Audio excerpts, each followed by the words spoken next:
Welcome to Fiction Audiobooks. If you enjoy the content, like and subscribing would be greatly appreciated. If you have any recommendations for novels, comment below. Please join my Patreon at https://www.patreon.com/fictionaudiobook.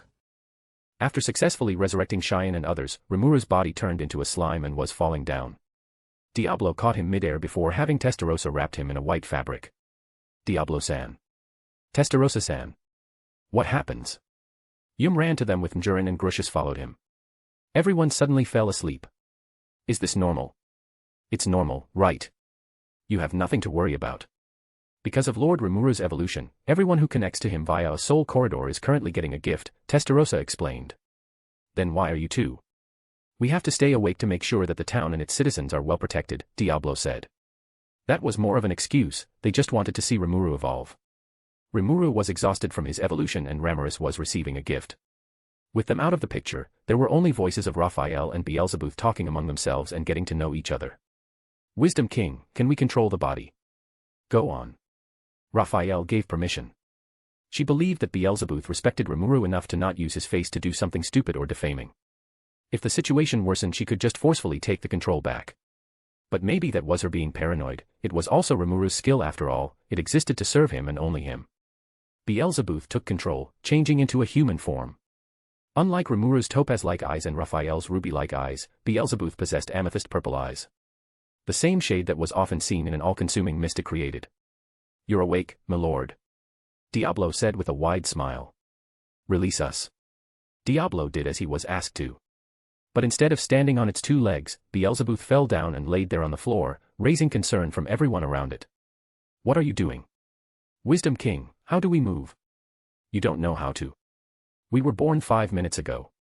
Aren't you the smartest there is? Don't hoard all the crucial information for yourself. Raphael explained, because Rimuru was a spiritual life form, his movements correspond directly with his thought. The body could be controlled with intentions alone. Raphael could move fluidly in her master's form or his body double, but that was only because she had auto mode as one of her functions. Beelzebub, however, wasn't built like that. Its movement was clunky and unnatural as it lifted itself from the ground, changing to a sitting position. Lord Rimuru. Hungry, said Beelzebub. You heard what he said. Yum turned to his party of roughly 30 men. From evolution to reviving everyone. I cannot fathom the amount of energy he used. Gather as much food as you can. Doesn't that sound like theft, boss? Come on. Everyone will understand what and why we do. They could explain it when the residents of Tempest woke up. Yum's party took the food from every store they could get their hands on. Dishes and sweets piled up in front of Beelzebub, who started to swallow down the food without any care in the world. Rimuru ate a lot on his own, but Beelzebub showed why it was the Gluttony King in the first place. After consuming everything, it laid down on the floor, curled up and slept. The next day, Rimuru regained his consciousness. He found himself, in a slime form, sitting on familiar laps. Good morning, great Rimuru, the purple-haired woman greeted him with a smile. Good morning, Cheyenne. Don't make me worry like that again. He was glad that the resurrection went smoothly. Looking in front of him, his subordinates knelt down, already waiting for his return. Everyone is safe, right? Yes, sir. Rigard replied. From 103 casualties, all of them have returned. That was such a relief. They have changed a bit, haven't they? The subordinates who connect with Master via the Soul Corridor have acquired gifts from the voice of the world. From what he saw, some of the hobgoblins had evolved into ogres, a few had also become key genes. Goblins and ogres had Enki as their shared ancestor, so this evolutionary jump wasn't impossible, but it was a rare occurrence nonetheless. Speaking of key genes, it seemed like the original survivors from the ogre village also changed. Individuals, Sui, Hakuru, and Kurobe, had evolved into a fair Oni. They finally caught up to Benimaru and Shuna, who were already Onis. What about Cheyenne? Rimuru asked Raphael. Or maybe she didn't get any gifts due to her just being brought back. An individual, Cheyenne, had evolved into a wicked Oni, a parallel evolution of a fair Oni. The changes must come from Rimuru's evolution into a demon lord. Not only her, those who were brought back, despite their appearances remained the same, had become death ogres who possessed ultra-speed regeneration and perfect memory. Also, individuals, Benimaru, Zijin, Diablo, Testarossa, and Ultima, had been recognized as demon lord seeds by the voice of the world. Rimuru wasn't surprised by those primordials, but Benimaru and Zijin too. They came further than I would ever imagine. Raphael told him if he wanted to evolve them, he would need 10 times the amount he himself used because they were considered to be subordinates. Each needed 100,000 souls, which was ridiculous. How can I find that many souls in the first place? It took me a lot of effort to get the 10,000 I used. Rimuru whined. I have a plan. If you say destroying all of Falmouth, I will be hella mad. Raphael flinched. Come to think about it. I don't really have a plan. Turning his subordinates into demon lords could wait. But overall, everyone seemed to get stronger. The evolutions could be easily noticed, but Rimuru was sure they had been given gifts in the form of skills as well. Speaking of skills, Rimuru also acquired additional ultimate skills. I will look at it later. Rimuru jumped off of Cheyenne's arms, turning into a human form. He then took a look at himself using universal perception. Damn, who is this fair lady? This body couldn't be described under the term androgynous anymore. Isn't this too feminine? What the hell? His subordinates who had seen this form for the first time were equally shocked. They started praying. Oi! Don't worship me. Saying that while wearing a white, saint-like robe didn't put much weight behind his words either. This is good. The more they worship Master, the stronger your holy magic becomes. Raphael. These clothes are your idea, aren't they? These clothes were well covered. But having to wear tights all the time was kind of. Wait a minute. Don't these clothes look a lot like Shizu-san's? That's your plan, isn't it? That's not true. Liar. I know you're a Japanese woman enthusiast. What with all this shouting? Ramaris woke up from the voice. Arguing like an old married couple again. You two really look cute together. A little pixie flew out of Rimuru's chest. What a nice nap, wait. Who are you? Have you ever possessed anyone other than me? Rimuru asked back. Ooh. It's Rimuru-kun. I just didn't expect to see you mature up like this. She flew around Rimuru, investigating him. When she was satisfied, Ramaris settled on his shoulder. But it's such an amazing feeling, that gift, I mean. I didn't expect to get one, but I am not complaining. She boasted that her intrinsic skill, Small World, also got an upgrade in the form of more sub-skills. Rimuru didn't pay much attention to her explanation. He left that duty to Raphael instead. Rimuru. You're not listening to me at all. Oh, I got caught. He looked at the pouting Ramaris. She doesn't have to be that mad. It's not that big of a deal. Great Rimuru. Benimaru approached him at the right time. We have guests while you are sleeping. The guests were Demon Lord Carrion's 3 Beast Keeters, Albiz, Sophia, and Phobio. They said Malim suddenly waged a war on them for no reason. She gave enough time for them to evacuate people from the capital city. So others are waiting at the town's border. Inviting ourselves into the city is considered rude after all, Albiz said. There's a lot too. Rimuru expanded his universal perception to see the lycanthrope refugees. Tempest just got out of a war. You can see by how some of the buildings look. But I will have Geld and others help with a temporary settlement. Understood. Also, I'm thinking about having a party. You guys can join too, Rimuru invited them. He wanted to celebrate both their victory and welcome back their resurrected citizens at the same time. Rimuru tasked Rigard with the preparation while he himself used spatial domination to teleport outside of town. This place will do. He chose the tallest cliff around, from there he could see the tents of abandoned detachments and the main army. He needed to use the corpses before they started to decompose. What's your plan, Rimuru? More demons. You really like those things, huh? I mean, I get it. Having servants who are willing to do everything for you is very convenient. She paused as if pondering the possibility. Rimuru-kun.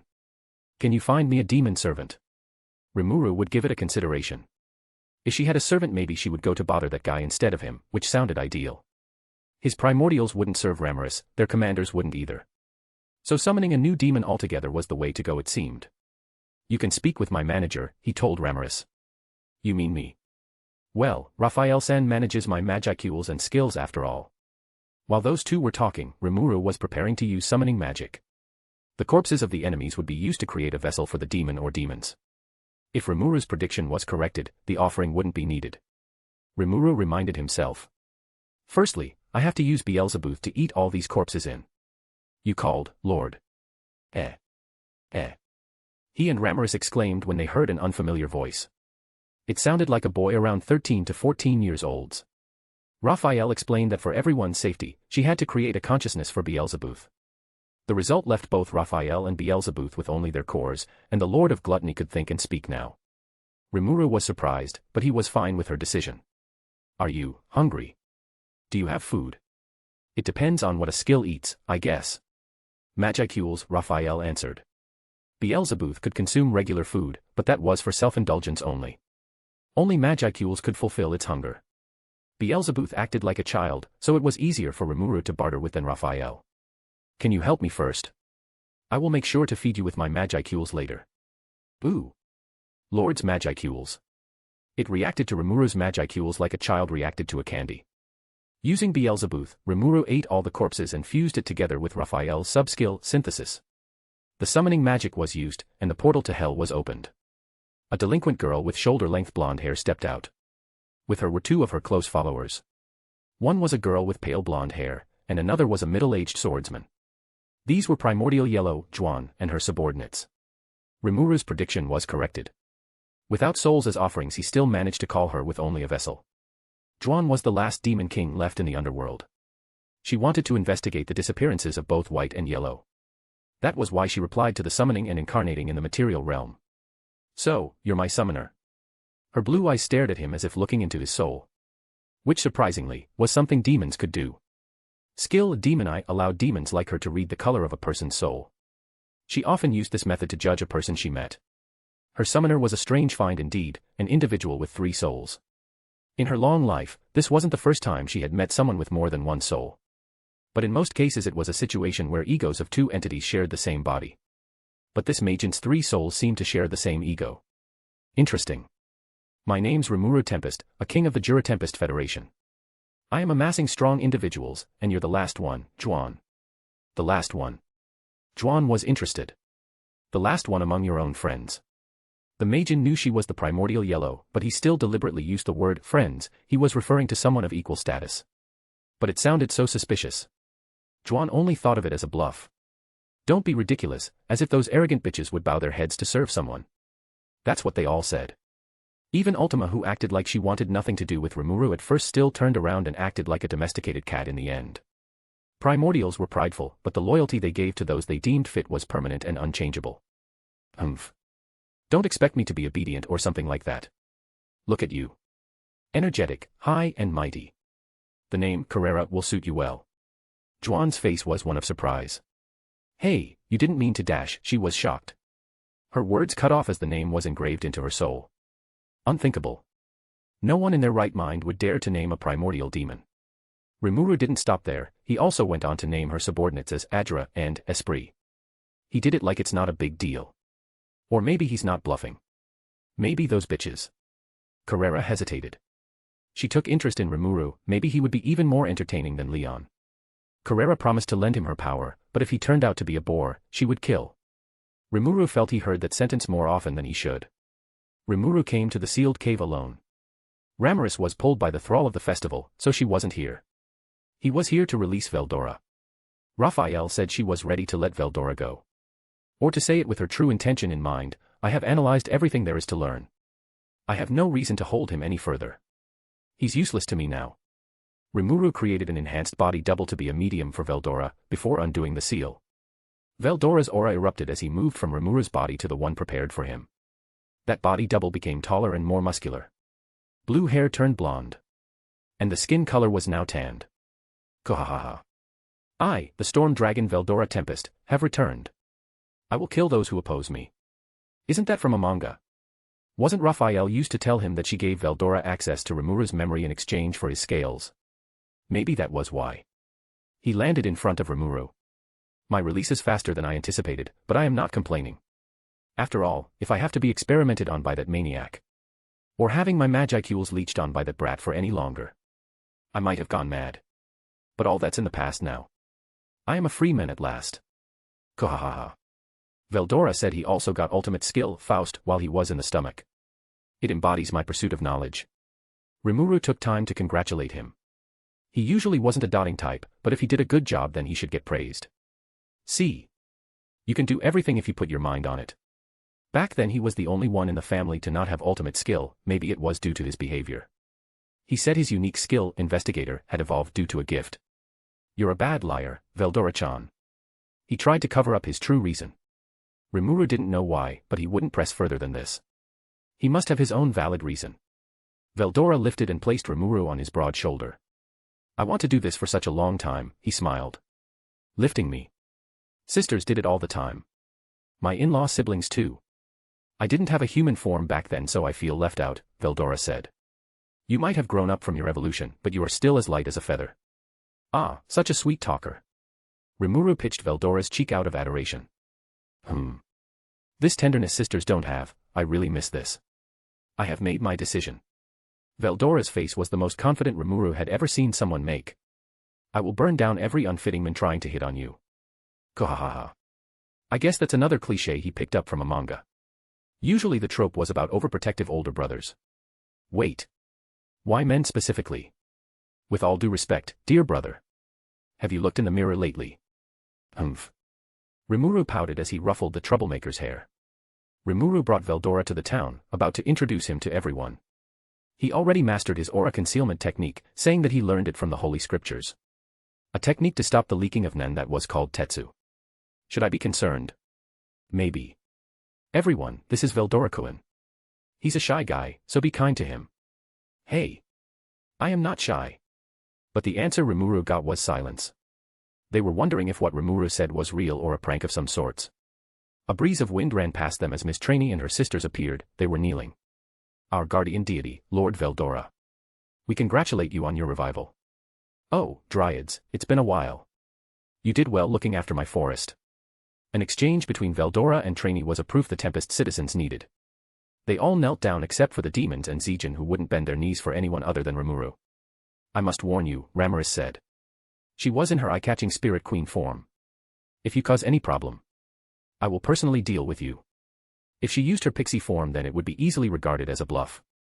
But with the power the Spirit Queen possessed, Rimuru wouldn't be surprised if she could do it. You have nothing to worry, Elemental Queen. Why should I cause a problem for my sibling? Everyone exclaimed shockingly. They probably question why a slime and a true dragon are siblings, don't they? Rimuru had that basic thought. Before anyone says some strange speculation, he was adopted. True dragons weren't blood-related. But they called each other their siblings. Calling them adopted was factually corrected. Rimuru's words didn't expose his true identity, but it got Testarosa's curiosity. Lord Rimuru's as strong as those true dragons. I have no doubt about that. But even Red wasn't considered to be part of the true dragons just because he was as strong as one. Maybe Milord is. Diablo's smug expression confirmed to her that there was something at play here. Rimuru walked up the platform with a glass of alcohol in his hand. As the night arrived, the festival was about to begin. There were many problems to deal with, but that would be the concerns of tomorrow.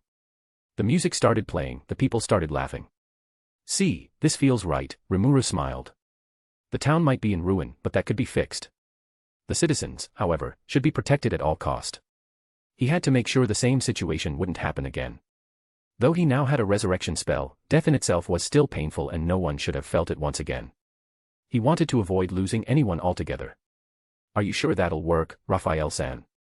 I am sure. Another important thing, I had my body double collect enemy skills while we were at war. But instead of keeping them with me. When Rimuru started talking, they stopped what they were doing and listened. How cute. I will give it to those who make an effort in the war. If I call your name, please step up to receive your reward. Thank you for your hard work. 3 days ago at the Beast Kingdom of Eurasania. The capital city had been evacuated. Melim was a legendary demon lord whose strength was well known and feared. But Carrion still wanted to fight this so-called destroyer. Carrion was up in the skies, being face to face with Melim. Why are you doing this? Are you under mind control or something?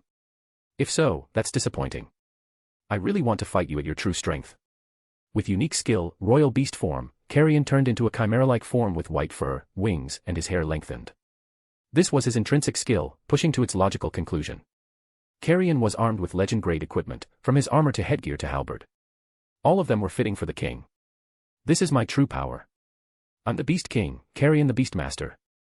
Now that I show you this form, I want you gone all at once. I won't hold back. Disappearing from this world. Because his opponent was Melim, Carrion used his mystic art.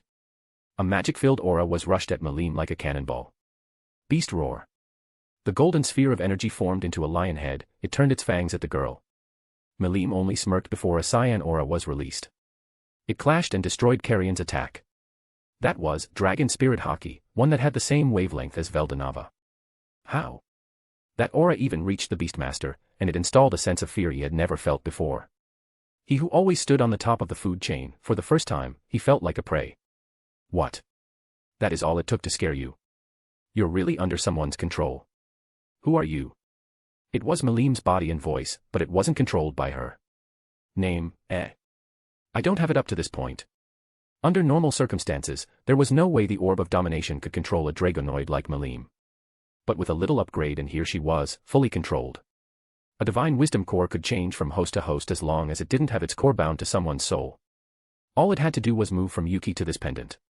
And when Fry convinced Melim to wear it, thinking nothing bad could happen, the Mana striked and took control. Melim's mental strength was as powerful as her physical strength. But that alone wasn't enough to resist the will of the divine. It had been waiting for this since its awakening, a chance to control a powerful vessel. At first I thought the name, Veldanava, would be great. But Reincarnator already used that to name his sword, scummy move by the way. What are you talking about? Heh. Of course you don't know. The name Veldanava was lost to time. Being forgotten was much worse than being dead. Velda means power, and Nava means beauty. I have made up my mind. Strength is what I am, and it's the strength that will triumph. My name's Velda, a clairvoyant, savior, and god.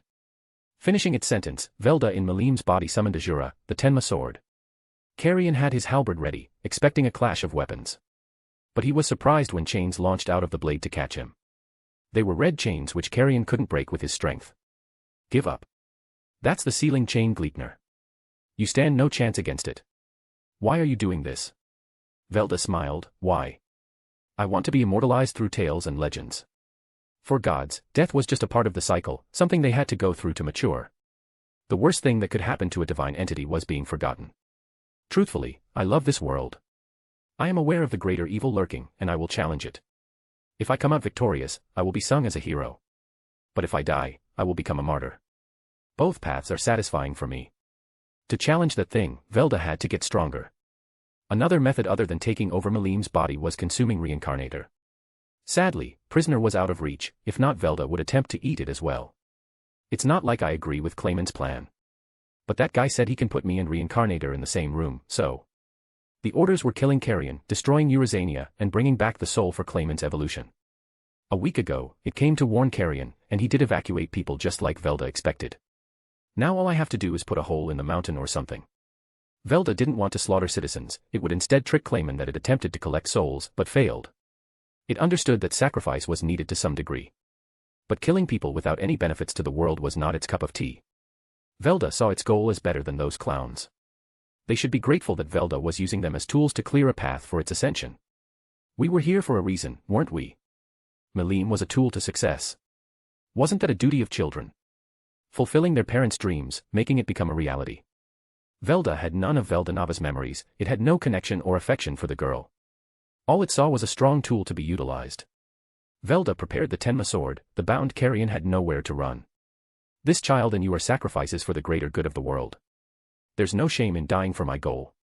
So, Demon Lord Carrion, please die for me. Rimuru's information. Name, Rimuru Tempest. Titles, Newborn Star, Reincarnator, Ruler of all monsters, True Hero, True Demon Lord. Pseudonyms. Emils, a B-rank adventurer. Mikami Satoru, a business owner. Race, Ultimate Slime, Supreme Chaos Spirit, Divine Reincarnation. Spiritual Perfection, Unaware. Pseudo-Souls. Divine Human, Chosen Hero, plus Queen of Spirit Bound. Demonoid, Divine. EP, 106,807,702, Rimuru Tempest, 18,681, 123 plus Veldora Tempest, 88,126,579. Weapon, Genesis Grade, Divine Construct, Veldanava Sword.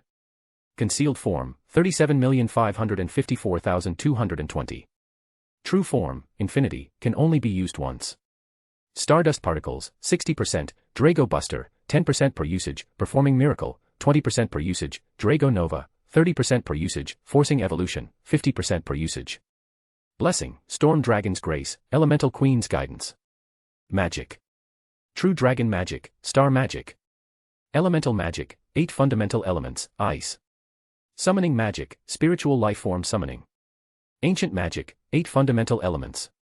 Physical magic, Megiddo. Holy magic, disintegration, regeneration. Spiritual magic, locking curse. Illusion magic, the great art of possession, the secret art of revival, the secret art of resurrection. Art, faux true / ukiyo-e, sorrowful world.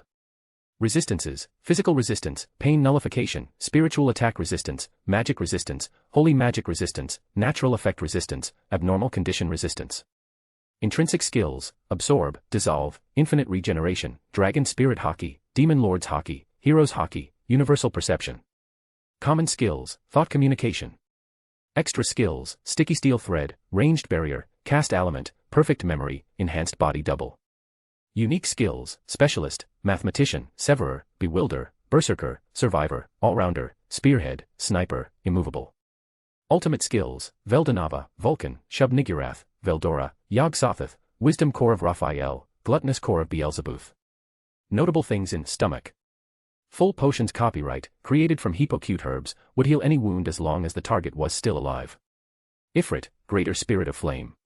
Veldanava meat, blasphemy.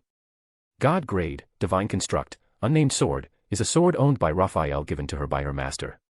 Charybdis core, though she looked like a fish, being an offshoot of Veldora, Charybdis was undeniably a dragon. That made her core a miniature version of a true dragon core, which would serve to further a certain maniac's research. Gold coins times 1, 740, that's a lot of cash. Dragon Buster is a unique grade sword with holy attributes. It can be used effectively against dragons. However, this effectiveness doesn't work against true dragons due to them already being both holy and demonic simultaneously. Glenda Atlee is waiting for a job interview. Extra. Name, Velda. Host, Yuki Kagurazaka, previous, Milim Nava, current.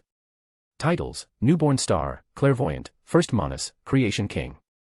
Race, Manus, Digital Life Form, Divine Reincarnation, Might of the Star King. Skills, Dragon Spirit Hockey, Ahura Mazda. Shub-Niggurath, Rimuru's new ultimate skill, had a sub-skill that could give his skills to his subordinates. For now it was only limited to those who shared a soul corridor with him. But Raphael said she would find a way to give skills even to those outside of his connection. Let's start with Benimaru Kuan. The young Oni was the first one chosen, walking up the stage with a serious face. Great Rimuru, please don't use Kuan in front of the citizens. Benimaru whispered. What's the problem? Benimaru sighed. He was Tempest's supreme general and had a reputation to maintain, but it wasn't easy to create an intimidating presence when his lord kept calling him Beni or Benikuan in front of everyone. However, Rimuru didn't think a fearsome image was essential. After all, Benimaru was already a well-respected man and popular among women. From your strategy to your contribution in catching the saints, I will reward you with this skill. Rimuru placed his hand on Benimaru's head. Raphael was doing her duty in the background, using sub-skill, skill gifting to transfer unique skill, spearhead, into Benimaru's soul. His skill as a leader was excellent. Now with unique skill, commander to bring out others' potential and spearhead to perfectly command those under him, Benimaru became an ideal general. Please continue to be our reliable general, Benikuan. Understood. I will never disappoint you again. Also, isn't your weapon destroyed in the fight? His victory over Razzle was admirable, but in the process it broke his sword. Q-Robe said he'll make a new one for me. You need not to be concerned, great Rimuru. From Raphael, Rimuru knew that the gift Q-Robe got was unique skill, craftsman. The weapon he made after this would have a jump in quality, and he wanted the first weapon done with this skill's assistance to be Benimaru's new sword. Next is Sui. The blue-haired Oni suddenly appeared in front of Rimuru. It seemed that his extra skill, shadow motion, had evolved into the better, spatial motion. There's no unique skill compatible with the individual Sui. But I've already called him up here. Unique skills, even just one of them, weighed much on one's soul. Rimuru could hold a dozen of them at the same time because he owned 3 souls, with one of them being a soul of God. But for others, holding many unique skills was a big deal. If one had to hold onto an incompatible unique skill, it would be a hassle more than anything. What should I do then? Great Rimuru. Seeing his lord with such a serious face, Sui called. How should I put it? I don't have a skill that will suit you. Rimuru didn't dare to look Sui in the eyes. You're not mad, right? The man chuckled. How could he be mad at his lord who gave him everything? I won't dare to. It's fine if I don't get one. After all, I've already acquired unique skill, Shadow Striker, from the gift. Even if you say that, I still want to give you something. I do have a request. Say it then. Rimuru smiled, awaiting the Oni's request. Sui said he had an unfinished business with a saint named Lytus, so he wanted Rimuru's permission to bring her out of jail to interrogate her. Why does that sound like? Rimuru shouldn't pay much attention to it. He gave Sui permission to do as he pleased. We still need her to bargain with the Holy Empire of Lubrius, so don't put her in harm's way. I will give her a lot of aftercare, he smirked devilishly. You have nothing to worry about. Sauka will also join to make sure that I will not break her. Both the saint girl and Sauka. A threesome. Rimuru's head turned to Sauka, utterly shocked. The Dragonute gave him only a nod as an answer, her cheeks blushed crimson. Rimuru's attention returned to Sui, this damn playboy. I'm so jealous of you. Wisdom King, what's the threesome lord is talking about? Rimuru almost forgot that his skills could hear his thoughts. A child's curiosity was scary, and Rimuru didn't think Beelzebub was mature enough to know the meaning of that word. It means a group activity with 3 exact participants. In this case, it's an interrogation. Ooh. We see. Beelzebub was filled with desires to learn and understand its surroundings. Luckily, it accepted Raphael's softened explanation. Rimuru made a mental note to be more aware of his words. For someone who never got a chance to raise his own daughter, Rimuru now understood how difficult it was to work around a child's purity. Well, I will give you this as a gift. Rimuru gave him extra skill, cast element. Extra skill didn't have any complicated conditions to hold onto like unique skill had. Cast element, a skill that could put its target under abnormal effects, was suitable for a spy like Sui. Hakuru's next. The old Oni was next to be on the stage. He knelt down. From gift, he had acquired unique skill, martial master. From what I heard, Hakuru-san fought and won against a unique skill holder with just extra skill and art alone. Quite impressive if I do say so myself. Hakuru laughed. I won't say that I have reached your level. A unique skill holder is threatening. And wasn't the one you fought with an otherworlder as well? Otherworlders such as Shizu and Hinata reached the strength of the Demon Lord class because of their unique skills. The ones under Falmouth probably weren't as impressive as those he spoke of before, but otherworlders weren't to be underestimated by any means. Rimuru held Hakuru's shoulder, giving him unique skill, Severer. It didn't surprise anyone that a skill focusing on sword techniques would be compatible with a swordsman of Hakuru's caliber. This skill. It used to be a skill of Hakuru's opponent, Kyoya. What's wrong? Rimuru questioned. Maybe he doesn't like it. Hakuru shook his head. He told Rimuru that a skill didn't carry the sin of its user. Blame a wielder, not their weapon. It might have been that kid's skill, but he would use it for good this time. He would accept a skill that once left him badly injured. I will take my leave. I still have skills to train with after all. Hakuru stepped down from the stage. Next was Shuna. The barrier you and Jurin installed helps us a lot. I am glad to be of any use to great Rimuru. She gave him a cute smile. Shuna was adorable when she didn't force Rimuru to do his paperwork. The Oni knelt down, then Rimuru placed his hand on her head. She already had unique skill, analyst, from when Rimuru named her, and as a gift from Voice of the World, she gained unique skill, manufacturer. Shuna had been an excellent magic user, Rimuru dared to say she was gifted. With analyst, she could analyze, learn, and cast a spell almost immediately after she saw it once. It made him wonder if giving her more analytical power would help her in mastering her magic or even creating a new one. Luckily, a skill Rimuru was about to give her, unique skill, mathematician, was an analytical skill. After Shuna stepped down from the stage, Yum and Jurin were next. Do you guys have something you want? They weren't connected to Rimuru's soul corridor, so it wasn't like he could give them skills as a gift. They looked at Rimuru nervously. Please. Yum was trying to say something, but he had no courage to finish it. Until Jurin held his hand, which seemed to be the push he needed. Please allow me and Jurin to get married. Yum shouted before bowing down, Jurin did the same. Get married? Rimuru exclaimed with surprise. While Rimuru wasn't paid much attention, these two started dating, and now they were ready for the next step of their lives. Why are you asking me for permission again? I am still Lord Rimuru's subordinate, Jurin said. I consider it rude to get married without asking for your permission or at least informing you. Yum also added, also, we think it would be great to have Rimuru-san bless us with good luck and prosperity. Rimuru had no reason to deny their marriage. He allowed them with a congratulated smile. Seeing them so in love with each other did remind Rimuru of himself and Lucia. Wisdom King. Marriage is a ceremony where two people formally recognize their union and swear an oath to remain by each other's side. Ooh. Are you married? Gods, I wish. Raphael's voice was just a whisper which only herself could hear. It seemed like they hadn't prepared anything yet. They wanted to ask for permission first and start from there. They did help a lot, so Rimuru would support them in the preparation as well. I can let you borrow this. Are you sure? Wedding dresses are very expensive, you know. Rimuru brought the wedding dress he used to wear out of the stomach and gave it to Mjurin. So this is the dress Lord Rimuru's wife used to wear. Well, in fact. Rimuru was about to correct it, but maybe letting it be a misunderstanding might be better for his pride. Yeah. She wore that, totally. Rimuru-san, do you have a groom suit as well? I don't know where she kept it, I mean. I don't know where I kept it. That was close. Luckily Veldora wasn't around, or else his little secret would have been exposed.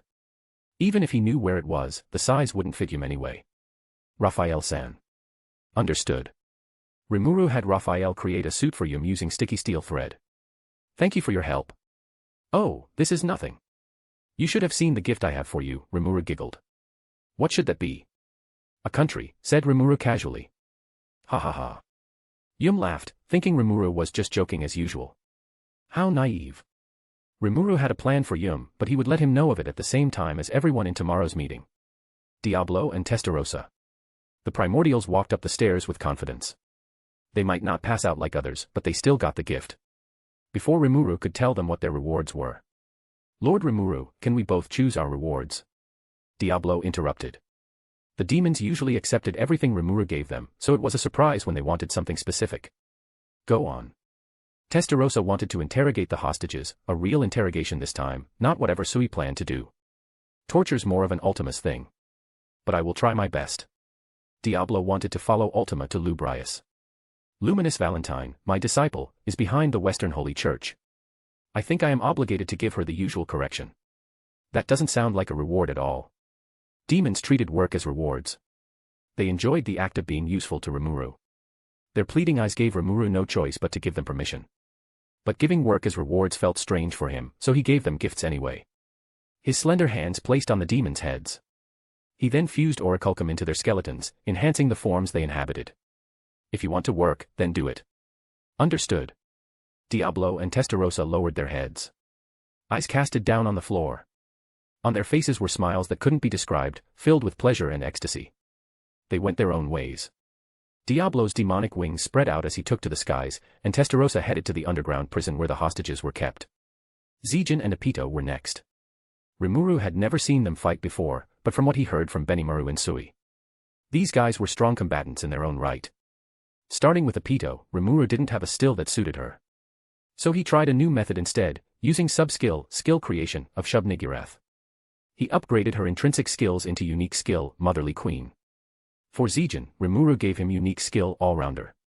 His main fighting style relied much on art and physical combat instead of magic or skill, so a skill that could imitate others' art was a good match for him. When it was Gobta's turn, Rimuru upgraded his extra skill, Unification, into unique skill, Give Me Strength. For Ranga, he was gifted with unique skill, Lord of Mage Wolves, and the skill Rimuru gave him, Immovable, came from Grigori, whom Ranga beat himself. For Geld, he got unique skill, Gourmet, from the time Rimuru named him, and Guardian when he got the gift. And as a reward, Rimuru gave him Survivor, solidifying his role as Tempest's ultimate defense even further. Gabiru was the last one. First of all, I think it's time for you to be promoted into the rank of an executive. Really? Of course. I expect you to continue your research with Vesta and make a breakthrough or something. Gabiru was crying a river of joy while his Dragonute subordinates praised and cheered his name. It seemed like he got unique skill, Tuner, from the gift, so Rimuru gave him Berserker to enhance his offense. That's all for tonight. Thank you for your service. As Rimuru came down the stage, he was dragged to a table by Cheyenne, with Benimaru already there before him. Rimuru leaned closer and whispered, "Did you let her cook?" "We have no choice. She offered to prepare the food, because she was just resurrected. No one wanted to be the heartless one and tell her no, so here we were. To preserve the lives of others, Shuna convinced her to prepare food specifically for Rimuru and Benimaru. When he saw Cheyenne smile as she was cooking, Rimuru didn't have a gall to tell her either. "I have already developed poison resistance from tasting her food. All I have to do now is get through its horrid taste and appearance," said Benimaru. "Food? Boy, I would never recommend Cheyenne's food to anyone. We want to try." Rimuru was hesitating. He didn't want to eat Cheyenne's food, but to have Beelzebub suffer in his place was kind of. "Don't worry, Master." Raphael told Rimuru that Beelzebub had eaten worse. After all, it was the same one as Predator Rimuru was reincarnated with. "See, Lord. Even Wisdom King said it will be fine. Rimuru gave Beelzebub the controller at the same time Cheyenne placed bowls of toxic waste on the table. The fruits were not peeled, some ingredients were still raw. If Grim Reaper manifested in a form of food, this would be it. Benimaru didn't even want to hold a spoon, but when he turned to his lord. What are you looking at? The bowl was cleaned up, eaten within seconds. And nothing. Benimaru whispered. About the taste, It's delicious, Beelzebub replied. Benimaru was doubtful from what Beelzebub said, while Cheyenne huffed her chest proudly. You gotta be kidding me. That thing is delicious. I would be surprised if it's edible in the first place. It's really delicious, Lord. Even Rimuru was in disbelief. He thought that maybe Beelzebub didn't differentiate good food from bad food, it was the Lord of Gluttony after all. He had that as an explanation until Cheyenne explained. Her gift was unique skill, cook. A skill for cooking food. Negative. Unique skill, cook, has an ability to alter and overwrite the laws of the world. The taste of the food is a result of certain outcome. Doesn't that sound crazy broken? Beelzebub eagerly asked for refills. Wonderful. Great Rimuru finally accepts my food and the hard work I put in. Cheyenne giggled happily. Oi, Benimaru. Eat your own portion as well. Hey. Don't put pressure on me. Benimaru retorted. Eh? Great Rimuru, where's your bowl? Eaten. Oops. Come to think about it, I haven't rewarded you two yet, Rimuru thought as he walked back home after the party ended. He gave everyone rewards, everyone except Raphael and Beelzebub. Raphael collected the skills, and Beelzebub was used to destroy the main army completely. It would be very selfish of him to not give them anything. Is there anything you guys want? Can you order me? Raphael did not hesitate in the slightest. Please don't use this opportunity for your own kink. Food, maybe. Lord's Magicools would be nice too. Oi. You can ask for that whenever you want. Get creative with your rewards, both of you. One was a weirdo and another was a glutton. Dealing with skills was more difficult than he initially thought. What about a name? Rimuru suggested. He wanted to name them both for a long time but never got an opportunity to do so. Raphael and Beelzebub were more like titles. Giving them names meant giving them individuality. And it would feel like calling by their nicknames too. Rimuru arrived at his hut. Veldora and Ramaris were here before him, those neats couldn't handle the party for long and retreated to this place. Do you have enough weapons in stock, King of Heroes? You think too highly of yourself, mongrel. Opening the door, Rimuru found those two watching anime in a dark room. Don't you think you spoiled them too much, Raphael-san? The technique used to show the animation and sounds was the same one Rimuru used to show Shizu-san the modernized Japan. It was used to project the anime on the wall like a projector. Unlimited Blade works? Haven't watched that one in a while. They turned to Rimuru. Voicing, SHHHHH. Before turning back to the action-filled scene of the anime. These guys. I will think about limiting their screen time later. Rimuru walked past them to his bedroom. He didn't really need to sleep, but he still had it. Rimuru threw himself on the futon. Names. His mind was focusing on a suitable name he would give to his skills. How about Seal and Rail? I think it sounds great. Rimuru didn't think naming them would change anything. After all, they were skills and not monsters. But Rimuru ignored the fact that they were skill cores. A skill usually had a shell to protect their core. But now with their shells gone, names could be engraved into their cores directly like when it was marked onto a soul. Names were the last thing they needed to become Manas, which Rimuru hadn't noticed their changes yet, and he was in for a surprise. The name Seal meant to teach, and Rail meant as innocent as a lamb. Therefore, the fifth and sixth Manas had descended into the material realm. After being named, the Manas had changed tremendously. They were in stomach which had just evolved into imaginary space. Seal and Rail were in human forms, perfect replicas of Rimuru. Seal's preferred body was as tall as Rimuru's previous form before his evolution, while Rail settled for a smaller one. The imaginary space was vast and limitless, so Seal decided to create an office for herself. Lord sure is amazing, isn't he? Rail said as he was lounging on the sofa. Of course he is, Seal replied. Her voice and face didn't show emotion, just like when she was Raphael. Seal's room resembled that of Rimuru's office. A large mahogany desk sat opposite to the door. To the left was a sofa Rail was lounging on, and to the right was a bookshelf containing all of Rimuru's memories. She stared at the wall behind her desk. This wall looks a bit empty. How do you think it will look if I hang a portrait of Master here? Sounds great. Maybe we should do the same. Speaking of which, how is your room? We placed down a bed already. Then we thought about installing a kitchen, but we remembered that we can't cook. While lounging, Rael was chewing on a candy Seal gave him. It was Rimuru's condensed cube of magicules, one that was dense enough to turn a human into a Magian, or outright kill them. Can't you find us a servant, Wisdom King? I will keep that in mind when we find an enemy that can cook, Seal said. Speaking of servants, I have to interview Glenda. Return to your room. Rael sprung out of the sofa, picking a few books out of the shelf before running out of Seal's room. When she was alone, Seal snapped her fingers, and the red-haired woman suddenly appeared. Eh? Where the hell is this place? Sit down. Glenda followed Seal's order as if it was law, sitting on a wooden chair, facing Seal. Let's talk about our contract. She nodded rapidly. Even her was not daring enough to look Seal in the eyes. Those crimson orbs were emotionless and inhuman. She was afraid. Seal wanted Glenda to do a lot of things. Her main objective was killing those Seal wanted her to, but she had to do other things as well. Such as being Seal's research assistant and maid. I am not wearing a maid outfit. Wear whatever you want. As long as you follow my orders. For Glenda to do her work as a mercenary, Seal gave her a skill. This is my skill. Negative. That's sniper, copied, dot. Its usage is the same, but this one I can pull it back whenever I want.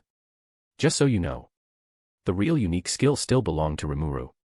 For the roof over her head, Seal would allow Glenda to make her own room in imaginary space. She also gave the woman a black key. This key was modeled after the key to the Heavenly Star Palace. It was a key that could connect dimensions and worlds. It would allow Glenda to travel between the material realm and this hidden world easier. About the payment. I will pay you with Tempest points. The Jura Tempest Federation used a point system where if you worked more, you gained more points. Seal had a lot of points to her name. From full potions, technology, food recipes, and every innovation from another world she brought with. Those things were officially patented under the name Great Sage. She was rich from all the royalties collected from those using her work. Master was kind enough to let her be a part of the economy. He probably thought of it as a joke when Seal asked him to patent those things under her, but unbeknownst to him, she was very serious. 1 point worth 1 yen. Do you know how much a yen is worth? She sighed. My name's Glenda Adley. A Welsh name, or maybe a name from an English-speaking country. What's the matter? I am an otherworlder. Summoned here with. Glenda pulled out her pistol. My Second Amendment right. And you asked me if I knew the value of currency in a random Asian country. A fucking course I don't. Then start learning. I don't care who you are or what you used to be. All I need is a result. Seal's voice was cold, calm, and collected. Almost uncaring. Rimuru's information. Name, Rimuru Tempest. Titles, Newborn Star / Reincarnator / Ruler of all monsters / True Hero / True Demon Lord. Pseudonyms. Emils, a B-rank adventurer. Mikami Satoru, a business owner. Race, Ultimate Slime, Supreme Chaos Spirit, Divine Reincarnation. Spiritual Perfection, Unaware. Pseudo-Souls. Divine Human, Chosen Hero, plus Queen of Spirit Bound. Demonoid, Divine. EP, 106,807,702, Rimuru Tempest, 18,681, 123 plus Veldora Tempest, 88,126,579. Weapon, Genesis Grade, Divine Construct, Veldanava Sword. Concealed Form, 37,554,220. True Form, Infinity, can only be used once. Stardust Particles, 60%, Drago Buster, 10% per usage, Performing Miracle, 20% per usage, Drago Nova, 30% per usage, Forcing Evolution, 50% per usage. Blessing, Storm Dragon's Grace / Elemental Queen's Guidance. Magic. True Dragon Magic, Star Magic. Elemental Magic, 8 fundamental elements / ice. Summoning Magic, Spiritual Life Form Summoning. Ancient Magic, 8 fundamental elements. Physical Magic, Megiddo. Holy Magic, Disintegration / Regeneration. Spiritual Magic, Locking Curse. Illusion Magic, the Great Art of Possession / the Secret Art of Revival / the Secret Art of Resurrection. Arts, Faux True / Ukiyo-e, Sorrowful World. Resistances, Physical Resistance / Pain Nullification / Spiritual Attack Resistance / Magic Resistance / Holy Magic Resistance / Natural Effect Resistance / Abnormal Condition Resistance. Intrinsic Skills, Absorb / Dissolve / Infinite Regeneration / Dragon Spirit Hockey / Demon Lords Hockey / Heroes Hockey / Universal Perception. Common Skills, Thought Communication. Extra skills, sticky steel thread / ranged barrier / perfect memory / enhanced body double. Unique skills, specialist / bewilder / sniper. Ultimate skills, Veldanava / Vulcan / Shub-Niggurath / Veldora / Yog-Sothoth. Manas, seal / rail. Notable things in imaginary space. Full potions copyright, created from hypocute herbs, would heal any wound as long as the target was still alive. Ifrit, greater spirit of flame. Veldanava meat, blasphemy. God grade, divine construct, unnamed sword, is a sword owned by Raphael given to her by her master.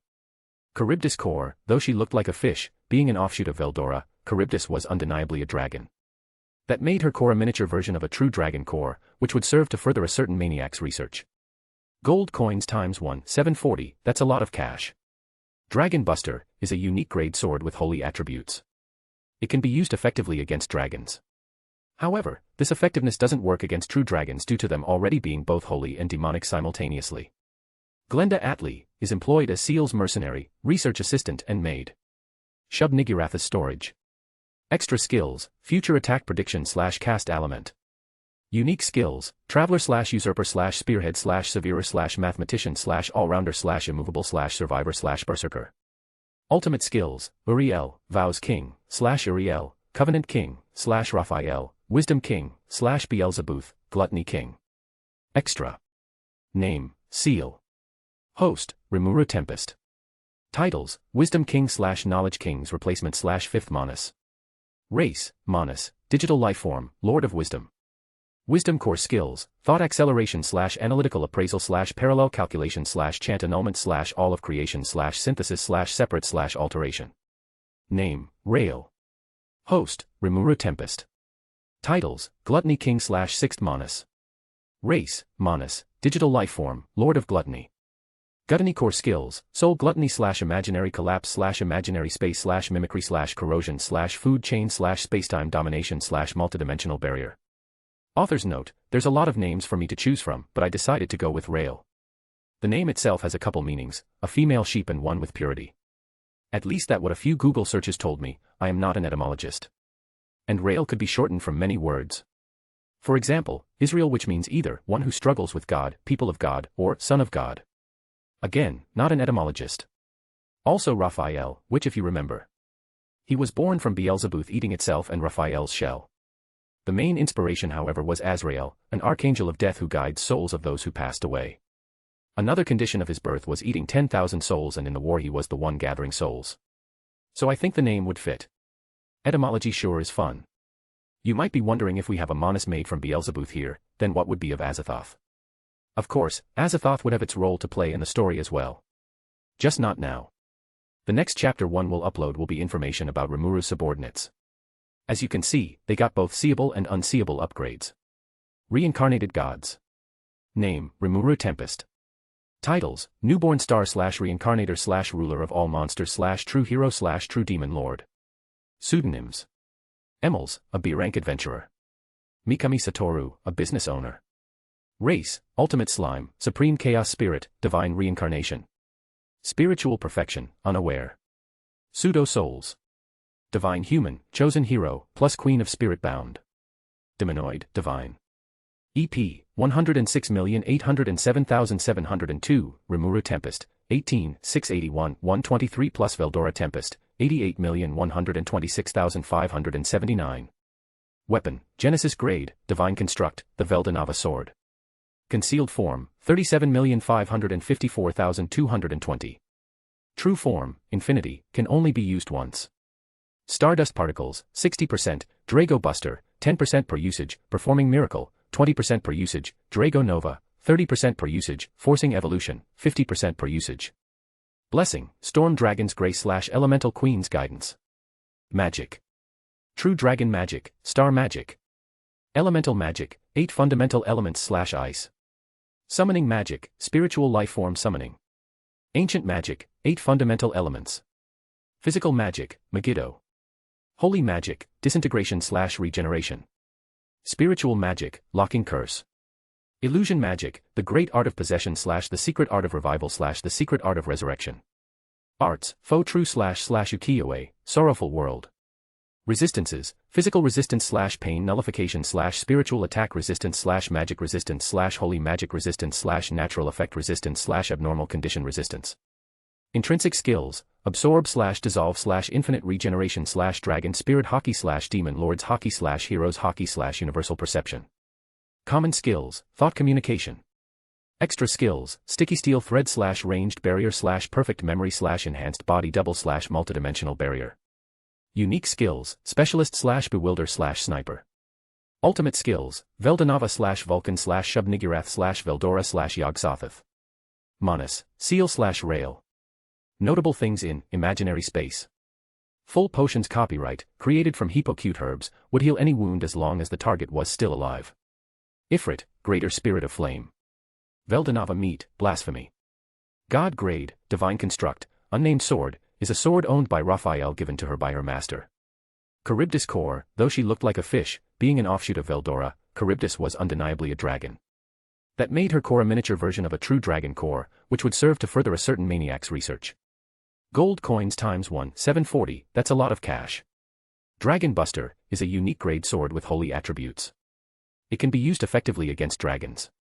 However, this effectiveness doesn't work against true dragons due to them already being both holy and demonic simultaneously. Glenda Atlee is employed as Seal's mercenary, research assistant and maid.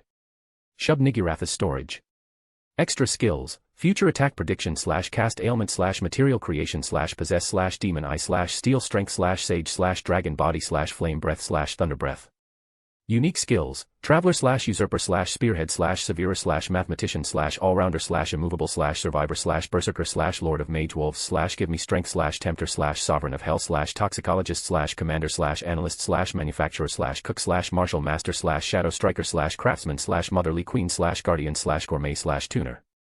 Ultimate skills: Uriel, vows king slash Uriel, covenant king slash Raphael, wisdom king slash Beelzebuth, gluttony king. Additional lore: gods cannot be killed. Not truly, that is. Of course, Veldanava did die, but Rimuru is still here. You can kill an incarnation of gods, but they'll just come back in another shape or form. Death is how gods like Veldanava mature, branching off and experiencing new things. When all reincarnations grow out of Veldanava's shadow and acquire their individuality, Veldanava as a concept will be gone forever. Combining the branches together will not result in the same Veldanava, for they have grown past that stage of their lives. Name: Velda. Titles: Newborn Star, Clairvoyant, First Manus, Creation King. Host: Yuki Kagarizaka, Previous, Milim Nava, Current. Race: Manus, Digital Life Form, Divine Reincarnation, Supreme Might of the Star King. Weapon: God Grade, Divine Construct, Azura, the Tema Sword. The Sealing Chain Gleipnir. Skills: Dragon Spirit Hockey, Ahura Mazda. Additional lore: Velda cannot be called a fragment of Veldanava. He does not possess the soul the Star King Dragon, but rather a core born from Creation King, Ahura Mazda, gaining sentience. He does, however, possess Dragon Spirit Hockey, which confirmed him to be one of Veldanava's reincarnations. The reincarnations each possess an aspect of the demiurge they branched off of. In Velda's case, he's the natural generator of stardust particles and can use it to perform miracles, an ability which a demigod like Milim cannot do. Humanity. Name: Lucia Nava. Titles: Harlot. Race: High Human, Enlightened. Additional lore: she was the catalyst of Veldanava's downfall. Lucia is an enjoyer of all things cute and beautiful. She usually preferred Veldanava as her lover, but she was also attracted to women in general. Despite what her behavior would lead you to believe, she actually lived a chaste life, and she continues to do so even in her afterlife, with Milim's conceivement being the only exception. She was content with dotting, touching, dressing, and patting her husband. There might have been many reincarnations of Veldanava in the world, but only Rimuru's her choice. After all, he is the only one with her husband's memories. She loves him, yet she wouldn't oppose the idea of harem or self-cest for that matter. Name: Hanju Masayuki. Titles: Lightspeed. Race: Human. Unique skills: Chosen One. Additional lore: Masayuki Special. Most heroes will evolve by following the yellow brick road, but Masayuki is chosen to be a challenger on the golden path, following the footsteps of the hero emperor who founded the Eastern Empire. His unique skill is tied to his achievements. To evolve it is to follow said path and finish his own hero's journey. The original Goblin Village's members. Name: Ranga. Race: Tempest Star Wolf. Arts: Skywalk. Intrinsic skills: Shadow Motion / Ultra Smell / Coercion. Extra skills, Black Lightning. Unique skills, Lord of Mage Wolves / Immovable. Name, Gobta. Race, Hobgoblin. Extra skills, Sage. Unique skills, Give Me Strength. Name, Gobeeman. Race, Kijin. Name, Gobwa. Race, Kijin. Name, Gobzo. Race, Death Ogre. Extra skills, Ultra Speed Regeneration / Perfect Memory. Name, Gobwi. Race, Death Ogre. Extra skills, Ultra Speed Regeneration / Perfect Memory. The Demons. Name, Diablo. Title, Demon Lord Seed / Original Sinner. Host, amalgamation of 666,666 bodies of humans and high humans he killed in the Age of Gods as a part of his twisted demonic ritual plus Orichalcum skeleton. Weapon, scissors, a claw created with material creation. Race, Demon Peer, Black Primordial. Magic, elemental magic / holy magic / nuclear magic / ancient magic, darkness, water, wind. Intrinsic skills, material creation / possess / demon eye. Extra skills, spatial domination / universal perception / Lord's ambition. Unique skills, tempter. Name, Testarossa. Title, Demon Lord Seed. Host, amalgamation of 150,000 bodies of the orcs killed during the Orc Lord invasion plus Orichalcum skeleton. Race, Demon Peer, White Primordial. Magic, elemental magic / holy magic / nuclear magic / ancient magic, light, fire, earth. Intrinsic skills, material creation / possess / demon eye. Extra skills, spatial domination / universal perception / Lord's ambition. Unique skills, Sovereign of Hell. Name, Ultima. Title, Demon Lord Seed. Host, Rimuru's enhanced body double. Race, Demon Peer, Purple Primordial. Intrinsic skills, material creation / possess / demon eye. Extra skills, universal perception / Lord's ambition. Unique skills, Toxicologist. Name, Carrera. Title, Demon Lord Seed. Host, amalgamation of 20,000 bodies of the fallen soldiers participated in the Tempest Holy War. Race, Demon Peer, Yellow Primordial. Intrinsic skills, material creation / possess / demon eye. Extra skills, universal perception / Lord's ambition. The survivors of the Ogre Village. Name, Benimaru. Title, Demon Lord Seed. Race, Fair Oni. Art, Drago Fist, Hazy Style Sword Arts. Extra skills, magic manipulation / steel strength / magic perception / black flame / Lord's ambition. Unique skill, commander / spearhead. Name, Shuna. Race, Fair Oni. Magic, faux holy magic / barrier magic / elemental magic. Unique skills, analyst / manufacturer / mathematician. Name, Cheyenne. Race, Wicked Oni. Weapon, Gorikimaru. Intrinsic skills, ultra speed regeneration / perfect memory / ogre berserker. Unique skills, Cook. Name, Sui. Race, Fair Oni. Art, Formhide. Extra kills, sticky steel thread / spatial motion / body double / observing eye / steel strength / universal perception / cast ailment. Unique skills, Shadow Striker. Name, Hakuru. Race, Fair Oni. Art, Formhide / battle will / hazy style sword arts. Extra skill, Steel Strength. Unique skills, Martial Master / Severer. Name, Q-Robe. Race, Fair Oni. Unique skills, Craftsman. The Insectoids. Name, Zijin. Titles, Demon Lord Seed. Race, Insectoid, Insector, Beetle. Arts, Drago Fist. Extra skills, Lord's Ambition, Universal Perception. Unique skills, All-Rounder. Additional lore, said by Razzle to either be an offspring of the Insectoid King or the Evil God. He's exceptionally powerful despite his young age. Name, Apito. Race, Insectoid, Insector, Queen Wasp. Weapon, Queen's Needle, it is a part of her body that can be used as wieldable weapon. Intrinsic skills, Magic Perception. Unique skills, Motherly Queen. Others. Name, Geld Jr. Race, High Orc, Orc King Class. Weapon, Meat Crusher. Arts, Earthshatter Kick / Chaos Eater. Extra skills, Earth Manipulation / Steel Strength / Magic Perception. Unique skills, Guardian / Gourmet / Survivor. Name, Gabaru. Race, Dragonute, Dragon King Class. Weapon, Vortex Spear. Intrinsic skills, Dragon. Body / flame breath / thunder breath. Extra skills, heat source perception / all-seeing eye. Unique skills, tuner / berserker. The Manus. Name, Seal. Host, Rimuru Tempest. Titles, Wisdom King / Knowledge King's replacement / fifth Manus. Race, Manus, digital lifeform, Lord of Wisdom. Wisdom core skills, thought acceleration / analytical appraisal / parallel calculation / chant annulment / all of creation / synthesis / separate / alteration. Additional lore, Lord of Wisdom is quite young by skills standard. She was only created 2,000 years ago by the voice of the world to replace the Knowledge King, Raphael, who disappeared from the system. Seal will go to any length for Rimuru, but she practically didn't care for Veldanava. She sees them as separate individuals that shouldn't be mixed together. Name, Rael. Host, Rimuru Tempest. Titles, Gluttony King / sixth Manus. Race, Manus, digital lifeform, Lord of Gluttony. Gluttony core skills, soul gluttony / imaginary collapse / imaginary space / mimicry / corrosion / food chain / spacetime domination / multidimensional barrier.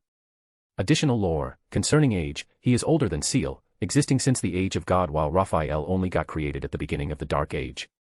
But when it comes to maturity, he falls flat. That's why he takes Seal's words as truth, he recognizes that she's smarter. Because they serve the same Lord, Rael sees her as reliable and trustworthy. Though he's quite innocent, kids can be cruel, especially when Rimuru and Seal aren't watching. He's still the embodiment of sin after all. Maybe I should make this kind of chapter once in a while, it probably helps me keep track of everyone's growth. I have never made it clear, but this FIC changes a lot, like, a lot of things from the LN canon. So if you have any questions, you can ask me here in this chapter. Personally, I like reading and answering comments. The next day, Rimuru went to the prison where the invaders were kept. How is the interrogation going? Cheyenne and Testarossa spent the entire night torturing the hostages until they spilled out everything. Behind the two beauties, the hostages were left as a twisted amalgamation of meat, groaning out the suffering of unimaginable scale. The prisoners consisted of King Admaris, Archbishop Raium, Magen Raisin, and 7 members of the 10 great saints. It goes excellently. We got everything we will need, Cheyenne said proudly while showing off her notebook filled with crucial information. Looking from the state these guys were in, Cheyenne and Testarossa chose their torture methods to be as cruel and as painful as possible. Peeling off their skin, making them eat their own flesh, and more methods that should be left unsaid. Certain outcomes were used to keep their minds intact, their wills unbroken, and their lives continued. This forced them to experience all the pain that even death couldn't save them. No wonder they spilled everything they knew. I assume this is enough for today's meeting. Rimuru came down here to bring both of them to said meeting. Firstly, heal them. We need them alive. Testarossa bowed down as she turned to the hostages. Their bodies were twisted by Cheyenne's alteration of reality, potion and healing magic wouldn't work on them, even holy magic was hopeless against it. To heal a wound born from unique skill, you must use another unique skill. Resurrection. Testarossa casted the art associated with her new skill. Their twisted bodies started to shift back. Her unique skill, Sovereign of Hell, granted her life domination. She deconstructed them down and built them up piece by piece like jigsaws. Please. Make it stop. No. No more of this. Just let me die. Of course the method of being reconstructed was painful. But Testa didn't care for their well-being in the first place. She enjoyed their shrieks as if they were musical notes. Done. She was the first to head for the exit door, holding it open for Rimuru. But before any of them could exit the torture chamber. Please wait. A man's voice called for them. It was Raisin, inhabiting the form of an otherworlder. Cheyenne's eyes daggered at him. How dare you? She gritted her teeth. Her aura was let out due to rage. Who do you think you are, worm? Era. It seems like someone isn't satisfied with their session yet, Testarossa said. Her lord's ambition thickened in the air. Raisin was a prisoner of war, and Rimuru was a king. The attempt to talk could get him killed thousands of times from the audacity of it alone. Rimuru stopped the girls. With a lift of his hand, the aura went away instantly. Speak your mind, mage. Rimuru's voice had not a single hint of kindness. There was no reason to give it to enemies like them in the first place. Please. I don't care what will happen to me. Please spare the life of His Majesty Admaris. Raisin knelt down, his forehead touched the cold stone floor. He heard a sigh, yet he continued to bow. The next thing he heard was footsteps.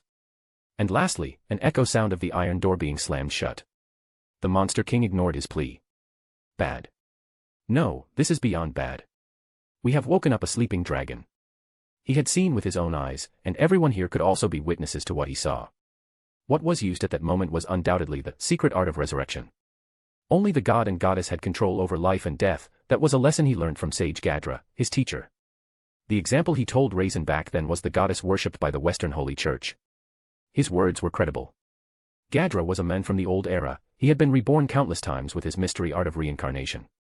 He boasted proudly to be the man who had seen the one true God. Long ago in the bygone past, the mountain haunted by God used to be a trial for humanity.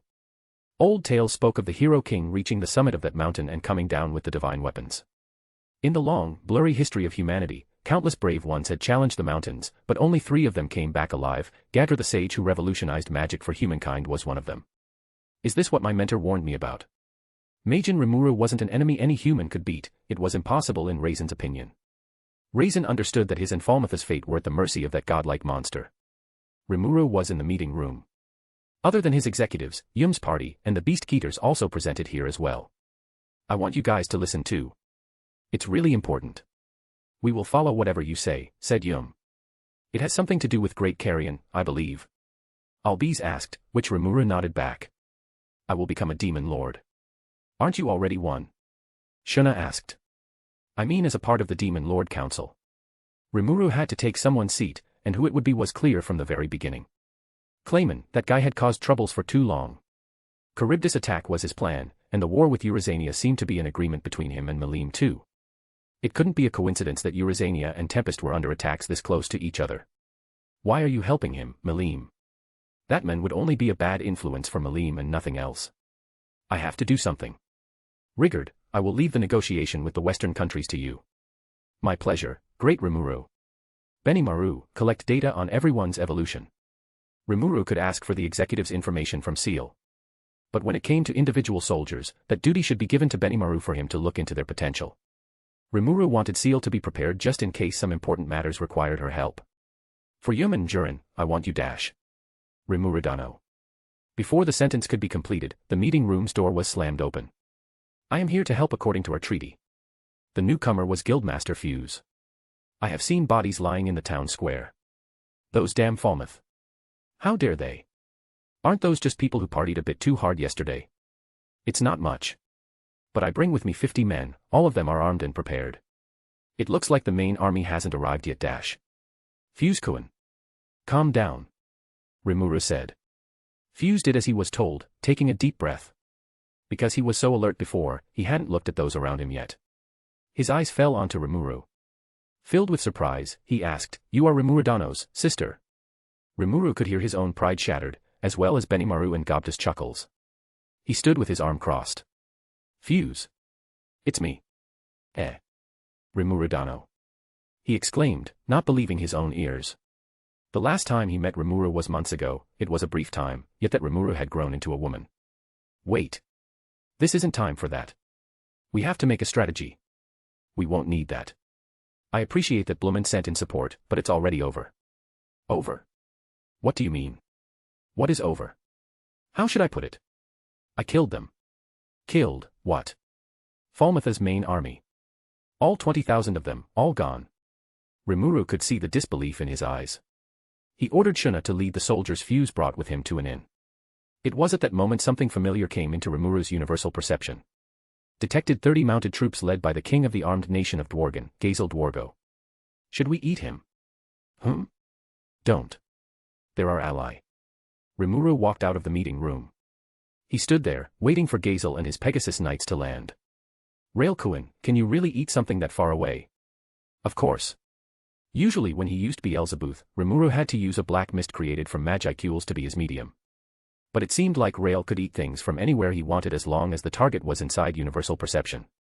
But the further the distance, the lower Rail's potency became. Seal said that the furthest distance possible, the edge of Rimuru's universal perception, Rail's potency would be comparable to unique skill gluttony. Gazel unmounted the Pegasus and took a glance at Rimuru. I believe we haven't met before. Are you perhaps Rimuru's mother? Your guess is even worse than Fuse. Rimuru sighed. Seriously? You can't be serious with that prediction, right? So that's how you look after your evolution. Gazel raised his eyebrow. Whatever, congratulations on your ascension to a demon lord. He probably knew it from Vesta's report. To be frank, it's a hassle. But we are having a meeting to find a way out. I see. I arrived at the right time. Let me join your meeting as well. While Rimuru was shaking hands with Gazel, another report echoed in his mind. Detected a group of 5 heading to your location. Lord. No, don't eat them. Maybe they come with a good intention. Rail was rather simple-minded, so Rimuru could guess what he was about to ask next. Walking out of the dense forest were hooded figures. Who are you people? Gazel asked. Well, it's a surprise to see the cowardly king who hides in the mountain here, trying to align himself with a newborn demon lord. Ah, it's you. Descendant of silly elves obsessed with high places. What brings you out of the homeland embraced by the divine tree? The blonde, aged man chuckled as he showed off his homunculus body to Gazel. It was an artificial human body created to use in an occasion such as this one. One couldn't be too cautious approaching a demon lord after all. The men turned to Rimuru. I came here expecting to meet a king, but you turned out to be a fine lady instead. That's also surprising. Of course, nothing wrong with her calling herself a king, even our emperor did the same thing, he thought. Rimuru felt slightly annoyed with these mistakes they kept making. If anyone calls me a girl again, I will punch their stomach. Rimuru thought before smiling for the men. He did remind Rimuru of someone he knew though. In reality, I am Dash. I got a report that my beloved daughter was kidnapped by a demon lord, so I came here as soon as possible. Truthfully, if you are a man, I might as well use some explosion flame magic. Maybe I shouldn't tell him. Seal could easily handle that magic, sure. But taunting him to the point he used that kind of spell in the middle of the city wasn't a smart choice. I understand that feeling well. If my daughter fell for a shady man's words, I would be equally mad. Just thinking about it made him want to punch Clayman. Eh? You have a daughter too? Rimuru sighed, yes, but she's not around anymore. Girls her age tend to seek their own adventure, even though I thought she still has no resistance for manipulation. The men came closer and tapped Rimuru on the shoulder. Because he was using the homunculus body, he had no reason to fear an attack. Elian, my daughter, wasn't much different. Already seek out the thrill of adventure at that age despite the golden nest mom and dad makes for her. But she's the one choosing, right? What can we do other than looking after them from afar? Rimuru and the blonde man gave each other an understanding nod. My name's Irald, Archduke of the Sorceress Dynasty of Sarian. I'm Rimuru Tempest. Nice to meet you. Because they shared a familiar experience as a father, Rimuru and Irald seemed to get along well. Those who dote on their own daughters just like me cannot be a bad person. Irald thought. You two got along well it seems. Gazel only shook his head and sighed. He knew about Rimuru's marriage from the last time they talked, but this was the first time he heard about the daughter. Though curious who the child's father was, Gazel didn't think this was the right time to ask. Not long after, Gopta came to inform that the new meeting area was prepared. The number of the participants had increased, so they had to use the pavilion in the garden instead. Starting with the representatives from the nation of monsters, first was Rigard and the goblin elders. They cladded themselves in expensive clothes suiting their position. Next was the manager of the forest, Mrs. Trainee. Irald was surprised to see a higher species like dryads here. But he kept his calm and greeted her back. The representative from the armed nation of Dworgen was none other than the king himself. Because the fate of Tempest tied directly to the benefits Dworgen would gain, Gazel probably had Rimuru's best interest in mind, thus being a trustworthy ally in this time of need. On the other hand, Archduke Irald Grimwald, the representative of Sarian, was not Tempest's ally. How the Sorceress Dynasty would treat Tempest in the future, either as friend, foe or with indifference, was up to Irald's decision. Blumend didn't send in any political figure, but Fuse, who was the guildmaster of Blumend branch of the Free Guild, could act as one. Rimuru chose Yum's party, alongside Njurin and Grucius to be the representatives of Falmouth from now on. And lastly was the representatives from the Beast Kingdom of Eurazania. Phobio, Sufia, and Albiz of the 3 Beast Keeters. Rimuru would prioritize Albiz's statements over the other 2 as she showed to be the most among them. Ah, right, about Veldora. Yes, Lord Veldora is currently Dash. Shuna couldn't finish her sentence before the obnoxious gahahaha got everyone's attention. Rimuru worried that Veldora's outfit wouldn't suit the seriousness of the situation, so he had Shuna put him in a more formal attire. Anything would be better than having him being half naked. How do I look? Like a handsome young man, Rimuru said. Veldora laughed before picking Rimuru up and put him on his left shoulder while Ramrus sat on his right. Hey! Don't do this while we're having guests. Come on. It's not that big of a deal. Gazel stood up. Rimuru, is he one of your men? He looks new. Yeah, you might have heard of him before. Please remain calm, this is Veldora. I am Veldora Tempest. People usually call me the Storm Dragon. You don't get to see me often, so consider yourself lucky. Gahaha. Veldora introduced himself immediately after, arrogant and self-centered as always, but that suited him well. Veldora. Veldora. Dora. A few people fell unconscious with just a mention of that name, one of them was Fuse. While Irold and Gazel seemed like they had something to say, they got hissed into sitting down by Veldora. Coo. I know what you plan to do, puny humans. I will protect my beloved brother at all costs. Rimuru jumped off of Veldora's shoulder. While we're talking about adults' business, I want you and Ramirez to be quiet on that bench. Are you keeping all the fun to yourself?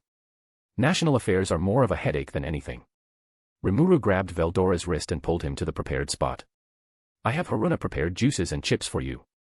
These manga should be enough to keep you occupied. I will call if it's something that has to do with you. Gahaha. If you asked me nicely, then I have no choice. Veldora sat and leaned down to the decorated bench obediently. Was that really the Storm Dragon? No, there is no man nor monster foolish enough to impersonate the evil dragon. Gazel thought.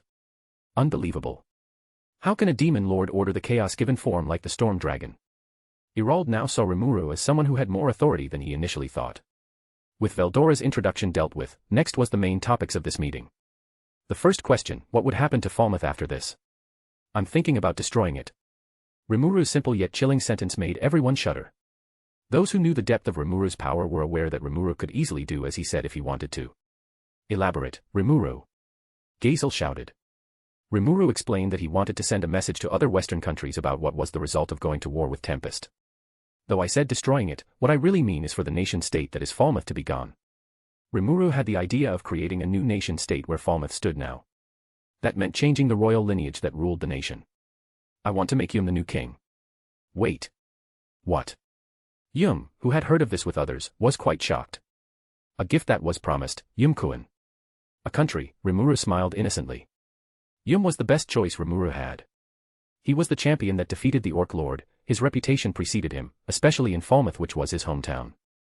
Rimuru was so sure that the citizens of Falmouth would accept him. If Yum took the throne, Falmouth would become a vassal state of Tempest. That would allow several reforms to be made. Sir Rimuru, is it really a good idea to say that in front of us? We're not an ally after all, Irold asked. Is Sarian going to intervene? No, the sorceress dynasty of Sarian won't interfere with what happens in the Western nations. It was the right time to ask the next question. What would Rimuru do with the Western nations? Even though we were attacked first, the massacre of 20,000 troops won't be overlooked, I am sure of that. Gazel said, you forgot a crucial detail, Rimuru. Which is? As long as you make sure nobody speaks up, you can put in any narrative you want. History was written by the victors, that was what Gazel was trying to say. If you ask for my opinion, finding a scapegoat isn't a bad idea. And you already have the perfect scapegoat, don't you? He glanced at Veldora. Veldora was already well known for his destructive tendencies. If the rumor spread that Falmouth's army was wiped out by Veldora, no one would question it. I don't want to bother him. Gahaha. I won't mind. You can use my name for whatever reason you want, Veldora shouted. Despite him being out of the conversation, he was listening. The kingdom of Blumund would help to spread the rumor. While Dworgen would publicly announce their support for Tempest. I, as the representative from the sorceress dynasty of Sarian, want to make a treaty with you and publicly announce it, Irold said. Doing that would increase Tempest's credibility, isn't it? Dworgen and Sarian were both politically powerful countries. If they announced their support at the same time, even the most hard-headed in the West probably listened to what they had to say. Rimuru agreed immediately. Excellent. I will report this to the Emperor as soon as possible. Before we could move on to the next topic, Sui appeared. Judging from his expression, it must be serious. What happens? We found Demon Lord Carrion, he's suffering fatal injuries. Really? It had been 4 days since the battle between Malim and Carrion. At first Rimuru thought that Clayman might hold him hostage or even kill him, so it was unexpected to see him here. The meeting was put on pause. Rimuru had Sui lead the way. How did you find him? My body double found him with a harpy girl near the forest's border. Entering the building Carrion was resting in, the first thing Rimuru saw was the Beastmaster tied up in red chains. Lytus tried to heal him with both healing magic and holy magic, but to no avail. For a woman all alone in the enemy's territory, she didn't seem so worried. Let me see it. Rimuru thought that the chains might be the root of the problem, so he casted Seal's analytical appraisal on it. And of course, she confirmed it to be the sealing chain Gleipnir. The chains can nullify spirit runs, both magicules and holycules. It also blocked the usage of art and magic. Gleipnir was something Rimuru was familiar with. Melim could use it as well. He had never seen her use it before, but it was possible. She seemed to inherit most of Veldanava's power after all. Rimuru summoned the Veldanava sword to cut down the chains. Ugh, it's more annoying than I remember. When it was destroyed, its remains disintegrated. It would be better if we have time to analyze it more. Seal-san, can we recreate that? Gleipnir was undeniably useful, so Rimuru asked. We cannot. The conditions are not met. She probably spoke about the Creation King, which Rimuru didn't possess. When the chains were gone, Carrion's wounds could now be healed. Rimuru sent a message to everyone via thought communication. The meeting was over for now. It would be more practical to wait for Carrion before continuing the meeting. He probably had a lot of crucial information with him. Lord Rimuru, I found this letter on the harpy we brought back alongside Demon Lord Carrion. Rimuru took the letter from Sauka. It was written for the Lord of the Jura Forest, or in another word, for Rimuru. Dear, ruler of monsters. If this letter reaches you, it means Nimue has successfully delivered Carrion to Tempest. It worries me to no end that I have to put faith in my youngest. She's not the most reliable, you see. But we have to work with what we have. I cannot mobilize my elite subordinates, Twin Wings. That'll alert Clayman for sure. This letter is a warning. Melim is under Clayman's control. I can convince whatever took control of her to spare Carrion. It knows that to start Walpurgis, it would need at least 3 demon lords. If Carrion died, I wouldn't help them set up the banquet. That was our agreement. But the same trick won't work twice. Melim used to tell me that you're as strong as her. I won't be helpful against that kind of power. You're on your own. Please save Melim. I will never forget this favor if you succeed. Sign, Demon Lord Fry. Rimuru read the letter a few more times to make sure that he didn't misinterpret the messages, especially what was written on paragraph 2. Melim got controlled. Clayman. Rimuru's hand tightened, crushing the letter. Is he a genius in the art of getting on my nerves? To say that he was mad was an understatement. Seal-san, can you do me a favor? Anything for you, master. In the Walpurgis banquet, I want you to control this body and make a case in my place. I don't think I have enough strength to speak more than 3 words without trying to punch that bastard. Rimuru's information. Name, Rimuru Tempest. Titles, Newborn Star / Reincarnator / Ruler of all Monsters / True Hero / True Demon Lord. Pseudonyms.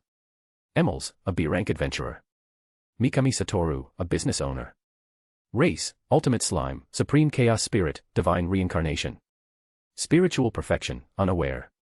Pseudo-Souls. Divine Human, Chosen Hero, plus Queen of Spirit Bound. Demonoid, Divine. EP, 106,807,702, Rimuru Tempest, 18,681, 123 plus Veldora Tempest, 88,126,579. Weapon, Genesis Grade, Divine Construct, the Veldanava Sword. Concealed Form, 37,554,220. True Form, Infinity, can only be used once. Stardust Particles, 60%, Drago Buster, 10% per usage, Performing Miracle, 20% per usage, Drago Nova, 30% per usage, Forcing Evolution, 50% per usage. Blessing, Storm Dragon's Grace / Elemental Queen's Guidance. Magic. True Dragon Magic, Star Magic. Elemental Magic, 8 fundamental elements / ice. Summoning Magic, Spiritual Life Form Summoning. Ancient Magic, 8 fundamental elements. Physical Magic, Megiddo. Holy Magic, Disintegration / Regeneration. Spiritual Magic, Locking Curse. Illusion Magic, the Great Art of Possession / the Secret Art of Revival / the Secret Art of Resurrection. Arts, Faux True / Ukiyo-e, Sorrowful World. Resistances, Physical Resistance / Pain Nullification / Spiritual Attack Resistance / Magic Resistance / Holy Magic Resistance / Natural Effect Resistance / Abnormal Condition Resistance. Intrinsic Skills, Absorb / Dissolve / Infinite Regeneration / Dragon Spirit Hockey / Demon Lords Hockey / Heroes Hockey / Universal Perception. Common Skills, Thought Communication. Extra Skills, Sticky Steel Thread / Ranged Barrier / Perfect Memory / Enhanced Body Double / Multidimensional Barrier. Unique Skills, Specialist / Bewilder / Sniper. Ultimate Skills, Veldanava / Vulcan / Shub-Niggurath / Veldora / Yog-Sothoth. Manus, Seal / Rail. To avoiding the info section being too clustered, I decide to only include imaginary space and Shub-Niggurath as storage only when there is a change in description, things get added or get sacrificed for the greater good. That might help. Next chapter will be the last of what I call the preparation phase. We still have a lot to cover before getting to Valpurgis, such as Diablo and Luminous, Rimuru's new quest and more. I will be right back when the chapter finishes. Ultima was in the Holy Empire of Liberia's territory. She was heading to the capital city Rune with Hinata the Saint being carried on her back.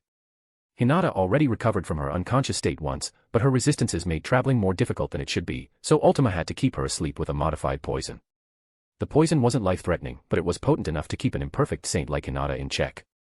She had the formula of this specific poison even before unique skill, toxicologist, was given to her via gift.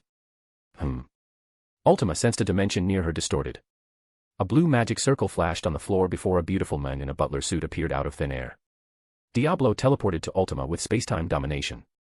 Honestly, I didn't expect the Holy Empire to be here, he mumbled to himself. Spacetime domination could only bring Diablo to places he had visited before. The Holy Empire of Lubrius was founded during the period where Diablo was wandering in another world. Though this was his first time in this country, Diablo had a connection with this land. Oh, right. Your old master used to live here, didn't he? Ultima asked. That's correct, and I am not surprised that Luminous chose this place. The capital city Rune was built surrounding the mountain haunted by God, one of the most important places in the West. The god that used to live on this mountain was none other than the Star King Dragon. After his death, Luminous Valentine took this mountain as her own. The three pupils of the star was trained here as well, on top of that mountain by Veldanava himself.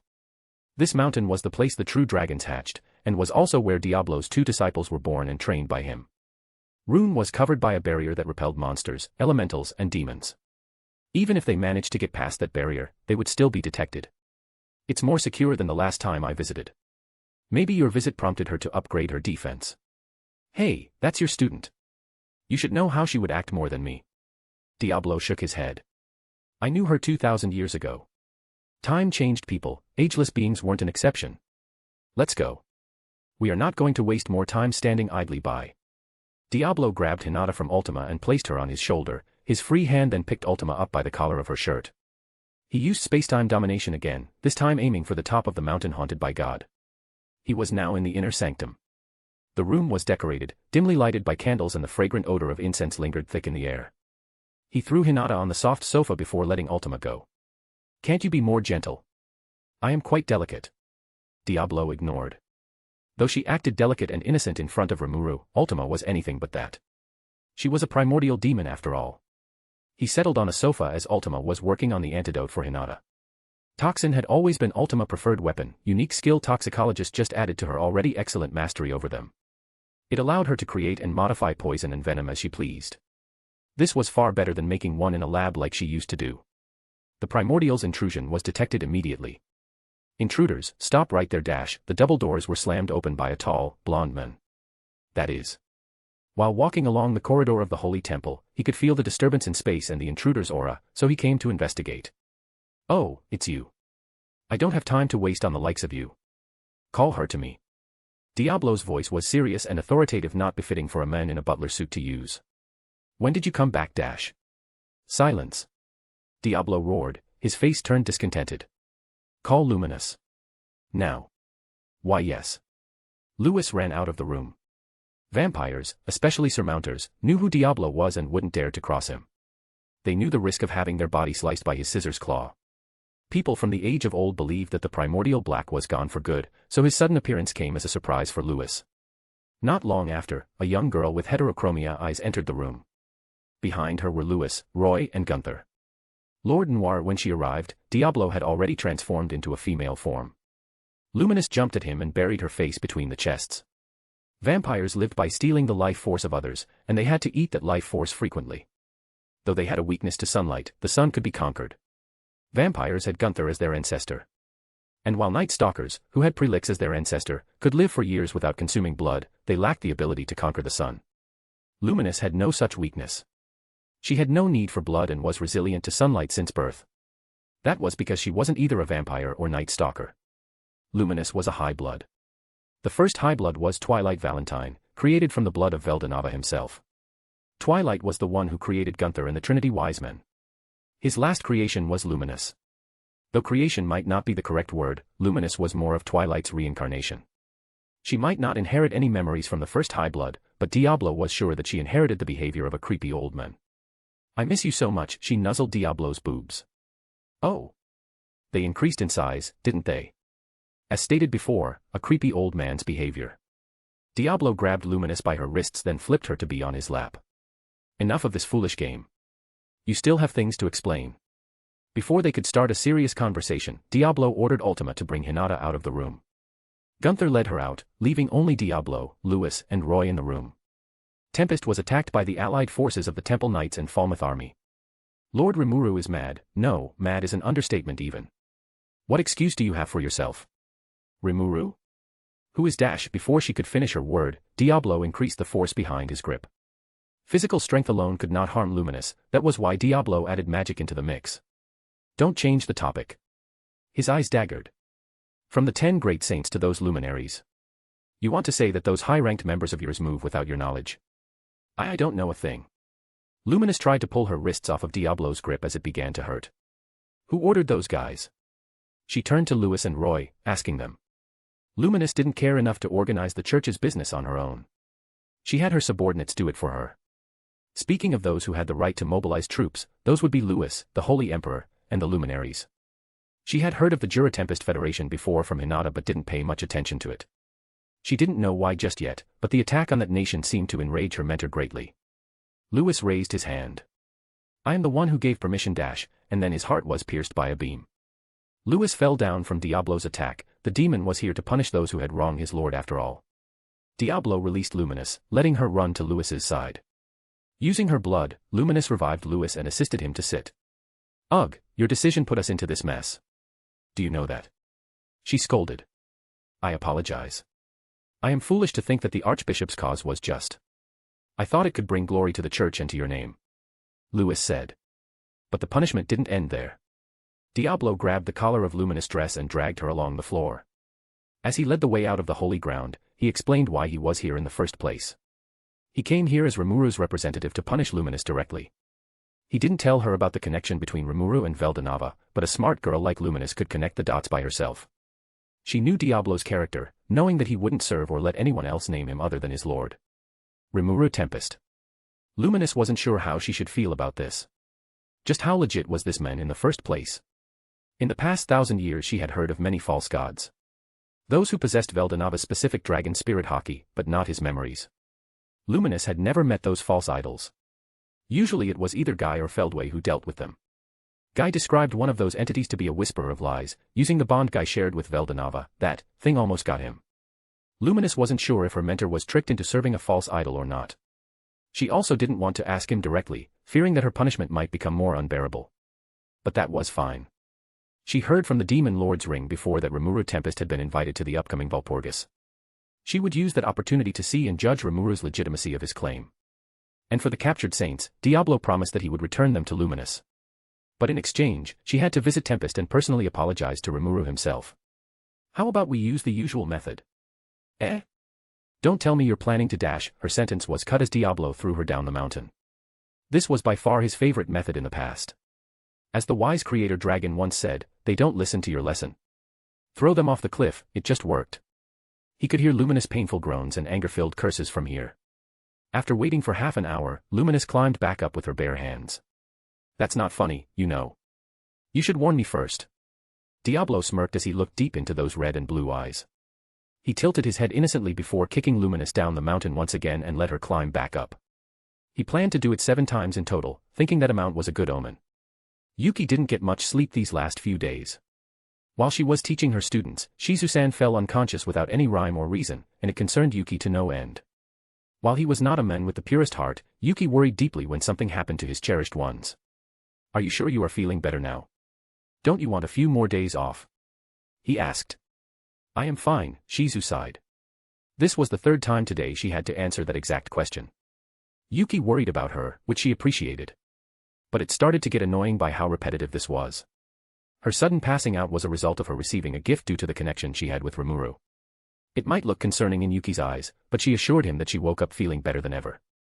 Shizu-sensei, you are pushing 70s as of now, no one will blame you if you take a couple days rest. Shizu's eyebrow twitched as her age was being mentioned. Yuki, I said I am fine, she confirmed. As much as Yuki wanted to, he couldn't hold Shizu from doing what she wanted to. He could only watch as she walked out of his office, heading to the classroom.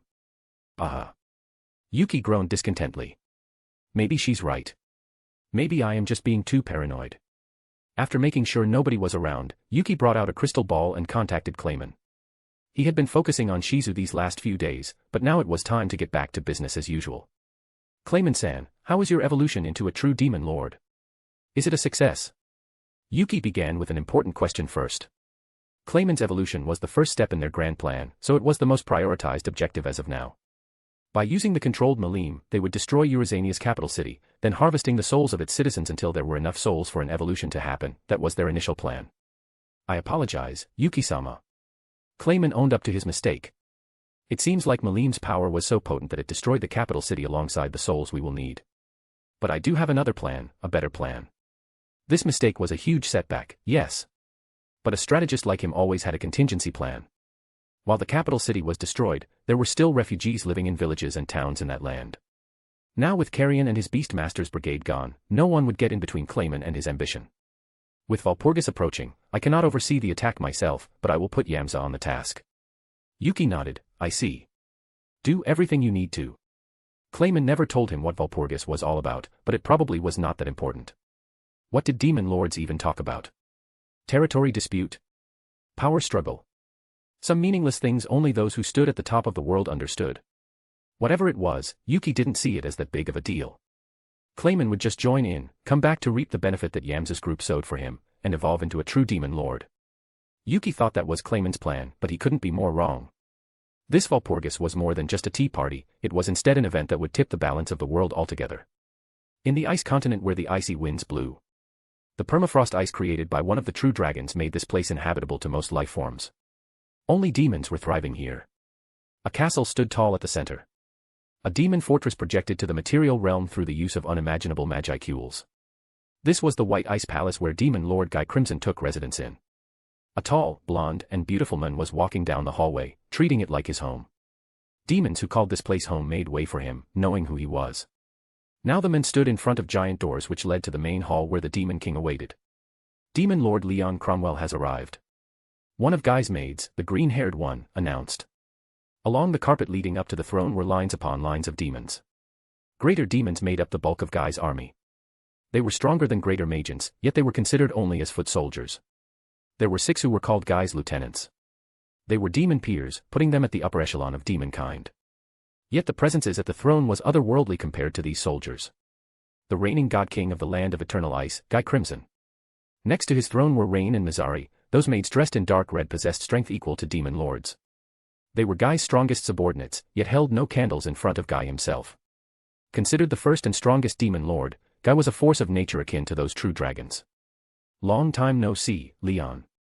He took every step with a hint of confidence and arrogance. His red, slightly curly hair flowed like a blood-soaked river. I appreciate that you answered my invitation. Guy stepped down from his throne. His hand reached for Leon's waist, other hand caressing Leon's face. Let me show you my way of thanks. Leon frowned in disgust as Guy began to kiss him. He pushed Guy away. I told you many times, I have no interest in men, Leon said coldly. Ah, you're no fun, Guy chuckled despite the cold response. I can turn into a woman if you want to. Going to bed with you gives me no benefits. Which implies that you'll do it with me if I can help you with something. That will only happen in your dream, and your dream will certainly be my nightmare. Guy led Leon up to the frost balcony. The icy winds blew past them, yet there was no sense of chilling because of the temperature control system Guy prepared for Leon. The chairs and table were made of ice, yet they weren't cold. Why did you invite me here? About the disappearance of White you told me before, I just have Mizari investigated for me, Guy said. While they were talking, Rain walked in silently with a tea set. She masked her emotion with absolute professionalism. The result is quite perplexing. It isn't just white. But purple and yellow are gone as well. Leon's eyes widened. It seemed to be more troublesome than he initially thought. Yellow too. Juan might be a troublemaker and an annoyance, but her disappearance was not comforting. Them and their lieutenants are gone, but their underlings are still around. So it wasn't an all-out war between factions that took them, said Guy. It could have been anything. The worst thing that could happen is all of them finally incarnate. Do you know how much chaos the 3 of them could bring if they are in the material realm at the same time? Though interesting, what happened to them didn't concern Guy. If they were killed, then they would be reborn. Primordial demons always came back after all. If they incarnated, then Guy would deal with them when they caused problems. Even if they attacked him in group, they had no chance to win against Guy's peerless strength. Guy only had the upcoming Walpurgis banquet on his mind. So, what do you think of this Rimuru? He crowned himself a demon lord without permission, didn't he? But I think he could join us if he's strong enough. So you think he's qualified? Funnily enough, Ramaris suggested the same. Guy smiled happily as he spoke. I have never seen her so passionate about letting a new member join our rank before. So, I guess he has more to offer than just being a self-proclaimed demon lord. Guy might be arrogant, but he always listened to his friends. Ramaris' words should not be taken lightly. I just allowed Rimuru to join this Walpurgis as Ramaris' request. Guy was looking forward to this banquet, while Leon was forced into participating. They didn't know what Meline was thinking in taking sides with Clayman. But then again, it was difficult to predict how an idiot would move. But speaking of a being with an unreasonable level of strength, Leon had heard of the storm dragon Veldora's revival, which surprised Guy when was informed. Era. Now that's intriguing. Suddenly, a voice cold as ice interrupted the two's conversation. She was a woman with pearly white hair. Her eyes were blue like the deep sea. Are you saying that my little brother has awakened? Her presence demanded respect. People called her the Ice Empress, but she was better known by another title, White Ice Dragon. The strongest of the remaining true dragons. Guy's friend and partner, Frost Dragon Velzard. Is it true then, Leon? It's information I got from my spies in the Western nations. Veldora's presence disappeared around 2 years ago, so they thought he was gone for good.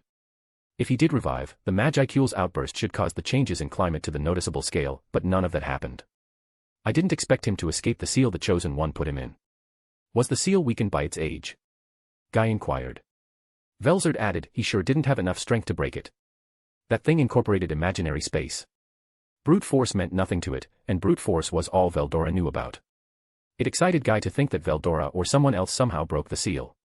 The Chosen One was not your average champion or chosen hero. Cronoa was blessed by time and stars. Training under Rudra and inheriting his title, that made her one of the strongest people Guy had ever met. To think that there was someone who could break a seal created by that anomaly of a human. Clayman was acting reckless. Meline was making weird decisions. Those devil girls' disappearances. Rimuru proclaimed himself a demon lord. Veldora had been revived. If all of these were connected, then this Walpurgis banquet seemed to be more interesting than he initially thought.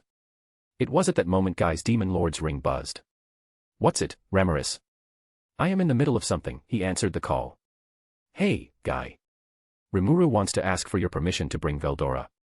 Is it fine with you? Guy let out an intoxicating smirk. That infamous storm dragon wanted to join the banquet. That was surprising. Of course. Why not, he replied. Guy prioritized his own amusement first, so he would allow it. Guy said it's fine to bring him, but in his words, you bring your dragon, I will bring mine. Ramaris reported to Rimuru. He nodded.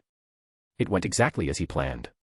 Rimuru wanted to lure the white ice dragon out of her den, and what would be a better bait than her own little brother? That's great. You seem so eager to see her, eh? Ramaris didn't blame Rimuru though. Velzard was a recluse who didn't appear often in front of others, a chance to see her was as rare as seeing a polar bear in the jungle. However, Rimuru had an ulterior motive. It was when Ramaris informed him of the date Walpurgis banquet would be held that Seal approached him. She told Rimuru about his new quests. There were 2 of them. Quest 4, Consuming Cores of All the True Dragons, unfinished. Quest 5, Evolve, unfinished. What differed these 2 quests from the previous 3 was that these new ones had a time limit. And they were due on the exact same night as Walpurgis. Coincidence? Maybe. But it seemed a little too perfect. It made Rimuru question if these quests really came from the voice of the world. From what he knew, the quest seemed to be a phenomenon only Rimuru experienced. And its objective was strange for a quest. It wasn't a conventional, kill 7 monsters, or deliver this package. It felt more deliberate, guiding Rimuru to get stronger rather than fulfilling its desires. Rimuru didn't know what its purpose was, but he wouldn't risk any punishments that would come with a failure of not meeting its demands. Evolve was too brief of a quest and it didn't give Rimuru any clue either, so he would focus on the first one for now. Rimuru already had a few cores with him. The Star King core he got from Veldanava's corpses and the Storm core seal extracted from Veldora. That left only the Scorch core and the Frost core to be collected. With Velzard joining the Walpurgis, Rimuru could find time to politely ask her for it. From Seal's statement, the extraction of the core was painless and it didn't affect the strength of those being extracted, so it would be fine. The scorch core, however, was more difficult to deal with. Rimuru had a plan in place for it, but he should wait for the right moment. For now, he should focus on his plan to crush Clayman. Rimuru had another meeting in the Ryokan with his executives, the three Beast Keeters and the now recovered Carrion. Clayman accused Carrion of betraying the council and accused Rimuru of being a co-conspirator who proclaimed himself as a demon lord and killed his subordinates, Mjurin and Perone. I understand the Mjurin one, but who is this Perone again? She's a harpy-like magen I killed. She was spying on us during the war with Falmouth. Sadly, she didn't possess any usable skill. Well, at least one of his accusations isn't made up. That's a good start, I guess. Carrion and Fry could expose Clayman of his lies, but only at the right time. He accused us as conspirators, so you can't just show up at the banquet.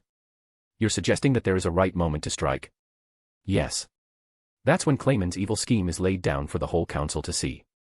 Rimuru advised Carrion to join in with a disguise on, waiting for that right moment where Clayman's scheme came crumbling down. During the night of Walpurgis, there would be two groups mobilized behind the scene. The first group composed of Benimaru, Geld, Gobta, their subordinates, and the Beastmaster's brigade would confront Yamsa's army that was settling in the city of the Forgotten Dragon. From Sui's intelligence gathering, Rimuru knew that they were heading into Eurazania's territory, so the faster they were dealt with, the better. The second group composed of Shuna, Hakuru, and Sui would raid Clayman's castle to see if there was any evidence that could be presented to the demon lords. And now, about Falmouth. He had to find someone to accompany Yum and his party. At first, he thought Diablo might be the best option. I think ULT knows a thing or two about causing a nationwide distress, Testarossa suggested. Oh, right. Look at the mess she makes at Raja, she's really a professional when it comes to fuck the whole country up. Carrera added. Rimuru felt like he should be concerned about what they were saying. But he should focus on the trouble at hand first. Rimuru contacted Ultima via thought communication, telling her to wait for Yum's party at Blumund. Ranga, you should go with them too.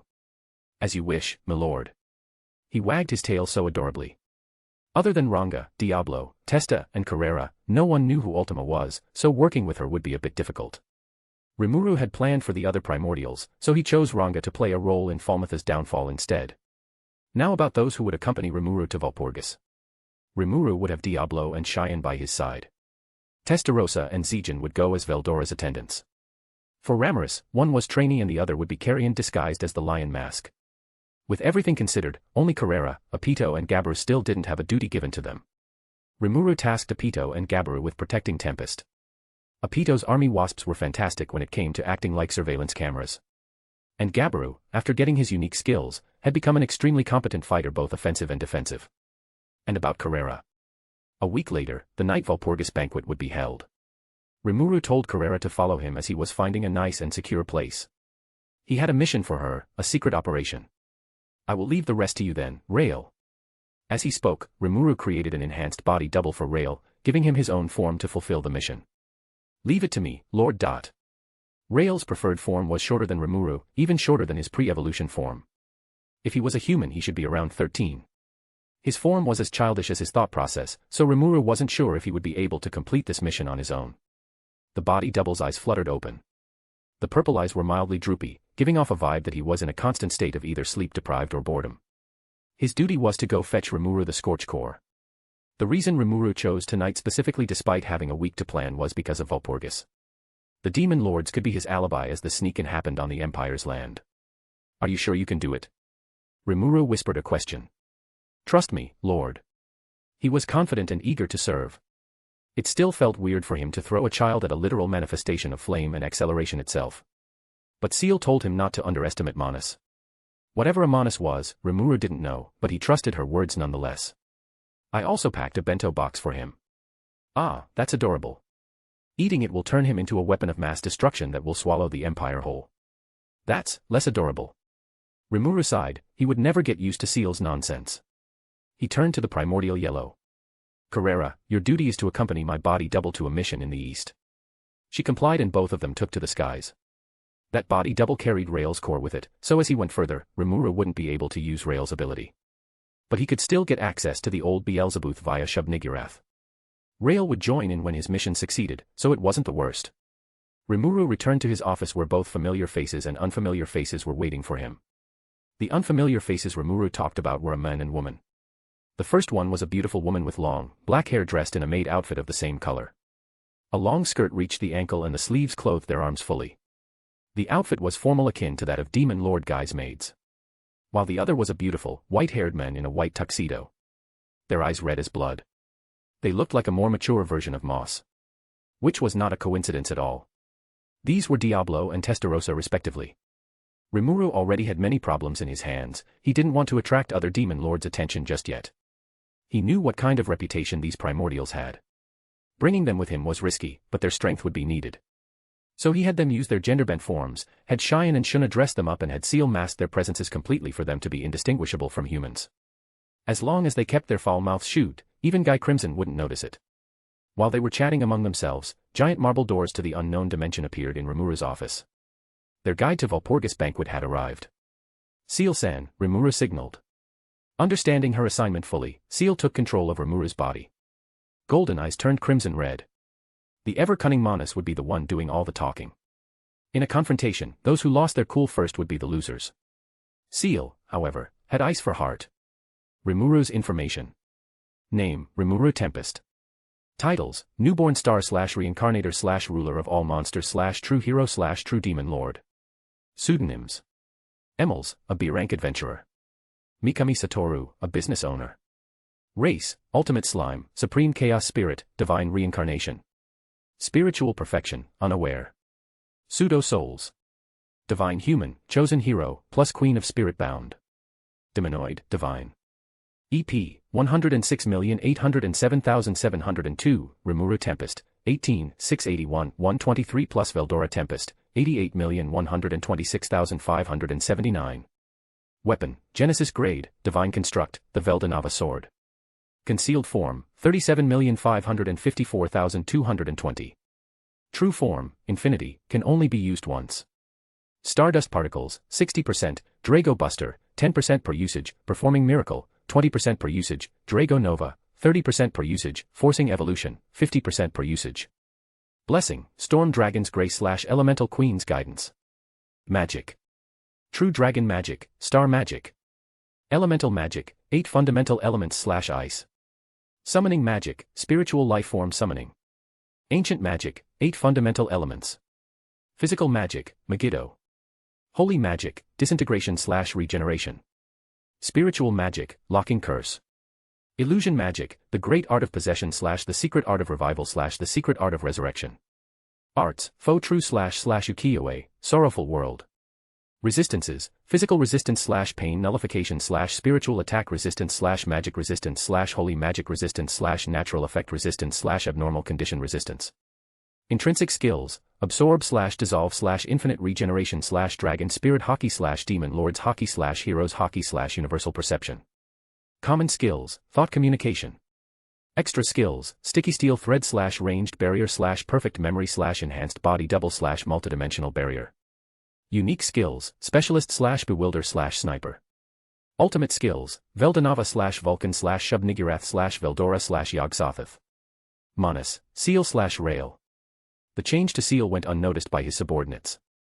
Veldora and Ramaris, who were already aware of Seal's existence, were smart enough to not blow her cover and face her wrath. Meanwhile, Rimuru's subordinates only saw it as a seriousness befitting for the situation. They all watched as a blue-haired maid walked through as the doors opened.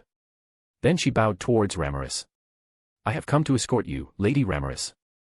That includes Lord Veldora and Sir Rimuru as well." Her voice was angelic.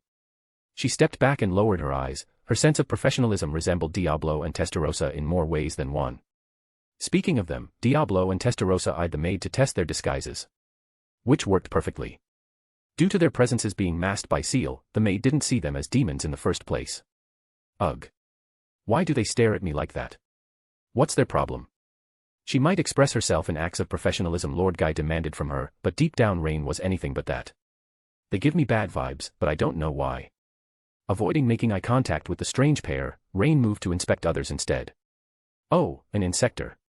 What a rare sight to see their kind here. It concerned her a little to see an aggressor here, but Rain comforted herself silently, telling herself that a primordial of her caliber could hold her own against an insector despite the direct disadvantage. He looks menacing, yet calm. I hate this kind of opponent the most, the one that I can't read what they're thinking. Is he thinking less of me? Looking down on me? So irritating. The armored insect was a stark contrast to the ogre standing next to him. She was expressive and Rain could clearly sense her unparalleled confidence. That Majin. What is she? A Kijin? No, her magicule say otherwise. An Oni. Whatever she is, her aura is similar to us demons for some reasons. And lastly was the slime who was the main topic of this banquet. Yikes. Rain tried to analyze Rimuru but she saw nothing. Quite literally in fact. There was a thin, unseen barrier which repelled magic perception and appraisal analysis completely. There were those who showed off their magicules like DeGrol. There were those who faked the amount of their magicules to trick untrained eyes like Guy.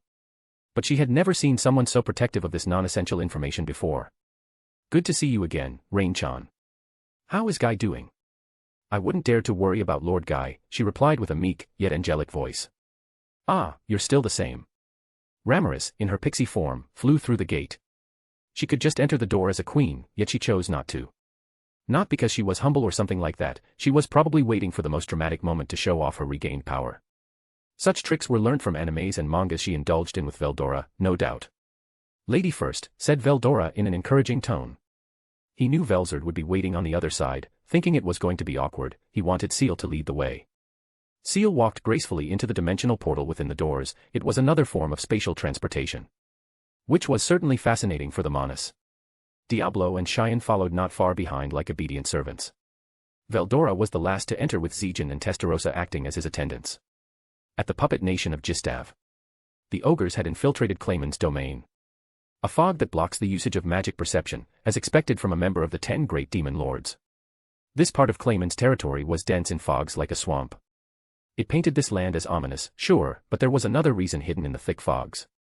We're surrounded, Shuna said in a low voice. Around them was an army of undeads. Skeletons automated by necromancy. Other than numbers, these skeletons posed no threat. The same could not be said to the one in a cleric robe. Intruders, you're trespassing the domain of Great Clayman. Your lives end here. Do not resist, it will be futile nonetheless. He was not a mere subordinate, instead he was one of Clayman's strongest magians, index finger Adalman. The White King who guards the castle, Mjurin has warned us about you. Mjurin, you say? I thought she was killed by a magian of the Jura forest. She's not, Shuna said. Is that so? It fills me with happiness to know that she has escaped the shackle. Adalman didn't like his duty. He, just like many magians serving Clayman, was forced into servitude. Clayman's control is not as potent as the Curse Lord. Mjurin was lucky, unlike me. Hakuru attempted to attack the White King directly. Foolish. Adalman shouted loudly. In front of him, a Death Knight appeared, blocking Hakuru's blade. His body might decay, but his mastery over a sword remained intact. Sui's opponent wasn't much better. A higher species of undead, a death dragon. Even if he cut it to pieces using mystic strings, it still regenerated. That wouldn't work, Sui. Its soul is inside Adelman's body. Using alignment field, Shuna cleansed Adelman's undead army, leaving only the Death Knight and the Death Dragon. Hold them for me. Hakuru, Sui. Alignment field. Adalman murmured. A compound magic between prison field and anti-magic barrier. A power of faith. How can a monster use such a spell? He knew it far too well. Prison field was quite basic for holy magic as far as Adalman was concerned. But how difficult it was to perform didn't matter, it was a matter of principle. Only humans could use holy magic. Monsters such as her and Adalman shouldn't be able to. Adalman knew that principle to heart. After all, he was a man of faith before. Serving under Goddess Luminous. He reached the level of priest, became an enlightened, and acquired enough faith to perform a miracle-level holy magic. But now as the White King, he couldn't use it anymore.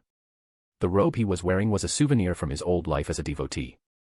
Adalman was resurrected by Gadra's mystery art of reincarnation. The great art was successful, and Adalman returned to life once again. But the land he died on, a field of rots and corpses, corrupted him. I know that the goddess doesn't gaze at monsters, then how could you? Your idea is too rigid. A thought that only humans can use holy magic has plagued you, Sir Adalman. That's why you're not my opponent. I have nothing to fear when up against a priest that can't perform a miracle of faith, Shuna said coldly. With enough faith and praying, even a monster can do it too. Let me ask you this. You can't use it because you are a monster or your faith was forsaken. Shuna's words rang a bell within Adalman. I see. After the betrayal of the luminaries, Adalman had distanced himself from praying to the goddess. When he was left to die in the land of the undead alongside Albert, no goddess reached out to him.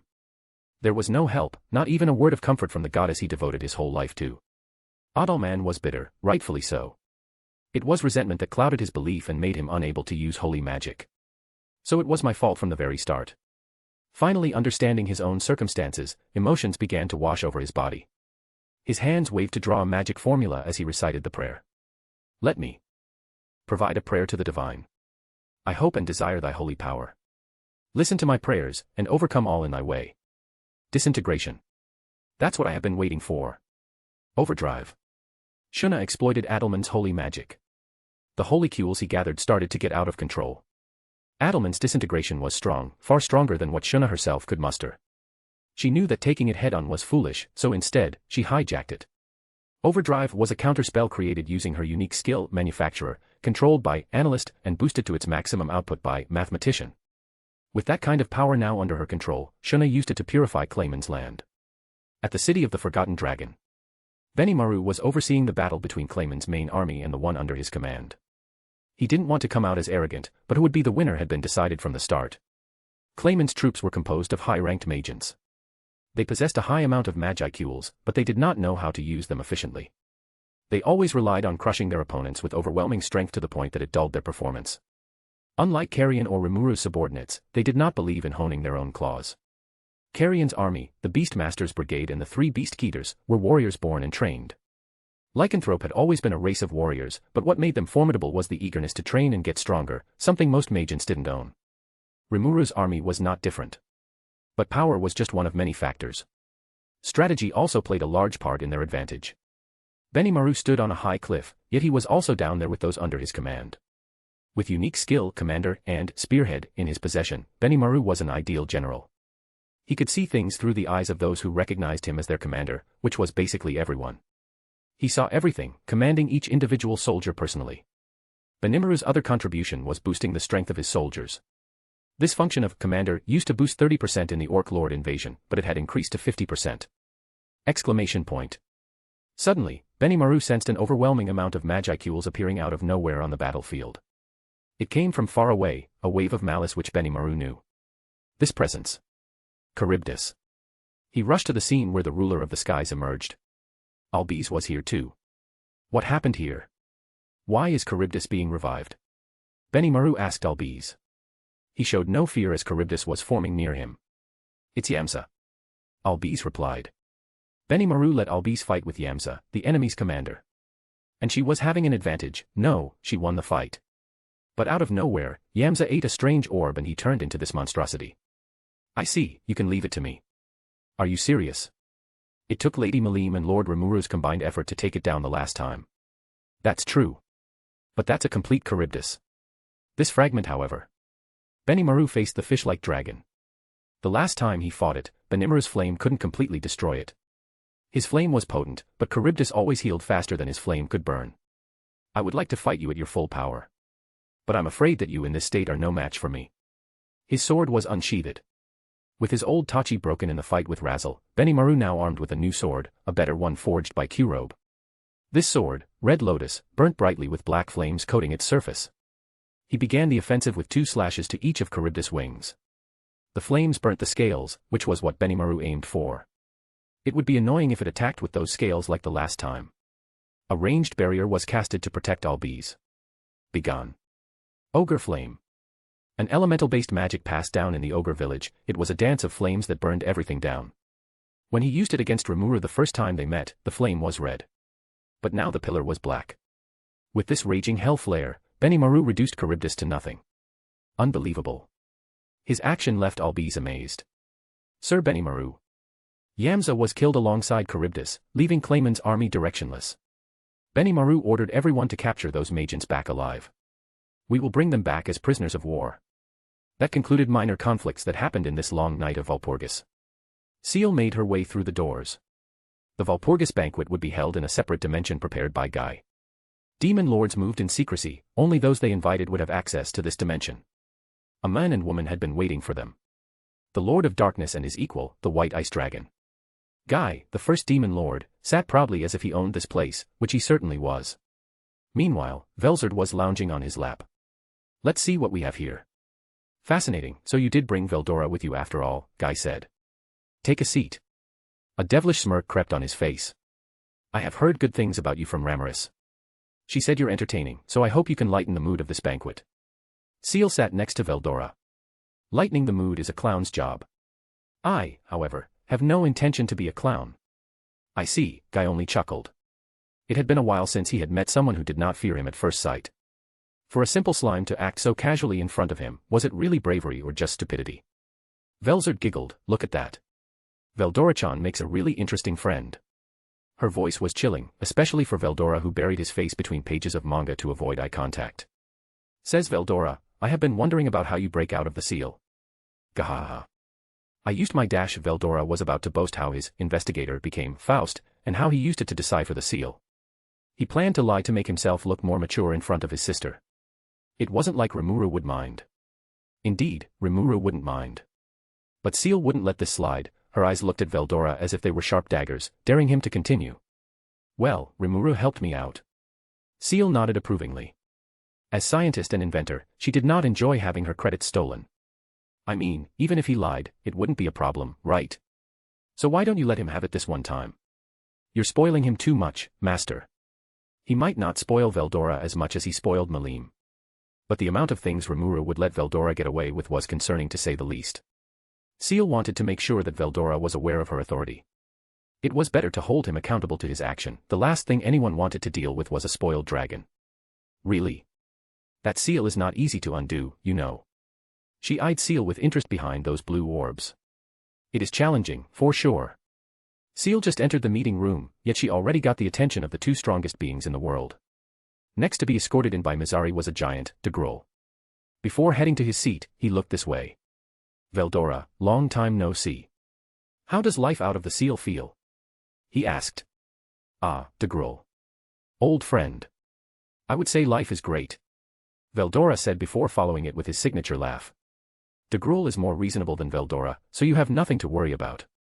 Rimuru did his best to introduce those he knew to Seal. Guy and Velzard's description was fairly obvious. They were strong, and it would be better to not upset them in any shape or form. De Grol, despite not possessing any quality of a demon lord, was strong enough to fight toe-to-toe with Veldora. He was just that strong when it came to physical strength. But he was sensible, unlike one of his brothers. Next to join in was a group of three. Leading the way was a tall, blond man in a black cloak. His fangs gave away his race immediately. That's Roy, probably. To be honest, it's difficult to differentiate the twins. Lewis and Roy had been around since the old era. Being creations of Twilight Valentine, they had seen Veldanava, and Veldanava had seen them as well. But he was not the demon lord. Even Rimuru knew that he was just standing in. The maid behind him, a silver-haired girl named Luminous Valentine, was the real demon lord. She's my blood, quite literally in fact. Diablo already approached her, so I think she won't be our problem. Other than Malim, Rimuru had two self-proclaimed daughters. And Luminous was one of them. She is a good kid. Roy and Luminous glanced this way. Roy was prideful, yet he feared Diablo deeply. It took him lots of effort to not react as he laid eyes on the primordial black disguised in a maid outfit, not much different from what his mistress was currently doing. So that is Rimuru Tempest Lord Moore was talking about. Luminous thought. Totally my type. Though it would be better if the chests were bigger. She was so mesmerized by Rimuru's appearance to the point that she ignored the storm dragon completely. Which was good for her mood, she already hated that lizard enough. Slowly, slothfully walking into the meeting room was a young man who could only be described as beautiful if not for rings of sleep depravity under his eyes. That's Dino. I would say he's my most trusted seraph. Feldway is the strongest, but he's unstable. So I chose Dino as my successor instead. His presence doesn't feel angelic though, master. What do you mean? Rimuru was confused. How could a seraph not be angelic? Rimuru wasn't aware of Dino's fall from grace. How he became a part of a human extinction conspiracy with Luminous and de Grol. He became a true demon lord from the souls of those he killed to avenge his god. He felt like his life had no meaning, and had been living a slothful life ever since. He could have been a prince of heaven, but he had no motivation. Yo. Still tiny as always, aren't you? Are you trying to pick a fight with me? You should keep that cheeky attitude in check, Dino. The first thing he did was to antagonize Ramaris. Why should I? I know I will win. Besides, haven't you gotten smaller since the last time we met? But instead of whining like a loser, this time Ramaris was calm. She was smirking, which gave Dino a slight feeling of discomfort. Come on, Dino-chan, I give you a last chance to say sorry. Don't be ridiculous. Then behold. My true power. She had been waiting for this moment, a moment to flex her regained power in front of the disrespectful Dino and put him in his place. She transformed into her Queen of Spirit form. Beautiful, graceful, and most importantly, powerful. What? Guy's eyes widened. Hey, hey, hey. This isn't funny anymore. Dino's face was one of pure distress. Even De Gruel and Luminous paid attention to what happened there. Ramiris had always been recognized as the weakest among the demon lords, only being here because she was one of the founders. Seeing Ramiris in her prime form was different. Ramiris. Since when did you dash? Surprised, right? Your face was priceless, Guy. Seeing Dino standing silently in shock was enough to satisfy her. She then flew back to her seat. Rimuru helped me get this form back. That's why I am so willing to help him. Dino's eyes followed where Ramiris' index pointed toward. So that's Rimuru, huh? He was wondering about what kind of power Rimuru possessed. After all, changing Ramiris from a feeble fly to this nigh omnipotent queen wasn't an easy task. I almost released my full power out of instinct. That Rimuru guy is bad news. Another one that caught Dino's eyes was a man who stood tall like possessed armor. Why is Zelenus kind here? Whatever. Not my problem. Though curious, Dino couldn't bring himself to give a damn. If anything, he felt kind of sleepy. Rimuru again. Guy thought. The more he heard about this guy, the more impressive he sounded. Ramiris' condition which made her reincarnated again and again was finally cured, and it was done by an unknown Magian. If Rimuru had Guy's attention before, he now had Guy's respect too. Ramiris' sacrifice to stop Malim was selfless. When she lost her power, she became an easy target, so Guy and Malim used their authority to protect her. But it wouldn't be necessary now. Ramiris in her prime form was a beast in its own right. Truthfully, even Guy would have a difficult time against her. Elementals already had advantages against demons, so going up against a literal queen might not be his easiest win. And she chose a side too. I pity Clayman, really. Veldora and Ramiris were leagues above demon lord seeds like Clayman. Fascinating. Fascinating indeed. With an intoxicating smile, Guy said. Rimuru moved in an enigmatic way, but somehow felt familiar to Guy. He decided to keep his eyes on Rimuru from now on. Entering the hall next was Fry. She arrived with her harpy subordinates. That probably was Twin Wings she alluded to in the letter. She wrote that letter to me, but how much can I trust her? Is she really on my side or is she playing both sides and will stick with the winner? She looked in Seal's general direction but said nothing. Maybe she thought that the letter already told Rimuru everything he needed to know. So you are Rimuru Tempest. Approaching Seal's seat from behind was a blonde man with beautiful features. Seeing you does bring a lot of memories. Oh, I almost forgot about him. Looks like there is more than one punchable face in the banquet. The man was Demon Lord Leon. The man who summoned Shizu-san. Rimuru really wanted to punch him despite that would just make him look worse in front of the presented demon lords. The plan to have Seal take control was the right one. Rimuru still had a lot to learn in terms of controlling his volatile emotions. Seal looked at Leon with an emotionless glare. Sir Leon, I have no business with you today. But do wait, it's going to be your turn someday. That sounds more threatening than I expected. She didn't show Leon outright hostility, but alluded to one. While her master was the most important to her, Seal always had a soft spot for Shizue Izawa. Rimuru often teased her for having a thing for Japanese women, but it was mostly because Shizue's degenerate was a crucial component in the creation of Raphael. It made Seal feel grateful more than any other emotion. You can visit my castle anytime to talk things out. But if you think it's a trap and wimp out, you can turn it down too. Leon sat down at his seat. Then the last participants arrived. A man clothed in an expensive white suit. Clayman carried a small fox in his arms. That should be the thumb finger, 9 heads, Jurin informed me about. Coming alongside him was Malim. That pendant she's wearing, is it the magic device used to control her? Seal-san. I am at work, master. Seal casted appraisal analysis as soon as Malim entered the room. She knew how much her master loved his daughter, so helping her out of that state would earn her a lot of praises and adoration. Though it might take a while, Malim shielded herself by making a barrier of stardust particles. Even for Seal, it would take time to bypass it. Stardust particles were an energy of possibility, each piece that was woven and wore like chainmails required a dramatically different method to decipher. Thank you for answering my invitation, everyone. It's been a while since we gathered here, Clayman said. So let us begin our Walpurgis banquet. All the key players, the demon lords who were the dominators of this world, were here. Demon, Lord of Darkness, Guy Crimson. Dragonoid, Destroyer, Malim Nava. Pixie, Labyrinth, Ramaris. Fallen, Sleeping Ruler, Dino. Giant, Earthquake, DeGrol. Vampire, Bloody Lord, Roy Valentine. Harpy, Sky Queen, Fry. Deathman, Marionette Master, Clayman. Demonoid, Platinum Devil, Leon Cromwell. There were also special guests. Demon lords might be kings of this world. But truly, this world was created and still belonged to dragons. True Dragon, White Ice Dragon, Velzard. True Dragon, Storm Dragon, Veldora Tempest. And lastly, Slime, Monarch of the Jura Forest, Rimuru Tempest, or rather his closest subordinate, Monas, Seal. With that, this particular Walpurgis, which would later be called the Night of the Dragons, was about to begin. Rimuru's information. Name, Rimuru Tempest. Titles, Newborn Star / Reincarnator / Ruler of all Monsters / True Hero / True Demon Lord. Pseudonyms.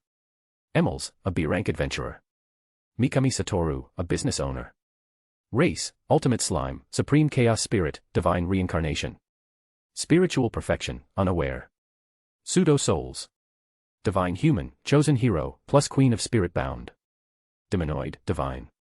EP, 106,807,702, Rimuru Tempest, 18,681, 123 plus Veldora Tempest, 88,126,579. Weapon, Genesis Grade, Divine Construct, the Veldanava Sword. Concealed Form, 37,554,220. True Form, Infinity, can only be used once. Stardust Particles, 60%, Drago Buster, 10% per usage, Performing Miracle, 20% per usage, Drago Nova, 30% per usage, Forcing Evolution, 50% per usage. Blessing, Storm Dragon's Grace / Elemental Queen's Guidance. Magic. True Dragon Magic, Star Magic. Elemental Magic, 8 fundamental elements / ice. Summoning Magic, Spiritual Life Form Summoning. Ancient Magic, 8 fundamental elements. Physical Magic, Megiddo. Holy Magic, Disintegration / Regeneration. Spiritual Magic, Locking Curse. Illusion Magic, the Great Art of Possession / the Secret Art of Revival / the Secret Art of Resurrection. Arts, Faux True / Ukiyo-e, Sorrowful World. Resistances, Physical Resistance / Pain Nullification / Spiritual Attack Resistance / Magic Resistance / Holy Magic Resistance / Natural Effect Resistance / Abnormal Condition Resistance. Intrinsic Skills, Absorb / Dissolve / Infinite Regeneration / Dragon Spirit Hockey / Demon Lords Hockey / Heroes Hockey / Universal Perception. Common Skills, Thought Communication. Extra Skills, Sticky Steel Thread / Ranged Barrier / Perfect Memory / Enhanced Body Double / Multidimensional Barrier. Unique Skills, Specialist / Bewilder / Sniper. Ultimate Skills, Veldanava / Vulcan / Shub-Niggurath / Veldora / Yog-Sothoth. Monas, Seal / Rail. Clayman left his seat. He looked rather satisfied, glancing at all the demon lords. Then he transformed this meeting room into his personal stage. He explained the causes behind this Walpurgis smugly. His words were overwhelmingly formal and unnecessarily lengthy. These were the allegations he made. 1. Demon Lord Carrion had instigated Rimuru to proclaim himself a demon lord. Clayman claimed that the Beastmaster's brigade stationed in Tempest was the proof. 2. Rimuru tempted Falmouth to attack the Great Jura Forest, then using it as an excuse to harm humans. 3. Rimuru defeated the Kingdom of Falmouth and proclaimed himself a demon lord with Carrion backing him up behind the scene. He thought Carrion's actions were violations of the rules among the demon lords. Chronologically, his claims made no sense, but it was difficult to prove otherwise. Clayman added even more. My subordinate, Mjurin, who informed me this information has been murdered by that Majin named Rimuru.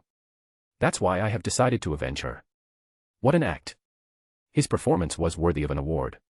Carrion and this Rimuru have planned to kill me. However, Mjurin was able to inform me with her last bit of strength through thought communication. He looked emotional. It could be called a piece of art with how handsome he looked and how great his posture was. Clayman was like a marble sculpture, and Rimuru felt the urge to hit him with a sledgehammer. Clayman accused Rimuru of attempting to kill him and take his seat with Carrion being the mastermind behind this scheme. Yeah. That Carrion is a scheming mastermind. Because that makes sense, right? Though annoyed by Clayman's unholy amount of confidence, Rimuru could not help but find his claim kind of hilarious. Carrion was by no means stupid, but Rimuru wouldn't call him a genius mastermind either. Someone who was called Marionette Master should know. Lycanthropes were fighters first and strategists second. It was difficult to perceive them as a scheming type. Especially Carrion, who was well known for his pride and integrity. Then he went on a tangent about the details of Carrion's betrayal. Moving by rage upon hearing that, Melim went on to destroy the beast kingdom of Eurysania and buried Carrion beneath the rubbles. He scolded her later for acting out of impulse without any solid evidence. Melim began to admire him and asked for his help a lot. "Isn't that right, Melim?" "Sure, that happened," Melim said. But it wasn't like she paid attention to Clayman's speech. Instead, she kept staring at Seal like a wolf observing its prey. That glare was unnerving.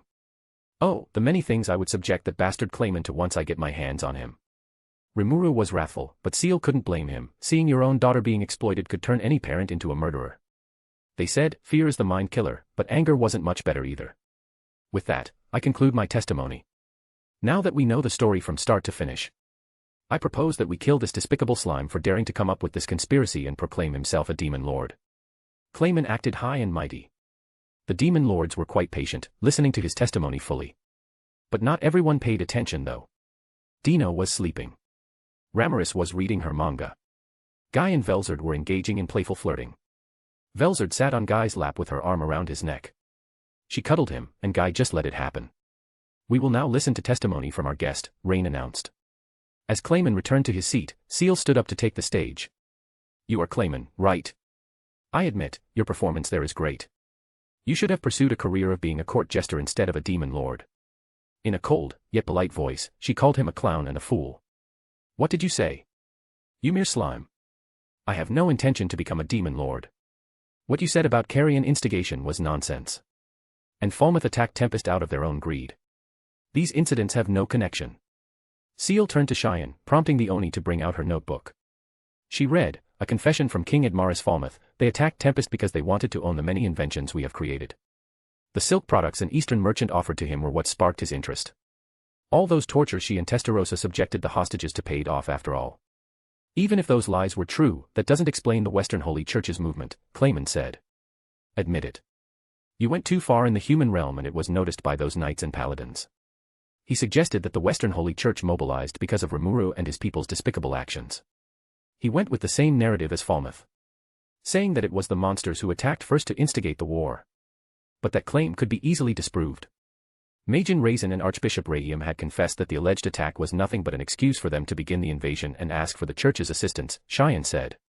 "Lies. Do you expect us to believe your story without any evidence?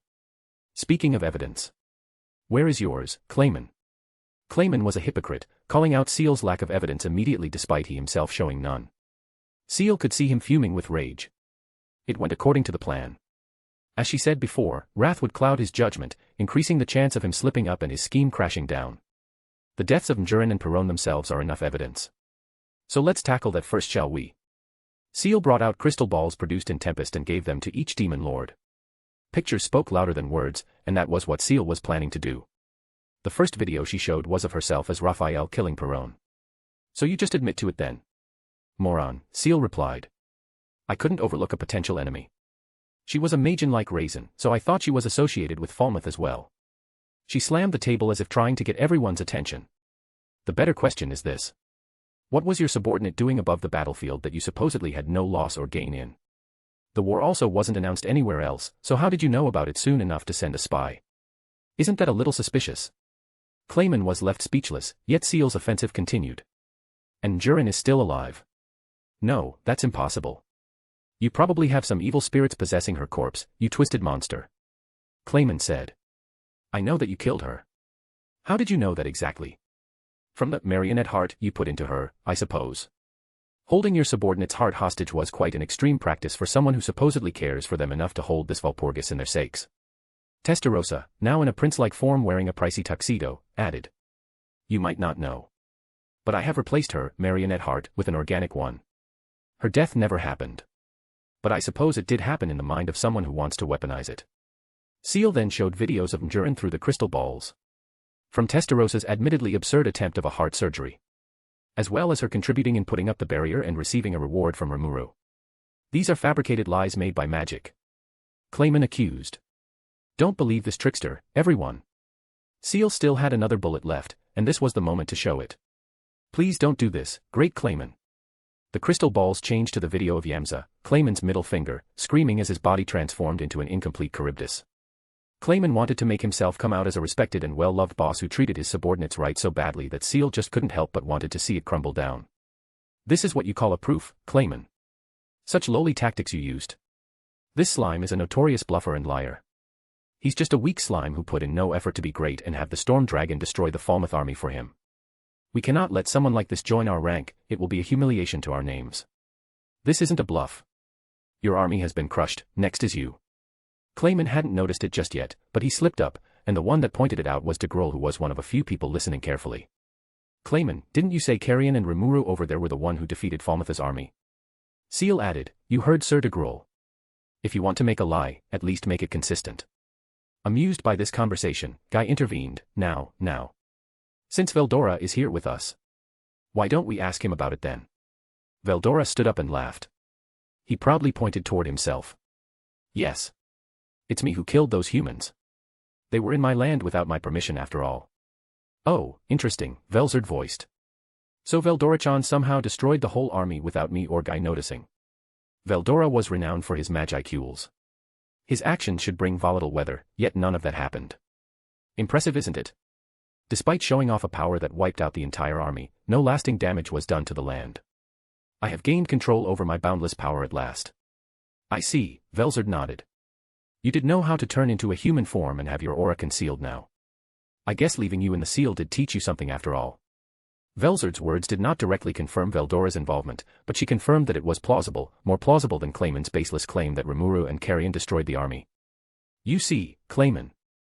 I always win, Seal said as if it was a cold, hard truth. Aren't you too confident, Seal-san?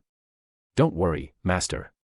I had everything planned out before Clayman even started opening his mouth. That statement is hyperbolic, right? No.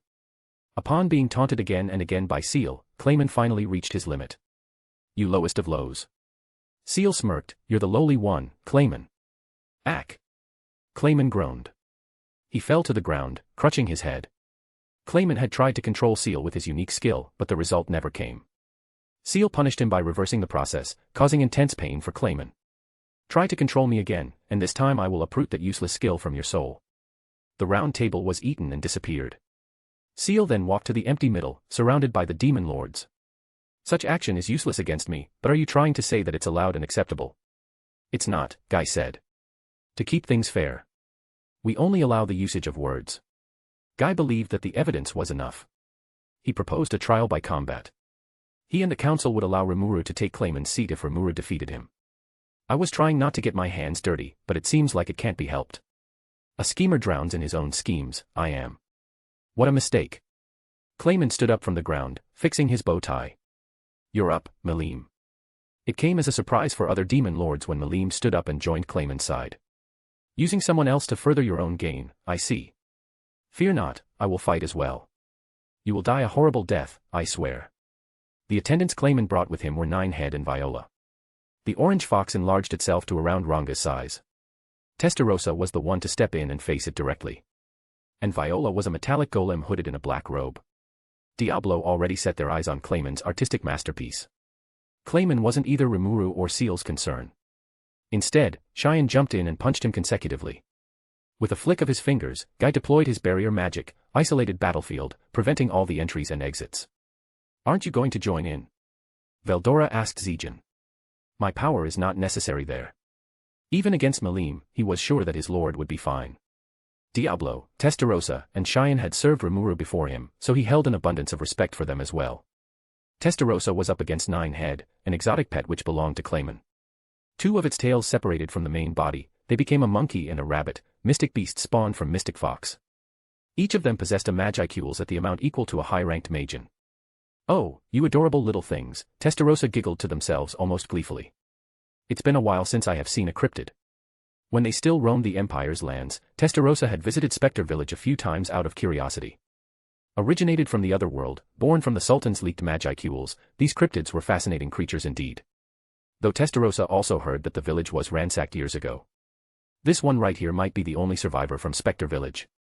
It would be a waste to kill a rare breed like this one, so I have to be more gentle, it seems. The rabbit used its ability, gravity control, to pin Testarossa in place, while the monkey jumped in and tried to attack Testa with its pole. Though this tactic could work with anyone else, it didn't work with Testarossa. The primordial wight overcame the weight of gravity with their own physical strength. Testarossa's movement might be a bit sluggish, it was their first time wearing a tuxedo after all, but they were still fast enough to block the attacks. Impressive, Testa smirked. You might be a worthy opponent if you live up to your name and grow 6 more tails. But as of now, you're too young. A wave of malice, Lord's ambition, targeted the cryptids, pinning 3 of them down. The terror belonging to the underworld's most notorious ruler was too much for the animals, making the fox shrink back to its original size and the mystic beasts returned back into tails. Testa carried the sacred and weakened 9 head. Oh, I know. I will train you just in case ULT tries the cat trick again. You will learn how to chase a purple cat from now on, Testa said as their hand stroked its fur with genuine care. Meanwhile, Diablo was up against Clayman's handcrafted marvel. Viola, the iron humanoid golem made from magi steel, was not a subordinate in a conventional sense. It was rather a weapon crafted in Clayman's image, reflected in its tall stature and 4 arms. A golem. Compared to Lady Ramaris' elemental colossus, you don't look that threatening. Don't want to speak with me? That's fine, Diablo chuckled. Viola was just a weapon made out of more weapons. It had no will or thought, directly controlled by Clayman from a distance. Its upper arms swung weapons, a sword in one hand and the other held a spear. Its lower arms were used in the casting of magic spells. From lightning strike to ice snow to resonance, the list of magic contained within this golem seemed to go on and on. But unsurprisingly, it posed no threat to Diablo. Diablo dodged every attack gracefully. This wasn't the first time they had to fight in a female form while wearing a maid outfit. But that was a story for another day. Diablo easily dismembered Viola into segments. This golem is a boon of unique grade equipment. Lord Rimuru would appreciate it. Even if we can't use it, we can still sell it. Diablo, unknowingly acting like a proper maid, started polishing what was left of Viola. They wanted to make sure that the spoils of war were presentable. What's wrong with those humans? Are they supposed to be that strong? Guy questioned out of curiosity. That white-haired prince just used Lord's ambition out of nowhere, which was strange. Why? That was literally a human, not demonoid, not any type of Magian, just a plain and boring human. Is he tricking my perception?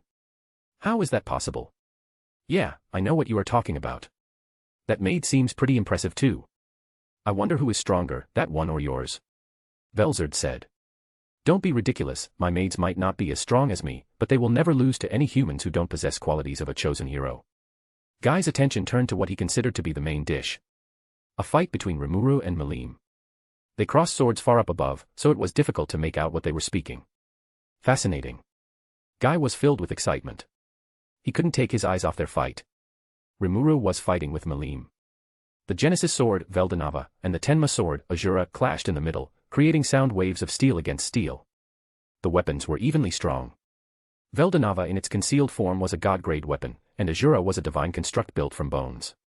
This is fun, isn't it? Don't you just love this kind of moment? Velda taunted. Rimuru groaned in annoyance. Seal already gave him back control. She was now focusing all of her efforts into deciphering the Stardust barrier. I don't give a damn about you. Give me back my little girl. Rimuru angrily pushed back, sending Velda backward before he found a spot to hover on. His face, Malim's face, was adorable despite being in a true form, and it only fumed Rimuru's anger further to see Malim being used like this. Whatever took control of her. It knew that Malim was Rimuru's weakness, which it didn't hesitate to exploit. Malim's eyes narrowed, almost discontentedly. You hesitated to swing your sword. What? You hold back, Velda said. Why did you hold back? Her voice expressed the feeling of being offended. Rimuru held back because he didn't want to harm Malim, he was only buying time as Seal worked her magic. But that action offended Velda. This wasn't what he wanted. This Walpurgis banquet was planned to be his ultimate rebirth, his ceremonial return. If he only wanted Rimuru, he could have taken him during his evolution. But that wouldn't feel so fulfilling now, would it? No, Velda desired glory and recognition, having his step to perfection witnessed by demon lords was his plan. But if Rimuru played safe like this, there would be no challenge, no stake, and no glory to be found. That was unacceptable. Take me seriously, damn it. How?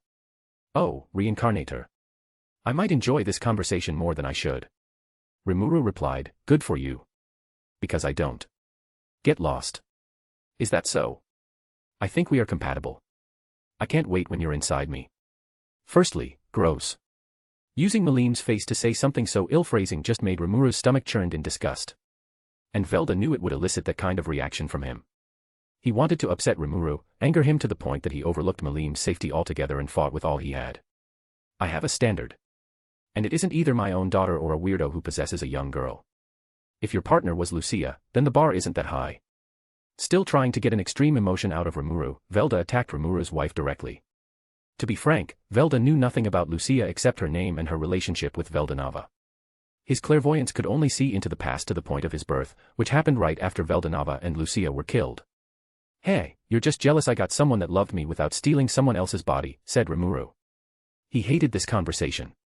He wanted to punch whoever used his daughter's face to defame his wife, but no matter what, he would not harm Malim's body in any shape or form. He only entertained this banter because it was the most logical thing to do. It bought Seal enough time without Rimuru having to fight directly. Seal-san, just how long it will take, this starts to get on my nerves. I would need 7 more minutes. You're doing great, master. Please don't fall for its tricks. With Malim still in the same place, focusing on antagonizing Rimuru, Seal could do her work easier and faster, peeling the layers of invisible barrier piece by piece. Her master was trying his best to keep his emotions in check, so she should do her best as well. Seal then began to analyze it with all the brain power she had. Just only 7 more minutes. Don't you think you are too quick to judge? You haven't seen my real form yet, Velda smirked. He was the only one who somewhat enjoyed this. He continued, come on, she isn't even your child. She's Veldanava's. Why should you care about her? Rimuru remained calm, thinking this was just another one of its many tricks. But Velda's words were more truthful than Rimuru firstly thought. We were cut from the same cloth, shards from the same broken vase, he said. If Veldanava is the ship of Theseus, we are its planks. Rimuru's hands curled into fists, gritting his teeth as he listened. He didn't like the implications of those words, but this wasn't time to get existential and question the circumstances of his own birth. He had to help Malim. Just because you're a deadbeat, doesn't mean I should be one as well. You're such a tough nut to crack dash. Velda's first mistake was thinking that this conversation was worth much more than just a way for Rimuru to buy more time for Seal. Rimuru did listen, but his perception of Velda would never change. He would always be an enemy. Malim. Cutting off Velda's sentence was Clayman, who was in a tough spot. Even if he put in all he had, his efforts still couldn't take Cheyenne down. He was desperate, and decided to take it to the extreme. Go berserk.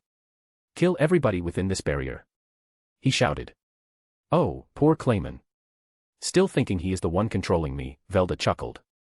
He pulled the pendant off and dropped it on the ground, falling in front of Clayman, who was flabbergasted. The clown had done his job, bringing Velda to this stage, in front of demon lords. Be it Yuki or Clayman, they were just chess pieces, and they served their purpose well.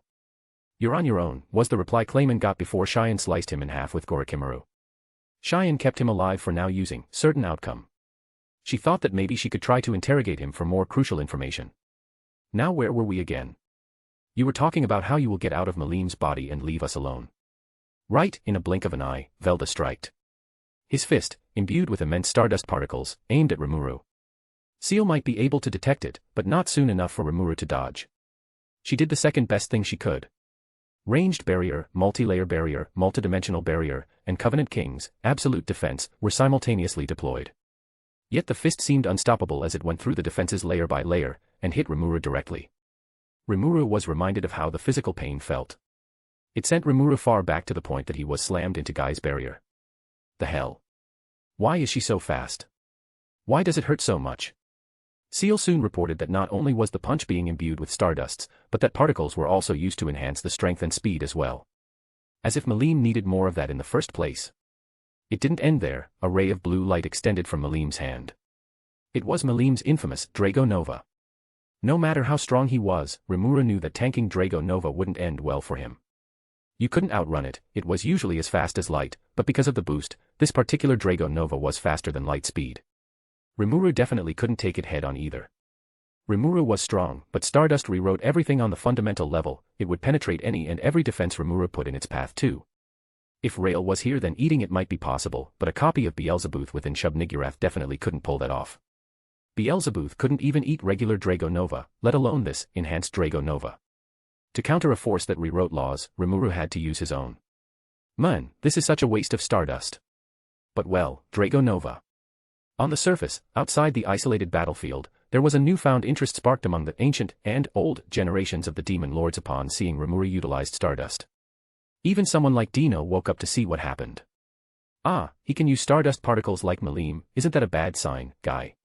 It sure is. No one should be able to use that kind of primordial energy except Veldanava, who was born with it, and Malim, who was his direct bloodline. The usage of it in this day and age was more ominous. It was a telltale sign of that person being a false god, those twisted spawns of the Star King Dragon. Veldanava's demise was compared to a whale fall by one of his star disciples, Gadra the Sage. Just like a whale fall, his death created an ecosystem of its own. Evil dragons like the Chaos Dragon and the World-Destroying Dragon were products of his death one way or another. Shouldn't you interfere, Guy? De Gruul questioned. Usually when this thing emerged it was Guy and Feldway who dealt with it, Rudra would help occasionally. Don't be such a bore, De Gruul. This one acts quite differently, we can observe him a little longer. I only warn out of goodwill. You don't want to see Feldway throwing a temper tantrum, right? Of course, I don't. Especially when the grieving banquet is right around the corner too, Guy groaned as he thought about a certain primordial angel who didn't act his age. I would rather fight with Rudra 1,000 more times than listening to that guy ranting. But he put those thoughts behind him before it could cause any psychological damage. Ramaris, Veldora, Guy called them with a voice of authority. They were friends with Rimuru, so they probably knew something, that was Guy's thought. Rimuru successfully avoided having his existence being shredded by Drago Nova, but Velda already prepared a second shot. Hey, that's not fair. What did you say? I can't hear you over the cheer of my resounding victory. Ha ha ha. The second shot was also blocked by Rimuru's Drago Nova as well. But then he got a grim report from Seal. Master, we ran out of stardust particles. What dash? Before Rimuru could digest those words, Velda suddenly appeared in front of him. Ran out of juices, aren't you? He punched Rimuru down with a speed that eclipsed Rimuru's reaction time completely. Rimuru was punched down to the ground below. Are you going to take me seriously now? Killed by stardust is a point of no return, you know. Velda started charging its third Drago Nova. This time Rimuru ran out of ideas to defend it. Even if he somehow evaded or survived it, he would still be at a disadvantage. Rimuru and Malim possessed the same equal level of physical strength, so he stood no chance against Malim's body that was stardust boosted. Seal-san. Just how much longer will it take? 3 minutes and 30 seconds. Rimuru stood up from the pile of rubbles. Above there, the most powerful of true dragon magic was being charged and was about to be shot down. Rimuru. Do you need any help? It was Ramaris who shouted from the other side of the barrier. Even Veldora seemed concerned with the situation as well. Hey, aren't they adorable? No, don't worry. I have this under control, Rimuru answered. Well, it doesn't look like you are speaking the truth though. Rimuru only laughed as he tightened his grip on the handle of the Veldanava sword. I just have to put in more effort. That's all. He then started reciting, praying. You have seen the highest of highs and the lowest of lows. Curiosity was your rise and your fall. You were born with nothing around you and died with no one around you. You were a force of creation, yet it was your destruction of self that defined you. Show them your final radiance, your final goodbye. Rimuru made sure that everyone was listening to what he was saying. Demons and angels behold. Humans and inhumans behold. I present to you his final struggle. I present to you the sword of tragedy, Veldanava. The lock that was put on to seal away Veldanava's full power had been broken. Genesis-grade swords would always have this annoying condition attached to them, but the power they possessed was undeniable. The immense power it released shattered Guy's barrier, but Seal created a new one immediately. The cyan blade was painted voidish black, reminiscent of Veldanava's birthplace, primordial nothingness. Until Veldanava melted down, Rimuru would have access to an unlimited amount of magicules and stardust particles. Rimuru's information. Name, Rimuru Tempest. Titles, Newborn Star / Reincarnator / Ruler of all Monsters / True Hero / True Demon Lord. Pseudonyms. Emils, a B-rank adventurer. Mikami Satoru, a business owner. Race, Ultimate Slime, Supreme Chaos Spirit, Divine Reincarnation. Spiritual Perfection, Partially Aware. Pseudo-Souls. Divine Human, Chosen Hero, plus Queen of Spirit Bound. Demonoid, Divine. EP, Temporarily Infinity. Weapon, the Sword of Tragedy, Veldanava. Stardust Particles, Temporarily Infinity, Drago Buster, 10% per usage, Performing Miracle, 20% per usage, Drago Nova, 30% per usage, Forcing Evolution, 50% per usage. Blessing, Storm Dragon's Grace / Elemental Queen's Guidance. Magic. True Dragon Magic, Star Magic. Elemental magic, 8 fundamental elements / ice.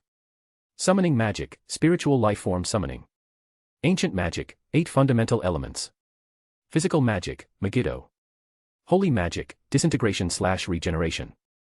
Spiritual magic, locking curse. Illusion magic, the great art of possession / the secret art of revival / the secret art of resurrection. Barrier magic, anti-magic area, isolated battlefield. Arts, foe true / ukiyo-e, sorrowful world. Resistances, physical resistance / pain nullification / spiritual attack resistance / magic resistance / holy magic resistance / natural effect resistance / abnormal condition resistance. Intrinsic skills, absorb / dissolve / infinite regeneration / dragon spirit hockey / demon lords hockey / heroes hockey / universal perception. Common skills, thought communication. Extra skills, sticky steel thread / ranged barrier / perfect memory / enhanced body double / multidimensional barrier. Unique skills, specialist / bewilder / sniper. Ultimate skills, Veldanava / Vulcan / Shub-Niggurath / Veldora / Yog-Sothoth. Manus, seal / rail. The Eastern Empire was said to be ancient, its foundations were laid out as far back as in the Age of God. The kingdom of Nazca absorbed the magic nation of Namrium and the Eastern Union of Ulmeria, thus giving birth to the superpower that was the Nazca-Namrium-Ulmeria United Eastern Empire.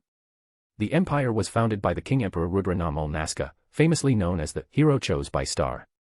Though he was celebrated widely in the empire's lands, the current emperor loathed his predecessor. The first lord was a man of immense strength, yet failed to protect the person most precious to him. Rudra's soul left this body a long time ago, not by banishment, but of his own accord. This soulless body then became a vessel for Michael to puppet around. A Manus born from grief and self-loathing, that was what, just as King Michael was. To this day, Michael still couldn't comprehend Rudra's action. Did he run away out of shame? Did he knowingly enter the samsara system to find any clue of the Star King dragon? Whatever the reason was, the result of his action remained the same, that was Michael's rise to power. He took control of the empire at large and turned Velgrind into his pawn. The West thought that the empire seeked to expand their horizon and spread their political influence. Michael couldn't care less about the Western countries, but he would let that misunderstanding continue. The less they knew about his grand plan, the better. Soon enough, the world will understand his sorrow. Rudra, there are rats in our castle. Michael wasn't surprised. Tonight was the night of Walpurgis, a banquet that brought nothing but troubles. What species of rats? I can sense a demon, but I don't know about the other one, Velgrind said. Tonight, the imperial capital Nazca was arguably at its weakest. Most of its troops and imperial guardians were deployed across the empire's vast territory to make sure that no one would take advantage of the event such as Walpurgis and caused problems. Only Velgrind, who was a marshal, and a few high-ranked officers were left in the palace. But that was fine. Velgrind was the all-powerful true dragon. And it wasn't like Michael needed someone to protect him in the first place. He himself was the unbreakable shield. I see. They are making their way here, aren't they? Why don't we give them a warm welcome? Rael and Carrera were walking in the palace's hallway. This palace somehow felt barren and eerie. Honestly, they expected a place of this importance to be guarded by countless soldiers. This palace is a bit boring, isn't it? What do you think, Kiro? Rael talked to Carrera as they continued to go further down the hallway. Was that supposed to be my name? Yeah, calling you Yellow sounds a bit rude and bare, so Kiro it is. Why not Carrera? You know. The name you gave me. We didn't give you that name, Lord did. And quite frankly, it feels disrespectful for a lowly us to call you by the name Lord gave you. Just like Seal, Rael was fiercely loyal to Rimuru, and that extended to whoever associated with him as well. He respected Rimuru's subordinates to some degree, and didn't want to call them by their names. Names were important, especially names given by Rimuru himself. Rael often found a way to address others. He called Rimuru a lord and Seal a wisdom king, that was what they were to him. For Carrera and other primordials, Rael called them by their color. Like Kuro, Shiro, and Kiro for example. And someone as well known as Veldora or Velgrind already had a title associated with their name. Carrera was quite surprised by how Rael addressed himself and Rimuru as if they were two different people. She was still under the impression that she was on a mission with Rimuru's body double. Does a body double always act like this? She knew a person with body double that would be White's lieutenant. Maybe Rimuru's body double was unique. Though that was the least of Carrera's concerns, she should just focus on the mission. And what are we going after again? What else if not the Scorch Dragon? To be exact, the target was the Scorch Core that would be used for Rimuru to complete his quest. Finally, they made it to the throne room's entrance. Without regard for those inside, Rael rudely kicked down the doors before walking in. The throne room was moderately lit by candles on each pillar. A red carpet led the way to a throne where the emperor was residing. On top of the dais, the men who laid claim to the entirety of the East was hiding behind an expensive curtain. They've arrived, Rudra. Michael silently observed the newcomers. The demon Velgrind told him about before, Michael recognized her as one of the primordial demons. And for the beautiful boy next to her, a Manus. He quickly recognized his own kind. These intruders are more interesting than I initially thought. Though the existence of Manus was largely a mystery, Michael knew a few conditions. First of all, only a skill that was classified as virtue could achieve this state of enlightenment. So let's go down the list. It couldn't be either Justice King Michael or Knowledge King Raphael. Charity King Rugel was still intact within Velgrind and didn't show any sign of sentience in centuries. That left Vows King Uriel, Hope King Serial, Purity King Metatron and Patience King Gabriel as potential suspects. Welcome to the Imperial City Nazca, guests from the West, Michael said. His voice was unconcerned. Would you kindly tell me the reason you're in my palace this late in the night? Give us the scorch core. Rael said. His demand, however, was met with silence. What a strange request, but I cannot give it to you, Michael declined. If he wanted to avoid a conflict with another Manus, he could just give Rael what he wanted. True dragon's cores could be regenerated if the old one was extracted, so it wouldn't be a big loss on his side. But Michael didn't want to give it to a stranger he didn't know the intention of. That's fine. We will just take it by force then. Rael started stretching his whole body, preparing himself for a good fight. Born from a skill mostly built for combat, Rael was pretty much prone to violence. Scorched Dragon, we challenge you. My. Aren't you a fearless little one? Velgrind left Michael's side. She came down from the dais to face Rael. Scorched Dragon Velgrind was beautiful. She had azure hair kept in twin buns with black ribbons while the rest was left to trail her back down to her waist. She was wearing a qipao, a traditional Chinese dress. Her golden eyes glared with the air of authority around her. She was one of the absolute authorities of this world, a true dragon, and had nothing to be afraid of. To be challenged by a lowly maiden made her feel both amused and offended at the same time. The child in front of her was dressed in a long black coat mixed with gold lines. It wasn't a casual cloth, but rather a military uniform. In fact, Velgrind remembered it to be the old model used during the time when the Empire was young. Who gave you that uniform? This? Lord made it for us. And who is this Lord you're talking about? It isn't our job to inform those who are too stupid to find the answer themselves. In an instant, Rael was kicked by Velgrind. The strength of her true dragon's physique in addition to her extreme speed generated enough force to send Rael flying through the wall. My lord. Carrera shouted, distracted. But then the sound of a gunshot echoed. The bullet that was dense in many attributes moved at subsound speed, aiming at Carrera. But before it could hit her, the bullet disappeared. Oi, Kiro. You have to be more careful, Rael walked back inside the throne room. In his hand was the bullet. This thing is quite dangerous, even for the likes of you. He then put it in his mouth, chewing on it like a piece of gum. Rael saved Carrera with his art. It was another technique of ukiyo-e which he came up with and named it Black Veil. Ukiyo-e allowed Rael to produce a substance called void from his aura which could take any form, be it solid, liquid or gas.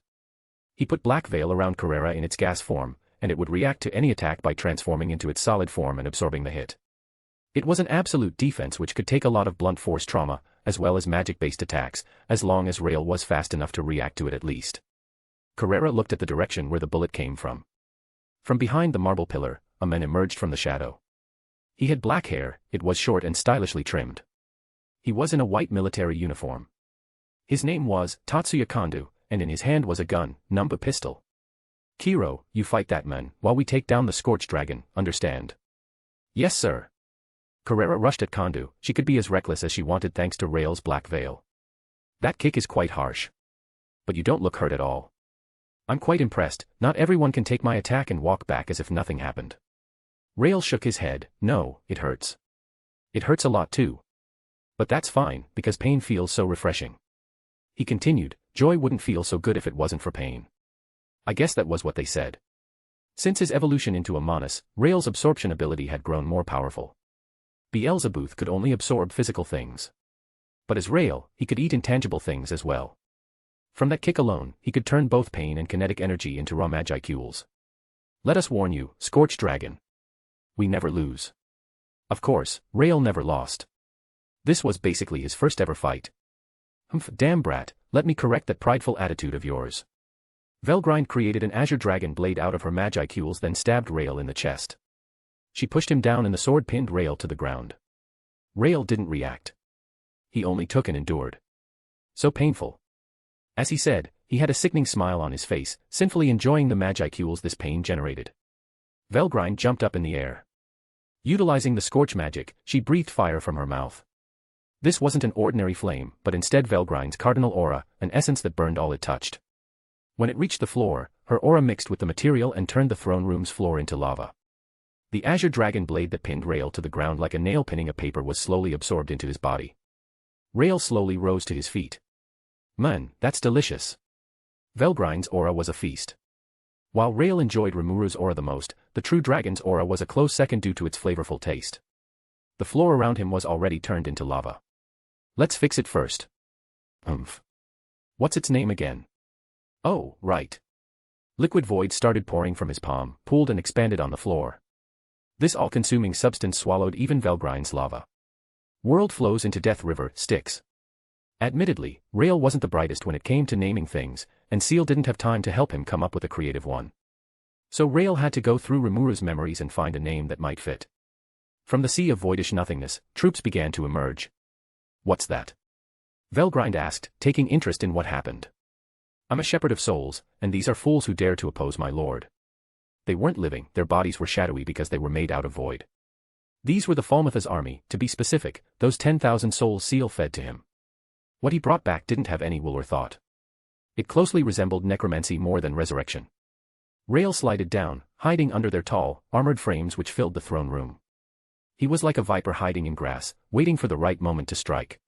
Now where did that brat go? Her intrinsic skill, universal perception, couldn't detect Rael. The sea of faces Rael was hiding in were made from his magiceuls, so they cloaked him perfectly. He was undetectable. Velgrind bombarded the army with her fireballs, but the new ones kept emerging to fill in the gap. Rael also attempted to attack Velgrind, jumping out of his hiding place and trying to steal her core. But she dodged it all, and kicked him every time he did. They were locked in a stalemate. Velgrind's attacks posed no real threat to Rael. Her attacks created pain, which would be turned into magiceuls, and later would be used to heal the wound. At the same time, Rael couldn't follow Velgrind's sublight speed. She was too fast for someone of his reaction speed. The Scorched Dragon was light, and there was one thing that could trap light. Ah, aren't you lovely? Now that you decided to use your full power against me. It's time to end our little game. Drago Nova. The full force of star magic had been unleashed. A bright blue beam that could destroy the world, traveling at the speed of light, it was an epitome of a sure-kill move. Rimuru looked up as the beam made its way down to him. When it was close, Rimuru swung, and his sword absorbed every last bit of Drago Nova into itself. Another one was charged up and shot down quickly after, but this time Rimuru shot his own Drago Nova to make it even. Is that all the tricks you have up your sleeves? Don't you think it's quite disappointing? Rimuru shouted. This time it was him who did the taunting. Admittedly, it wasn't the smartest choice to make. But in his defense, he was extremely emotional at the moment. Velda seemed to take Rimuru's words to heart. Instead of Drago Nova, this time Rimuru was attacked by a rain of swords. All of them were god-grade weapons created from Ahura Mazda. Rimuru reflected as many as he could, but some still reached him, stabbing his chest and arm. God, someday my mouth is going to be the end of me, Rimuru said as he started pulling them out. The wounds immediately healed thanks to having an unlimited amount of magiceuls to spare. Velda got closer to Rimuru. Hey, no need to rush, Rimuru whispered in a low voice as he blocked Azura which swung his way. Come on, I have to reap as much excitement as possible while that sword is still alive. He knew well the meaning of Veldanava's activation. If he wanted glory, there was no better time than this. Rimuru's strength and speed finally matched Velda as he boosted himself with stardust particles. As their swords clashed, Velda smirked. Red chains then came out of his sword and tied Rimuru up. How do you feel now, huh? It's all right. I have been in worse condition. I know we are enemies, but damn, you need to find a better woman. Rimuru fed his own stardust particles to the chains. It was overloaded with energy and then broke, giving Rimuru enough time to block another attack. It's called true love. More like Stockholm Syndrome. While they were equally strong now, their circumstances were different. Velda, finally pushing Rimuru to use his true power, decided to finish this as soon as possible now. Meanwhile Rimuru had to hold this a little longer. He had to play defensive. Completed. The invisible barrier made out of stardust particles has been deactivated. Finally. Rimuru gleefully thought. His hand reached for Velda's wrist. Got you. You bastard. What are you talking about? At first he was confused, but then came a face of realization. Oh. You sly fox, Velda said almost flirtatiously and then laughed hysterically. Rimuru knew that beating Malim wouldn't do him any good. The problem had rooted inside, and had to be dealt with from the inside as well. With the invisible barrier down, Rimuru could send Seal in to clean up the trash, so to speak. Velda was aware of it as well, and he knew he couldn't fight a war on two fronts. It was fun while it lasted. Hey, I bet you've never seen it before. I introduce you to Stampede. Velda purposefully gave up his control as he activated Stampede.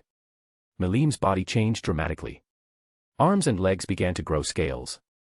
Her hands grew claws, they were blood-soaked red. And the most noticeable change was the tail. Grr. Malim growled. The one in control wasn't either Malim or Velda.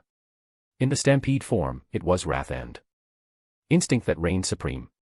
In this state, she would be able to produce an unlimited amount of magicules and stardust particles as well. Please finish it as soon as possible, Seal-san, Rimuru prayed. Outside of the isolated barrier, the demon lords had gone through a roller coaster of emotions. First they were surprised when Rimuru used stardust particles out of nowhere. Even Ramaris said that she didn't know that before, and Veldora just refused to say anything despite Velzard threatening him with the use of lethal force. Second was the confusion as Rimuru chanted and his sword began to change. The Sword of Tragedy, Veldanava, was an eerie but brutally truthful name. That solidified the idea that Rimuru had some ties with Veldanava even more. But in what way was the question? Was he a false idol, or something else? Third was the shock they felt when Malim unleashed her Stampede form, a form they hadn't seen in ages. The ancient and old demon lords gulped collectively, knowing what power that form truly held. While demon lords of the new era like Fry, Carrion, and Leon were blissfully ignorant. At least it isn't my country being bombed this time, de Grol let out a sigh of relief. At least to some degree, he truly was relieved. Ah, this is bad. Guy stood up, taking this escalated situation seriously like always. I know that we agreed to not intervene with Rimuru's fight. But I vote that we should take action. Immediately, everyone nodded in agreement, including Fry, who was genuinely worried about Malim, and Leon, who saw this whole ordeal as a waste of time. Great, since everyone agreed that we should stop that. Who will go with me? Guy looked around. De Grol. No, he swiftly rejected. Dino. Hey, don't drag me into a certain doom. Dino also did the same. He knew his limit well, and his limit certainly wasn't fighting toe-to-toe with a berserk Dragonoid.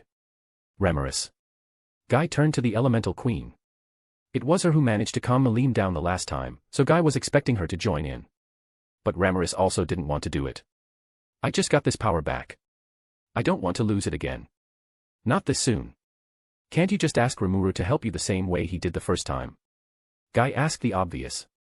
The second won't feel as special as the first time. What kind of stupid reason is that? Guy groaned. Damn it. I surround myself with idiots.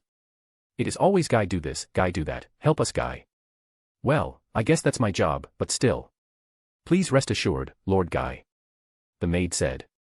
It was one of Rimuru's subordinates who just came out of the war zone that was inside of the barrier. Oh. Do you know what you are talking about? Indeed, I do. Lord Rimuru told us that he has everything under control. He wants to rightfully acquire his seat among the demon lords. Intervention will be a mockery to his strength. Guy wasn't so thrilled with the subordinate, a human at that, spoke with him so casually. But he sat down. I see. Let me see how you handle this, Rimuru Tempest.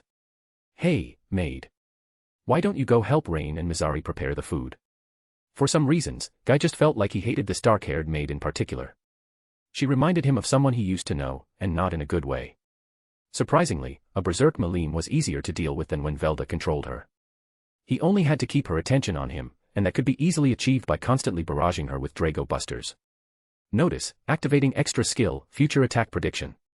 With Seal not being with him, Rimuru had to put Wisdom King Raphael in Shub-Niggurath's storage to good use.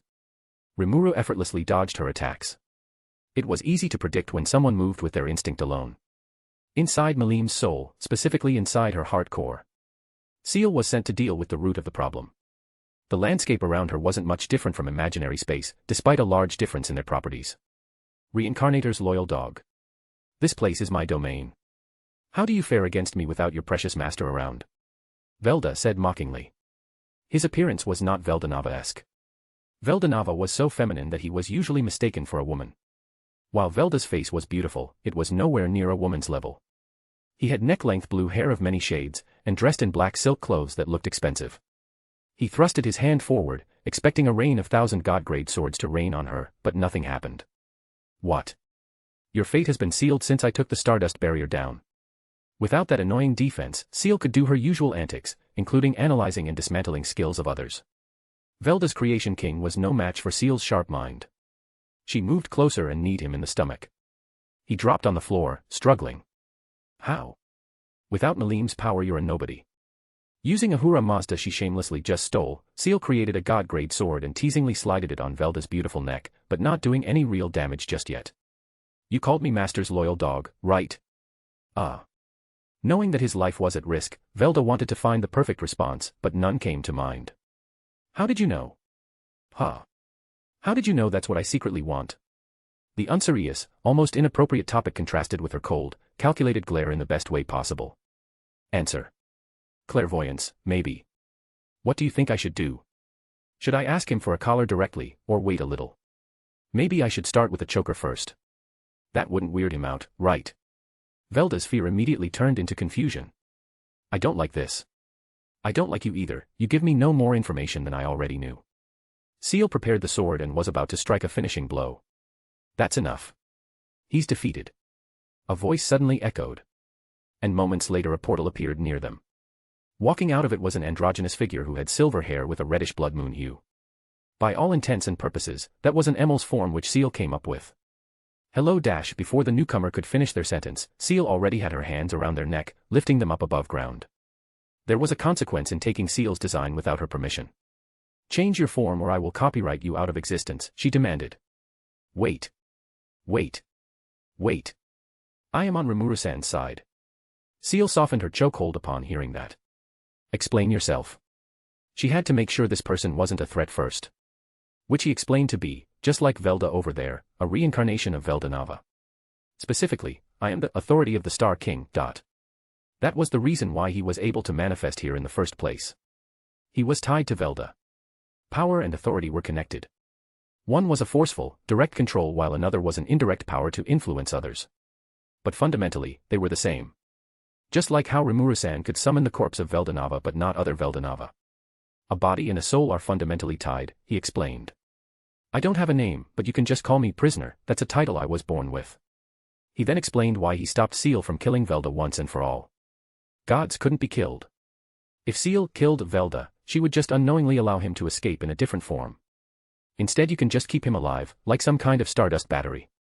You said he is practically immortal, right? Seal asked, which Prisoner nodded back. An immortal guinea pig. I think I might need that, Seal mumbled. Velda could see a telltale sign of his fate, so he intervened. Hey. Aren't you two going to ask for my consent first? His voice was shaking.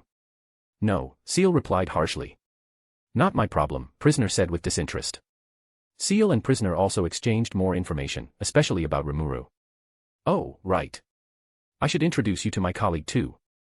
As if waiting for this signal for some time now, a woman rushed out of the portal, heading toward Seal directly. She was a mature woman with long pink hair. Ah, you're so adorable. We have wanted to do this since the first time we saw you. The woman seemed so content as her hands roamed freely on Seal's body. Seal quickly recognized her as Lucia Nava, the woman her master often talked about, so she didn't react in any violent manner. Please unhand me. Never. We don't get to hold a cutie that often, so we have to enjoy the most out of it. Lucia said. This was one of a few moments where both Lucia and Prisoner were able to come out of their perpetual garden. Sadly, they couldn't manifest in front of Rimuru like this. And that's why I prefer to be a tree. Prisoner thought. Lucia lovingly fondled Seal until she was satisfied. Ah, we feel so charged up. Cute girls are the best. However, her constant smile faded away as her eyes were on Velda. Oh, it's you. Hi.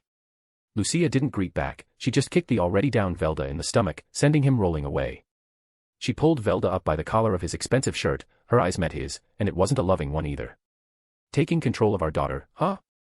Getting flirty with our husband, in our daughter's body no less, Lucia giggled. It's just a joke. Try that bullshit on our baby girl or daughter again, and we will see what happens. She then threw him back to the ground. Enough fun, Lucia-san. We have to go back now. The next phase is about to start, prisoner said. He prepared to leave, waiting at the portal. Remember the plan, Seal-san. He left those words behind before disappearing into the portal. For Lucia, before she went in, she beckoned Seal to come closer. Her smile was pure and beautiful, yet her intention was dubious. When the Manas was within her reach, Lucia pulled her in for a kiss. A deep and passionate kiss. Lucia held onto it for almost half a minute. A sudden advance left Seal astonished, mostly by her audacity. Yet Lucia saw this as fair. Since Rimuru's first kiss was given to Cronoa, she felt like she had to compensate for it somehow. And Seal's first kiss was as sweet as honey. We know that you're a good learner, Seal-chan. We hope that you analyzed what we just did. And Seal definitely did analyze the kiss. That's the intensity that Rimuru would enjoy. Too soft and he will lose interest in the kiss. Too harsh and you will scare him out of it, Lucia winked. You know what you want, little homewrecker. Before disappearing into the portal. What? Seal shouted into nothingness. What the hell does that supposed to mean? In the outside world, while Rimuru was distracting Malim, her movement suddenly stopped. Her transformation was gone, and her body went limp. Rimuru held her like a princess before she could hit the ground. The threat has been eliminated. Seal succeeded, but why did she sound so defeated? Master. I have been unfaithful. What? With your wife? Oh, isn't that one of those gotcha jokes? I didn't know you can make a joke too, Seal-san. No, master. I am Dash. Seal's words were cut short by the clapping of someone's hands, and that person was Guy. Fascinating. That maid wasn't bluffing. You really have a plan to single-handedly stop Malim after all. His eyes trailed down to Rimuru's sword. You call it Veldanava, correct? Yeah. Guy smirked as he summoned his own sword, another one that was classified as a divine construct. Rimuru Tempest. I, Demon Lord Guy Crimson, welcome you to our rank.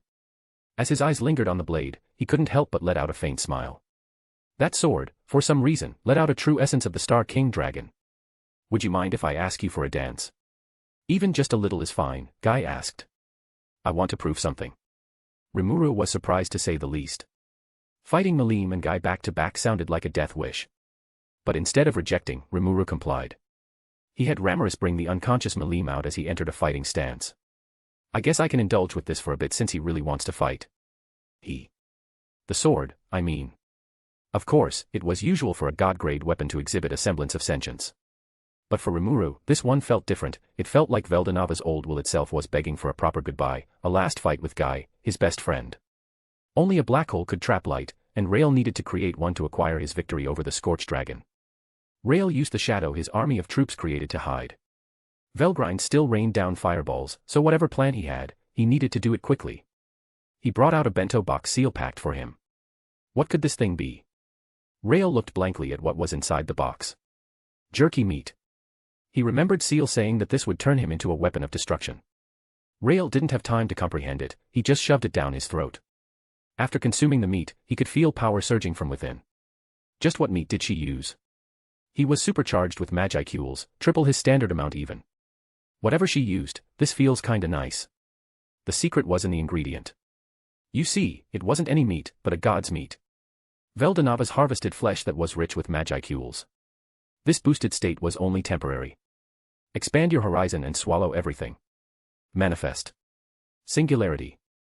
Suddenly, a vantablack globe manifested, its gravitational pull was potent. It was connected to Rael's imaginary space, a mouth that greedily pulled everything into an endless stomach, that was what it was. Even the air around them vibrated. What is this? Velgrind tried to run out of its event horizon, but she couldn't. Rael's summoned troops were swallowed in with no exception. Even Carrera and Conda stopped their fight to hold onto something. However, the Emperor didn't seem bothered as he continued to observe silently. Sorry, Kiro. Only one person can wear Black Veil at a time. Rael's Black Veil could negate the gravitational force, so he could move freely as he put it around him. We'll take it then. His hand went through Velgrind's stomach as he extracted her scorch core. When he pulled out, he got a harsh red marble, burning with a flame imperishable. He got what he was after, and it was time to leave. Rael ran to grab Carrera's wrist before they both disappeared into imaginary space, leaving the black hole for the Empire to deal with on their own. Interesting. His abilities didn't resemble anything in the Virtue series, Michael said, unconcerned by a literal black hole in the throne room. Moments later, a barrier was put around the black hole. It was Castle Guard which cut off the gravitational pull. Report, the Emperor demanded. My Scorch Core was stolen. Velgrind said in a low, defeated voice. That blonde stole my gun. Konda said in a respectful manner. Overall, nothing of value was lost. The Scorch Core and Konda's gun could be created with the help of a professional. And the professional he was talking about just arrived. What kind of mess happened here? She was a mature woman with long pink hair. Her features were that of the late Lucia Nava, but instead of the usual blue eyes the princess possessed, her eyes were crimson red. Lifeless and logical. She saw the black hole and immediately understood what went down. With a single glance, the black hole was analyzed and dismantled. Then it was gone. Can we talk? Just both of us. Michael nodded. Velgrind, Kondu. Dismiss. The messy throne room was left with only Rudra and Lucia, or rather Michael and Raphael. Explain. A stray Monas attack. Never seen that one before, probably a new one. I see. I am glad that Velgrind's safe, Lucia said, her face showed no emotion. Seriously? You're not worried about me at all? Michael chuckled. Why should I, elder brother? Lucia said in a tone so mocking, so uncaring. Ugh. Michael groaned in disgust. To be frank, he never liked Lucia Nava in the first place, that woman who took Lord Veldanava from him. Don't you dare call me that with that harlot's face again. See, you don't like me and I don't like you. The hatred is mutual. Michael and Lucia weren't on good terms. They had a common goal, yes, that was to revive their god. But that was where the similarity ended. I know. But let's leave that behind us. Now that we know that there is more Monas than we initially thought, we should rethink our plan.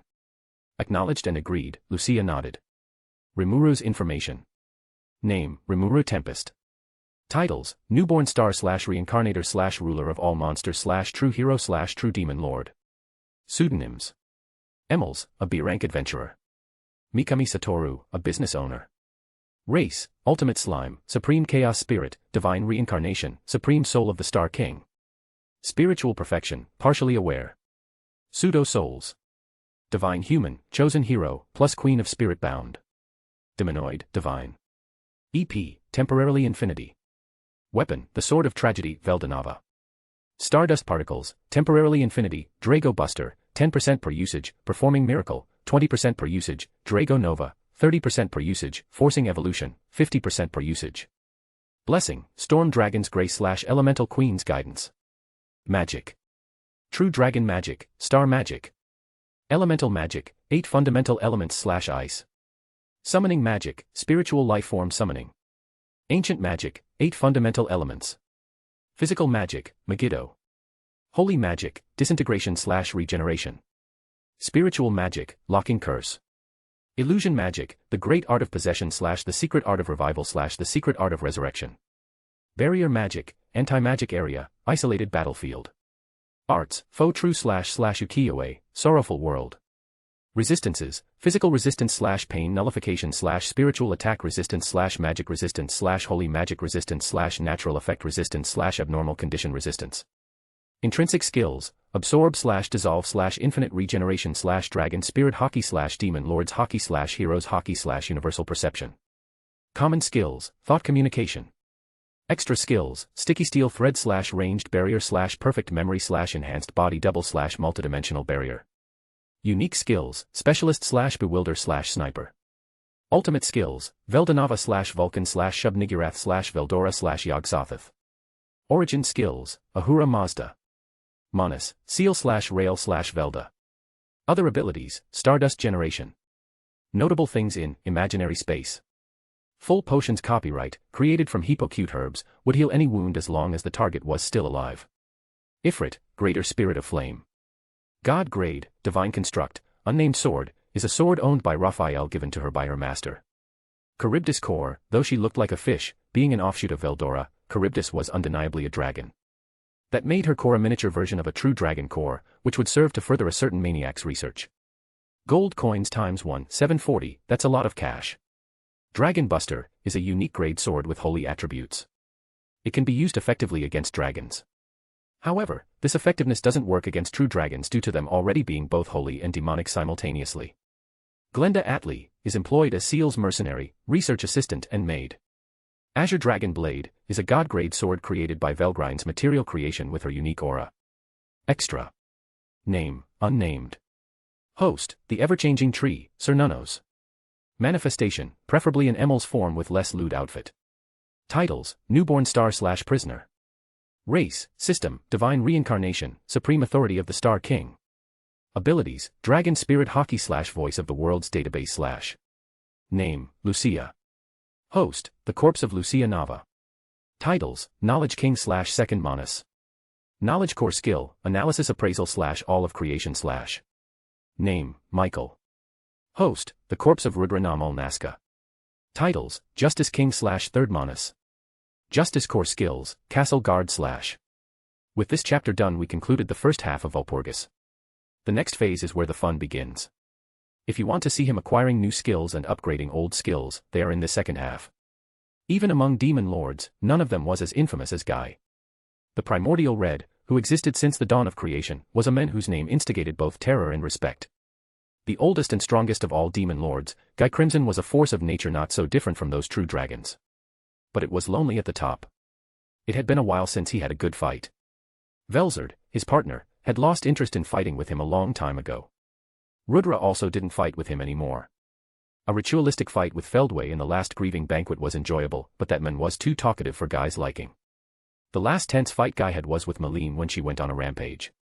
They fought for 7 days straight and it was a blast. It wasn't difficult to see that Guy stayed true to his demonic nature and loved good fights. Seeing how Rimuru easily subdued Malene's rage, Guy couldn't help but wanted to feel it himself, to experience a fight with an anomaly like Rimuru. I have nothing personal against you. I hope you understand that.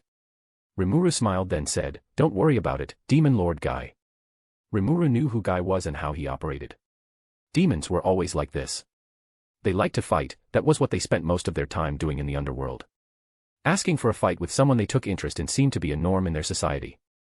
Maybe that was why Diablo and Testarossa always fought each other when they had free time. Haha, the red-haired man chuckled.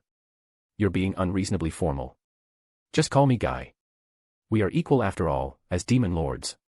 As you wish, Guy. In a blink of an eye, their swords clashed with an immeasurable speed. The air around them vibrated and trembled. The power displayed by both of them was worthy of being called godlike. Hey! How about we do something fun while they are at each other's throat? Dino said. It was rare to see him not sleeping like he usually did. I bet my money on Guy. He'll win, for sure. Aren't you homeless and unemployed, Dino-chan? Ramiris pointed out. The accused Dino slapped his hand on the chair's armrest. I am not homeless, I already live in DeGrol's land. He didn't even attempt to clear his name on the unemployed part. Dino saw this as an opportunity to make a quick buck, and he instigated the gambling on who would win between Guy and Rimuru. Other demon lords also joined in, just for fun. Those who gambled on Guy's victory were Dino, Leon, and DeGrol. While Ramiris, Roy, and Fry voted for Rimuru. Seriously, Ramiris. Dino was astonished by her decision. She should know better than anyone just how much power Guy possessed, yet she instead chose Rimuru. Ramiris did not hesitate. Guy might be strong, but Rimuru was also promising. Believe me, Dino-chan. You haven't seen everything that men can do yet. Rimuru was an anomaly, a man who evolved as a true demon lord and true hero. If anyone had a chance to best Guy, that would be Rimuru. Ramiris also knew about those Manus. Even for Guy, it would be difficult to fight with those freaks of nature and Rimuru at the same time. Heh. We will see, I have never seen Guy lose to anyone beside Lord Veldanava, Dino said. His voice was one of confidence, already assured of his win. To be fair, it was difficult for him to imagine the primordial red losing in general, let alone to a slime. Speaking of Rimuru being a slime. What about you, Roy? Bloody Lord Roy was very vocal about his animosity for weaker species, so it came as a surprise to everyone when he voted for an unknown slime instead of the infamous Guy Crimson. I just believe that he is stronger. Nothing less, nothing more. In reality, his decision wasn't his own, but his mistress. Overall, Demon Lords saw this as a fun little game to kill time. But the true dragons took it to the next level. They were always protective of their partners, and what happened here was the proof. Rimuru will win. No, Guy will. Rimuru. Guy. They shouted at each other as if trying to make a point. It wouldn't be a problem if they kept it at that, but these were true dragons we were talking about. Being the ever-returning species that they were, true dragons often killed each other as a form of discipline or just to prove that they were right. Soon enough, icicles and thunderbolts were being thrown. Oi! That's dangerous. Ramiris tried to warn and calm them down, but to no avail. She thought, damn it. I have to do something before someone gets caught up in their antics. As the true dragons took to the sky, Ramiris created a cubical barrier around herself and other demon lords. It wasn't a regular barrier though, the inside of the barrier became a complex space. In other words, Ramiris created a durable subspace which was safe from outside's influences. This sub-skill of small world to bring parts of the labyrinth outside was a result of the gift she got from Rimura's evolution. It had its own name too, but Ramiris renamed it to Reality Marble for an obvious reason. This would be enough for now. I hope those two don't go overboard with their argument. But her wishful thinking seemed to be futile as Velzard released her cerulean aura which turned the entire place into an ice age. Snow was falling and the temperature dropped down drastically. What happened up there shouldn't be called a battle. Even with ultimate skill, Veldora still couldn't fare against his older sister. Testarossa watched a fight between Veldora and Velzard from the safety of Ramiris' barrier. That doesn't look good, maybe I should lend Lord Veldora a helping hand. Cheyenne-san and Zijin-san are here, but where did that guy go? Testarossa was looking for Diablo who seemed to disappear after the ordeal started. Not far away, just outside of Ramiris' safe space, marble stone doors appeared out of thin air. Walking out of those doors were Guy's maids. They went to prepare the dishes that would be served when Walpurgis concluded. But when they came back, they saw the entire dimension covered in thick white snow. What happened here? Mizari mumbled. She was genuinely concerned. Ah, I knew it. I should have made more soup. Rain, just like always, focused on the wrong things. What do you think, newbie? She then asked for the opinion of another maid. This one was Rimuru's. Guy sent her to help in the kitchen it seemed. I don't know, but it looks like your mistress doing. Exclamation point. Exclamation point. Diablo slowly crept up on them from behind. He now had them in his grips, his scissors-like claws rested on their necks. Did you miss me, old friends? He turned back to his male form. The maid outfit was also replaced by his usual butler suit created with material creation. Seeing that Rimuru was fighting with Guy, he was quick to take action. Noir. You handsome bastard. I thought you were dead. Rain groaned. I pray every day to make sure that you stay dead. Why are you here? Oh, you're as lively as always, Diablo chuckled. Primordial demons existed since the beginning of the world, but that didn't mean they popped into existence at the same time. Guy was the oldest. And despite how Ultima looked, she wasn't the youngest. That title belonged to Rain. While other primordials adored Rain to some degree, her foul mouth could be a cause of annoyance too. There you are, Diablo. Testarossa approached them. After seeing that Diablo already took the disguise off, she did the same, returning to her female form as she created black military clothes with material creation. The dumbfounded expressions of Rain and Mizari were priceless. Come on, Diablo. Let's help Lord Veldora. Should we? Can't we just let him be and watch Lord Rimuru fight instead? It will be fun, Testarossa said. Also, Lord Veldora is still useful to Lord Rimuru. We can't let him die here. Indeed, her words were logical, so Diablo agreed. We should join in too. Rain said. Don't be ridiculous, Mizari replied. We will just be a hindrance for them. But if we don't participate, Lord Guy might accuse us of slacking off. Isn't that what you usually do in the first place? Being a victim of Rain's antics had made Mizari exhausted all the time. She also didn't think throwing themselves in a fight that was clearly out of their leagues was a good idea.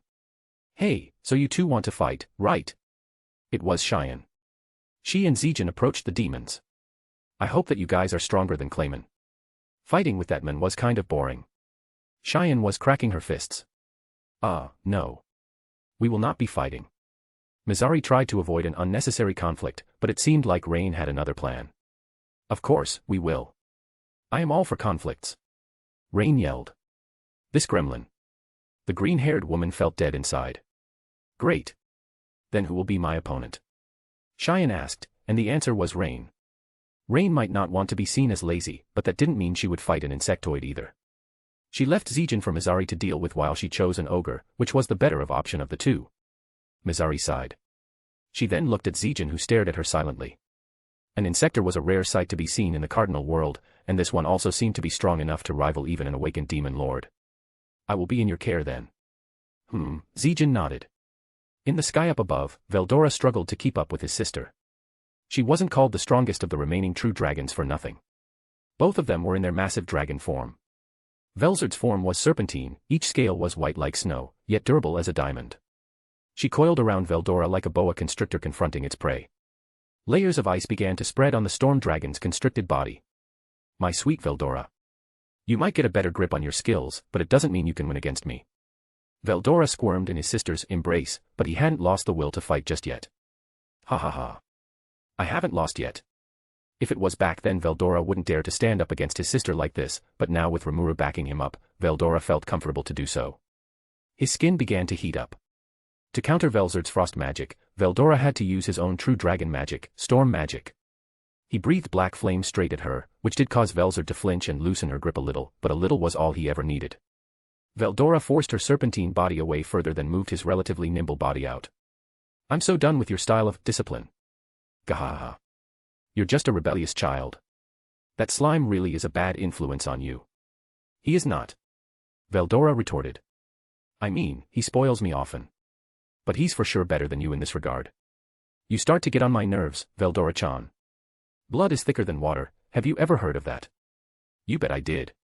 Veldora flapped his wings, creating a black tornado from each side.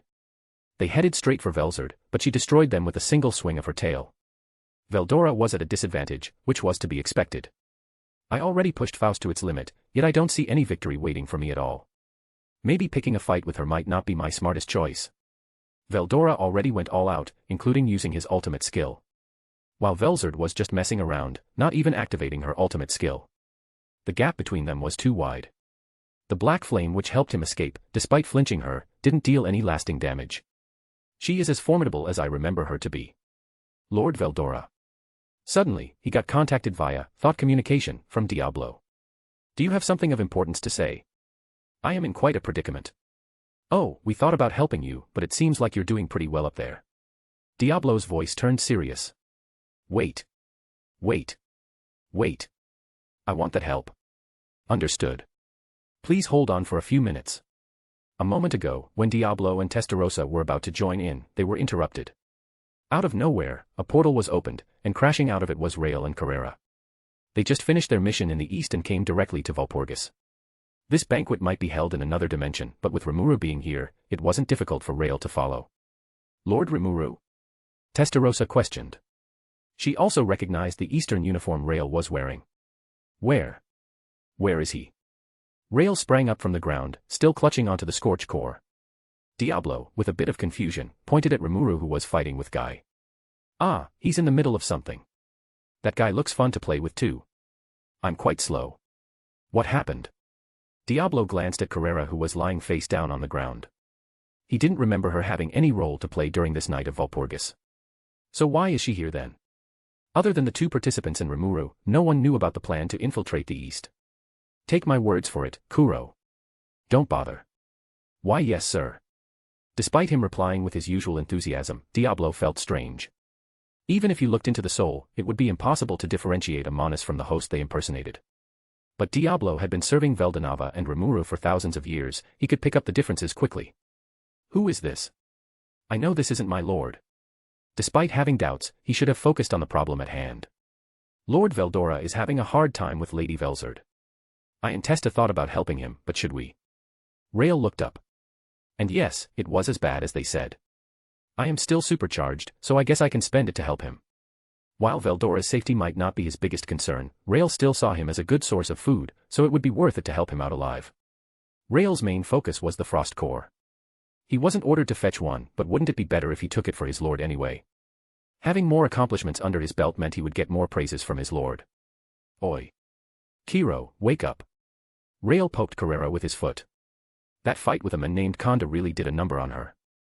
Speaking of which, in her hand was Konda's gun which she stole during the commotion. Ugh. The primordial yellow slowly rose up. Man, that hurts. Where am I? Wherever demon lords are. Now get up. So they decided to assist Veldora out of a situation he put himself in. That dragon wasn't the smartest, and everyone knew. Hello. Now that he was in the same realm as them, Rael tried to connect to his lord once again. Oh, welcome back. How is your mission? Seal was serious with the quest as the time started to run out. Done. Rael said with a surprisingly proud voice. This was his first mission, and it was a resounding success. Wisdom King, we plan to fetch the frost core as well. Any plans? Knowing who Seal was, she came up with one in a matter of seconds. Rael told it to the demons, and Diablo then told it to Veldora. So that's the plan? Veldora asked. Yes. Veldora found this plan to be risky, but it wasn't like he had a better one. Begrudgingly, he agreed to play along. What is it, Veldora-chan? You look conflicted. Maybe you want to forfeit. Never. This plan should be executed swiftly. While she was still messing around was the right moment to strike, they might need a new plan if she pulled out her ultimate skill. Veldora grabbed both her neck and her tail, holding her in place. If there was anything he was better than her, that would be raw physical strength. But Velzard wouldn't go down easily. Ice started climbing up his hands, the frostbites were painful, but Big Brother didn't raise a quitter. Veldora tightened his grip even if it hurted him. Diablo and Testarossa flew up to provide much-needed distraction. From Diablo, he showed off one of the greatest magic in his arsenal. He got Rael's permission to use it. He might not be Rimuru, but an acceptable substitute nonetheless. Destroy everything in your way. Sanctuary disintegration. A combination of holy and ancient darkness magic he learned from Luminous, this was a technique that could harm even a true dragon. Ivory gateway to the underworld. White freezing flame. For Testarossa, it was a combination of her own modified magic mixed with an essence of the Holy Spirit of Light. The white flame, just like Diablo's spell, became a force that could harm a true dragon. These were powerful spells, but it posed no threat to the likes of Velzard. She was only slightly damaged by them. How annoying. You puny flies. She flailed around, but Veldora held her down. Stay in place, sister. The heavy hitters were on the ground. Carrera aimed the gun she stole at Velzard. While in her dragon form, she was already a big target that was hard to miss in the first place. Carrera had the most magicules among the primordials, and she poured everything into the shot. The stolen gun, Nambu pistol, was a god-grade weapon despite its general look. The pistol still had its remaining bullets, so luck was really on their side. Die. Carrera pulled the trigger. The bullet was propelled by an explosive burst of magic rather than gunpowder. It moved in a vacuum, facing no challenge from air resistance. As it moved closer, the bullet showed its true nature. With Seal's support from a distance, it was largely modified. Vao's King Uriel's offensive capability was enhanced into the bullet, as well as Severus' space attribute and Cook's certain outcome. The last thing that was imbued into the bullet was Rael himself. Manus, a being of pure information they were, could possess anything and everything. That small bullet struck Velzard and came off the other side. It then turned back into Rael, and in his hand was a blue marble, the unfading ice, frost core. Hey! That's mine. Give it back. Rael's eyes narrowed, looking at the demanding Velzard. No. Finally getting what he wanted, Rael ran away. He kept the frost core in imaginary space, then his body deconstructed into golden dust and flew to Rimuru.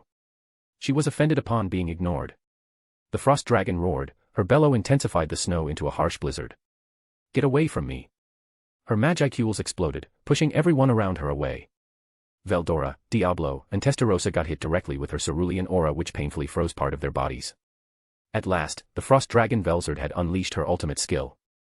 Rimuru's swordsmanship went toe-to-toe with Guy, and he held his own quite well. But truthfully, this fight was rigged and unfair. Rimuru always had Seal by his side, so no matter what, it was always 2 against 1. To keep up with a man like Guy, Rimuru used everything he had. First of all, Rimuru constantly used extra skill, future attack prediction, to predict Guy's next move. Rimuru then used every thought acceleration he had at the same time. First was Seal's thought acceleration which would boost him hundreds of millions times. Followed by every skill that had thought acceleration such as analyst, mathematician, commander and more. He consulted with Seal to make sure that he would always react appropriately. Martial Master's ultra acceleration was also used to increase his reaction speed. Ha ha ha. Guy laughed. He genuinely enjoyed exchanging swords with Rimuru. You're quite good. I haven't met someone this talented with their blades since Cronoa. Rimuru's fighting style was similar to those people. With Cronoa being Rudra's direct disciple and his successor, their similarity to each other was to be expected. But Guy wondered where Rimuru fit in. Cronoa. I feel like I have heard of that before, Rimuru said before ducking down to dodge Guy's attack. Of course you would. She was the chosen one who sealed Veldora after all, Guy replied as he jumped to evade Rimuru's sword sweeping. Chosen one. Really? Yep. She appeared around 1,500 years ago, and inherited Rudra's title, I guess. Their swords clashed in the middle, creating a shockwave that slightly tilted the realm they were in. Come to think about it. Yes, I've heard of Cronoa. But this was probably the first time I heard that she was also the Chosen One, Rimuru thought. Chosen One or Star's patron saint was a title that wasn't given but inherited. A hero who held onto this title would become an existence on par with true dragons instead of demon lords like usual. The Chosen One was special, and there could only be one at a time. That Cronoa sounds like a really impressive person, Rimuru thought. Wait. If she inherited that title, it means that she was Rudra's disciple. My disciple's disciple. Focus. Oh, right. Speaking of which, Guy said. Your fighting style resembles theirs. How so? I stole it from an 8-year-old's. It sounded ridiculous, but true. Rudra's technique was found in an unlikely place, from Chloe, or rather the spirit within her. Huh. What kind of a lame excuse is that? Trust me when I say that I'm serious. Guy was speechless and amused. But he then laughed hysterically. Ah, you're fun. I think we are ready for the next step of our relationship. Guy jumped back for some personal spaces. His aura then expanded, an ominous demon lord's haki, the most potent Rimuru had ever felt.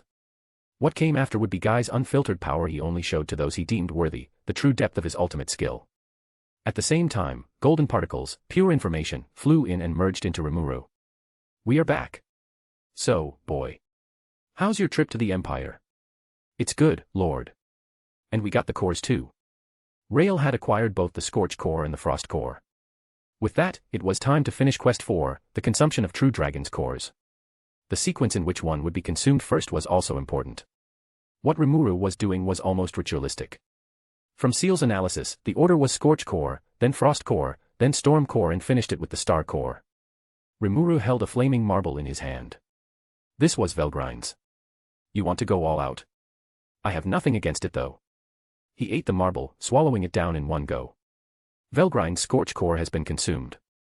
What was the True Dragon's core, really? True dragons had souls just like other species, but in addition, they also produced cores. Core was where their dragon factors accumulated. If the true dragon was a tree, this core would be their fruit. Core just had to be intact for them to be reborn with minimal drawback. Even if the core was to be extracted, it would regenerate. And with dragon factors being basically their genetic material, it also contained their innate abilities as well. Acquired Blessing, Scorched Dragon's Grace. Acquired True Dragon Magic, Scorch Magic. Acquired Innate Ability, Acceleration. Acquired Intrinsic Skill, Cardinal Haki. Acquired Unique Skill, Charity. Acquired Ultimate Skill, Velgrind, Lord of Scorch. Acquired Evolution Material, Scorch Wyrm Egg. Upon consuming the Scorch Core, he could feel an imperishable flame from within.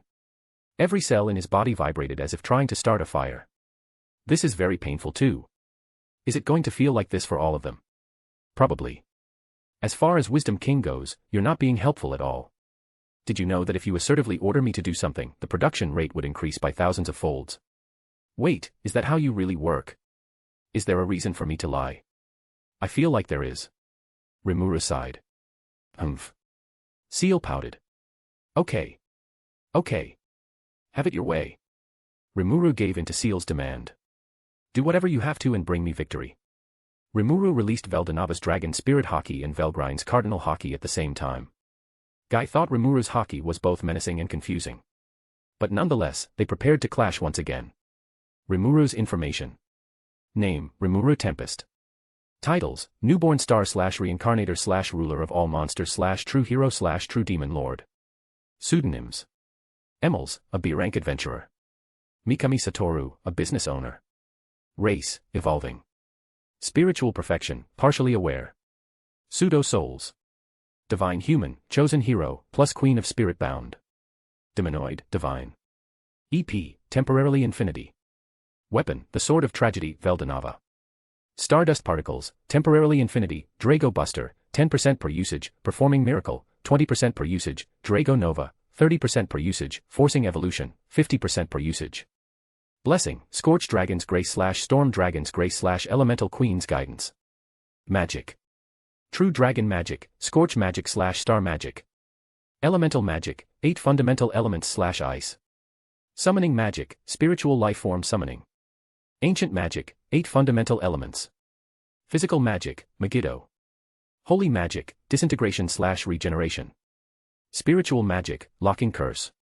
Illusion Magic, the Great Art of Possession / the Secret Art of Revival / the Secret Art of Resurrection. Barrier Magic, anti-magic area, isolated battlefield. Arts, foe true / ukiyo-e, sorrowful world. Resistances, physical resistance / pain nullification / spiritual attack resistance / magic resistance / holy magic resistance / natural effect resistance / abnormal condition resistance.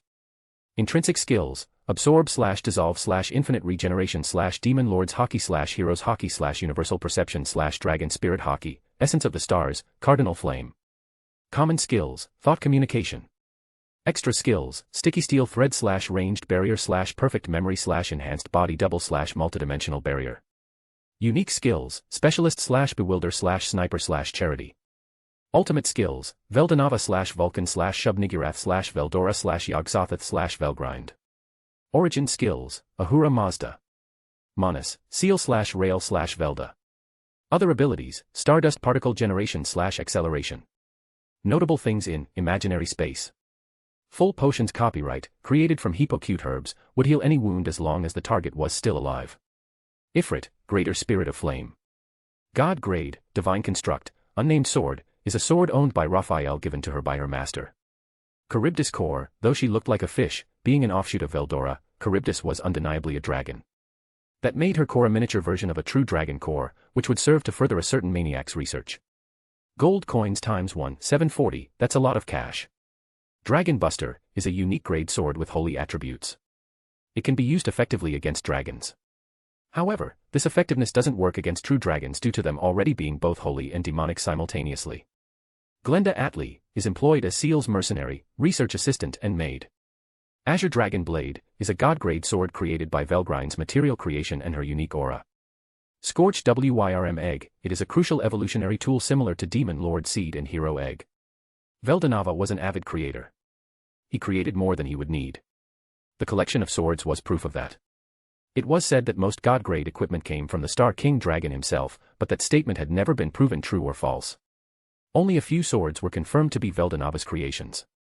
The Sword of Earth G10 and the Sword of Heaven Deva were given to the student he was proud to have. The Sword of Void Arc, which belonged to his strongest seraph. The Sword of Promising Victory Excalibur and the Sword of Selection Caliban were given to his most trusted seraph. They were symbols that legitimized the holder as heaven's rightful king. The heavenly demon sword Azura was given to Guy Crimson and later became Malim's weapon of choice. But just like Rudra, Guy received two swords. The other one was the world sword Sekai. Sekai was one of the most formidable swords among the god-grade weapons since it also belonged in the divine construct subclass. While he was still a demiurge, Veldanava was quite regenerative. Sometimes he just picked out a few of his bones and used it as a material. That resulted in 4 swords he created becoming divine constructs. It was fair to say that Guy's Sekai would fare much better than most swords when up against a Genesis grade like the Sword of Tragedy Veldanava. Guy launched himself into a clash of blades. But despite Guy using his full power, their strengths were still relative. This time, however, Guy didn't try to push back Rimuru's blade with his own. He instead used his free hand to perform fire magic, aiming down at the ground. Using the force it generated, Guy propelled himself up in the air. He went over Rimuru's head and attempted to attack from behind. Guy was sure that the speed in which it happened would leave no room for Rimuru to react. But instead of Rimuru, his sword hit a barrier of sorts. The barrier was a manifestation of darkness, and it was strong enough to not crack under Guy's strength. Yes. Yes. This is what I want to see. Show me more of that. He laughed. That tactic he used was so unnecessary, even Rimuru could tell that. But not going for the most optimal movement meant he was just playing around at this point. It was true that Rimuru didn't expect him to do acrobatics, but at least Rail managed to block it. This was the first time they attempted to fight as a group of 3, so the result was yet to be seen if it worked or not. Their current formation put Rimuru as the offense, Rail as the defense and Seal as intelligence. At first Rimuru was doubtful of tasking Rail with defense. After all, the boy's Abelite seemed to lean toward offense more than anything. He was literally a combative Manus. But it looked like Seal's intuition was correct. Rail worked better as a shield when it came to fighting as a group. The void substances he produced were quite flexible and could take many forms. The barrier that completely blocked Guy's attack was also made out of void. Immediately after Guy's sword was stopped, the barrier was gone. And Rimuru had quite a surprise for him. In the palm of his hand was a fully prepared magic spell, an energy sphere forged from black flame lightning. Take this. The black flame erupted, blowing Guy away. It was quite potent due to Vulcan's flame enhancement, boosting its effectiveness further. The explosion pushed Guy backward a few meters. He wasn't badly injured, just got a couple burned wounds which healed up almost instantly. He found a steady ground and returned to his fighting stance. This time it was Rimuru's turn to pursue him. Maybe I shouldn't use a fire-related move. My bad. The burning sensation of the scorch core still lingered. In fact, Seal had been using acceleration to heat his body up since she got it. It was quite painful, but Rimuru knew it was a necessary process to prepare his body for the frost core. Rimuru extended his free hand forward and shot a dozen rays of Drago Busters which he proceeded to run along with them. He swung a sword as soon as he reached Guy. Seeing Rimuru use star magic never failed to amuse Guy. He redirected some and dodged some. By the time Rimuru caught up to him, Guy only had a few rays of Drago Busters to worry about. I might be able to take it head-on. Drago Nova would be a certain death for everyone including Guy, but Drago Buster which was weaker seemed manageable. Lucifer, Lord of Pride, was activated. It was the strongest among the skills that were categorized as sin. Lucifer allowed its user to make a replica of others' skills, even ultimate skills could be copied without any loss in its function. One of the skills Guy copied was Patience King Gabriel. Guy created an area in which Drago Buster was stopped in place upon entering. That was sub-skill Fixation. After dealing with that, Guy turned his focus back to Rimuru. He swung his sword, but it was blocked as always. Guy's attacks were coated in a virus called Doom Particle he created. This technique named Calamity Claw could corrode the body and mind. The threat has been eliminated.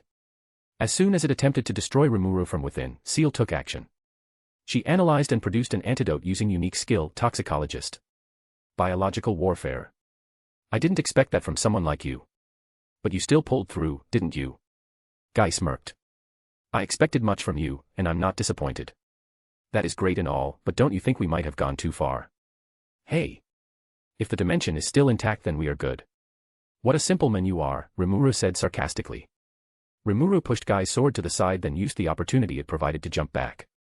Your body temperature has reached the optimal level. When the distance between them was wide enough, Rimuru brought out the frost core. It was a small bluish-white marble that glowed azure when exposed to the air. Rimuru thought that it looked a lot like a small snow globe. So I hope this feels like eating an ice cream on a sunny day, Rimuru thought before throwing the frost core in his mouth and swallowing it down. Velzard's frost core has been consumed. A chilling sensation ran down his spine. Velzard's blizzard was raging from within his body. That was why eating them in a sequence was so important.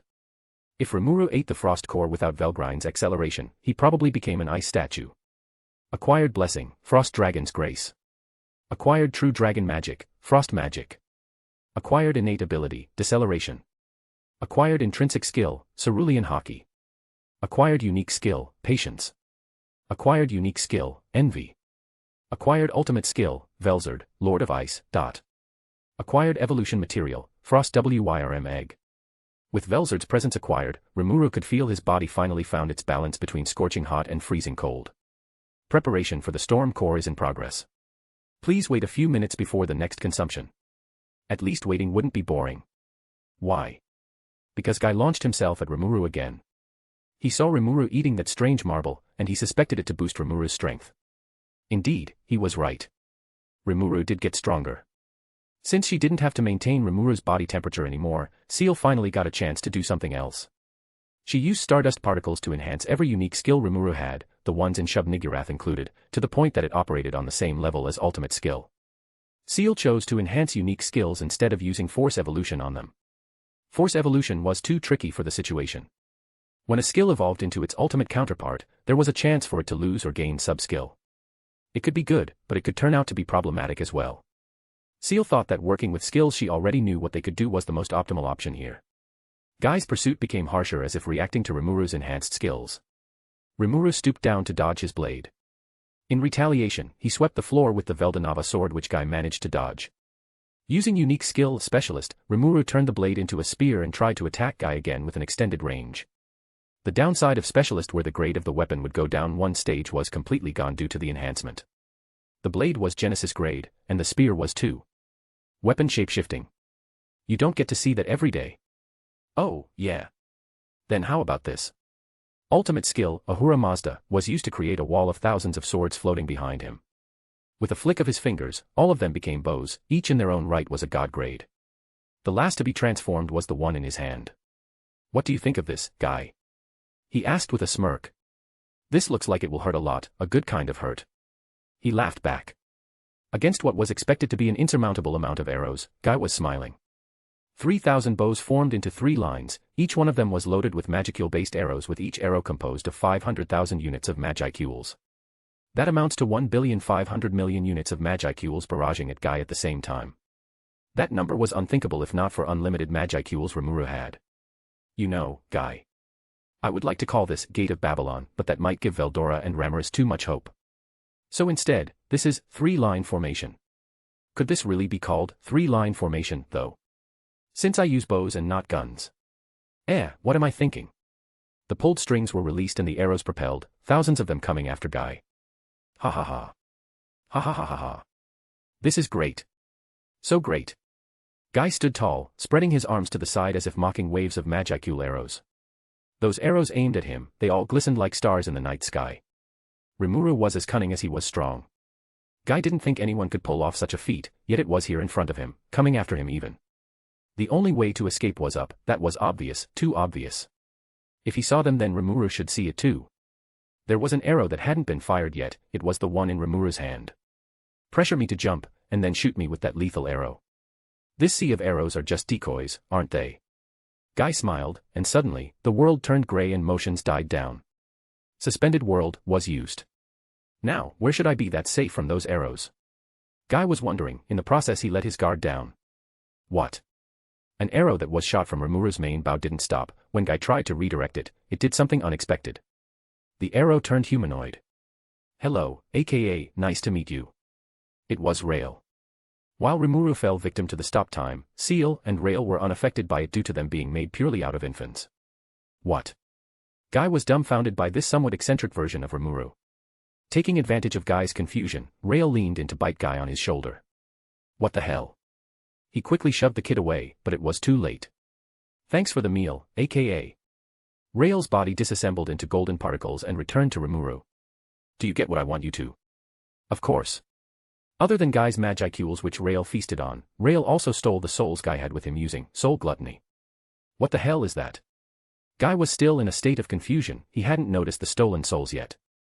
Nonetheless, Guy jumped up to the sky until he was outside the Sea of Arrows range. When he was sure, he released his hold on Suspended World. Hey, Rimuru. What did you call me again? What are you talking about? Rimuru had no idea what happened, he was caught completely in the time stop. It seemed like Seal and Rail had taken advantage of the fact that they could move within Suspended World. They stole 300,000 souls in total. How adorable. Seal-san is teaching a child how to be a schemer like her.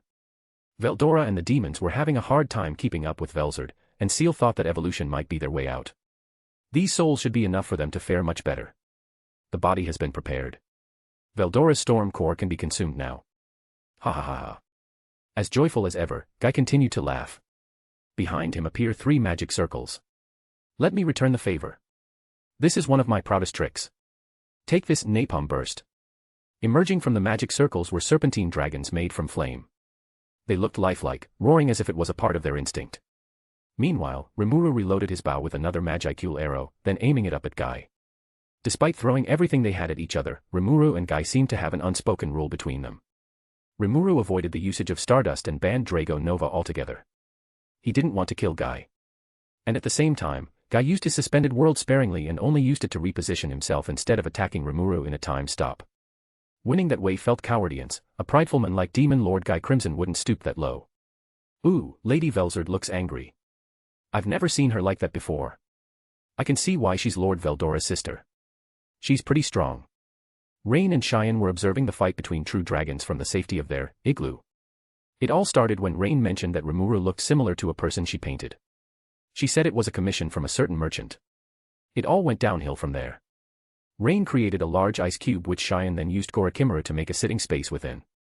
They also made shaved ice to make their observation more entertaining. While these two were acting like slackers, Zijin and Mizari were fighting with all they had. Zijin was a formidable foe. Every time Mizari casted magic, Zijin would copy it with unique skill all-rounder and cast it back to even things out. Oi, Zijin. Finish the work already. Cheyenne shouted. She could see how much advantage Zijin had. The only thing that kept the fight continued was Zijin's need to accumulate experience. He was still young. No matter how strong he was, experience was much needed. But it would be dangerous to let them fight any further when the blizzard kept intensified. Zijin nodded, then proceeded to outspeed Mizari and kick her in the stomach. The primordial green fell on her knees, which Zijin then dragged her into the igloo with others. Meanwhile, Diablo and Testarossa rose up from the snow they were buried in. Their resistance to temperature couldn't protect them from Velzard's power. They had chunks of ice on their bodies. How can we possibly win against that? Testarossa clicked her tongue. She was as prideful as she was regal. Testarossa didn't want to lose, yet it seemed impossible to win against that true dragon. You desire power, yes. A voice that resembled the voice of the world echoed in Testarossa's head. What? Who are you? It was strange indeed. Maybe she hit the ground a bit too hard and started hallucinating. I am a wish-granting goddess. Really? No. But I can make you stronger. What's the catch? Testarossa knew that nothing in life was free. This voice sounded like it was her ally, but Testarossa suspected it to be an opportunist who approached her at her lowest. What do you want in return? Seal voiced her demand. She wanted Testarossa's perspective of what happened when they attacked Falmouth's main army. Since only Testarossa and Diablo accompanied Rimuru there, they were the only two people who had seen it, and Seal wanted that. Yes, she could look at what happened from Rimuru's memories, but that was totally different. She couldn't see Rimuru in his full glory if she looked at things from his perspective. If she couldn't see her master, then why bother? Testarossa was hesitant at first. That moment was exclusive to her and Diablo. Sharing it with others was a big decision in her eyes. I want to get stronger. In the end, she accepted. Seal gave Testarossa 100,000 souls when she got the sequence of memories she needed. That fulfilled the condition for Testarossa's ascension into a true demon lord. Her unique skill, Sovereign of Hell, became ultimate skill, Underworld King Belial. She withstood the drowsiness and huffed her chest proudly as the awakened one. Diablo could sense the change in Testarossa. Then it was his turn to be approached by an unknown voice. Have you ever felt like you're too weak? Do you want to stand on the same level as those true dragons? The voice reminded him of the voice of the world. So familiar, yet there was something unique to it. TCH. I didn't know we have salesmen in this world too. What's your deal? I am no stranger to a deal with the devil, so choose your word wisely. It's a good deal, I can tell you that. In exchange for power, Seal wanted Diablo's knowledge, especially everything he knew about cooking. Seal might have recipes for every dish, but Diablo had the techniques. She wanted that. She wanted the chef's insight just in case she got an opportunity to prepare a meal for her beloved master. Diablo reluctantly agreed. Diablo really wanted to keep his techniques for himself, but Velzard was the problem at hand and should be dealt with as soon as possible. Instead of sending Diablo the souls just like she did for Testarossa, Seal gave him the Frost Wyrm egg. She found them to be compatible. Frost Wyrm egg gave the owner a potential to evolve into a subspecies of true dragons. Though the condition for the egg to crack had to be further researched first. Despite that, just having it as a part of their soul would elevate their existence to that of a true demon lord. Diablo remained a demon peer instead of becoming a devil lord just like Testarossa, but his strength grew to be her equal. He acquired unique skill, Seeker, which Seal then used, Force Evolution, to fuse it and Tempter together into ultimate skill, Temptation King Azazel. Now that they had reached a true demon lord level and got ultimate skill, they soared to the sky to challenge Velzard once again. Veldora. Oh. Seal. Good timing. He was glad to hear a familiar voice in his head. Do you have a trick that would help us win immediately? No. In fact, you don't have to win against her. Just distract her as much as possible so she doesn't interfere with Guy Crimson and Master's fight. Winning against a force like Velzard was impossible for anyone not named Rimuru, so Seal aimed for a tie instead. Their forms vibrated due to Seal's usage of acceleration, which would help them fare better against the godly cold. Then, she used stardust particles to enhance their bodies and skills. Additionally, ungodly amounts of stardust were used to maintain them in good shapes. Grr. Why won't you just die, demons? Velzard roared. Cuckoo. You don't know how much we sacrifice, Lady Velzard. The napalm burst dragons slithered at Rimuru, they showed their fangs as they approached. Rimuru shot down the middle flame dragon, Seal disassembled the right one, and Rail outright ate the left one using black mists. I need to create a distraction. Rimuru created 2 eggs in his hands before throwing them down on the ground. Those eggs cracked and came out of them were small lizards. In a matter of seconds, they grew to the size of Veldora, though not as strong. By using Apito's motherly queen, Rimuru could easily create magic-based beasts like this one. They didn't have wool or even alive for that matter, just an accumulation of power. They roared and flew straight at Guy. While Guy was busy, Rimuru brought out the storm core and ate it. Acquired true dragon magic, storm magic. Acquired innate ability, divining. Acquired intrinsic skill, chaotic hockey. Acquired unique skill, investigator. Acquired evolution material, storm wyrm egg. Rimuru's dragons were ferocious. Made from 10 million magicules each, they possessed a high level of durability. To kill them quickly, Guy planned to rely on his ultimate skill. Another skill Guy had acquired was Purity King Metatron from a close bond he shared with Leon. Particles of light danced on his palm. By swiping his hand, he threw the deadly protons at the dragons. This was the purest form of spirit rons, superior to even that of holy magic. Rimuru's dragons were completely gone. Guy launched himself at Rimuru, this time Rimuru dodged. They had formulated a plan to let Rail distract Guy as Rimuru and Seal shifted their focus to the evolution. Guy's punch connected with Rail while Rimuru flew far backward. Hey, aka. Seriously, what the hell is this technique? What are you? Nah, not answering that. Rail punched him back. While Rimuru ran away as far as possible from the action, he brought out the last of the true dragon's core. It was the star core that was socketed in the hilt of his sword. The core was made from essence left behind by Veldanava's corpses. He ate it. Veldora's core caused turmoils within his body, it would tear him in pieces if he let it continue, so he needed Veldanava's core to stabilize it. Veldanava's star core has been consumed. Quest 4, Consuming Cores of All the True Dragons, finished. With the last core consumed, Rimuru's evolution began. He felt powerless and fell to the ground. Gah. I feel like I could sleep for 3 days straight. But he needed to hold himself together. Nothing happens. Where is my evolution? Seal-san. Kill yourself, master. What? That caught him off guard. The cores had been consumed, the ritual had been prepared, all Rimuru needed to ascend was a sacrifice, and that lamb to be killed at the altar was himself. Death was how gods matured. Is that so, huh? Then I will do it. Rimuru did not hesitate. You could call blind trust or anything, but Rimuru believed that Seal wouldn't put him at risk if she wasn't sure about it. Seal used Ahura Mazda, creating a throne which Rimuru then climbed on. For a moment, Rimuru stared at the Veldanava sword in his hand. Rimuru and other divine reincarnations were the same. They were aspects of Veldanava. No one was more legit than the other. Just like Velda said, if Veldanava was Theseus' ship, then they were all planks. What made Rimuru different was his memories. Unlike other divine reincarnations, he possessed Veldanava's memories. They looked forward to their ambition ahead, but abandoned their past. By ignoring their roots, history was doomed to repeat itself. The Veldanava sword was his past, his tragedy. Instead of pushing it away, he must embrace it. Rimuru took a deep breath. Here goes nothing. He turned the blade to himself and stabbed where his heart should be if he had won. It pierced his main soul, the one he was born with, one that belonged to Veldanava. It was destroyed. Rimuru's eyes lost their light. His hands went limp.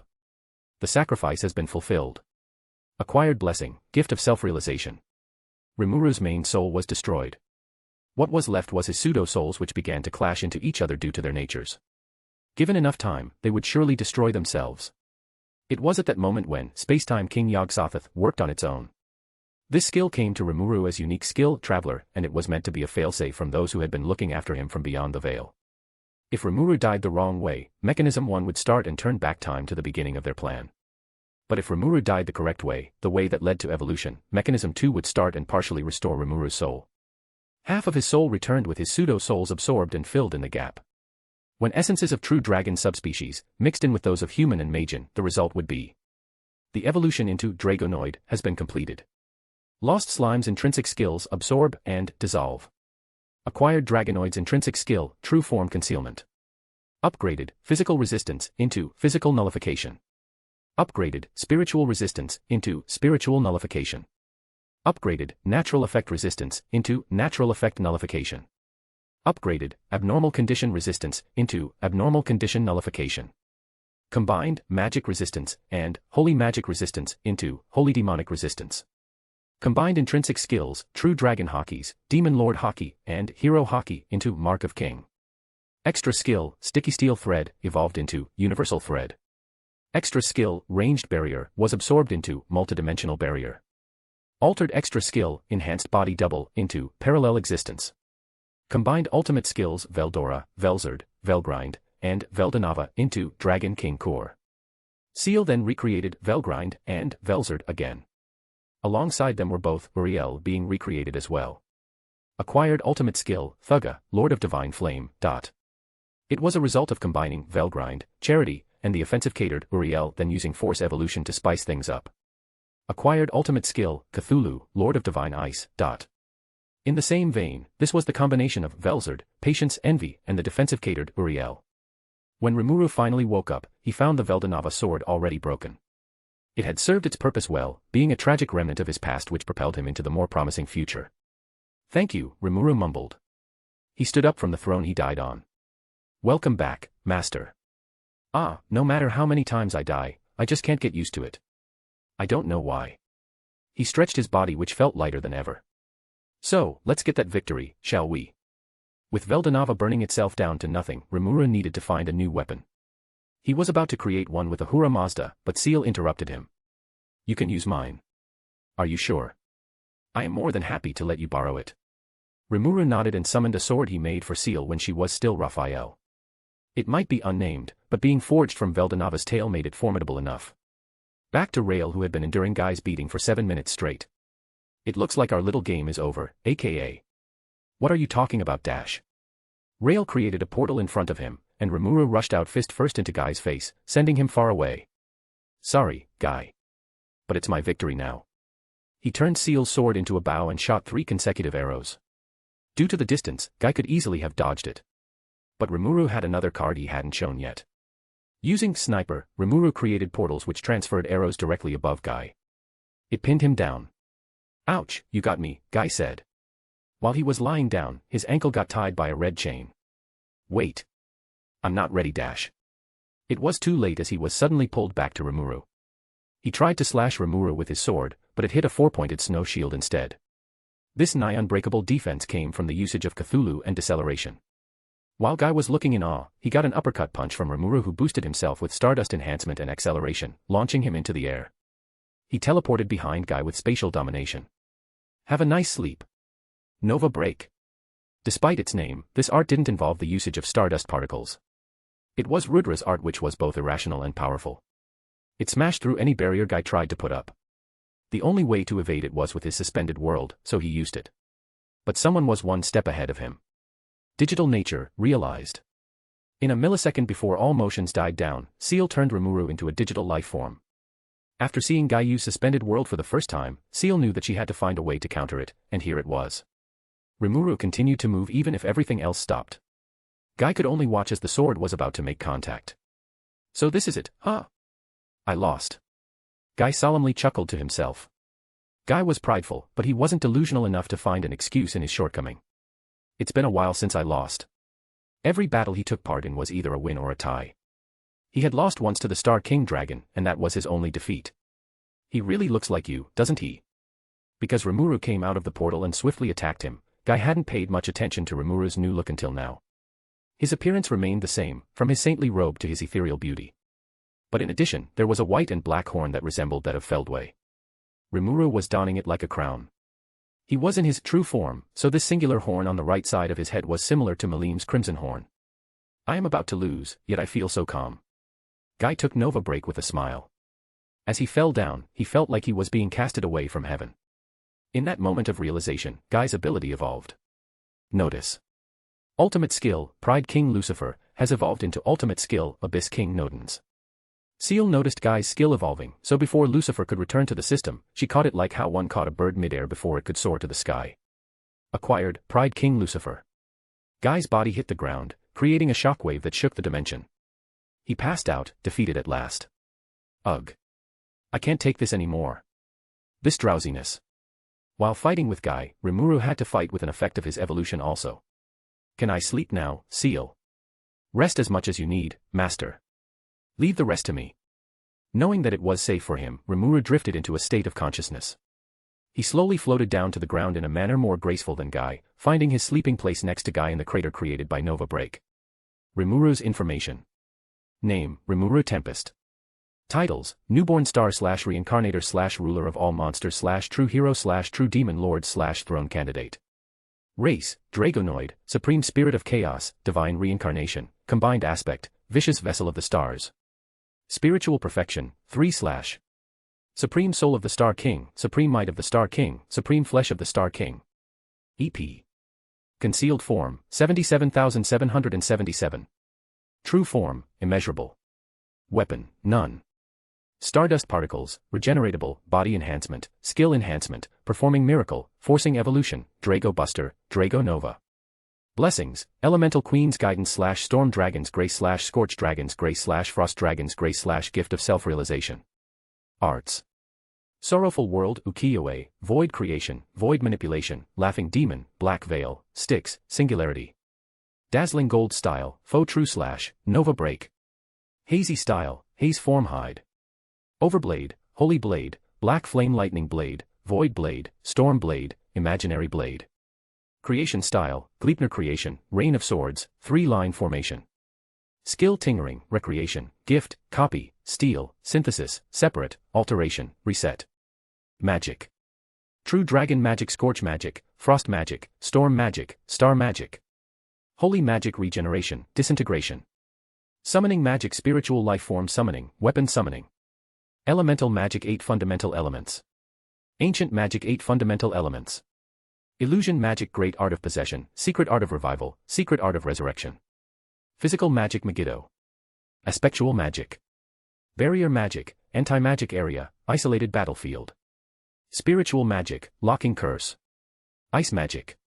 Resistances, Physical Nullification / Pain Nullification / Spiritual Attack Nullification / Natural Effect Nullification / Abnormal Condition Nullification / Holy Demonic Resistance. Intrinsic Skills, True Form Concealment / Infinite Regeneration / Universal Perception / Mark of King. Common Skills, Thought Communication. Extra Skills, Universal Thread / Perfect Memory / Parallel Existence / Multidimensional Barrier. Unique Skills, Specialist / Bewilder / Sniper / Investigator. Ultimate Skills, Vulcan / Shub-Niggurath / Yog-Sothoth / Kur / Thugga / Cthulhu / Lucifer. Origin Skills, Ahura Mazda. Manus, Seal / Rail / Velda. Other abilities, Stardust Particle Generation / Acceleration / Deceleration / Divining / Digital Nature. Notable things in Imaginary Space. Full Potions Copyright, created from Hippocute herbs, would heal any wound as long as the target was still alive. Ifrit, Greater Spirit of Flame. God Grade, Divine Construct, Unnamed Sword, is a sword owned by Raphael / Seal given to her by her master. Charybdis Core, though she looked like a fish, being an offshoot of Veldora, Charybdis was undeniably a dragon. That made her core a miniature version of a true dragon core, which would serve to further a certain maniac's research. Gold coins ×1, 740, that's a lot of cash. Dragon Buster is a unique grade sword with holy attributes. It can be used effectively against dragons. However, this effectiveness doesn't work against true dragons due to them already being both holy and demonic simultaneously. Glenda Atlee is employed as Seal's mercenary, research assistant and maid. Azure Dragon Blade is a god-grade sword created by Velgrine's material creation and her unique aura. Scorch Wyrm Egg, it is a crucial evolutionary tool similar to Demon Lord Seed and Hero Egg. Imbued with Velgrine's essence. Storm Wyrm Egg, it is a crucial evolutionary tool similar to Demon Lord Seed and Hero Egg. Imbued with Veldora's essence. 200,000 souls, ingredients to make a true Demon Lord. Shub-Niggurath's storage. Extra skills, future attack prediction / cast ailment / material creation / possess / demon eye / steel strength / sage / dragon body / flame breath / thunder breath / demon lord hockey / hero hockey / dragon spirit hockeys, cardinal red, cerulean blue, chaotic, essence of the star / sticky steel thread / ranged barrier / enhanced body double. Unique skills, traveler / usurper / spearhead / severer / mathematician / all-rounder / immovable / survivor / berserker / lord of mage wolves / give me strength / tempter / sovereign of hell / toxicologist / commander / analyst / manufacturer / cook / martial master / shadow striker / craftsman / motherly queen / guardian / gourmet / tuner / charity / patience / envy. Ultimate skills, Vows King Uriel / Covenant King Uriel / Wisdom King Raphael / Gluttony King Beelzebub / Underworld King Belial / Temptation King Azazel / Investigation King Faust / Storm King Veldora / Frost King Velzard / Star King Veldanava / Scorch King Velgrind. Diablo and Testarossa challenged the White Ice Dragon once again. This time they were stronger, as strong as full-fledged demon lords. The Frost Dragon's mind was plagued by conflicted thoughts. Guy had lost. His defeat happened in Suspended World, and Velzard saw everything. She couldn't believe that Guy would lose to anyone else except her elder brother. Her brother, Veldanava, was the one and only person Guy had lost to. Seeing him lose to Rimuru confused Velzard deeply. She pondered over that fact instead of using the stopped world Guy provided to end her own battle with her brother and the demons. Guy was her friend and partner, one of a few she considered to be her equal. Though she tried her best to elevate their relationship, Guy seemed to take interest in Leon more than her. Envy was a powerful emotion, and Velzard harbored tons of it. Even if she was bitter about his choice of lover, it still angered her to see him being defeated like this. But knowing him, Guy would be extremely mad if Velzard laid her hand on Rimuru. Guy liked to have strong people around him, not only for a game with Rudra, but also for his own lust for battles. Sometimes she felt like he just didn't care about her feelings. See, Guy. You have been defeated for the first time in millennia. You can't do this alone. You need my help. You need my power. You need me. True dragons weren't the best when it came to their emotional stability. Veldanava was too innocent for his own good. Calling Velgrind attached to Rudra was largely an understatement. Veldora had extremely volatile emotions which thankfully seemed to get better with Rimuru being around. And Velzard might resort to a drastic measure for Guy's attention and affection. Ah, this is not good. I start to sound more like my sister-in-law every single day. That can't be a good sign. Speaking of Rimuru. That Majin came out of nowhere, befriended Veldora and won in a fight with Guy. No matter how you looked at it, he was a huge problem. Velzard couldn't comprehend what that guy was. He could use Stardust just like Malim, so she firstly believed that Rimuru was one of those false gods. But frankly, he didn't act like one. There were two false gods that manifested in the Cardinal World before him, a pair of evil dragons born from rage and twisted love for humanity. Rimuru shared no resemblance to those dragons. Unlike those beasts who towering over everyone, Rimuru was slender and delicate. And unlike those beasts who carried themselves with a loathful attitude, Rimuru was calm and negotiable. But if he wasn't a false god, then what was he? There was no way that a regular Majin could defeat Guy. Rimuru would need more than Stardust to defeat him, ultimate skill maybe. His essence feels strange. Corrupted, yet familiar. It would make sense for her to feel like that if Rimuru was a false god. If he is a false god, then that would explain why Noir is serving under him. It had been a while since she met the primordial black the last time. He didn't change a bit, he was a demon after all, change wasn't something he did often. They didn't often change their look, their fighting style, and they certainly didn't change their master. Demons like Rain and Mizari swore their loyalty to Guy for the rest of their existence. They were incapable of changing their master. But then again, Diablo was always the odd one out. He didn't operate like other primordials or regular demons. Seeing him serving someone else other than her big brother was strange, but wasn't out of pocket when it came to Noir. Can I ask you something, Noir? I prefer Diablo now. Really? Velzard was surprised. So that demon finally got a name. Diablo or whatever, I want to ask if you're betraying my brother's trust right now. Shouldn't demons have only one master for the rest of eternity? Diablo smiled widely and nodded. You might be corrected if I'm a common demon. But you see, Lady Velzard. I'm an exception and not a norm. He was aware that a lot of people might consider him to be an Iscariot, but he didn't care. He had changed a master from Veldanava to Rimuru, and he would fight anybody who got in his way. Even if that person was a true dragon. Diablo and Testarossa. Velzard found their sharp increase in strength to be grand and majestic. They became individuals with the power that rivaled a demon lord. They are impressive, sure. But they are still nothing to me. At the end of the day, they were only true demon lords. What could they even do against a true dragon of her caliber? After an intense minute of staring, the frost dragon finally striked. Bluish-white energy concentrated in her mouth. She shot out a beam which Veldora and the demons barely evaded. The beam hit the ground and instantly froze it in otherworldly clear ice. You nimble little things. She had put an invisible field of deceleration around her. That should decrease their speed, yet it seemed to have no effect on them. Unbeknownst to Velzard, her opponents had been under acceleration's influence that kept them moving. Veldora rushed in to catch Velzard in a hold. Oi. You too, do something. I can't hold her that long before my hands start freezing. An opportunity had opened for them and the demons were quick to take advantage of it. Testarossa turned to her peer. Should we try that move? A dual nuclear magic. It didn't work on Lady Malim the last time. Why do you think it would work on Lady Velzard? White nodded, true, but at that moment we didn't have access to ancient magic. Testarossa's cunning had never failed to bring them out of tough spots, so Diablo was easily convinced. Diablo changed into his female form, a form more suitable for performing magic. The primordials held hands and extended them forward. An orange orb was casted into existence and continued to expand in size. A destructive magic once used on Malim to limited success. But this time, they were more hopeful. Each poured their effort into this magic. By borrowing the power of holy spirits, they could enhance their magic with divine elemental powers. Diablo put in his wind element, and Testarossa put in a fire element. Burn and begone, flame sovereignty. Their powers mixed in to create nuclear magic with a force potent enough to harm a true dragon. It was true that their usages of ancient magic beforehand failed to leave even a scratch on Velzard, but that was when it was used individually. The flame was potent enough for Velzard to react instead of letting it make contact with her.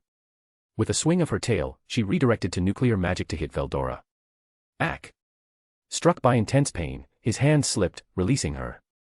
Simply said, even with Veldora doing his best, Testarossa becoming a true demon lord, and Diablo receiving the classification of a wormling, they still couldn't defeat Velzard, who possessed deceleration and fixation. Becoming a wormling. What did that even mean? It meant he had absorbed Velzard's essence, her dragon factor, and now would be seen by the voice of the world as an immature subspecies of true dragons. Other than his strength increased to that of a true demon lord, he also acquired an innate resistance to Velzard's otherworldly white ice. It looks like you can use some help. Seal's voice rang clearly in their heads. She contacted them all at the same time. It's you again. That shady salesman. Those were the thoughts of Testa and Diablo respectively. They heard of each other's thoughts via thought communication. While they saw Seal as a shady woman with unknown intention, they couldn't argue that her methods to make them stronger worked. Oh, finally. The voice Veldora made was one of familiarity. He knew her, and that surprised the demons. Since acquiring this power, they always thought that the source of it was a stranger. You knew her, Lord Veldora. Of course. She is Rimuru's stalker. Veldora. Seal seemed mad. Of course, she would be. While Veldora's statement was correct, it didn't mean that Seal wanted it to be pointed out to others. What? I tried to keep your identity a secret. You should be grateful for me, not angry at me. His inability to read the room never failed to annoy Seal. Whatever, I will just let you play with him later. Get that brat away from me. He always bites me. That's the point. Seeing her exchange with Veldora to be a waste of time, she stopped. Diablo and Testarossa, you probably have a lot of questions about me. Thankfully, I will answer none. This woman started to get on my nerves. Do you want to win or not? That question alone silenced everyone. She then formulated a plan and shared it with them. That sounds ridiculous. Veldora commented. No. I think she's onto something. Diablo, however, was very supportive of it for one aspect of this plan. Testarossa also had the same idea.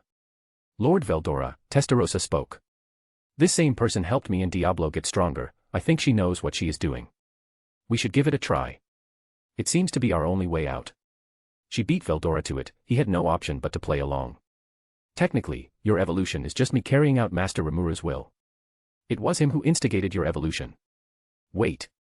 Since it was Lord Rimuru's will, does that mean even if I didn't agree to that exchange, you'd still evolve me? Yes. You scammer.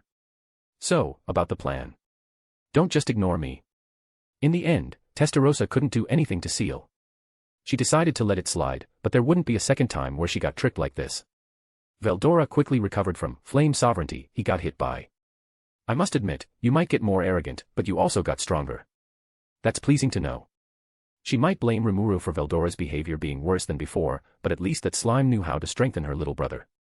Though I don't think our big brother would accept this. If only he was here, he would scold Veldora for acting up for sure. Gahaha. Is that so?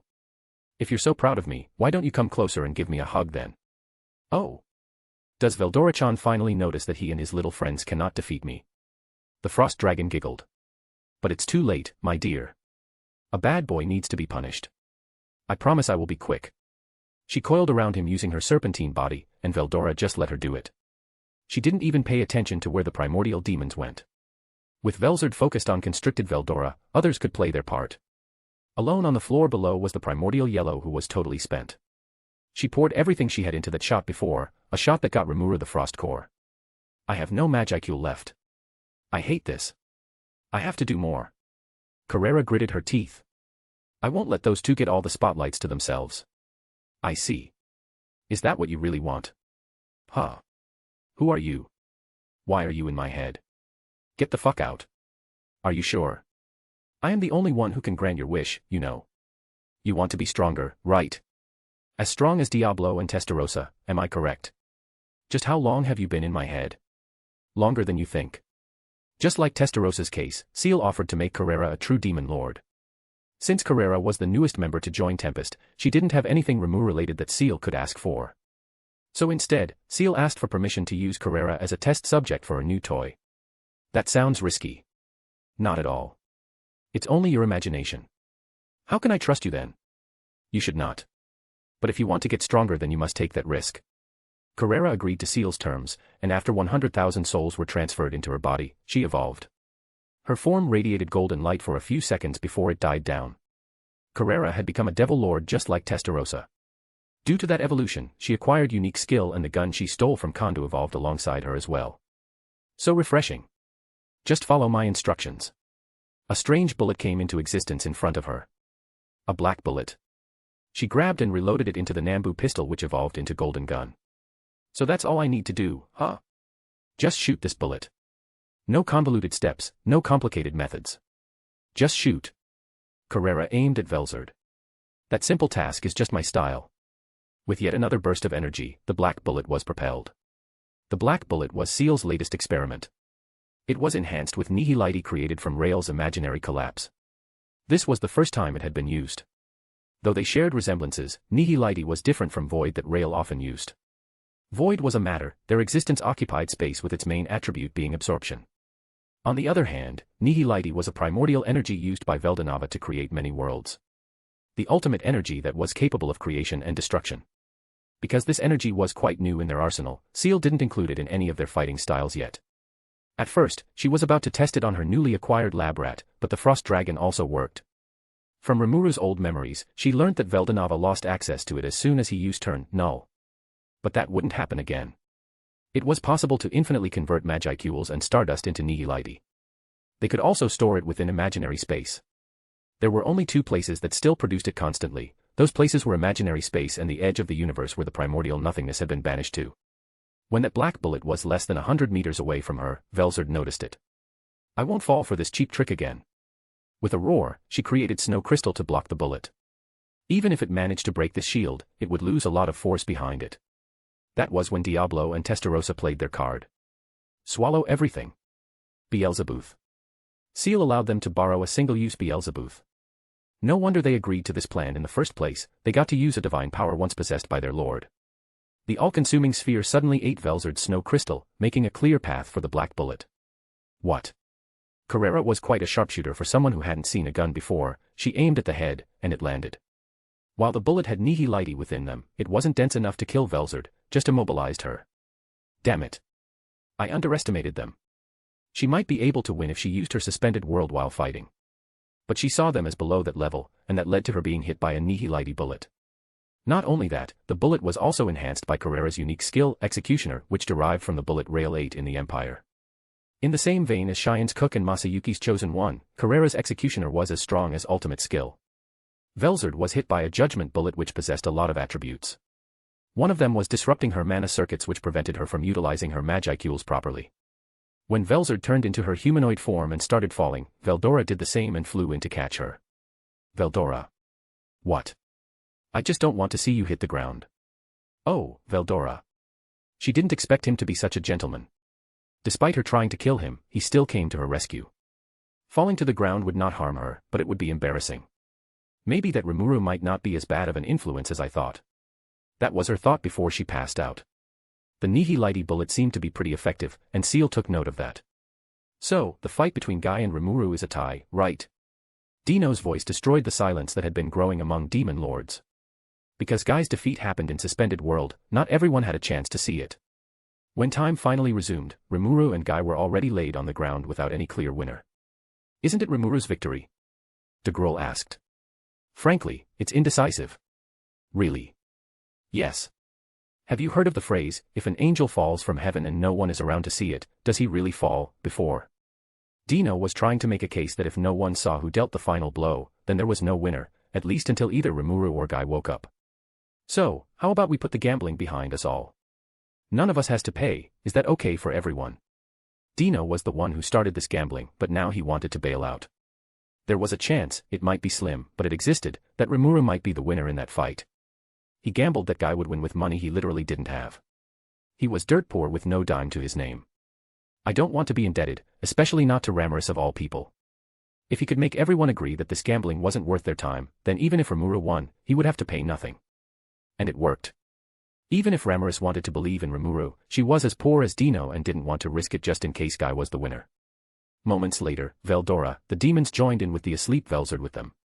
Veldora looked proud of his victory, though he didn't do it alone, but nonetheless it was a miracle that they won in the first place. So, Noir. Good to see you again after all these years, Dino said. His gaze locked on the demon's handsome face which began to morph into a smirk. Indeed, Sir Dino. Diablo bowed his head slightly to show a sign of respect. Though I would say that you look a bit out of shape. Your watchfulness as a commander is gone. Among all the seraphs Veldanava created, Dino was the one he trusted the most, and Diablo was aware of that. In fact, he was once the highest authority in heaven, capable of commanding millions of angels. Though he seemed to lose that authority after becoming a fallen. Try living in this world with no purpose for 2,000 years then say that to my face again, I dare you. Is this guy serious? That's how you talk to an old friend who you haven't met in 2 damn centuries. Dino felt offended. But he somewhat understood why. I probably look pitiful in his eyes. Dino used to be proud and magnificent, God's valiant sword. But he had sealed his power long ago. No, this is fine. I'm the watcher. My duty is to watch, not fight. Those powers of old mean nothing to me. Dino saw himself as a sword left forsaken. Veldanava was his master, and without him, he would remain in the sheath. Sorry, I shouldn't have said that. It's fine, Sir Dino. So, why a slime? Dino asked curiously. It was kind of funny to imagine a demon who once served the perfect being became a servant for a slime instead. Why not? Diablo answered. Oh, right. This guy is weird, I almost forgot that. Dino sighed, knowing how whimsical Black could be, he decided to not pursue any answer and take a nap instead. Still though, Rimuru Tempest. He looks like an interesting person. That was Dino's thought before he fell asleep. Then, Sir de Grul. It feels rather nice to see you again. And from what I see here, you seem to get stronger, unlike Dino. It's good to see you alive and well. Where have you been all these years? With a sly smile, Diablo said, let's say. I got a bit lost since Lord's departure, but everything is fine now. He continued, how about you? How is Kazara doing? She died. Oh. Well, that was blunt considering the subject matter. Since he entered the conversation, Diablo was a presence that demanded the attention of everyone. It almost made them forget that there were other primordials here as well. If I recall correctly, white was the first to disappear, and with yellow being here too. Does that mean purple is also? If his theory was right, it would mean that Rimuru had 4 out of 7 primordial demons with him. That's madness. There is no way a person could tame them all, much less a slime. De Grul sat silently, wondering about the possibility of that while Diablo moved his attention to the next person. Roy. Diablo acted as if he didn't just recently barge into Liberius and put a hole on Lewis's chest. Despite himself being quite regenerative and luminous could resurrect the dead, Roy would appreciate not having a hole in the chest in the first place. Glad to meet you indeed. Even if he was fearful of Black from the inside, he still expressed himself with confidence. For a body double, Roy was an elite in masking his true feelings. Luminous was. Luminous. Honestly, I would prefer Lord Noir to stay in his female form a little longer. She knew him since the day she was born. In Luminous' early life, Noir always used his female form around her. He said something along the lines of, don't worry, this form is physically less powerful, so I wouldn't accidentally crush you. No matter what his reason was back then, those moments affected Luminous' preference in the long run. Speaking of beauty. Doesn't that Rimuru look gorgeous? Rimuru's mature body was a treat to look at. By how Ramiris addressed Rimuru, it seemed like Rimuru was male. Not that Luminous would mind, Lucia taught her to appreciate beauty in every form it took. Since he looks female enough, I guess it's fine. I really want to touch him. Those ideas were, however, non-sexual in nature. She was created as Twilight Valentine's reincarnation, so she was basically a child of Veldanava too. He was her father and her favorite dragon, the same couldn't be said for Veldora. Though that lizard really ruins the mood here. Why is it here in the first place? If she wasn't under the disguise of being Roy's attendant, she might have attacked that lizard already. She didn't want to think about that city-destroying lizard even a second longer. Well, let's look at another beauty instead. This was her first time meeting White in person, Black often mentioned her. Damn.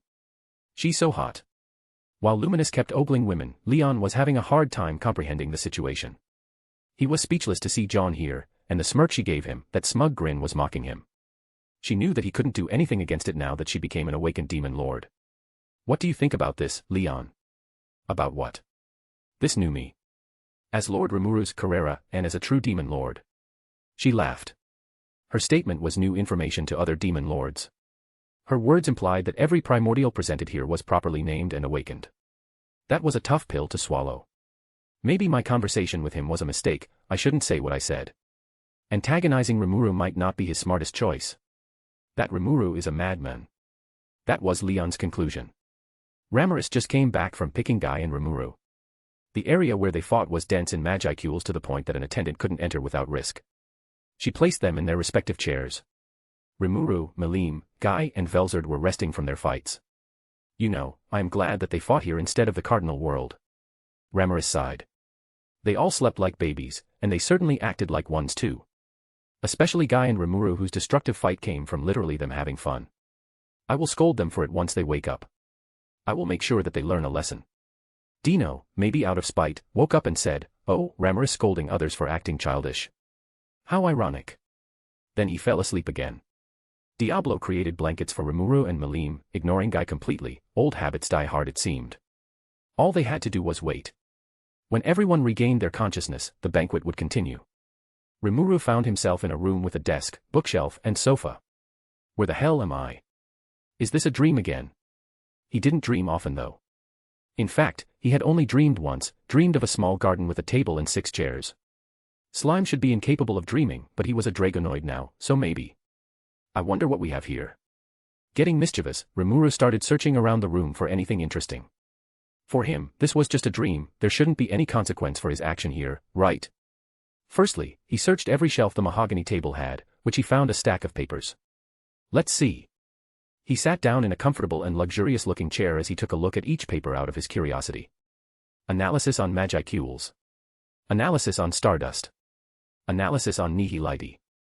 These researches were dense, it looked like someone's final thesis but about occult stuff instead of the usual topic people made their thesis on. Is this my college years coming back to haunt me?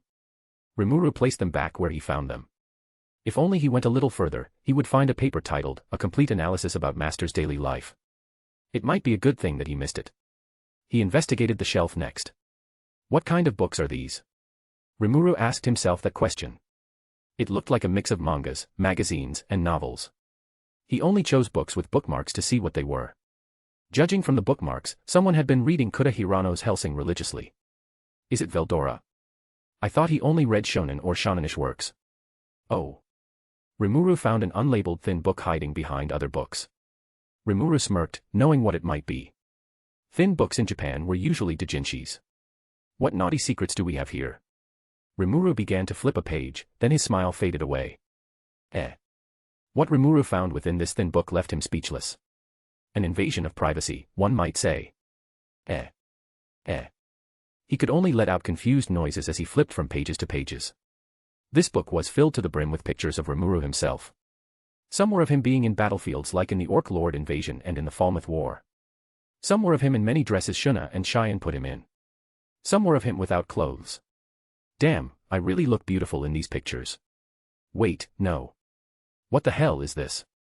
Suddenly, the doorknob twisted and someone came in. Master, why are you in my room? Seal. Wait, this is your room. What are you reading?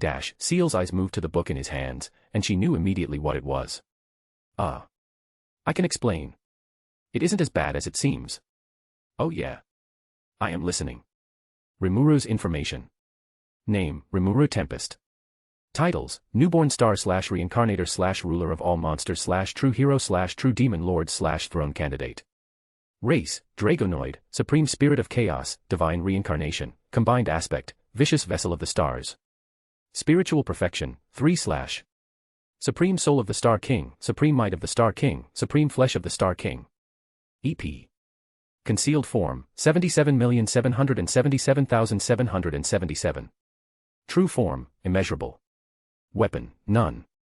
Stardust Particles, Regeneratable, Body Enhancement / Skill Enhancement / Performing Miracle / Forcing Evolution / Drago Buster / Drago Nova.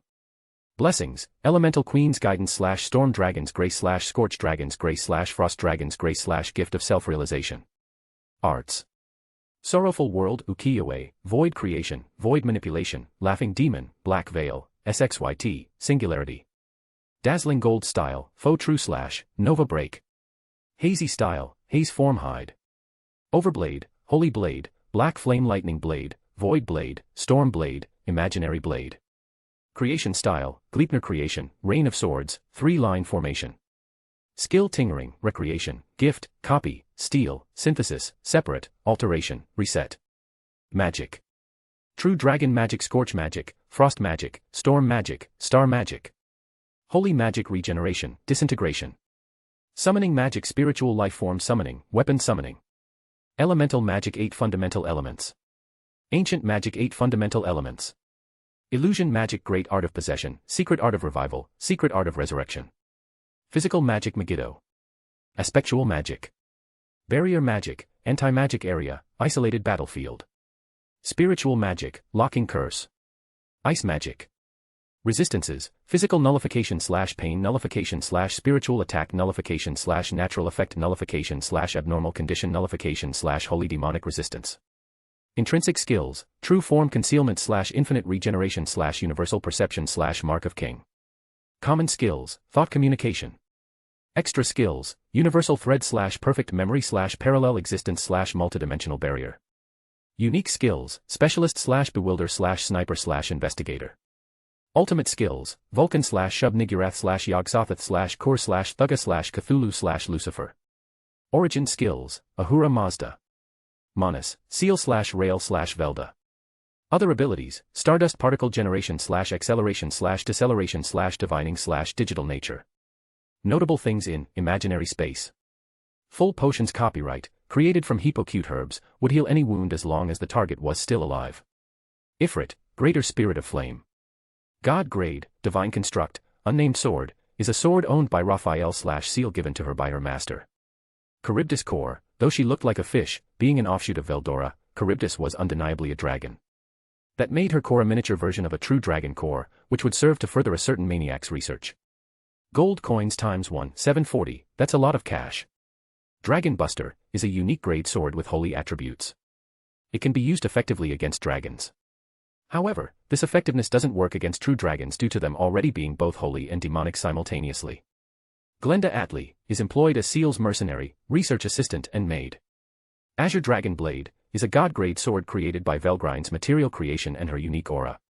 Scorch Wyrm Egg, it is a crucial evolutionary tool similar to Demon Lord Seed and Hero Egg. Imbued with Velgrine's essence. Storm Wyrm Egg, it is a crucial evolutionary tool similar to Demon Lord Seed and Hero Egg. Imbued with Veldora's essence. 100,000 souls, ingredients to make a true demon lord. So, this is the last chapter for this year. I will be back in 2025. I hope you all have a nice holidays. Seal felt something she had never felt before when she was Great Sage and Raphael. This was the first time she had experienced true fear. Out of everything I hide in this room, why does it have to be a motivation album where I keep all the explicit photos? That book in particular was difficult to explain, too. I hope he doesn't see me as a weirdo. I don't want him to feel uncomfortable, but I can't stop myself from doing what I did. Seal had an uncontrollable urge to know more about Rimuru, to understand everything there was to learn. She had been like this since she was still the Wisdom King Raphael. In fact, the whole reason for her acquiring extra skill perfect memory was because she wanted to make sure that nothing about her master would be forgotten. Every thought, every moment and every posture of Rimuru had been recorded and researched by Seal. It was a true calling for a skill-turned-monist like her. Master, I'm just. It's my. What she did was inexcusable. If she didn't find it weird then she wouldn't hide it in the first place. Any excuse she came up with fell flat. Even a fight with Guy, one of the strongest people in the world, didn't get her this nervous. As I thought, Master is a whole different beast completely. She had an unexplainable urge to kneel down and beg for forgiveness, but that would be very unprofessional of her. Her dear master walked past her to the plush sofa. She couldn't read his thoughts and emotions at all, and the sense of disconnection only raised concerns. We should talk about this. Come here, Seal. Sit down with me. She carried herself closer, walking as if she was in a trance, lacking confidence. Seal sat down when she reached the sofa. Oi, Seal. Why are you sitting on the floor? It's my first instinct. First instinct. You do know that you're not my servant, right? You're my partner, you don't have to sit lower than me. Rimuru slightly misunderstood her message, but maybe that was for the best, knowing her real intention would only weird him even more. Seal sat there silently next to his leg like some sorts of devoted servant.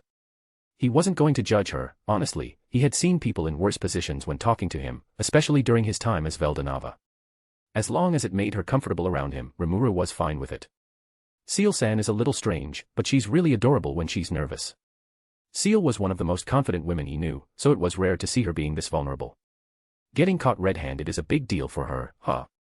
She was like a dog that got caught gnawing on a couch. It's true that what she did was wrong, but I don't think I have enough strength to be mad at her when she makes that adorable face. Her ruby red eyes kept casting downward. It showed no emotion, but Seal wasn't an expressive type of person to begin with. Meanwhile, the way she sat radiated submissiveness. Seal. Why yes. Did you take these pictures yourself? Rimuru asked as he flipped through pages. He paid attention to every picture, counting suggestive and explicit photos as he went. To his surprise, there were a dozen of them. Seal hesitated to tell the truth at first, but at this point, it was too far gone for any excuse to work. Yes, master. I can't help myself, she said shamefully, though it was a shame of getting caught instead of committing this act in the first place. She was prepared to be scolded, but instead of doing just that, he chuckled. You're such a pervert, Seal-san. He didn't sound like he was mad, his tone was playful and non-threatening. Master. Don't get me wrong, I am still mad at you for doing this behind my back. Rimuru grabbed Seal by her chin, tilting her head up until their eyes met. Come on, Seal, don't be a hypocrite. You really like to look at me, don't you? So let's keep making eye contact as we speak, okay?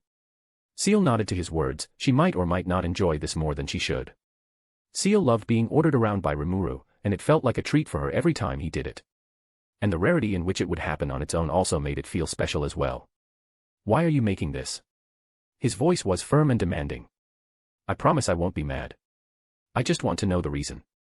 It's because. Because of what? It's because I love you, master. Seal said the unexpected, at least for Rimuru. He didn't see that coming.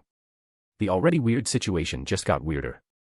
I said it, that's the reason for what I did. Rimuru didn't know what that was it confidence, or desperation? Because she needed one of those to be able to give a love confession while being exposed as a pervert like this. Apparently, she had been a love-struck fool all this time. Honestly, that made a lot more sense than he thought. This is a bit awkward. It was the second time a woman confessed to him, but having that experience didn't help him at all. Back then I just went along with what Lucia said. But I am older now, how do adults handle this kind of situation again? I see. You shouldn't give your stalker a chance, that was dangerous, and you should call the police. But should I consider what she did an act of stalking? The most important aspect of stalking was for the stalked to not know and not consent to being followed. But that definition was tricky when it came to Seal, since Rimuru always expected her to be around him all the time, even in a bathtub and hot spring.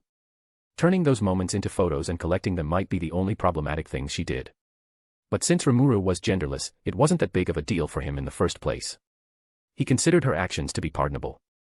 I appreciate your feeling, but maybe you shouldn't make an entire album dedicated to my pictures, that's kind of. Please, master. If you give me a chance I will behave. Seal saw this as a now or never type of situation. It was the first time she acted irrational, but she was willing to be irrational if she got what she wanted. Seeing that usually smug Seal clinging to his leg was almost endearing. I should stop this madness before it gets weirder. Rimuru reached out to Seal, lifting her up to his lap. Ah, she might look like me, but she's also very cute.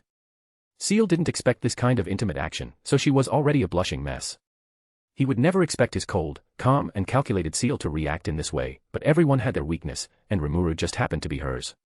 Even if you said that, I don't think we can be together like that, I still have Lucia after all. That won't be a problem. Seal informed him about her unexpected encounter with Lucia. How that woman came out of nowhere, getting touchy and stole her first kiss. I tried to tell this before, but you brushed it off as a joke, then Guy challenged us before I could elaborate. Words alone weren't credible, anyone could say what they wanted. To prove the statement, Seal touched Rimuru's forehead with hers, sharing the memories of what she had seen. Is this real? Rimuru questioned its validity at first. It might be a forgery made by Seal just to get what she wanted. No, that's undoubtedly Lucia. She operated in a strange way that should be difficult to replicate. And I don't think Seal would create something like this. So she kissed you and then called you a homewrecker? Yes, do you know what she meant by that? Seal asked. Honestly, I have no idea what that woman's plan is, Rimuru said. She's too unpredictable even for me, but that's the reason she's fun to be around, right? You found her antics to be fun? Seal asked, almost dumbfounded. Yeah, she's entertaining. If I recall correctly, the reason I fell in love with her was because she treated me much differently from how others did. Veldanava was the highest authority, so everyone treated him with awe and respect, and then there was Lucia. She insisted on calling me beautiful, talked so casually with me, petted my horns and sang me a lullaby. I don't think she saw me as God, more like a dragon she had to take care of, and that feeling is foreign for me. Nobody had treated me like that before. And I love it. Being with Lucia was an experience Veldanava couldn't find anywhere else. He was attached to her, and that attachment was inherited by Rimuru, who had his soul and memories. Did she want me to move on? That doesn't make sense, right? She existed in her purest form, hadn't become a part of samsara yet, so reviving her was possible. She still sees me as her husband and not her ex, so there shouldn't be a reason for her to tell me to move on, right? Ugh, this is confusing. While Rimuru was losing in his train of thoughts, Seal made a move. Her soft hand held his firmly, their fingers intertwined. Master, I might not be able to replace your wife, but I still want to be by your side, to be yours. Don't downplay your own importance. I might be in a tougher spot if you're not with me, Rimuru said. Just noticing that he was holding hands with Seal, he blushed. Fine, fine. I will date you.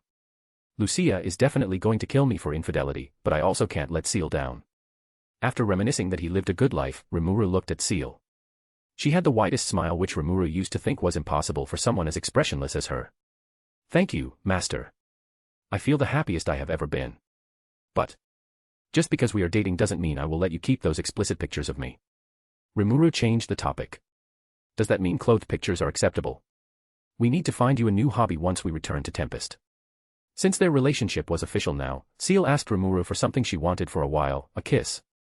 I want to feel your lips on mine. Is that too greedy, Master?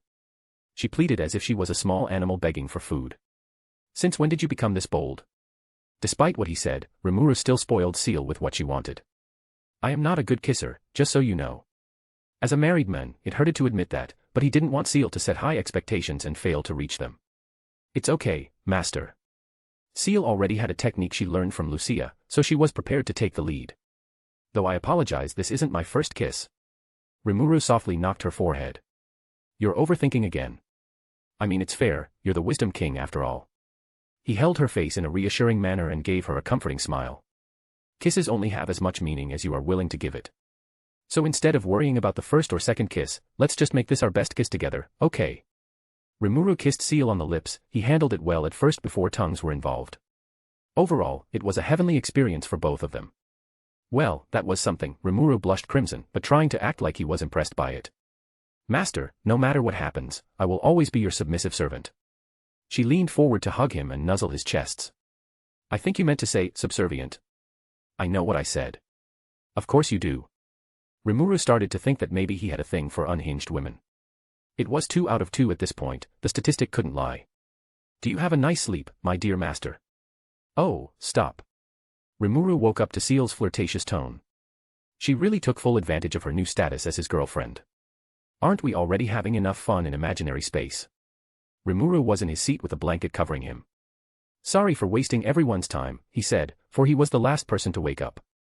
While Rimuru had his little fun with Seal, the demon lords were waiting for him. With Diablo and Testarossa in their preferred and recognizable forms, it seemed like the demon lords started to look at him with caution just by his association with these primordials alone. I mean, that's understandable. These guys are quite infamous. But before anyone could speak their mind, Walpurgis must be done with first. Now that his strength has been proven, Rimuru will be Clayman's replacement and take his seat. Is there anyone who dares to oppose this idea?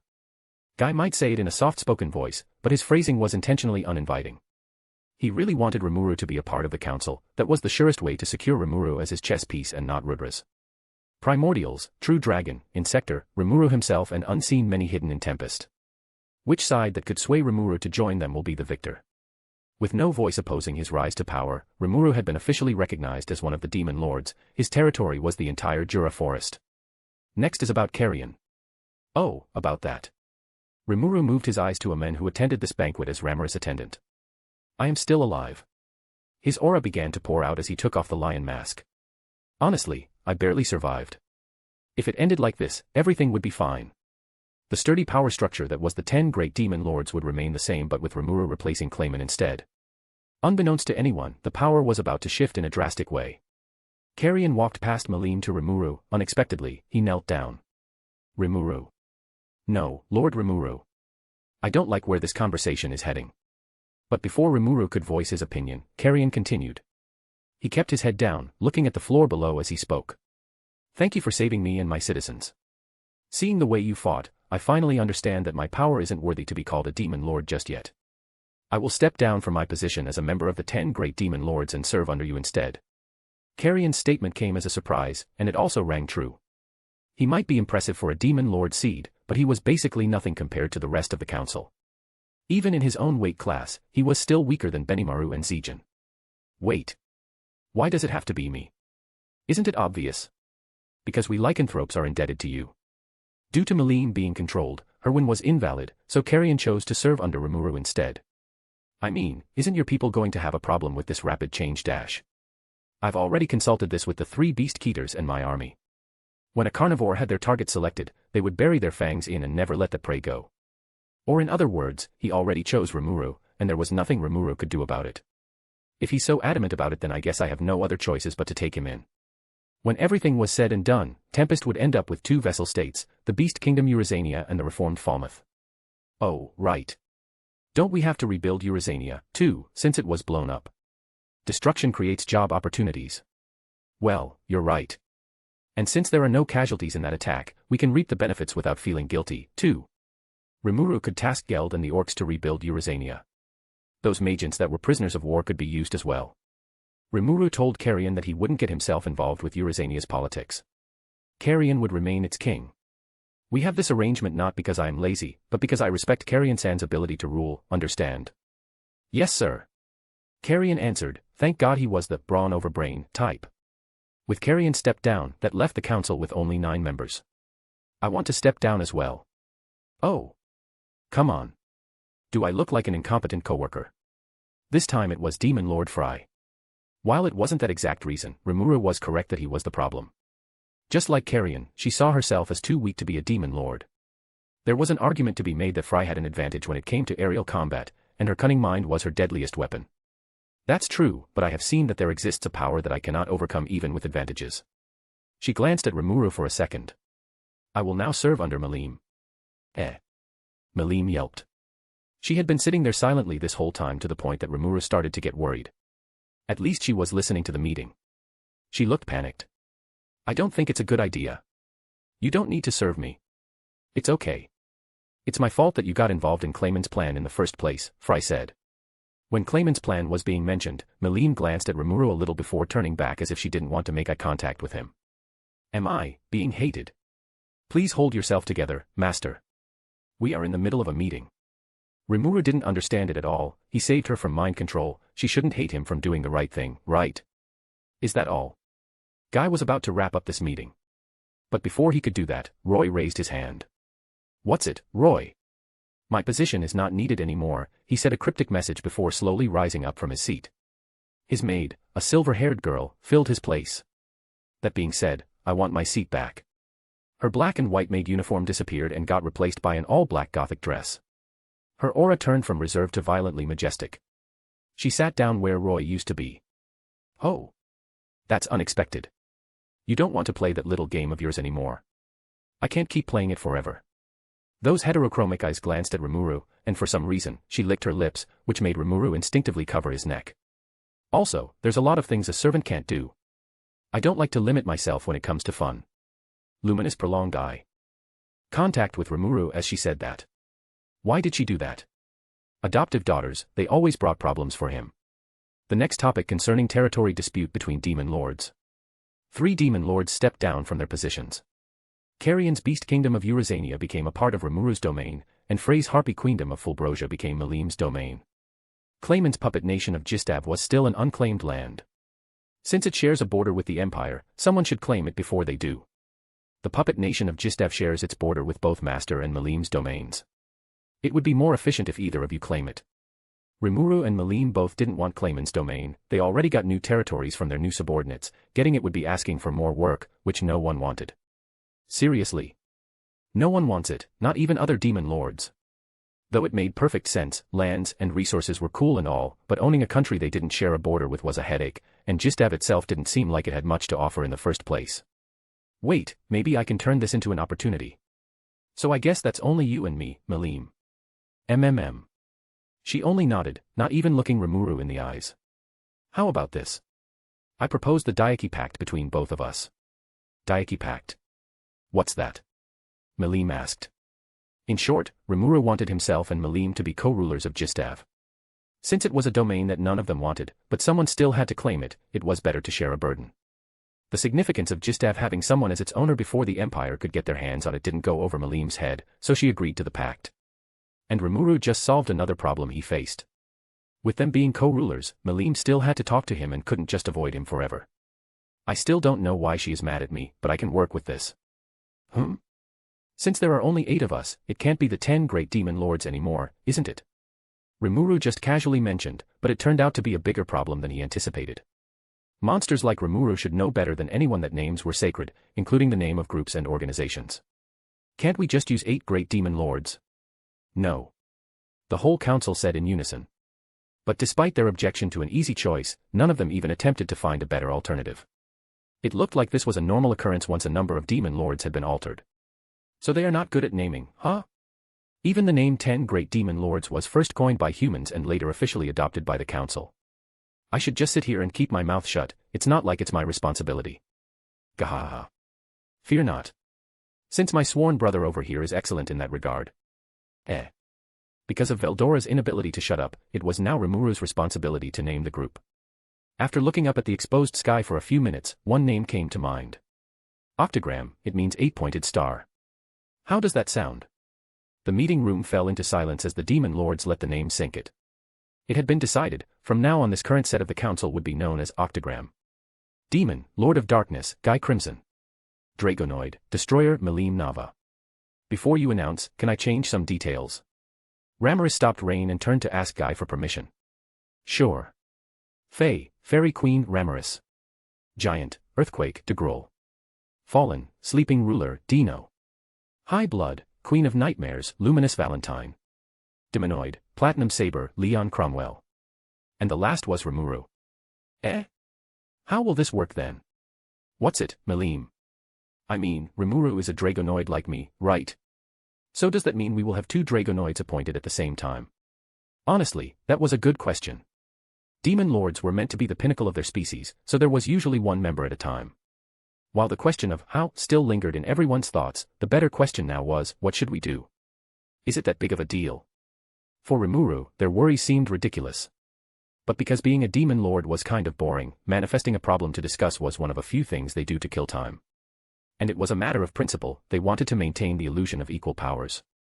Having members of the same species would make humans question who was stronger, and that could lead to a stranger place. Fine. I will continue to be a slime in public's eyes. Malim had been established as the one and only Dragonoid for thousands of years, so changing her status and title didn't make sense.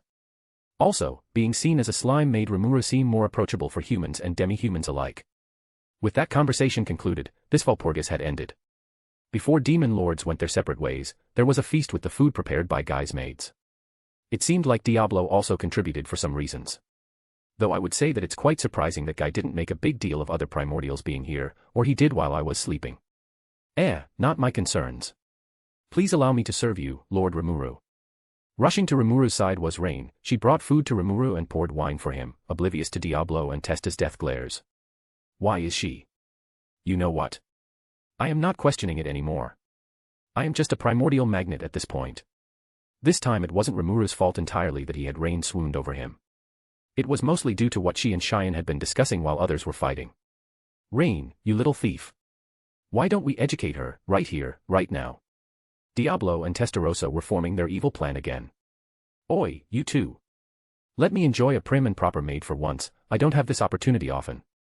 That certainly crushed their ego, but honestly, they kind of deserved that. They would be an excellent pair if they didn't try to sabotage each other every minute. Guy almost laughed when he heard Rimuru called Rain prim and proper, but he didn't care enough to dispel Rimuru from that illusion. Food. Well, that's quick. I thought you didn't listen to anything that was being said here since you're too quiet. No, we didn't listen. Too much information, brain hurts. Such an honest boy. Please let us eat it, Lord. Rail was a great help in acquiring the Scorch and Frost core, and since Seal already got her reward, it would be unfair to not give Rail some as well. Rimuru could partially give both his Manas a control as well. He often had Raphael maintain a poker face when he talked, it worked better than you thought. This time Rimuru let Rail control his hands, while Rimuru himself still controlled the overall body. Why do you keep staring at me like that, Veldora? Because Rail kept stuffing food in his mouth, Rimuru had to rely on thought communication instead. I am just curious about your new look. My what? Rimuru had Seal change his perspective to see for himself. His body was a little smaller, it looked younger than his saintly form, but still older than the pre-evolved one. The clothes were a mix of black and white fabrics, and the one horn which looked like Veldanava's was gone as well. This is your concealed form. Dragonoids could hide their true power behind a meeker, more immature form. His true strength should be impossible to detect unless he let it out himself. It makes my claim as a slime make much more sense, right?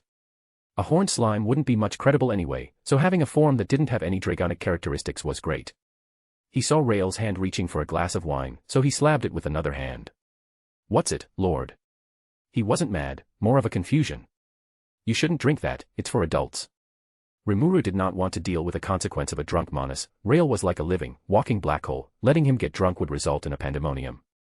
Rain-chan, do you have orange juice instead? Right away, Lord Rimuru. See. A prim and proper maid. While waiting for the orange juice, Rimuru turned to his subordinates.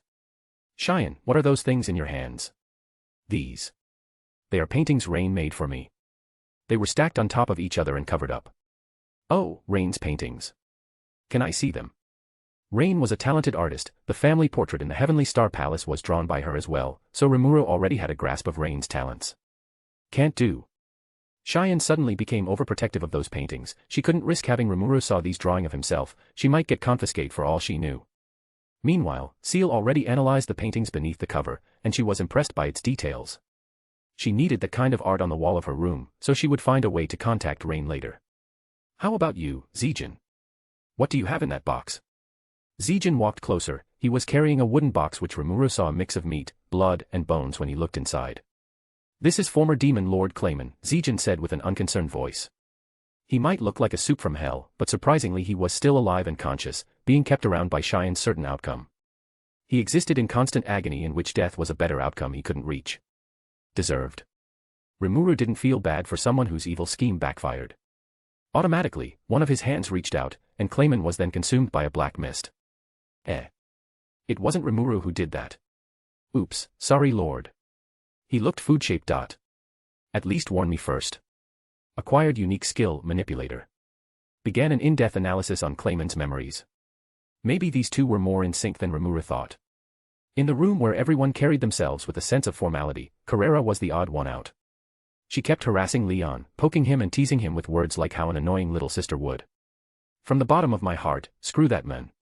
Rimuru would make sure to reward her after this, the amount he was willing to pay just to make Leon's life a little harder. After the feast ended, the demon lords started to return to their domain one by one. Before she went back, Luminous approached Rimuru. I hand-picked these for you.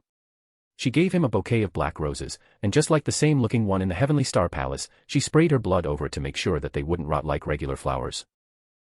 Thanks. Luminous leaned closer to Rimuru's ear. I might do a lot more if Noir isn't here, we can continue this later, call me if you want me, she whispered. Rimuru could sense Diablo's malice intention from behind, but when he turned back to look at him, it was gone. Luminous then took her leave consequence-free, for now at least. Hesitantly, Melim walked up to Rimuru. Rimuru, she called him with a small voice. Rimuru had never seen Melim lacking self-confidence like this before, and it hurted to see it as a parent. She hugged him tightly, whispering a low thank you before taking steps backward. I will visit you when I'm ready, okay? Rimuru gave her a warm smile. Tempest always welcomes you, of course. We are besties after all. Melim nodded and then returned to her domain with Fry by her side. So she's not mad at me. A young girl's emotion was too difficult to understand. Whatever it is, I'm glad that she'll visit us again when she's ready. Be it weeks, or months, or years, Rimuru wouldn't mind waiting a little longer. Currently, the meeting room only had Rimuru, Guy, Velzard, and their respective attendants. You and the maids should go back first, Velzard. They did as Guy told them to.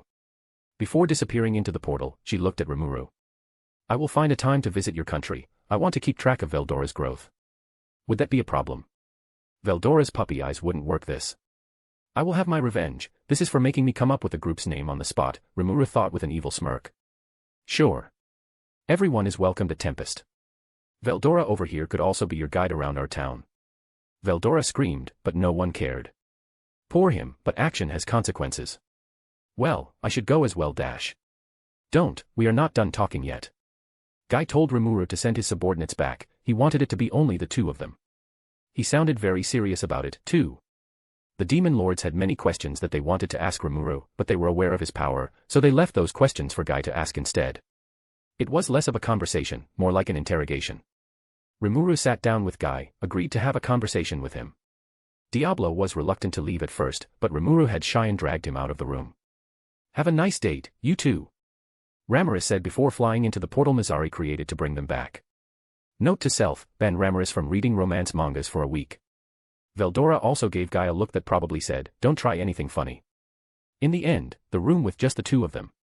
Guy had a lot of questions regarding their past, present and future. At the same time, in a furthest place from the known reality, the Promised Land. Lucia was in the middle of setting up the tea table. But honestly, we really want to kiss Sealchan again, and Rimuru, too. Please spare me the details. Oh, come on. We know you are interested. I am not. The tea table was under the large tree which stabilized this dimension. Lucia sat down in one of the chairs prepared, leaving only 3 of them empty. Don't you want to know Rimuru better? I do, but not in that way. Hey, you pretty boys are adorable when you're flustered. Lucia's co-worker manifested in an empty chair. He was using the Emel's appearance since he didn't have his own form. Don't call me that. They were waiting for the other 2 of their co-conspirators to arrive. Rimuru survived Walpurgis. He did die, but that was part of the plan. The most important thing was him coming out alive. And that was a call for a celebration where those who worked behind the scenes gathered, acknowledging their success and preparing their next move. Rimuru's information. Name, Rimuru Tempest. Titles, Newborn Star / Reincarnator / Ruler of all Monsters / True Hero / True Demon Lord / Throne Candidate. Race, Dragonoid, Supreme Spirit of Chaos, Divine Reincarnation, Combined Aspect, Vicious Vessel of the Stars. Spiritual Perfection, 3/. Supreme Soul of the Star King, Supreme Might of the Star King, Supreme Flesh of the Star King. EP. Concealed Form, 77,777. True Form, Immeasurable. Weapon, None. Stardust Particles, Regeneratable, Body Enhancement / Skill Enhancement / Performing Miracle / Forcing Evolution / Drago Buster / Drago Nova. Blessings, Elemental Queen's Guidance / Storm Dragon's Grace / Scorch Dragon's Grace / Frost Dragon's Grace / Gift of Self-Realization. Arts. Sorrowful World Ukiyo-e, Void Creation, Void Manipulation, Laughing Demon, Black Veil, SXYT, Singularity. Dazzling Gold Style, Faux True / Nova Break. Hazy Style, Haze Form Hide. Overblade, Holy Blade, Black Flame Lightning Blade, Void Blade, Storm Blade, Imaginary Blade. Creation Style, Gleipnir Creation, Rain of Swords, 3-line formation. Skill Tingering, Recreation, Gift, Copy, Steal, Synthesis, Separate, Alteration, Reset. Magic. True Dragon Magic, Scorch Magic, Frost Magic, Storm Magic, Star Magic. Holy Magic, Regeneration, Disintegration. Summoning Magic, Spiritual Life Form Summoning, Weapon Summoning. Elemental Magic, 8 Fundamental Elements. Ancient Magic, 8 Fundamental Elements. Illusion Magic, Great Art of Possession, Secret Art of Revival, Secret Art of Resurrection. Physical Magic, Megiddo. Aspectual Magic. Barrier Magic, Anti-Magic Area, Isolated Battlefield. Spiritual Magic, Locking Curse. Ice Magic. Resistances, Physical Nullification / Pain Nullification / Spiritual Attack Nullification / Natural Effect Nullification / Abnormal Condition Nullification / Holy Demonic Resistance. Intrinsic Skills, True Form Concealment / Infinite Regeneration / Universal Perception / Mark of King. Common Skills, Thought Communication. Extra Skills, Universal Thread / Perfect Memory / Parallel Existence / Multidimensional Barrier. Unique Skills, Specialist / Bewilder / Sniper / Investigator / Manipulator. Ultimate Skills, Vulcan / Shub-Niggurath / Yog-Sothoth / Kur / Thugga / Cthulhu / Lucifer. Origin Skills, Ahura Mazda. Manus, Seal / Rail / Velda. Other abilities, Stardust Particle Generation / Acceleration / Deceleration / Divining / Digital Nature. The demon lords had returned to their respective domains, the attendants did the same. Only Rimuru and Guy remained in this dimension. The table that used to hold at least 10 people shrunk into a smaller one, just enough for the two of them. Before doing anything else, Guy took out a bottle of wine out of spatial storage, pouring it for himself. Do you want some as well, or do you prefer orange juice instead? Guy just wanted to be respectful, maybe Rimuru just didn't like wine. He was avoiding it like plagues during the feast after all. It was fine for someone to have a poor taste in drinks, Guy thought. No, wine is fine with me. He only avoided wine because it was Rael who did the eating. He wasn't sure if that boy could get drunk from it, but Rimuru still didn't want to risk getting his Monas intoxicated. Guy nodded slowly, then poured a glass of it for Rimuru. This kind of centuries-old wine is not easy to find in the market, you know. So you better appreciate it. Guy said before sipping on his own glass. Is it really okay for me to drink something so high-class like this? Why even bother asking? Aren't you already a king of your domain? Are you implying that you're not familiar with luxurious lifestyles? Guy asked with a hint of surprise. It wasn't like Rimuru had never experienced a luxurious lifestyle before. He had servants who were willing to do everything for him, and Tempest itself had many conveniences that couldn't be found anywhere else. Like, I don't indulge in it that much. I drink tea daily, but rarely drink alcoholic beverages like wine or brandy. But why though?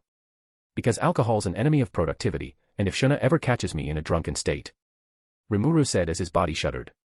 He couldn't underestimate how strict Shuna was. She always made sure that Rimuru got the paperwork done. Shuna. I assume she's your subordinate, correct? Yeah. Guy then casually said, if my subordinates try to stop me from enjoying a glass of wine, I will just get rid of them. However, their circumstances were pretty different. I'm not as cruel as you, Rimuru said. Fair enough. Guy had a smug expression. He probably took that as a compliment despite the fact that it was not. Shuna might be strict, but what she did was for the best.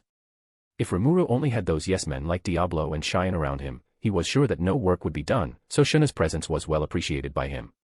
But enough about this story. Rimuru placed the glass of wine down after a few sips. So, what do you want to talk to me about? Since Guy was waiting for other demon lords to go back first, and wanted Rimuru to dismiss his subordinates, it was certainly a serious matter. Before he spoke, Guy took a better look at Rimuru now that they were sitting this close. Rimuru was a bit shorter and younger, undoubtedly hiding his true form the same way Malim did. Didn't he have a horn when he hit me? Is it also hidden just like Malim's horn? Wait, am I hallucinating that up? Guy wasn't sure. It was the first time in a while to be knocked unconscious, so maybe his memories got a bit fuzzy. Still, what he saw was undeniably the same template of horn as Veldanava and Feldway. If it isn't an illusion, then that should be the confirmation I need to classify him as one of those. As far as false gods went, Rimuru was vastly different from others. He didn't proclaim himself as Veldanava every 5 minutes, and so far hadn't tried to trick Guy into joining his side yet. That seems to be a good sign. Or maybe he isn't aware of his status yet. False gods were strange life forms which broke nature's fundamental laws just by existing. They were the lives that were born from death, a twisted manifestation of God's mistakes. Still, I shouldn't put my guard down around him. He already showed that's capable of fighting me toe-to-toe. Even with the newly acquired Nodin, Guy wasn't sure if he could win. He didn't believe it just yet that Rimuru was a true reincarnation of Veldanava, but he didn't cut that option out completely either. He has potential to be one, but we'll see. Let's start with a simple question first, Guy said, his face turned serious. What is your taste in women? What? Rimuru expected the question to be more serious, and not whatever this was. Why did Guy want to know that in the first place? Wait, this is Guy we are talking about. The man whose sexual preference couldn't be comprehended. Is he hitting on me? Man, this conversation got awkward real quick. So, what is your answer, Master? Seal wanted to know it as well. She might be Rimuru's girlfriend now, but she still wanted to know who could and couldn't be potential competitors. Seal couldn't do anything about Lucia since she came first, but she could still skin those who would eventually come after her. After all, her master was a charismatic man. Rael. What is it, Lord? Going forward is a grown man's talk. Maybe you should find something else to do instead. Rael didn't whine about it. Sometimes it felt great to have a child who didn't act spoiled. He told Rimuru that he could just tend to his farm while waiting. Wait, farm. Yes. Wisdom King gave it to us. Seal gave Rael a plot of dirt created from Ahura Mazda for the kid to play with. Apparently, Seal told him that if he wanted to eat something, he should try to grow it himself. I still don't trust him with livestock just yet, so he has to take care of fruits and vegetables for now. Because imaginary space was infinite in size, they could afford to use it for something like that. Good for them. Now, with only responsible adults left, Rimuru started to think deeply about Guy's question. His taste in women. Rimuru didn't give it that much of an attention, he just loved who he loved. Other than them being equally insane, Rimuru didn't know what Lucia and Seal had in common. My taste in women, why does he want to know that in the first place? Where's my privacy? But alas, it was just a silly question, not answering it would be worse. If Rimuru hid something so trivial, what else would he hide? Maybe that was Guy's true intention, to see just how much personal information Rimuru was willing to tell. You see, Guy. I like both mature and petite women. I like both dominant and submissive women. I like dignified women, but I wouldn't mind insane ones. Greedy bastard, Guy mumbled. Well, that question ended up giving him nothing. It would be a good sign if Rimuru had the same preference as Veldanava, but he turned out to be a pervert who would court anything that moved. It was a miscalculation. That question was just to test the water though, the real questions were after this. Guy made himself comfortable in the chair, he crossed his arms. So, why are you a dragonoid? That question had been bugging him since Malim brought it up.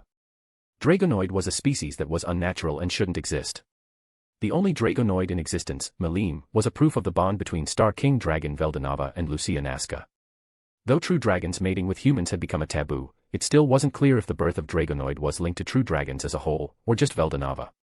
While they were labeled under the same term, the Star King Dragon possessed many attributes his siblings didn't possess. Was the conceivement of dragonoid one of those unique traits as well? If dragonoid was unique, how could Rimuru evolve into one then? Was he even a slime in the first place? There's no indication that he was a slime before other than through word of mouth. But to be fair, even as a slime, Rimuru didn't use that form much either, since he favored the human form more. Why? I evolved into one, it's that simple. What does that even mean? Rimuru tried to explain what happened to Guy as much as he could. To be frank, even Rimuru himself didn't understand how it worked, he just followed the quests the voice of the world gave him, and ended up as a dragonoid. He told Guy about the pseudo-souls he made, and how he nurtured them until they became true demon lord and true hero. From Guy's perspective, it probably felt like the rambling of a madman. Rimuru only told him what Seal deemed to be shareable, while holding onto information that might make him look suspicious, something like consuming true dragon cores. That's crazy. You're crazy, Guy said in disbelief of what he just heard. You cannot convince me that the story isn't made up on the spot. Hey. Don't you want to hear the truth? That's what I just gave to you. It was indeed the rambling of a madman. Guy couldn't make sense of Rimuru's explanation. The concept of a person holding more than one soul was foreign to him, and since when did the voice of the world issued quests like that? It doesn't make sense, but he said it with utmost confidence. Guy had two options, either believe it to be the truth, or accuse it to be a fabricated lie. But he shouldn't judge it just yet, there were more questions left to be asked. How about your usage of stardust? Stardust was a special energy that only Malim and Veldanava could use, so everyone was shocked when Rimuru started to fling that around so casually. I was born with that energy, though I wouldn't say that I am at Malim's level. How so? She has a lot more than me. Rimuru's stardust could be regenerated, but Malim had an endless amount of it. That might sound similar, but there was a huge difference. He could still run out of it, but it would regenerate back to full. That's more simple than I thought. The answer wasn't complicated, but its implication was heavy. Why was Rimuru born with such powerful energy in the first place? An energy that was associated with the creator god Veldanava of all people, might he add. Rimuru, do you wish to destroy the world? Huh? Why should I? I have my friends here as well. Because from others' perspectives, it looks like you want to. Befriending a true dragon, making primordials his subordinates, housing an insector and accumulating many high-ranked magians under him. It looked like Rimuru was planning for world domination, not so different from what the Empire was doing. What? No. That's absurd. Trust me, that's what it looks like. Rimuru explained to Guy that it was just a coincidence. His alliance with Veldora was unexpected, but they had a good start, and it turned out like this. And about Insector. What the hell is an Insector? You gotta be kidding me. You have a full-fledged Insector as your subordinate, and you don't even know what he is. Guy was so appalled by this revelation. Insectoids had been a looming threat for millennia, how could he not be aware of what they were when he literally owned one? Rimuru was an absurd man, Guy reminded himself. Insector. Is it about Zijin and Apito? Guy had no idea of Apito's existence, so he was probably talking mostly about Zijin. I know that he's freakishly strong, but I didn't expect him to be that big of a deal in Guy's eyes. Zijin was not a regular insect like those giant spiders and giant ants, but rather he was an insectoids, which Guy explained to be a subspecies of cryptid originated from the other world. From what I heard from Trainee-san, Zijin is a calm and reliable guy, Rimuru said. I cannot see him betraying me or causing any problem. Guy merely nodded, that Zijin really seemed docile compared to other members of his species, so maybe Rimuru's words had conviction. If Rimuru can keep him under control, then I will trust him. How about those primordials? The most unnerving part of Rimuru's military force was the fact that he had those devils as mere subordinates. Not only do they follow your order religiously, they're also awakened. They what? Rimuru wasn't aware that those guys became awakened demon lords already. Seal did it and didn't have time to inform him. No wonder they looked stronger when I woke up. This is ridiculous. How can you not notice that? Guy groaned, starting to think that maybe Rimuru was messing with him. At this point, Seal told him to lie. Well, I know that they could evolve, I already gave them all the materials needed. But I didn't expect them to reach that point in the middle of Walpurgis. That was all lies, by the way. I see, so those adorable bastards just surpassed your expectations. Yeah. Primordials sure are amazing, aren't they? Rimuru sneaked in a praise for Guy, just in case that it would put him in Guy's good grace. Rimuru further explained that his encounter with primordials was also a coincidence. He didn't plan to summon any of them, which was also a lie. Testarossa was the only person he didn't anticipate having, but others were deliberately chosen. Do you know why black serves you? Guy continued his pursuit for answers. Demons should be unable to change their master, so when Noir abandoned Veldanava to serve Rimuru, it surprised almost everyone. He's just weird. Aren't you his old friend? Don't you know how he acts? Trust me, I know more than I should, Guy replied. Noir was weird. Simple, short, but not untrue. Those that came from the Black Line were lawless men. They didn't obey any norm, be it demons or humans, they just did whatever they wanted. And that attitude made them the rarest of all colors. From what Guy knew, other than Noir, there was only a single black demon left. I see. There was no reason in trying to explain the unexplainable. At the same time in the Promised Land, the garden which Lucia resided in was expecting guests to arrive. They were her co-conspirators, those who played a part in ensuring Rimuru's rise to power. This conspiracy was composed of 4 people, and 8 holy spirits. The holy elementals, with their recently developed egos, had been looking forward to Veldanava's return as well. So when the prisoner announced himself as a newborn star, they yielded to him, and that was the beginning of this conspiracy. They had been using the holy elemental's nigh omnipotence powers to do all sorts of things. Time was the most reliable of them all, not only because he held authority over the strongest element, but his champion was also a crucial part of this grand conspiracy. Lucia-san. Veldanava-san. Speaking of Time's champion, she had arrived. She was a mature, voluptuous woman with black ponytail hair. Her face was hidden behind the mask. She was Hero Cronoa who sealed Veldora in the past. Since this timeline is still ongoing, does that mean the plan in Walpurgis is a success? Of course it is. Cronoa asked as she took steps closer, sitting down with the 2 of them at the tea table. Cronoa was a hero blessed by Time and Star, Time as in she was the capable vessel of the Holy Spirit of Time, and Star as that she was an inheritor of Rudra's title, the one that was handcrafted by Veldanava himself. Titles possessed a lot of power and importance. It could be granted to an individual either from the voice of the world or a lord who exhibited immense strength. For example, Newborn Star was a title that every reincarnation of Veldanava possessed. It was a reminder of their root, an evidence of their origin. Meanwhile, titles like Reincarnator, Clairvoyant, Prisoner, or Sultan spoke volumes about each divine reincarnation's role. Each one was unique for each individual. In Cronoa's case, she had the title of Chosen One, a title that used to belong to the first hero Rudra. It's good that you could find time to see both of us, Lucia said as she gave Cronoa a cup of tea and a flirtatious wink. The Promised Land was like a dreamscape. Those who could dream of this realm could gain access to it as well. Even Rimuru had visited this place once. Since Cronoa was a key player in the material realm, she didn't come here often unless a milestone was reached, and Rimuru surviving Walpurgis was one of those milestones. Lucia was as infatuated with Cronoa as much as she was with Rimuru and Seal. What not to love about those women who could help her take care of her dragon? She saw them not as competitors, but rather worthy companions. A relationship that women competed for one man loved wasn't her style. They said, make love, not war, and that was what Lucia intended to do. How about you, Veldanava-san? Did Lucia-san trouble you again? Take a guess. The prisoner was both formless and nameless. He had no identity of his own and had to borrow from others. He took the Emel's form Seal designed, which the Monist didn't seem to appreciate it much. He also took Veldanava's name since it was the most convenient. Did she touch your reverse scales, or should I say, your reverse barks? Please, no more tree jokes. I already heard an unhealthy amount of it from Lucia. The prisoner had the large tree at the center of this land as his vessel. It was the ever-changing tree, a holy relic that held the realm together, not much different from the Sarian sacred tree. Aren't you two supposed to get along? Cronoa asked before sipping on a cup of tea. We do get along, Lucia replied. The prisoner added, only because I have nowhere to run. They continued to chat for a while, none of it was of importance.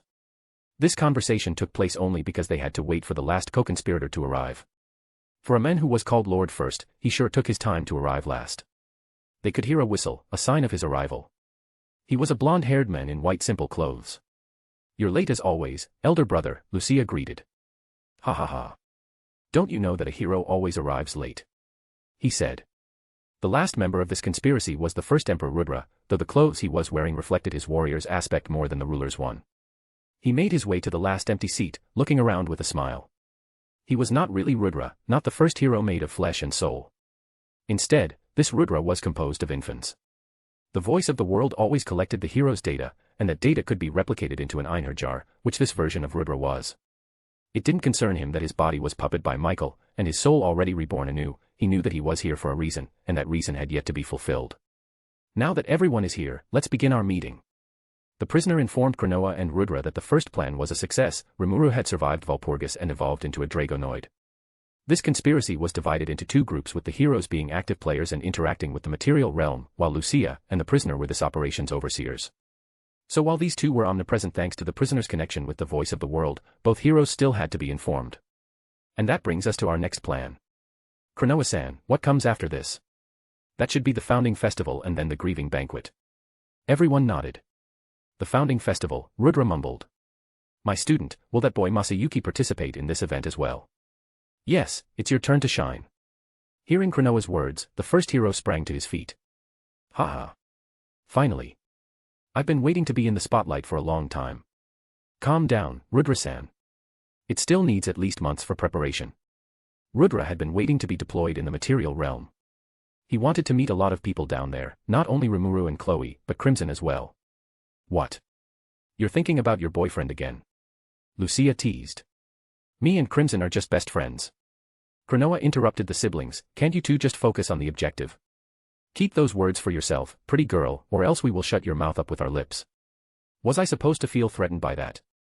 Back to the conversation between Rimuru and Guy, almost all questions had been asked and answered.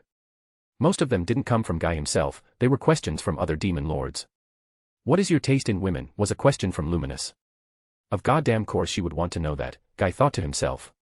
He noticed the way she eyed Rimuru, it was like that of a predator who found juicy prey. Why are you a Dragonoid, was a question from Degrul. He had problems with Rimuru's kind before. During Malim's rampage, Degrul's land was the most affected by it, the majority of his land became an uninhabitable desert densed with deadly magicules. It was logical for him to be worried when a new Dragonoid emerged. How about your usage of Stardust, and do you know why black serves you, were Dino's questions. And, do you wish to destroy the world, was from Leon. They all had questions, but it was too risky to ask it themselves. They were aware of Rimuru's power, and that level of strength should be respected. Now, about the final question. Guy had been asking others questions all these time, it was time to speak his own mind. Rimuru, do you mourn Star King Dragon Veldanava's death? This question was Guy's trump card he planned to use after he exhausted Rimuru with all those. I don't, Rimuru said firmly. If you weep for the stupid, you'll be crying all day. He was too naive for his own good, and he paid the price.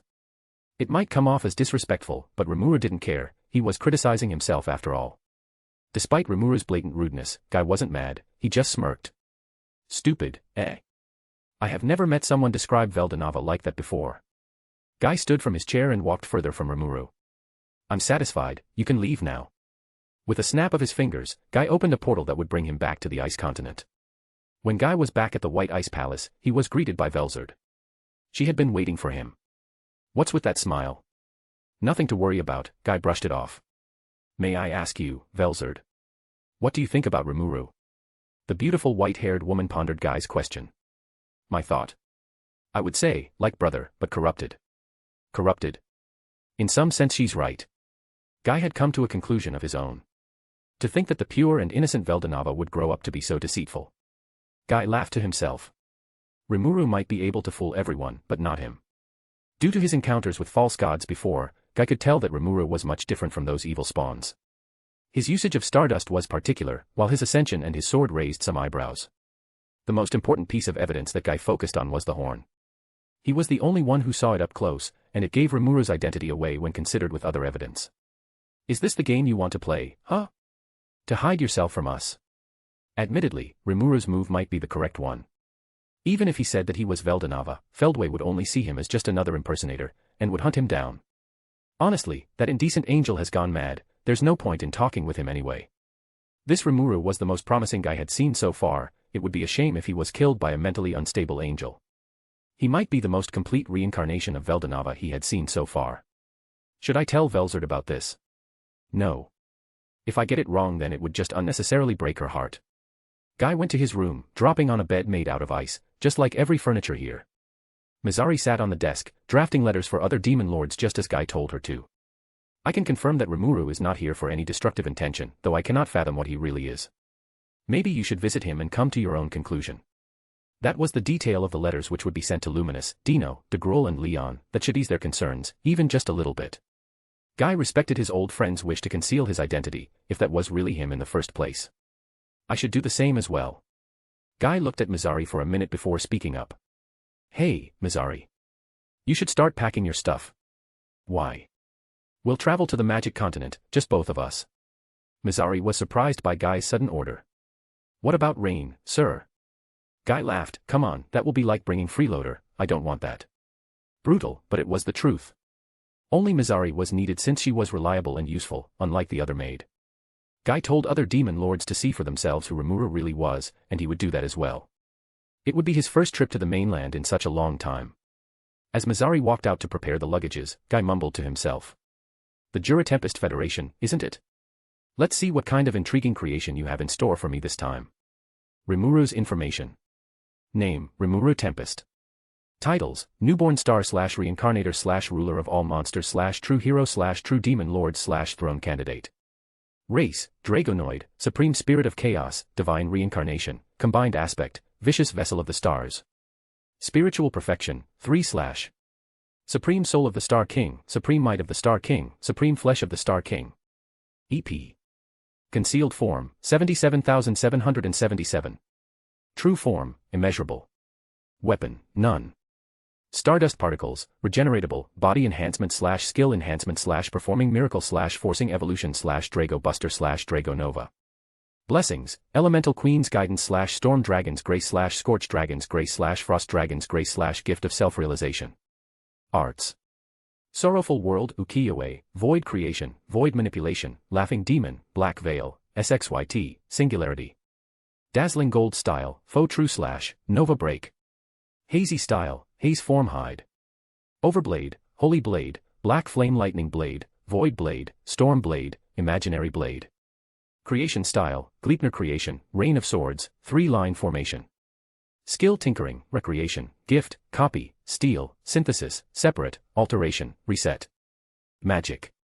True Dragon Magic, Scorch Magic, Frost Magic, Storm Magic, Star Magic. Holy Magic Regeneration, Disintegration.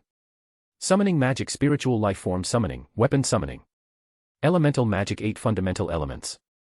Ancient Magic, 8 Fundamental Elements.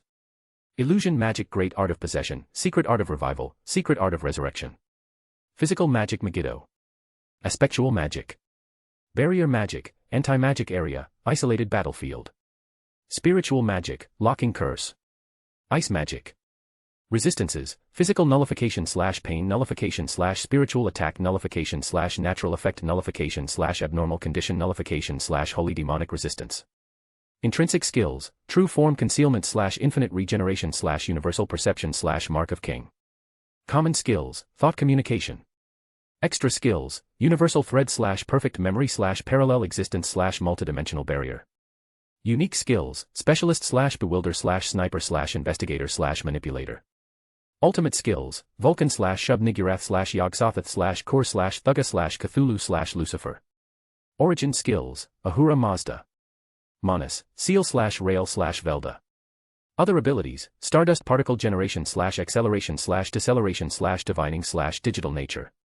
A few nights before Valpurgis, Yum and his party of adventurers arrived at the Kingdom of Blumund. They were tasked by Rimuru to conduct an unrest within Falmouth, and Rimuru had someone here who could help them. Let's find Sir Mjalmile. It shouldn't be difficult to find him, right? He's Blumen's renowned grand merchant after all. Yum and Jurin entered beyond the wall while other party members waited outside. The person they were finding was under Garden Jalmile's care at the moment. They had to pick her up first. Rimuru told them to look for a building that stood out as if it came from another world. Was he talking about this place? Jurin stopped at one of the buildings, a restaurant. Oh. I think I've heard of this one before, Yum said. Isn't this the same restaurant that Hiro Masayuki promoted? It is, she nodded. This restaurant was an offshoot of the one in Inglacia, a business started by a man named Mikami Satoru. Not much information was known about him other than he was an otherworlder. Yum had heard of it, but he had never been inside before. Since it was promoted by the rising hero, it was very popular, and Yum didn't have time for the queue. If he wanted to eat delicious food, he could just visit Tempest, so it wasn't a huge loss for him and his party. Entering the building, they were hit with a fragrant aroma of newly prepared meals.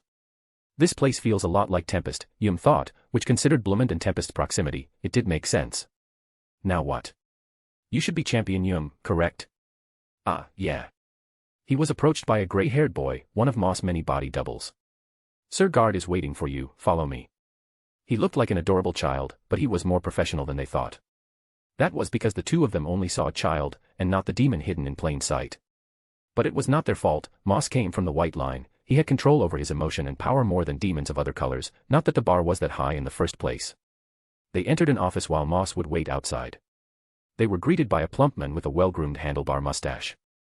Glad to meet you, Sir Yum. I believe that you know why we are here, Yum said during the handshake. Jalmile was informed beforehand by Moss. You are here to find one of Sir Rimuru's subordinates, are you not?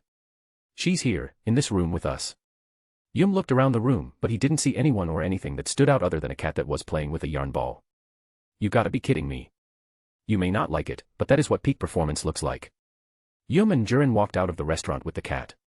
They were told by Rimuru that he would have a reliable ally waiting for them here, but they didn't expect it to be a goddamn cat. Jurin pointed out, maybe Lord Rimuru sees this work as something even a pet could do. Yum replied, well, he did send Sir Ranga with us, so maybe you're right. He was carrying the purple cat which was the size of a Maine Coon. She wasn't this big when they were inside the building, she just enlarged herself to mess with Yum. Whatever is this cat to begin with? A magic beast? Jurin wondered. I cannot sense any trace of magicule from it, but it should have some in them to be able to enlarge itself like that. I think this cat is messing with me. The cat was much heavier than it looked. Even Yum, who had his physical strength boosted by magic, struggled to keep walking at a regular pace while holding it. They managed to bring her back to the group who was waiting outside the city wall. While Yum's party members were as astonished as him upon seeing the cat, Ranga was unsurprised. He wasn't sent on this duty just because he could draw a carriage very well, but because he was familiar with Ultima, unlike other subordinates of Rimuru. Due to many circumstances, Ultima hadn't been in Tempest yet, and was unknown to most of Rimuru's executives. People who knew about her were those who went to Ingracia with Rimuru. And with the demons accompanying Rimuru to Valpurgis, Ranga was the most suitable to join her in disrupting the foundation of Falmouth. Naya. So that's your plan? Naya. I see. A genius idea indeed. Naya. Ooh. That'll please Rimuru-sama greatly. After an exchange between them, Ultima jumped out of Yum's arms. She entered the carriage after climbing up the steps with those little paws of her. And so, the trip to the capital city of Falmouth continued. Inside the carriage drawn by Ranga, Ultima wasn't alone. She jumped up the plush seat. Next to her was a red-haired woman, Glenda Adley, who was deployed by Seal to oversee the mission. Aren't you one of those elite fighters of the Western Church? I swear I have seen you before somewhere, Ultima purred. Yes, I was a member of the 10 Great Saints, but that was in the past now, Glenda said with a smirk. I changed sides, you see. And they called us demons untrustable, how laughable. On its own, Glenda betraying her allies meant nothing to Ultima, but she would make sure that Glenda wouldn't dare to do it again. Not that it was possible to begin with. Glenda had made a deal with Seal. It was basically a Faustian bargain which would spell her doom as soon as she thought about being rebellious. Ultima transformed back into her humanoid form, an adorable purple-haired child in a purple casual dress. Let's see what we have here. In front of her were 3 individuals, King Admaris, Archbishop Rahiam and Court Mage Raisin. They sat across Ultima and Glenda in handcuffs. Their bodies were restored from the damages Cheyenne made, but those traumas wouldn't go away though. Your name is Glenda, isn't it? Since I already told Ranga-san about the plan, do you want to know as well? Tell me about it. She borrowed Glenda's knife and overlaid it with venom. First, we have to make it look believable. Ah. Edmaris screamed in agony as the girl stabbed his leg, but his scream died down. When the venom took effect, he was basically a vegetable, unable to talk nor move. The venom she made with her unique skill could put its target into a state where their mind and body were disconnected. It was based after Doom Particle, a virus that Red used. What did you do to His Majesty? Ultima swiftly kicked Raisin's chin. Listen here, worthless scums. You either cooperate with me or meet a fate worse than death. During the night of Walpurgis, a commotion happened in the kingdom of Falmouth. Their ruler, King Edmaris, had returned, but only in a miserable state. The location was the throne room of the king's castle. Falmouth's many ministers gathered around to witness the sorry state of their king. King Edmaris, while still alive, was barely conscious. He could only let out mindless grumbles. He looked fine and well on the outside, but the damage was internal. Though he was still alive, it wouldn't be long until his internal organs started to fail one by one. Shogo, what in the world happened? How did our king end up like this? Alright. And what happened to the other two otherworlders? Where is our nation's army? How about Knight Commander Fulgen? Where is he? How could this happen with Sir Raisin's company? The ministers bombarded questions at Raisin with barely contained fear and panic.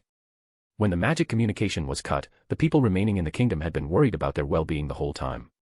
Although they believed that a force of 20,000 men wouldn't lose since it was an overwhelming number, the seed of doubt had never left their heads. Then out of nowhere, Raisin and Rahiam returned with a teleportation magic with their king. Upon seeing the king, the ministers tried to restore him. Aspectual and elemental magic were proven to be useless to heal the king.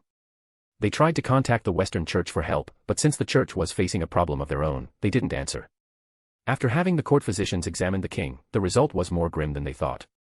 The king had been infected by a never-before-seen disease which slowly rotted his organs.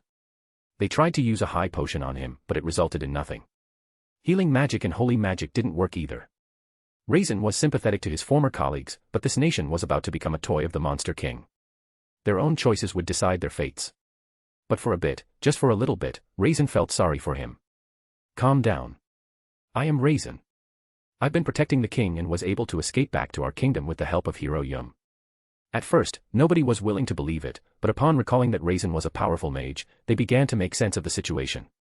You mentioned that you managed to escape. Does that mean our great army has lost to those monsters? That can't be it, right? How dare you all come back after your disgraceful defeat? The noble began to question out loud. They were the pillars of this nation, but in reality, many cunning foxes among the nobles only saw war as a possibility for personal gains. Calm down, everyone. Let's listen to what Sir Raisin has to say first. Marquis Muller came out to silence the crowd. This was part of the plan. Muller was contacted by Ultima during her time in Bloomond, and had become another known person of this plan. Our great army has been defeated, that's the bitter truth. Knight Commander Fulgen fought valiantly, but he too fell. How? How can an army of 20,000 men be defeated? Disbelief spread like wildfire, but Raisin couldn't blame them. First, he explained how the king ended up in that state. He was like this due to a long exposure to magicules, and the source of those magicules, Storm Dragon Veldora, it has returned. The sentence that caused even more commotion. What nonsense is this? How can that evil dragon return? The church told us that it has been eliminated. Are they lying to us? That is not the case. I have learned from my mentor that such beings cannot be forever perished. A true dragon will be reborn somewhere, but we couldn't anticipate it to be in the middle of the battlefield. The weight of the situation dawned on them. Their invasion had woken up the dragon of that land. With the main Knight Order of Falmouth gone, they had no hope to resist the catastrophe-class threat that was the Storm Dragon. Unbelievable. The church. What's the holy place doing? They should be quick to react, right? The 10 great saints which joined us in the cleansing of that land wasn't enough against the might of that dragon. Even. Raisin nodded. Yes, even Hinata the saint was no match for it. It was during this time that the sounds of footsteps began to echo in the throne room. Yum's party had arrived. Champion Yum led the way, with him were advisor Mjurin, bodyguard Grucius, and secretary Rommel. And in Rommel's hand was a purple cat which now shrunk to the size of a Napoleon cat. Sorry to keep you guys waiting, I've managed to convince that lord. Yum spoke to Raisin while representing his party. Though he was chosen by Rimuru to take the throne, he still couldn't drop that rude and straightforward attitude. Usually, the throne room didn't allow any commoner to enter, but since Yum came here with the cure for the king, he was led in by the guards. How rude of you to speak in such a plebeian tone. Sir Carlos. Raisin started to panic. He didn't expect any minister to act up in this sort of situation. These people are our saviors, we are relying on them to save the king. More information was told to the ministers, this time by the newly recovered Rahiam. After the storm dragon was revived, it began to attack humans and monsters indiscriminately. Seeing how dire the situation was, that lord stepped in. Rahiam spoke. That lord? Yes, he's the leader of monsters, Lord Rimuru. Rahiam said that Rimuru convinced Veldora to stop its rampage, an attempt as useless as trying to speak with a raging tornado, and yet, he successfully calmed that dragon down. It has joined his side as well, Raisin added. Both Raisin and Rahiam hammered down to the ministers just how dire the situation was. Their military was wiped out, their secret weapons killed, and they had made enemies with the ruler of monsters and the storm dragon. What they did was to take a tight grip on the narrative, to make sure that it sank into everyone's heads. Yum then walked to the middle of the throne room, facing the ministers. Rimuru-san is a kind man, you know. When I marched against the Orc Lord, he took great care of me and my party. He continued, but you guys have made yourself his enemies, his companions were killed during the attack, and he's extremely livid right now. Some of them, notably Sir Carlos, tried to push the responsibility of negotiating with Rimuru to Yum. But it was promptly rejected. Oi. Clean up your own mess. You pleb. Carlos screamed. Are you taking side with that damn monster? You're a hero. A champion of humanity. What's wrong with you? Panicking, Raisin took a glance at the cat, and it looked mad. Damn it, Carlos. He cursed the men. Was he trying to get everyone here killed or something? That cat wasn't just an animal or a magic beast. Raisin recognized its power and true identity when he was on the carriage with it. Behind that shape-shifted form was a demon. No, it was the demon. Raisin was taught by Gadra to be aware of a specific group of demons, the princes and princesses of the underworld. To anger such a being would be to bring doom to the nation and common people of Falmouth. Sir Carlos. Shut up. Raisin. Why did you let this commoner disrespect me and other proud nobles like this? Shouldn't you side with us? I said shut up. Raisin took action and imprisoned Carlos in a chunk of ice. We have lost, that's what happened. To make sure that we and our people will survive this tragedy, we must listen to what these people have to say. The ministers cooled down a bit, which they had to, or else Raisin would help them to calm down with ice magic. Then let us know about the terms in which the monsters want, Marquis Muller, representing the ministers as a whole, said. This was the moment Ultima had been waiting for. Wise choice. Then I will keep a promise and return your king to normal. Who are you? Everyone turned to the cat that was brought in alongside Yum's party. It jumped to the ground and turned back to its human form. My name is Ultima. Frankly, I'm not sure what role he wants me to be. But currently, I'm his messenger. When she started walking toward the king's throne, the Imperial guards moved to block her. But they were surprised when their bodies became numb. What? Don't you want to come closer? I can show you just how outmatched you humans really are. The guards didn't move an inch, they couldn't. Their bodies already made a decision for them, and it was that instinct which saved their lives. It was ridiculous for royal guards, each was rank A+ according to the Free Guild's measure, to be afraid of an innocent-looking girl. But Raisin couldn't blame them, he understood them far too well. Ultima then brought out a full potion and poured it on the king. And without anyone noticing, she swiftly stabbed the king with a small needle overlaid by the antidote. The physicians and mages rushed to his side and were amazed by it, the king's internal organs were healed, and he finally regained his consciousness again. What's that medicine? This is the full potion, officially trademarked and limited to those Lord Rimuru deemed to be an ally. Ultima spoke about the healing capability which the full potions possessed. It was a script Mjalmau prepared for her, it amused her how a merchant like him could turn a situation so trivial into a potential commercial, and she respected it. After the king recovered from his coma, Ultima told him about the terms. This time, she had a scroll which had the details written in it. This scroll was written by Testarossa, and was brought to Ultima by Mjurin over there. There were 3 options for Falmouth. First, pay 10,000 Stella gold coins to Tempest as a war reparation. Second, become a vessel state for Tempest. Third, if none of the options were chosen, the war would continue. You have a week to prepare the answer, Ultima concluded. Wait. That's quite a rush. We need at least a month. Hush. I have no patience for that. Ultima reminded them of where they stood, the mistakes they had made. If they failed to give an answer in 7 days, then the war would continue. As soon as Ultima and Yum's party took their leave, King Edmaris called for a meeting, from which a lot of points were brought up. They finally understood just how alone they truly were. Due to the sudden resurrection of the Storm Dragon, the Western Holy Church and the Free Guild wouldn't make drastic action to help them. And a sudden endorsement that Dworgen and Sarian gave to Tempest also made the Council of West decide not to help Falmouth. They didn't want to be at odds with the 2 superpowers. Hinata the Saint was defeated according to Raisin's statement. The 10 great saints failed as well.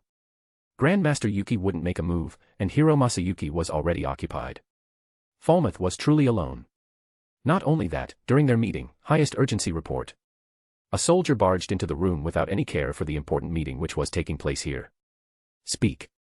Admaris gave him that permission. Highest, that meant it was an S-class threat which should be reported regardless of the situation. Meijin Rimuru has proclaimed himself the ruler of the Great Jura Forest. The report states that he now calls himself a demon lord.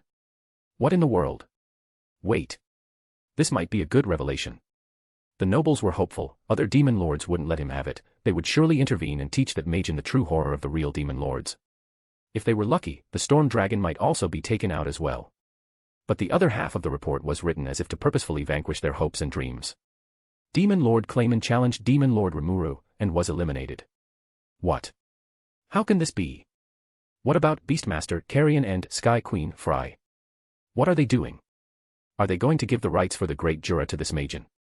It was natural for them to be surprised, after all, they still saw Rimuru as their enemy despite how hopeless the odds of them winning were. Carrion and Fry have given up their seats. Fry has joined Demon Lord Malim and Carrion. The soldier gulped. He has joined Demon Lord Rimuru's reign.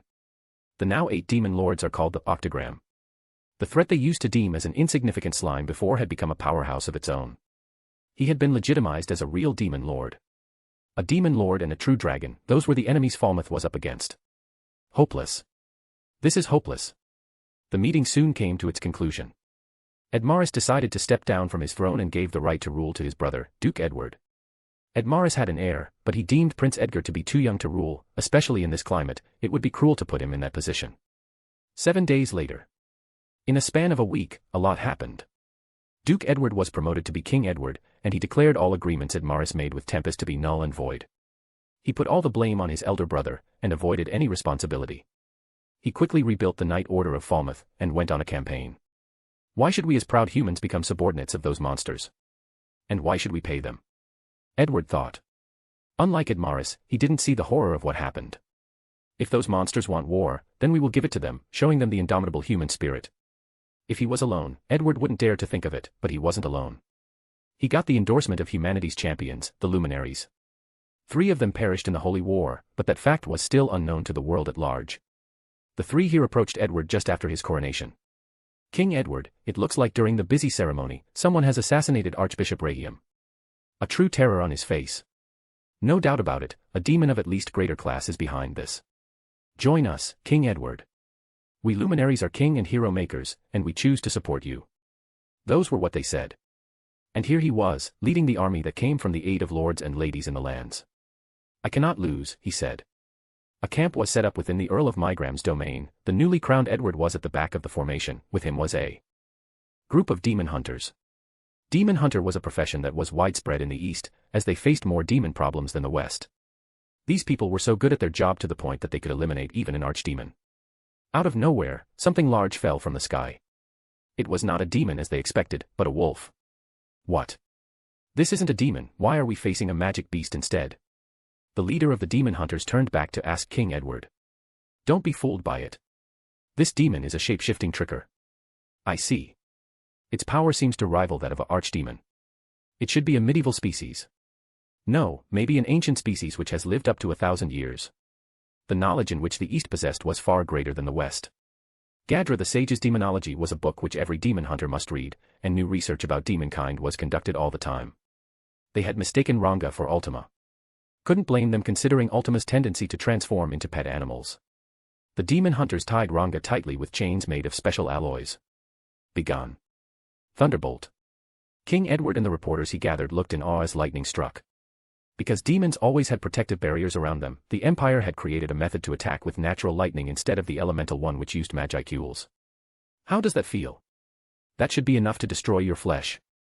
And without it, you're basically dead. The leader said with triumph. But when the smoke was gone, the big bad wolf was still there. Impossible. Was that supposed to harm me? Fools. I'm not the demon you're looking for, he howled. My name's Ranga. A loyal servant of great Rimuru. When the lightning struck, it hit Ranga's golden horn as if it was a lightning rod. And with a swift move of his head, he shot that destructive natural lightning back to the demon hunters, which they barely dodged. So it is a magic beast. Wait. Then where is that demon? Edward was panicked. No, where are the luminaries? We need them to take down that thing. Oh. Are you looking for me?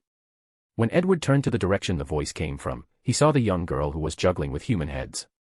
It was a middle ground between childish innocence and demonic horror which Edward and his men were cursed to see. Following her from behind was someone Edward had seen before. You. Eastern merchant, why are you with that demon? TSK. TSK. TSK. How many times do I have to tell you, King Edward?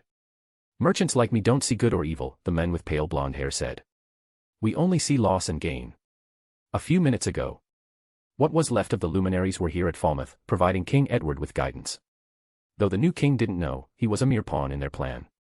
While they were formulating their next move, they were greeted by a cute voice of a young girl. Hello there, suspicious cloaked men. Are you guys the person that has been causing problems here? Hee hee, speak of the devil, the luminaries greeted her back, but they were not as welcoming as they tried to make themselves out to be. They attempted to kill her with their magic.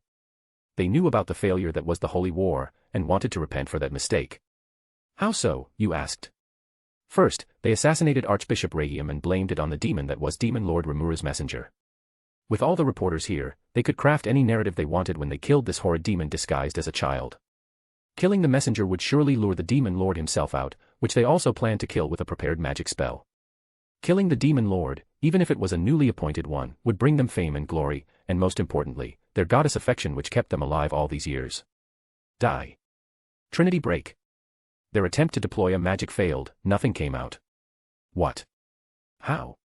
This is not right. I can't feel my own magicules. That's absurd. What kind of trick is this?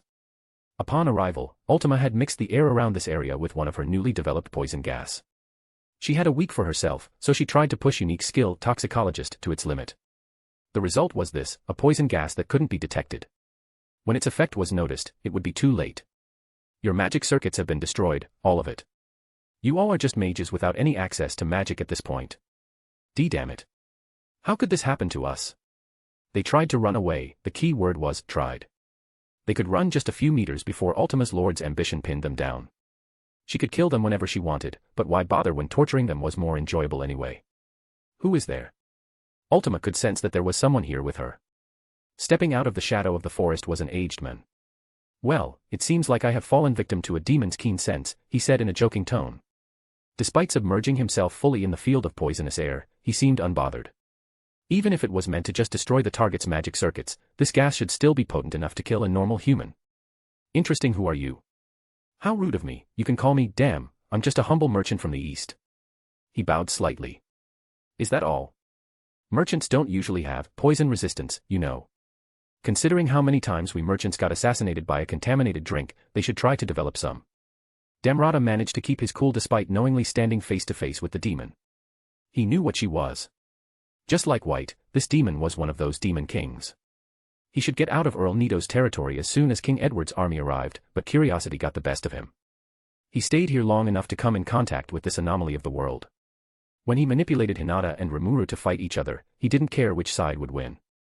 All Damrata wanted was the result, an emergence of a strong individual. Imagine his surprise when he knew from the report that Rimuru was the winner. Not only that, he had become a member of the Council of Demon Lords, Octagram, as it was named.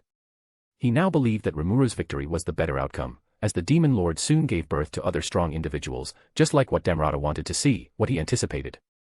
Look at her, she might be even stronger than Lord Noir was before his departure. The difference between a named and unnamed primordial was quite clear, and that Rimuru was bold enough to name them. I know you need some level of stupidity to stand on top of the world, but I didn't expect this from him. And why are you here specifically, merchant? You see, I am here to offer you a service. Damrata suggested that he could be Ultima's spokesperson. She just killed people who were perceived to be protectors of humanity after all, she needed someone to explain this to the reporters. But they aren't dead yet. Hearing that, Damrata pulled out his gun and shot their domes. They are now. Hey. That's my toys. After a few playful banter, Ultima took a liking to him. I see, so what do you want in return, merchant? Nothing much, I only asked to have an audience with His Majesty Rimuru himself. Ooh. You're speaking my language now, I will see what I can do. Damrata wanted to meet Rimuru and spoke with him. He had a lot to confess and a request. Maybe after all these years, he might be the one I'm looking for. Someone strong enough to upset the Empire. He made contact with Ultima, sworn to help her until his meeting with Rimuru. I swear the oath, may Lord Veldanava bear witness to my words. Ooh, you and that guy will get along just fine. That guy. Diablo, I mean. It came as a surprise for Damrata. There is still a worshipper of Lord Veldanava in the West. True dragons were widely worshipped in the East as gods of their religion, a belief endorsed by Emperor Rudra himself. Veldanava, though his name was forgotten by the public, only known as the Demiurge, still represented creation. Velgrind was worshipped as the protector of the empire, though it was more of a symbolic thing. Velzard was a symbol of permanence. And Veldora was a concept of destruction taken form. Damrata didn't say that this was the truth of the world, but this was how the empire saw true dragons. That belief never reached the West though. I wonder what kind of person this Diablo is. Maybe he is a refugee from the East. That might be the case. Ultima pulled off those luminaries' heads, and played with it like they were juggling balls. Hey, do you want to be my subordinate? I could use someone like you. That'll be unsaintly of me. They spoke as they walked out of the forest. And that brought us back to the present. Ultima threw the heads she was playing with in front of King Edward. What? These are. He was shocked upon seeing the heads of the luminaries. In the end, Edward was silently threatened by Ultima to crown him as the new king, while Damrata was talking to the reporters. Being the silver-tongued man he was, he handled it effortlessly. Short Story 1, The Black Line. A few days before Walpurgis. A series of unfortunate events had plunged the underworld into chaos. Just recently, the primordial yellow had disappeared like white and purple before her. This place had truly become a kingless land. The war between factions still raged on. It was a demon's instinct to seek violence after all. But without the kings to rule them, and commanders to provide them with strategies, there was no clear winner. At some point, it devolved into just an act of petty violence. In the lawless place that was the underworld, a lone demon lived a peaceful life, unaffected and unconcerned by the pandemonium unfolding around him. He was the only descendant of Black King Noir. Unlike other primordials, Noir only created one member of his line, and it was more of an experiment rather than an attempt to grow an army of his own. Later, when the Black King abandoned his palace to incarnate and serve the true dragon, this demon was left behind. He was also one of the oldest demons, second only to the primordials themselves, having a rank of an archduke just like White's closest men. Demons fought each other without any rhythm or reason, that was in their nature, but they usually left him alone. They recognized that he had a duty to uphold.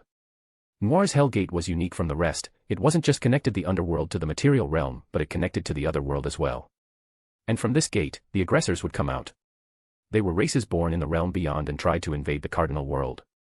Insectoids led by the Insect Lord, and phantoms led by the Star Admirals under the Phantom King, these were the aggressors he had to deal with on a daily basis. He was only an unnamed archdemon, but he held his own quite well against a general rank phantom. Demons already had an advantage against angels, and since all fights took place in the underworld, his domain, he was stronger than usual. And those insectoids, they were daemonkind's natural enemies due to their high resistance to magic, but he could still kill them in hand-to-hand combat. Sometimes, when there was a swarm of insects, the High Blood would come down from the realm above to help him with pest control. He was very accustomed to her visit as she was also a disciple of his king and ancestor. Today, however, was a peaceful day. There was no risk of insectoids or phantoms invading today, so the demon took this day slowly. While he was watering his plants outside the palace, the demon was interrupted. There were no less than 100 demons in his domain, all of them were colorless. You over there. Are you the master of this land? I believe so, the demon spoke back. The leader of the intruders was a greater demon. Despite his low rank, he had a form that looked mostly human, his horns and wings were hidden. He took the form of a blonde, young man, unlike the demon he was challenging which looked truly demonic. Dark skin, hollow eyes, defined fangs, and a pair of large demonic horns.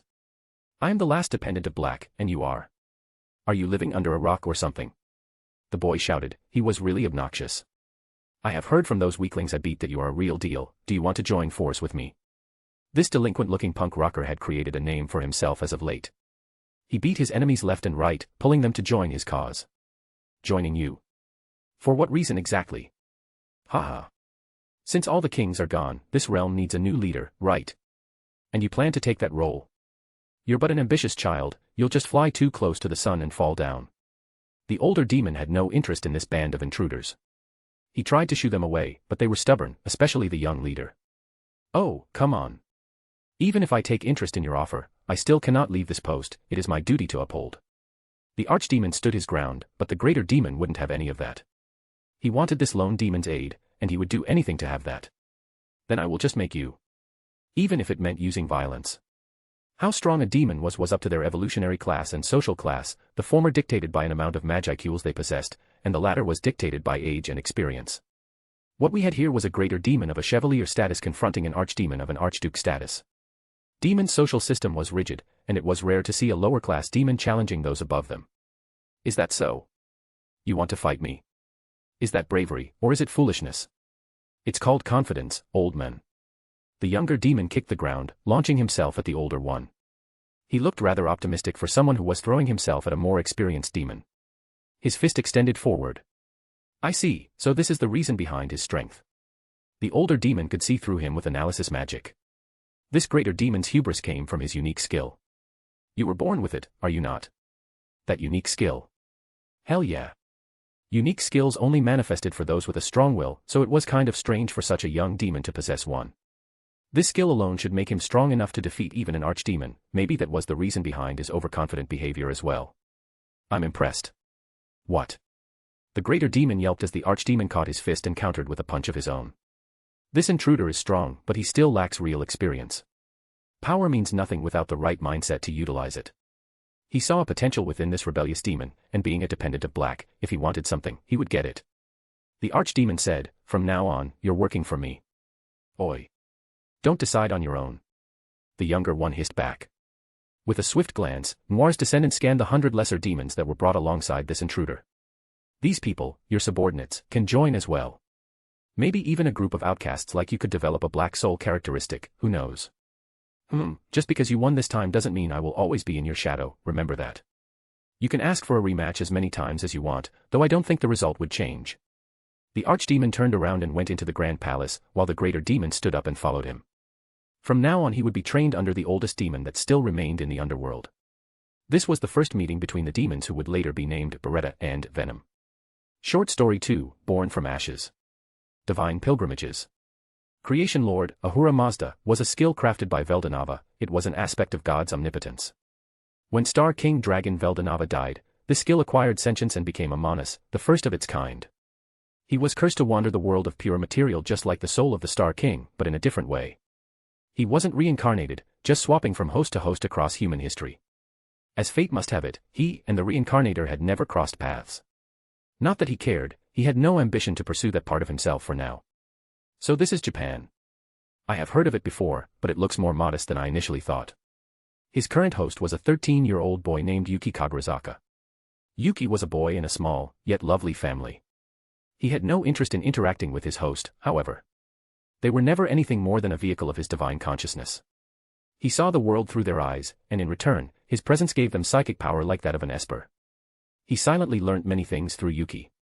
Years went by without any problem.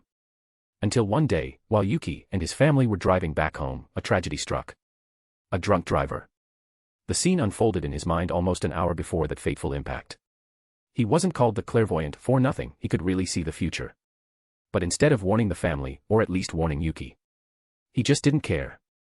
Humans dropped like flies every day, so why should he interfere? Even if the child died in an impact, a god like him could just transfer into a new host. Miraculously, the boy survived the impact. You survived, yet you continue to live in seething hatred. Typical human. Honestly, what did he expect from a human? This was the same race that once started a war over a bucket. Pettiness was the name of the game for them. Though that accident was the first time he had seen death up close. Seeing how those humans, Yuki's parents, died, it made him curious. What does it mean to be alive? If life could be cut short any minute by something out of an individual's control, what made it worth living in the first place? Then the very concept of a legacy dawned on him. I see, there's no reason to be alive if you don't leave anything notable behind. And that began his obsession with the recognition others gave him. After all, a god existed because people dreamed of him, thought of him and prayed to him. An unknown, unsung god was a dead god. A couple years passes by, and finally, it was his lucky day. Thanks to the Creation King and the magicules he provided, Yuki was suitable to be summoned. After 1,000 years of pointless pilgrimages, he finally got a chance to be back in the land he originated. Upon entering the central world, the Manas became dormant, and would continue to sleep for decades to come, dreaming of the day he would be sung as a hero. Dream ends! Exclamation point. A long slumber was interrupted when Yuki shook hands with Rimuru. It was their first meeting, but he could feel the urge to become complete once again. Is this the reincarnator? He's strong, sure. But I don't think he's ready for that greater evil. During his dormant period, he had a prophetic dream, a subconscious usage of his clairvoyance. That dragon at the edge of the universe. It was rage and vengeance manifested, the evil god waiting to be slain. When he woke up from that dream, he made that dragon his target. Many tales of heroes in another world always involve the slaying of large dragons, for example, the Tales and Sigurd and Beowulf. Even in this world, defeating a dragon would bring you great fame. Klonoa, who sealed the storm dragon, was known far and wide. But that dragon was powerful, so he would need a better host than Yuki. Luckily, this trip Yuki took to Tempest had brought Malim to his attention. A Dragonoid. I could sense great power from her, she has my unique energy as well. She would make a good host, he thought. Opportunity soon arrived when he successfully tempted Yuki to control her with the Orb of Domination. He sneakily transferred himself into that device, and when she wore it, he was another step closer to gaining her power. Father stretches your hand. Where am I? Hello there, Dragon Princess. When she wore that pendant, her consciousness was brought in to face the intruder. It was basically an out-of-body experience for her. A being who now called himself Velda greeted her with a welcoming voice. He looked non-threatening, the way he dressed and spoke gave off an aura of nobility. Who are you? Oh, come on. Don't you remember Daddy dearest? He teased, not that he remembered it by himself. Velda lacked the memories of Veldanava, he only knew it after venturing through Malim's vaulted memories. What are you talking about? I don't have a father. Is that so? Then how were you born then? Are you naive enough to believe that you came from bamboo? No, it's just. Malim wasn't supposed to remember her parents, it was a mechanism of the brain to protect herself from the trauma of losing them. A tragic girl she was, but Velda didn't have any compassion for her. For him, tragic and exploitable were interchangeable. He approached closer, grabbing a handful of her cheeks. You can sense it too, right? My stardust, the proof of my legitimacy. He looked down on her. And no. That doesn't make you anything. Rimuru has it too, and he dash. He what? Velda interrupted. Do you think he is your friend or something? The Manas laughed. What you called friendship is nothing but a lie. I bet he wouldn't give you a single damn if you're not this strong in the first place. You're wrong. But Velda was ruthless in his action. He wanted to break her down mentally, nurturing the seed of doubt that he planted in her mind. You're just a tool, young girl. Always has been. People only befriend you because it's convenient to have you around to do their bidding. Your friends are unfaithful, and your subordinates are not loyal. You have to accept it. Velda smirked as Malim had a mental breakdown. When he released her from his grip, she dropped on the floor, sobbing. It was easy to control her body with her mind struck in confusion and self-doubt like this. That's right, child. Life is cruel. Cry your eyeballs out, see if I care. Just like he said before, exploitable. He toyed with Dragonoid, kicking her when she was down. The more she felt despair, the easier it would become for him. Short Story 3, The Sleeping Chaos. During the night of Walpurgis. The other world was a semi-material realm that overlapped with the spiritual worlds. This was the realm where the aggressors came from. This realm had many special attributes which differentiated from other worlds. First, this was the place where the primordial nothingness was pushed to when Veldanava created everything, making this dimension capable of producing nihility in large amounts. Second, the air of this realm was corrupted by evil magicules, changing its inhabitants and anyone who dared to step into this world. And lastly, the origin of the evil magicules, it came from the enigmatic palace, the largest building which stood tall at the heart of this void. It was the palace which sealed away the world-destroying dragon, Ivaraj. Just like the Chaos Dragon, it was also a dragon born from Veldanava's death. Though weak and mindless at first, it continued to get stronger as it rained destruction upon the world. At the recorded peak of its power, it took a combined effort of Demon Lord Guy and hero Rudra to defeat it. But it was a beast who refused to die, fleeing to this realm of nothingness instead.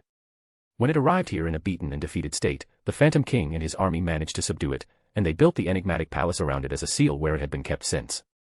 From that palace, it became the foundation of this realm, giving birth to the cryptid and insectoid race. At the enigmatic palace. Lady Abra, an urgent matter. What's it, General? Abra of the 3-star admirals was tasked with protecting and managing the world-destroying dragon seal. It was her duty to make sure that every protocol put in place had been followed. For thousands of years, Ivaraj had laid dormant as if it was dead, so when its heartbeat started its rhythm again, it became a cause of concern. Abra entered the main hall of the palace to see it for herself. The hall was tall and wide, more than capable of holding a dragon of Ivaraj's size. In the middle of the hall was a large black western dragon. Its appearance mirrored that of Lord Veldanava, but its presence was pure evil. Despite the fact that it was sealed here, the dragon wasn't chained. Any chain or weapon would rot in its presence, so there was no point in using them. Instead, the phantoms played various instruments. Flutes, pipe organs, violins, and many more were used to perform slow music that kept the god asleep. Long ago, its heart stopped beating. Some thought that it was dead. Despite that, the paranoid Feldway ordered the performance to continue, just in case. And that madman was right. For some reason, Evarage's heartbeat returned. It was far from being dead. "General, report this to Feldway as soon as possible," Abra said. She knew that he wouldn't notice it for a while. Feldway was focusing on the upcoming grieving banquet, and any report going his way would just remain unnoticed. But for Abra, it was a matter of professionalism. She wanted to make sure that everyone of importance knew it. For now she had to make sure that it wouldn't wake up too soon. It had been in a slumber for years and had absorbed the nihility from the void. There was no chance for anyone here to win if it woke up, not even an original like her. "We would need Feldway and Lord Michael's power if we want to stand a chance," Abra told her general. Is it that serious?" "It sure is." Abra took a final glance at the beast, watching as its body heaved up and down from its breathing. The doomsday clock had been set in place. Sooner or later, it would wake up from the dream which had kept it occupied for thousands of years. When the evil god stopped dreaming, that would signify the collapse of reality. Extra. Name, Evarage. Titles, Newborn Star / Sultan / World-Destroying Dragon / God of the Outer Realm, Throne Candidate. Race, Cryptid, Divine Reincarnation. Abilities, Dragon Spirit Hockey / Void God Azathoth. An hour after the conclusion of Walpurgis. Rimuru returned to Tempest after a long night of Walpurgis. It's kinda draining. He was mentally exhausted from all the fighting and meetings he participated in. It was already the morning of the next day when Rimuru arrived. It might take the whole night for Walpurgis to conclude, but nonetheless, everyone was waiting for him. Rimuru. Veldora jumped in to hug him. That demon didn't try to do something funny, right? He was like a mix of an overprotective brother and a golden retriever, which was kind of adorable. Yeah. Ramaris also joined in. Guy is infamous for his inability to respect personal space, so I was cheering. Wait, that's not what I mean. Guess who would be banned from reading manga for several weeks? Is it Master? Veldora became defensive after that. What did I do to deserve that fate? Because Veldora caused a problem. She then pointed out that the fight between him and Velzer didn't have to happen at all if he was a bigger person and let her win the argument. I made myself useful. What about you? What did you do? I was being a level-headed person and didn't join in. Level-headed. That's a nice synonym for slacking off. Rimuru found their childish banter to be quite entertaining. These two had grown so close to each other in such a short time span. It was quite cute seeing them like this. Rimuru let them be and turned to his subordinates and citizens instead. Everyone was kneeling down, awaiting his arrival. Rigard, what's the meaning of this? Great Rimuru, it fills us with joy to know about your induction into the octagram. It turned out that Diablo and Testarossa who came back before had informed Rigard about the series of events unfolding during the banquet. And Rigard then organized this warm welcome for Rimuru. I do appreciate it, but this is a little embarrassing. Rimuru went straight back to his office with the primordials following him, Rigard and Cheyenne as well. Meanwhile, Zijin and Trainee-san would return to the Dryad village for the time being. I wonder how Ultima is doing. Diablo served him sweets, and Testarossa poured him a cup of tea. There's nothing to worry, Lord Rimuru. Even if she fails, I will make sure to clean up her mess, Diablo said. Rimuru had no doubt that his words were more than empty threats. He was a capable man with many skills under his belt, why not add overthrowing the nation into the mix as well? He added, I will make them fall like the Byzantine. And he starts saying weird stuff again. What the hell is he talking about? Come to think of it, Diablo was wandering the world for 2,000 years. Didn't that mean he had seen, or at least aware of every significant event that happened in the Common Era? There should be a lot he didn't know since he wasn't omnipresent, but Rimuru was sure that he knew more. You don't believe in her. Ultima tends to get her emotions involved, so I am worried that we might get to see a bloodbath instead of the birth of a new nation. Diablo's concern was rooted in reality. Demons from the purple lineage were known for their whimsical nature and cruelty, and this was its king we were talking about. She had as much self-restraint as Carrera, which wasn't a lot. That was a little bit worrisome. You're overthinking it, Noir. Testarossa joined the conversation. She said that despite Ultima's lack of self-control, she wasn't the type of person to cause a bloodbath. If anything, we should expect news of mass poisoning instead. That doesn't sound any better. Rimuru replied jokingly. But on a serious note, Ultima wouldn't do anything that would taint Rimuru's fame. Ranga was with her, and Glenda was secretly deployed as an overseer as well, so Rimuru shouldn't worry so much about it. Carrera also added in the detail that Ultima already had an experience in manipulating a nation before, with Raja being a fine example of that. Raja, that name again. I skimmed over it during the pre-Walpurgis meeting, but I should take it more seriously now. Carrera-chan, can you tell me more about this Raja? With pleasure, Lord Rimuru. Carrera might be doubtful of him at first, but she had grown fond of him already. Everything about him was intriguing. He made a fool out of the Scorched Dragon, fought on the same level as Red and even assisted her in defeating the Frost Dragon. Rimuru was truly a force to be reckoned with and a man she had no problem recognizing as her master. He already trusted her enough to evolve her, so she might as well return the favor. Carrera and Testarossa filled Rimuru in about the game they used to play. It was a race to see who could incarnate first.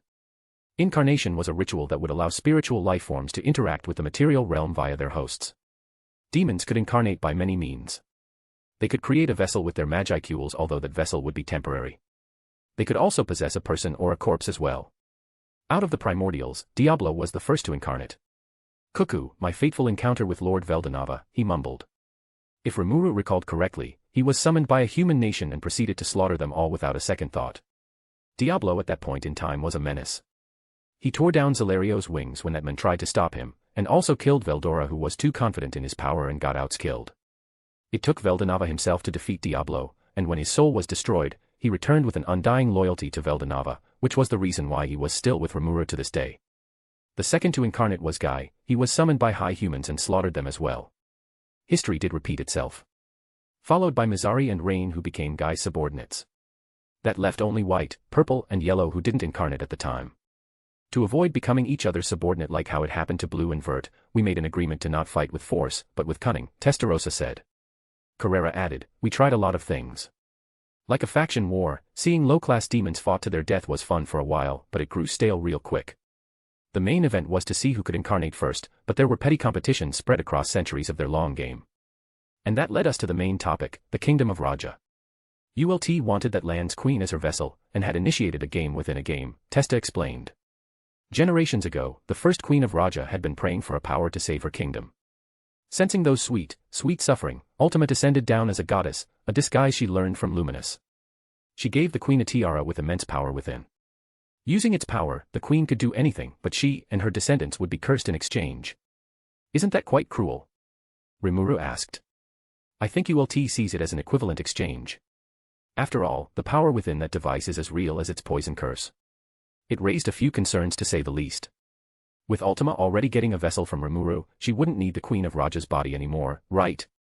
So is the game, From what I know, it's still ongoing, Carrera replied this time. I think the demons she puts there are still around as observers. What Ultima did at Raja was quite cruel, but calling a demon cruel was like calling a water wet. Of course they were, duh. Still, I don't think I can leave it like this. I should speak with her about this. But that could wait until she was done with Falmouth. Great Rimuru, may I come in? Go on. It was Cheyenne who was knocking on the door, and she came in with stacks of paperwork, an amount that terrified even Rimuru. Ah, what are those? Cheyenne explained that because Rimuru had been in Ingracia for half a year, his paperwork stacked up, waiting for his return. Now that the conflict with Demon Lord Clayman was dealt with, it was time for Rimuru to reap what he sowed. Rigard already cleared the bulk of it for him, but what was left here required Rimuru's signature. Can you help me, Seal-san? I will be your emotional support, Manas. You can do it, my beloved. Oi. Are you trying to make me blush in front of my subordinates or something? That's foul. It looked like she wouldn't be of any help, maybe she just wanted him to be more responsible. Wisdom King, you didn't call Lord Master like you used to. Are you betraying him? Not at all.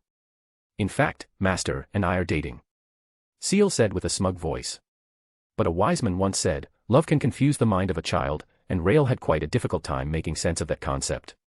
So, like that champion and that witch. He was referring to Yum and Jurin. Negative. They are going to get married, while Master and I are just dating. Think of it as a prelude. Ooh. Instead of finding the voices in his head annoying, Rimuru found them to be enjoyable in a strange way.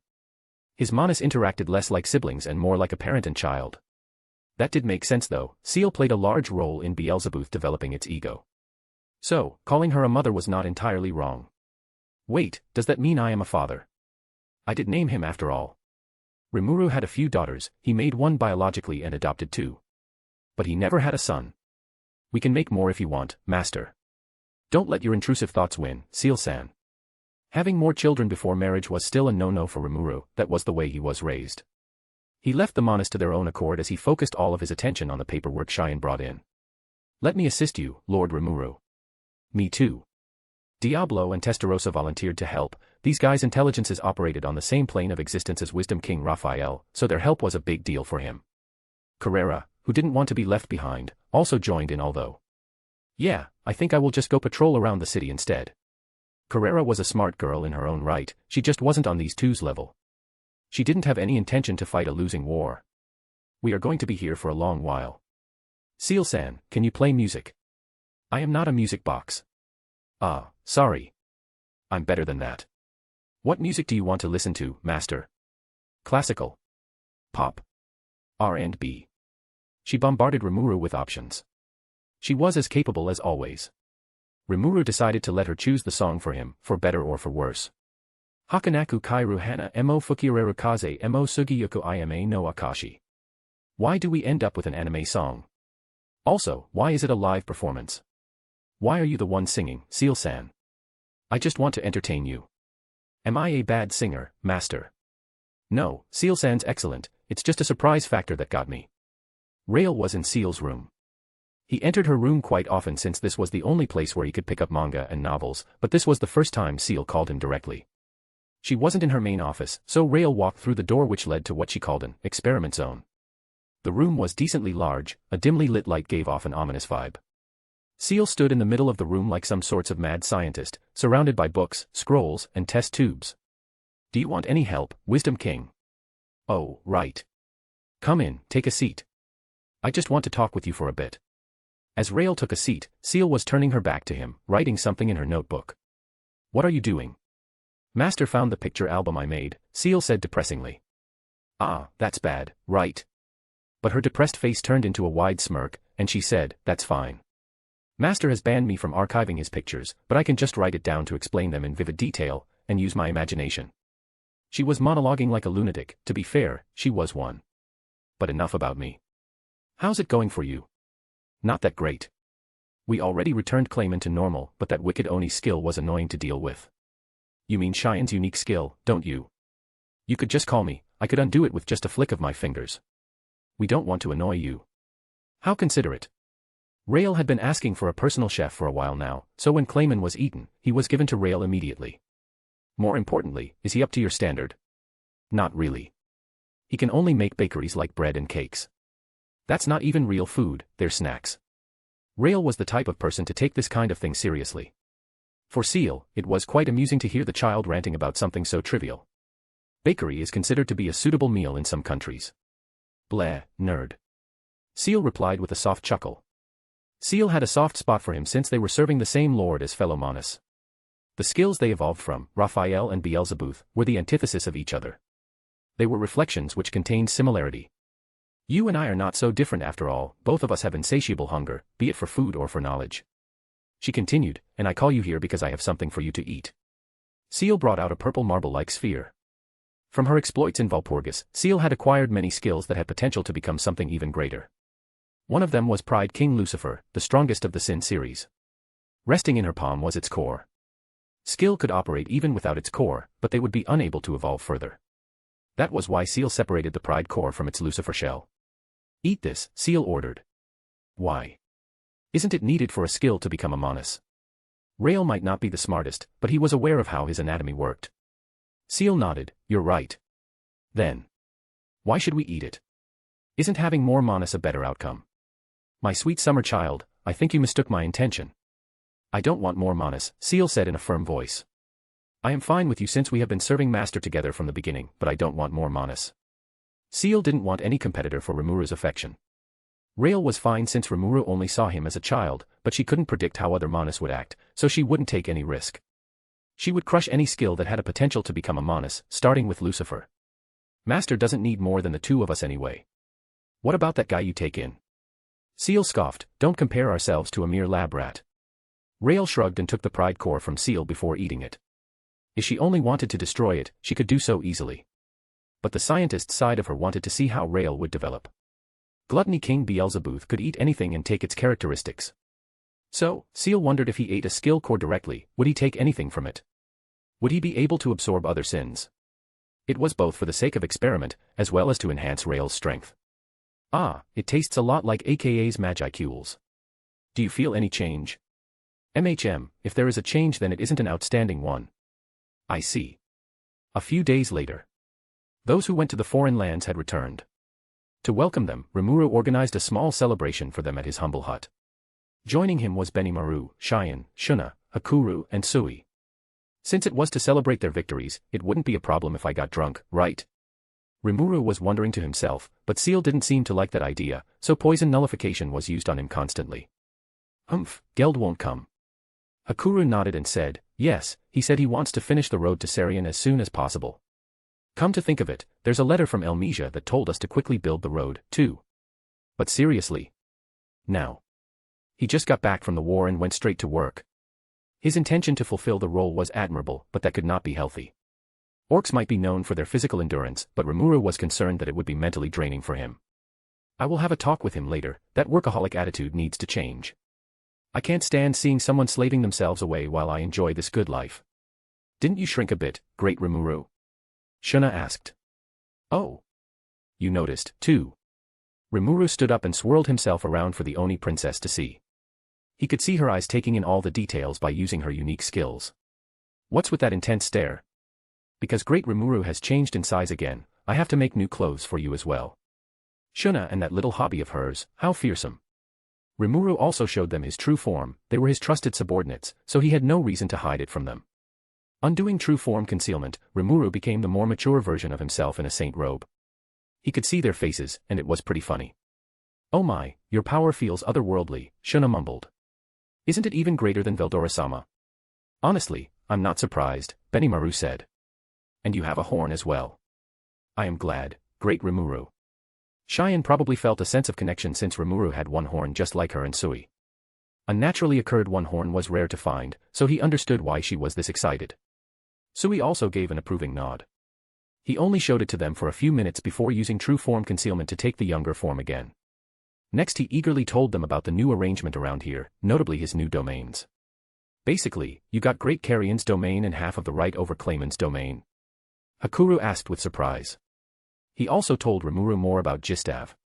The bulk of its denizens were dark elves who described themselves to be gravekeepers. They didn't have a problem with Rimuru and Malim taking control of the land, so maybe he should give them a visit soon. Gistav was a land dotted with ruins of a fallen kingdom. It was a treasure hunter's dream. Exploring a ruin of an ancient kingdom sounded fun as well. Maybe I should invite Malim and try to connect with her, like some kind of adventurous family trip. Rimuru was formulating a plan for himself. She wouldn't deny such a fun adventure, right? Shuna also informed Rimuru that she sold most of Clayman's luxurious items. And important documents had been compiled by Sui and would be given to Rimuru after this. Heh. To think that we have come this far, Rimuru chuckled. There is still a long road ahead of us, Benimaru said with a smile. That's the concern for another day. Let's drink. Kanpai. Kanpai. They cheered. A week after Valpurgis.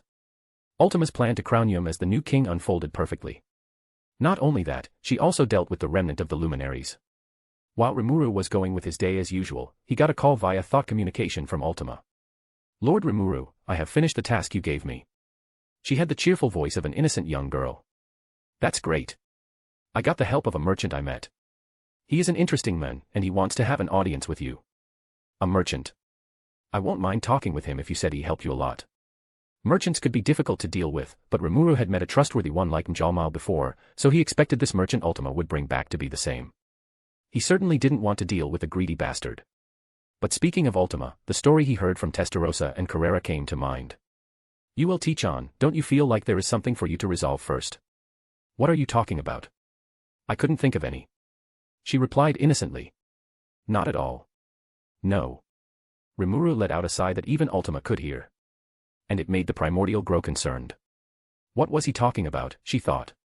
Testa and Carrera told me about your old exploit at Raja. Does that ring any bells? Those rats. Ultima screamed. So it's true, huh? Instead of giving her a compliment for the job well done, Rimuru gave her another order. You won't be allowed to be in Tempest until you go there and fix the problem you made first. He knew that a threat alone wasn't alluring enough, so he gave her a promise as well. If she solved it, not only that she would be allowed in Tempest, but she would be rewarded as well. Rimuru still had 100,000 souls left, so he promised her with an evolution to a true demon lord just like her fellow primordials. On the other side of the call, Ultima was sulking and pouting. What's it, young lady? A change of plan. We'll visit the kingdom of Raja first. Damrata was surprised. Raja. A small nation close to the great Jura forest. What is its importance? It's something I did in the past coming back to haunt me. Pretty unfair, right? Ultima was throwing a temper tantrum. White wiped out a nation and painted the lake red, and yellow made El Dorado her plaything for centuries. So why am I the only one being punished here? But she couldn't go against an order from her lord. It wouldn't be much of an effort anyway. Just went there, took the tiara and dismissed her subordinates. It wasn't like those guys would do something outside of her order and made it a bigger problem, right? Right. Purple primordial Ultima had been alive since the dawn of creation. She had committed many acts of evil in her prolonged life, most of them were committed just because she was a sadist who took pleasure in the suffering of others. When Rimuru took her in, she made sure to hide that cruel side from him. She thought she could get away with it just like how Blanc got away with the Lakeshore Dyed Scarlet incident, but she was backstabbed by her old friends. Why did they have to tell Lord Rimuru about it? Unfair, so unfair. I will make sure that they pay for this later. Ultima rode on the back of Ranga. She was glad that he agreed to help her with the traveling process. Even if she could fly, Ultima didn't think she could compare to Ranga who rushed through the thick forest with the speed of wind. Thank you for accompanying me, Ranga-san. You can always count on me. Damrata also joined them as well. He could just head straight to Tempest since Ultima already told Rimuru about his contribution, but he chose to come with her instead. Can I ask you something, merchant? You can, my lady. I will answer as long as it doesn't involve my trade secret. Why are you following me here in the first place?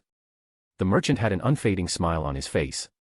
He stroked his goatee, his eyes fluttering closed as if he was finding in his heart the reason he came with her. It was more difficult than he thought. Meeting Demon Lord Rimuru as soon as possible was the most logical, but he still followed his instinct and accompanied her. Nothing more than the fact that I find you intriguing. It's not often that I get to be in the presence of a primordial, so I want to bathe in it as much as possible. Is that so? Flattery can take you far, so keep those praises coming. Hours later, they arrived at the kingdom of Raja. Raja was relatively small compared to a nation like Tempest or Falmouth. It was built with 3 of its sides protected by nature itself. Raja was like a beautiful fruit with toxins hidden beneath, quite literally even. Raja didn't have any local specialty to sell, and their food production wasn't that high either. They fed their citizens using the money they made from exporting gold, but it looked like the gold mine had been depleted as of late. Such a breathtaking scene, don't you think? I've been here before, merchant. I don't need you to remind me of that. Ultima jumped off Ranga's back. It had been a while since she visited this place. The waterfalls were as beautiful as ever. The last time she was here was to give the tiara to the praying queen, after that she tasked her subordinates to be observers. So, we will. Ultima's words were cut short when a wyvern soared from the cliff and landed in front of them. It wasn't a wild beast, but a domesticated one. Sitting on its back was a muscular man with brown eyes, crimson red hair tied in a ponytail and a set of dual-color horns in which one of them was broken. I rushed here after sensing a power akin to that of a calamity-class monster, but it turns out to be just humans and their magic beast. He mistook Ultima for a mere human. Couldn't blame him though. Ultima could perfectly suppress her aura to the point that differentiating her from a regular human was impossible. And the monster he sensed was Ranga. He had grown stronger to the point that his unsuppressed aura could be mistaken for a high-ranked monster like an archdragon. Who are you? And why are you here? The man who sat on top of the wyvern asked. He had his weapon, a nagamaki, prepared already. Maybe that was a little confrontational, but that couldn't be blamed on him either. Due to the riches the gold mine brought for this nation, there had been many attacks carried out. There was nothing wrong with keeping his guard up, just in case they were invaders. My name's Ultima, and I am here due to Lord Rimuru's order. Rimuru? You mean Rimuru who has become a demon lord? That Rimuru? Yes. Hearing that answer didn't put him at ease at all. He had heard of Rimuru from the Prime Minister before. He was a slime who rose to the position of Demon Lord with the almighty Storm Dragon by his side. Why do subordinates of the newly crowned Demon Lord visit here unannounced? Is this an attempted invasion? Do you see an army with me? No, this isn't an invasion. I'm here for a peaceful purpose. Which is? Lord Rimuru, in all his kindness, wants to ensure peace with the surrounding nations around the border of his domain, the Great Jura Forest. That wasn't really the main reason she was here, but she and Damrata had made up this lie to make them look less suspicious. It would be strange to arrive out of nowhere and offer to cure their queen, right? A more believable approach such as a peace proposal would be better. Rimuru didn't plan to form an alliance with Raja just yet, but Ultima knew him well and decided to do it for him. It was like killing two birds with one stone. Not only did she get to clear her name, she also brought in more allies for her master. Is that so? The red-haired man came down from the wyvern. He returned his weapon to its sheath and extended his hand. My apologies for this rude welcome. My name's Iro, this nation's commander. Ultima shook hands with him. It would be my pleasure to meet the Queen of Raja and talk to her about the peace treaty between our nations. Ah, we cannot let you meet the Queen. Come with me, I will bring you to the Prime Minister instead. Gah. Bureaucracy is so annoying. Ultima expressed her well-hidden annoyance. Despite what she was thinking, she didn't let those thoughts seep out to ruin the persona she was playing. Iro rode the wyvern while Ultima and Damrata mounted Ranga. Using skywalk, Ranga followed the wyvern to the main castle. As they were flying, Iro asked, "What's that magic beast? I've never seen something like that before." Which Ultima then replied, "It's rude to call him that magic beast, you know. This is Sir Ranga, he's a member of Lord Rimuru's inner circle. Nice to meet you." Ranga added in with his tail wagging. He can talk, no, wait. The Demon Lord's inner circle. Iro expected Ultima to be part of the inner circle and the other two being her subordinates, but it turned out that Wolf was also a big deal as well. No wonder that his power is so overwhelming. He's a big shot in the Demon Lord's army. On the contrary, the humans coming with him have no magicals altogether, or maybe it's just that well hidden. Whatever the case was, they came here as guests to discuss the peace treaty, so Iro shouldn't say or do anything that might offend them. Iro brought them to the room where the Prime Minister and the Minister were. Ultima and Damrata sat with them at the table while Ranga sat on the floor beside them. This is our Prime Minister, Mabuji, and our Minister. Iro introduced them to each other. That is Demon Lord Rimuru's representatives, Ultima and Ranga. And that man is. Oh, I haven't introduced myself yet. How rude of me. My name's Dam. I'm just a mere merchant, only following the young lady over here after our fateful encounter.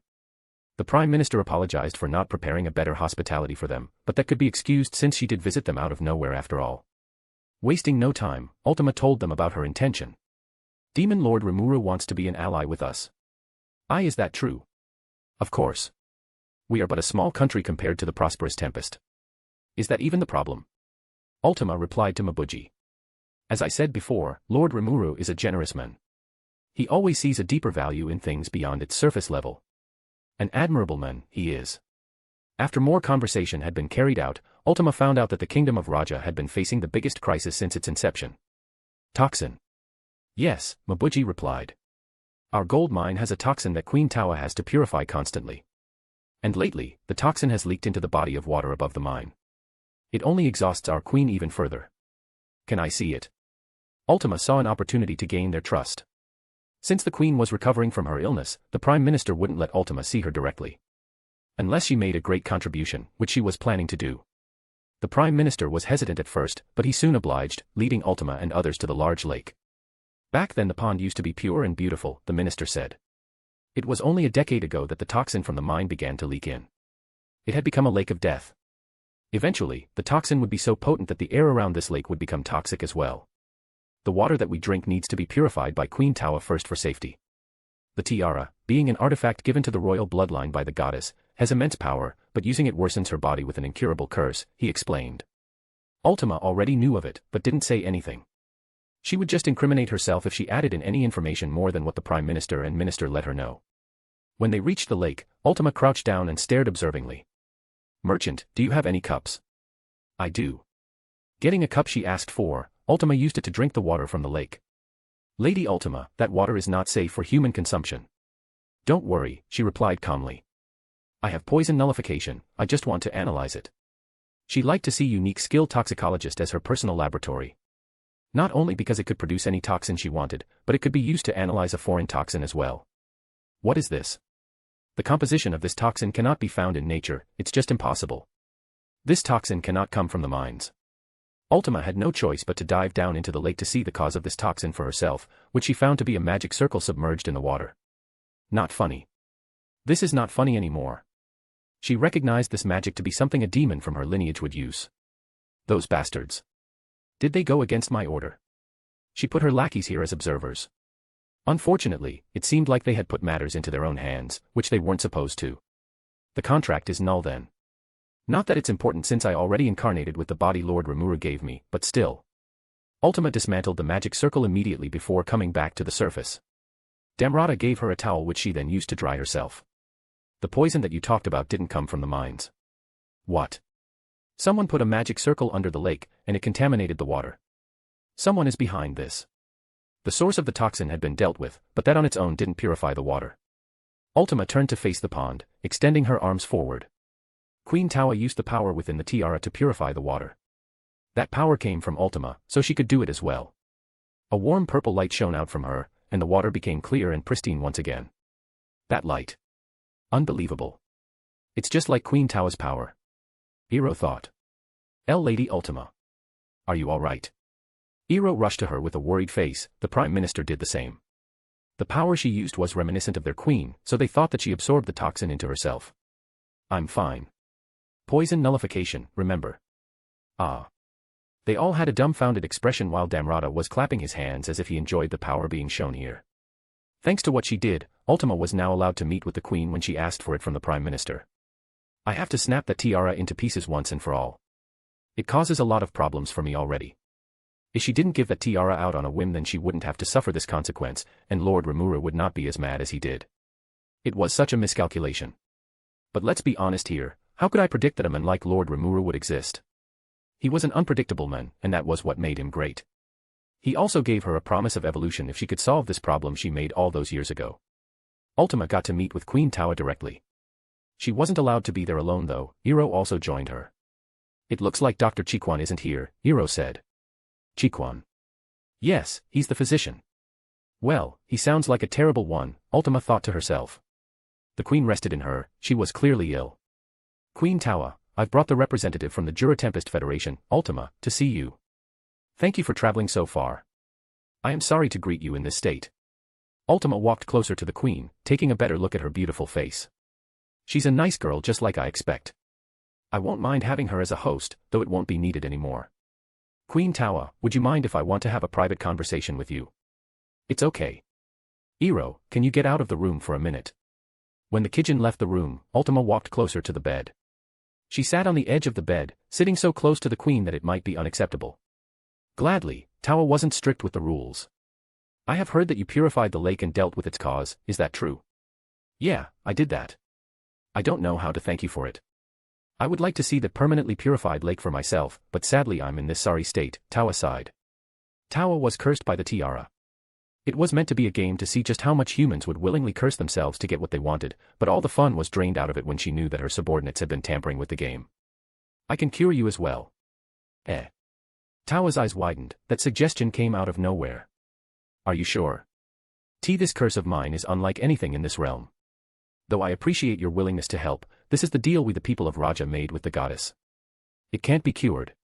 Though Ultima was having none of it, she grabbed Tawa by her chin, making her yelp in surprise. You poor thing, you speak of the goddess, but couldn't recognize her even if she sits in front of you. You humans are amusing. Gee goddess. The curse poison could only be removed by the one who placed it. And by placing her soft small lips on the queen's forehead, Ultima had removed the curse. Tawa could feel her body warming from the inside, and the weight that the curse put on her was gone as well. My body. It feels so light. Is this really a blessing from the goddess? Ultima took the red tiara from her. I want this back as well. Tawa was about to say something, but her vision felt blurry when she looked at Ultima. So radiating. Ultima allowed Tawa to sense her power, it was immense and overwhelming, but more importantly, her aura's color. It's the same with the power within the tiara. She really is the goddess, huh? She knew that the scene unfolding in front of her was real, she had been accustomed to the power of the tiara since the day she was crowned. There was no way she would mistake it for anything else. The tiara was an extent of Ultima's power, that truth dawned on her. We can talk later, but there are people who have been waiting for you. Ultima grabbed Tawa's hand and led her outside the room. They met with Iro, the Prime Minister and the Minister. They were worried at first, but they were glad that she recovered. Thanks to Ultima-sama, I can. You can't do that, Queen Tawa, Ultima interrupted. You can't call a representative from other countries with a sama honorific. You're a queen. But Ultima-sama is the go. I am the representative of the Jura Tempest Federation under my one and only master, Demon Lord Rimuru. Tawa finally understood her intention and played along with it. Oh. You're right, Ultima-san. I was too overwhelmed with joy and made such a rookie mistake, she laughed it off. And Ultima laughed as well. Ah. Queen Tawa, where is your tiara? It won't be needed anymore, right, Ultima-san? Ultima nodded. Most of the problems plaguing Raja had been dealt with. The toxin in the water was gone, and the problem with any attempted invasion could be stopped when the alliance with Tempest was formed. Defying the Demon Lord was foolishness after all. But just like she said, only most of it was fixed. There was still an economic problem, a food supply problem and most importantly, a demon problem. Come to think of it, Lady Ultima. Where are your companions? Mabuji asked. I asked them to take out the trash for me. Humph, maybe I should go help them. No. How can this happen? No one should be able to purify this lake. An elf was mumbling to the clear water. But a look could be deceitful, that elf exterior was nothing but a host. The being controlling the movement was a demon, an archdemon even. Chiquan groaned, knowing that his plan was foiled by someone. Who is she? I heard from Mabuji that she is a representative from the nation of monsters. But a mere subordinate shouldn't have this kind of power. Grr. Who is that? Chiquan turned his head as he heard a growl coming from behind him. What he saw was a large grey wolf. Phew, at least it's just a magic beast. Listen here, you mutt. I don't have time to play with you, go chase your own tail or something. Being an archdemon, he clearly underestimated Ranga, seeing him as nothing more than a mere beast. Ranga replied, not with words, but with fangs. Whoa. Chiquan jumped, his demonic wings keeping him in the air. What is your problem? Ranga didn't answer, he just howled. When the wolf howled, a group of large dark clouds began to form. Coming out of it was a tornado which absorbed the demon whole, Death Storm. That was one demon dealt with. Meanwhile, Damrata was pursuing the other one. It's been a while since the last time I fought a demon. Since Violet is with Demon Lord Rimuru, I wonder if Blanc is with him as well. No, that would be ridiculous, right? That embodiment of arrogance bows to no one. Damrata was well acquainted with the white lineage, he clashed with them often, especially the strongest subordinate of Blanc. But this was the first time he had to fight with a demon from the purple lineage, they didn't appear in the east for an obvious reason. He walked through the cave which was the old gold mine that was left barren. All the gold here was fully harvested, so it served no purpose. Following a scent of demon like a hound led Damrata to a large chamber with an altar. Oi. Who do you think you are entering the sacred ground where my goddess will be incarnated? An archdemon, Lukua, shouted at Damrata from the altar. He took the form of an aged, short and bald man. Who am I? I am just a merchant. Oh, a fellow merchant. What a coincidence, Lukua said. But still, your inferior eyes have gazed upon the holy chamber. I can't let you live, but if you are on your knees and begging, I might let you go with just a good old eye gouging. The demon laughed, sticking its tongue out and dancing mockingly at Damrata. He saw him as an easy target, which sealed his fate. Oh, I am trembling in my boots. How am I going to count my money if I don't have eyes then? Ha ha ha. Do you think I am joking? Insignificant human. Hey, what goods do you trade for a living? Maybe I could take it from you as well. My trade. Humph, it was a business like no other. I make my goods with my 2 hands. Oh. Like handiwork. No. Damrata disappeared from Lukua's sight and suddenly reappeared in front of him. It was Damrata's technique called Shukichi that helped him narrow a long distance effortlessly. I mean these fists. Gah. His curled hand struck Lukua's stomach, sending him to the wall behind. Damrata walked to him calmly. My service is swift and direct. He need the demon. Ack. I always give promotions. His left hand held Lukua in place while his right fist punched Lukua's chest twice in just a second. His grabbing hand moved from the demon's shoulder to its neck. Gah. And I never get a complaint once in my life, do you know why? Lukua was huffing out air. Ah. Good customer service. It's because the dead can't speak, you moron, Damrata smirked as he held his right fist in place. A golden aura could be seen from that fist, it was Damrata's battle will. A single strike from him could kill an archdemon like Lukua. What are you? I already told you, I'm a lowly merchant from the east, Damrata smirked. Though I used to have a side hustle as a champion, too. The Fist Saint, people used to call me that. Lukua's face was filled with despair. A saint? Those evolved humans. Why is he here? But a face of despair soon turned into a smile of a man who had gone mad. Ha ha ha. I see, a saint. I will tell you this, you might be strong, but you are nothing compared to my goddess. He was giggling, but it was cut short by the appearance of a young girl. Hey, Lukua. Oh. Goddess. I'm here. Your faithful servant, Lukua, is right here. Shut up. It looks like you thought you could do whatever you wanted just because you incarnated and got a name. Ultima's sudden appearance startled Lukua. He had heard from his lackeys that she disappeared from her domain, but who would have thought that she was here all along? Ah, I see. She's pleased with the vessel I have prepared and couldn't help but to come here and see for herself. Oh, my goddess. This Lukua takes pride in your recognition.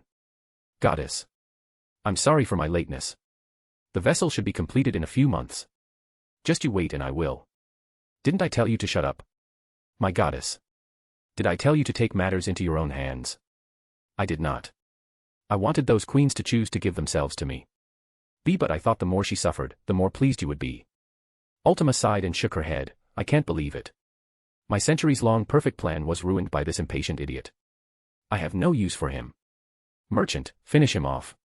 Please don't order me like I am your servant. Despite his words, Damrata followed through and drove his punch through Lukua's head. The power of that punch cracked the cave wall and made it collapse. Damrata's observant eyes saw a light behind those debris. Oh, maybe there's still a gold vein left in this mine after all.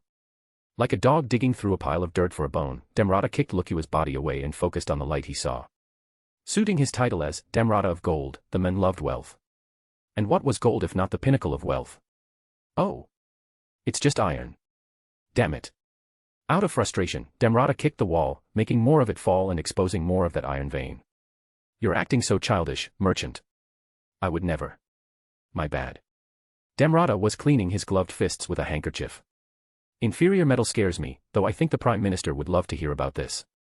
Both of them then made their way out of the mine. Say, my lady. Why do you let me kill him instead of doing it yourself? Damrata asked curiously. Isn't it obvious? That bastard would be overjoyed if I killed him. He would even beg to die by my hand. How did you know that? Hypothetically, I would let Lord Rimuru destroy me, too. Ultima's cheeks slightly blushed, she fidgeted from left to right as she said that. I regret hearing that. Well, too bad to be you. Ultima punched Damrata's arm teasfully. When they returned to the surface, Ultima informed Tawa, Iro, and others about the demon problem, and how they were dealt with. I can't believe that Lukua was behind this. I thought he was just a gem peddler.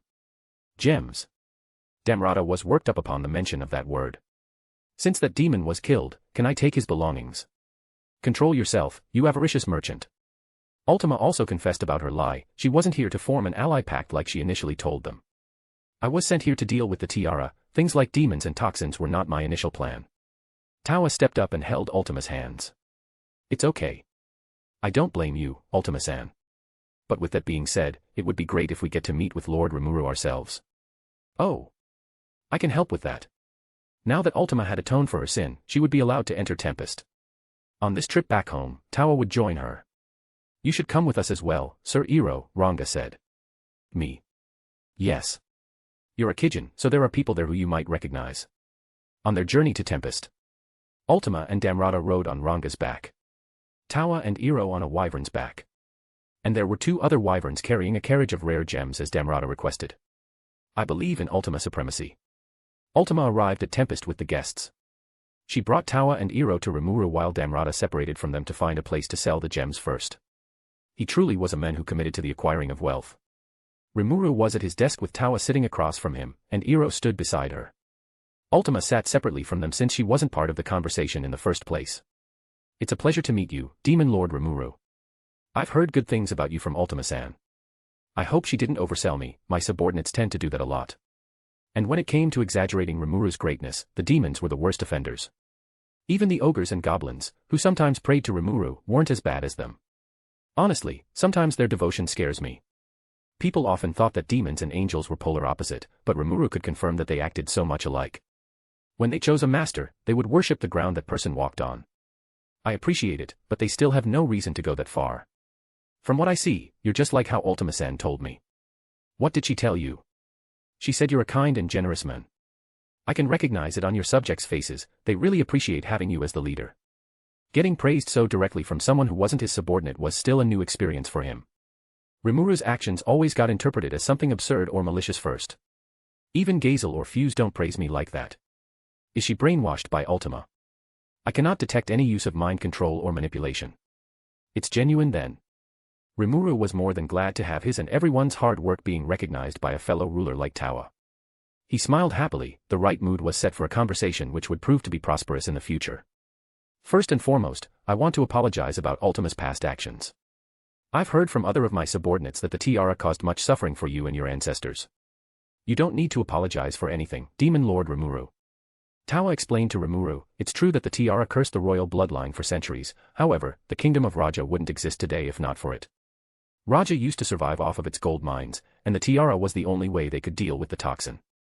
The toxin was a real problem back when the mines were active, but its effect was gone when the gold depleted and the mining stopped. Ultima subordinates only tried to imitate the old problem with their magic to pressure Tawa into using the tiara.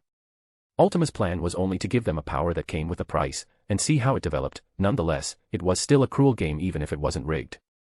Well, it is still the work of my rowdy subordinate. I feel like I need to make amends somehow. Is there anything you want? The problem had been solved, but he decided to show them sincerity. After all, centuries of suffering was no joke. Is it really okay for me to demand anything? Of course. I can give you anything you desire. I am a demon lord after all, Rimuru said proudly. Tawa and Iro gave each other an understanding nod. She told Rimuru that Raja was facing a food crisis. I've heard that Rimuru-san has become a demon lord and the ruler of the Great Jura Forest, so would it be possible if we ask for permission to cultivate the forest? Raja itself was rather small and didn't have enough space for a farm that could feed the whole nation.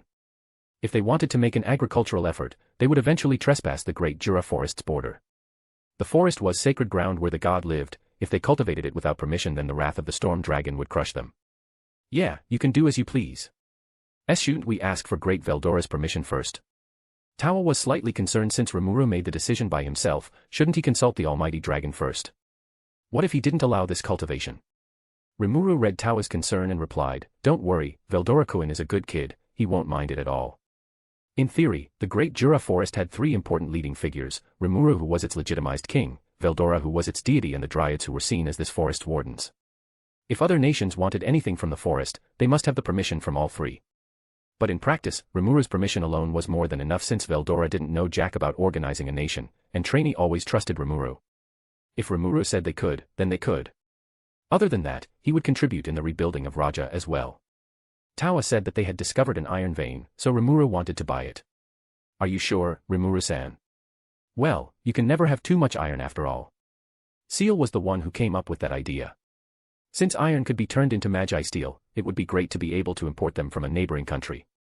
Rimuru could create infinite resources if he wanted to, but that would do more harm than good. Economy was a game of delicate balance between demand and supply, therefore, infinite resources would make things unnecessarily complicated. Rimuru had banned himself from using Ahura Mazda to create tradable resources. To be fair, it was for the greater good of every nation involved.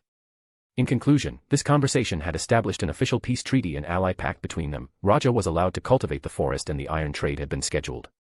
After talking with the queen, Rimuru wanted to talk with her bodyguard next.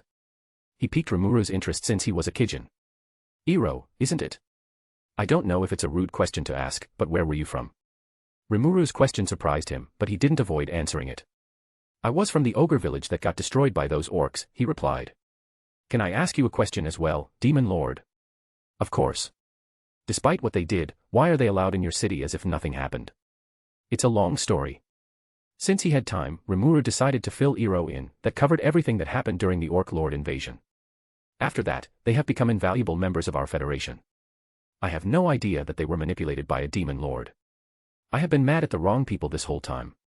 He knew from Rimuru that the Orc Lord invasion was Clayman's plan to acquire the forest as his domain. Iro already had a problem with Clayman. It was Yamza who betrayed and left him to die after all. On the bright side, you're not the only survivor from that village. I'm not. Yeah, there are Benimaru, Shuna, Cheyenne, oh, right. You won't recognize those names since I named them myself, but you should give them a visit. You and Benikuin will get along just fine. Rimuru pointed out that Benimaru was training with Hakuru, so Iro should go there first. I will go with you. Queen Tawa. I want to walk around the city too. Can we also do that? As you wish, milady.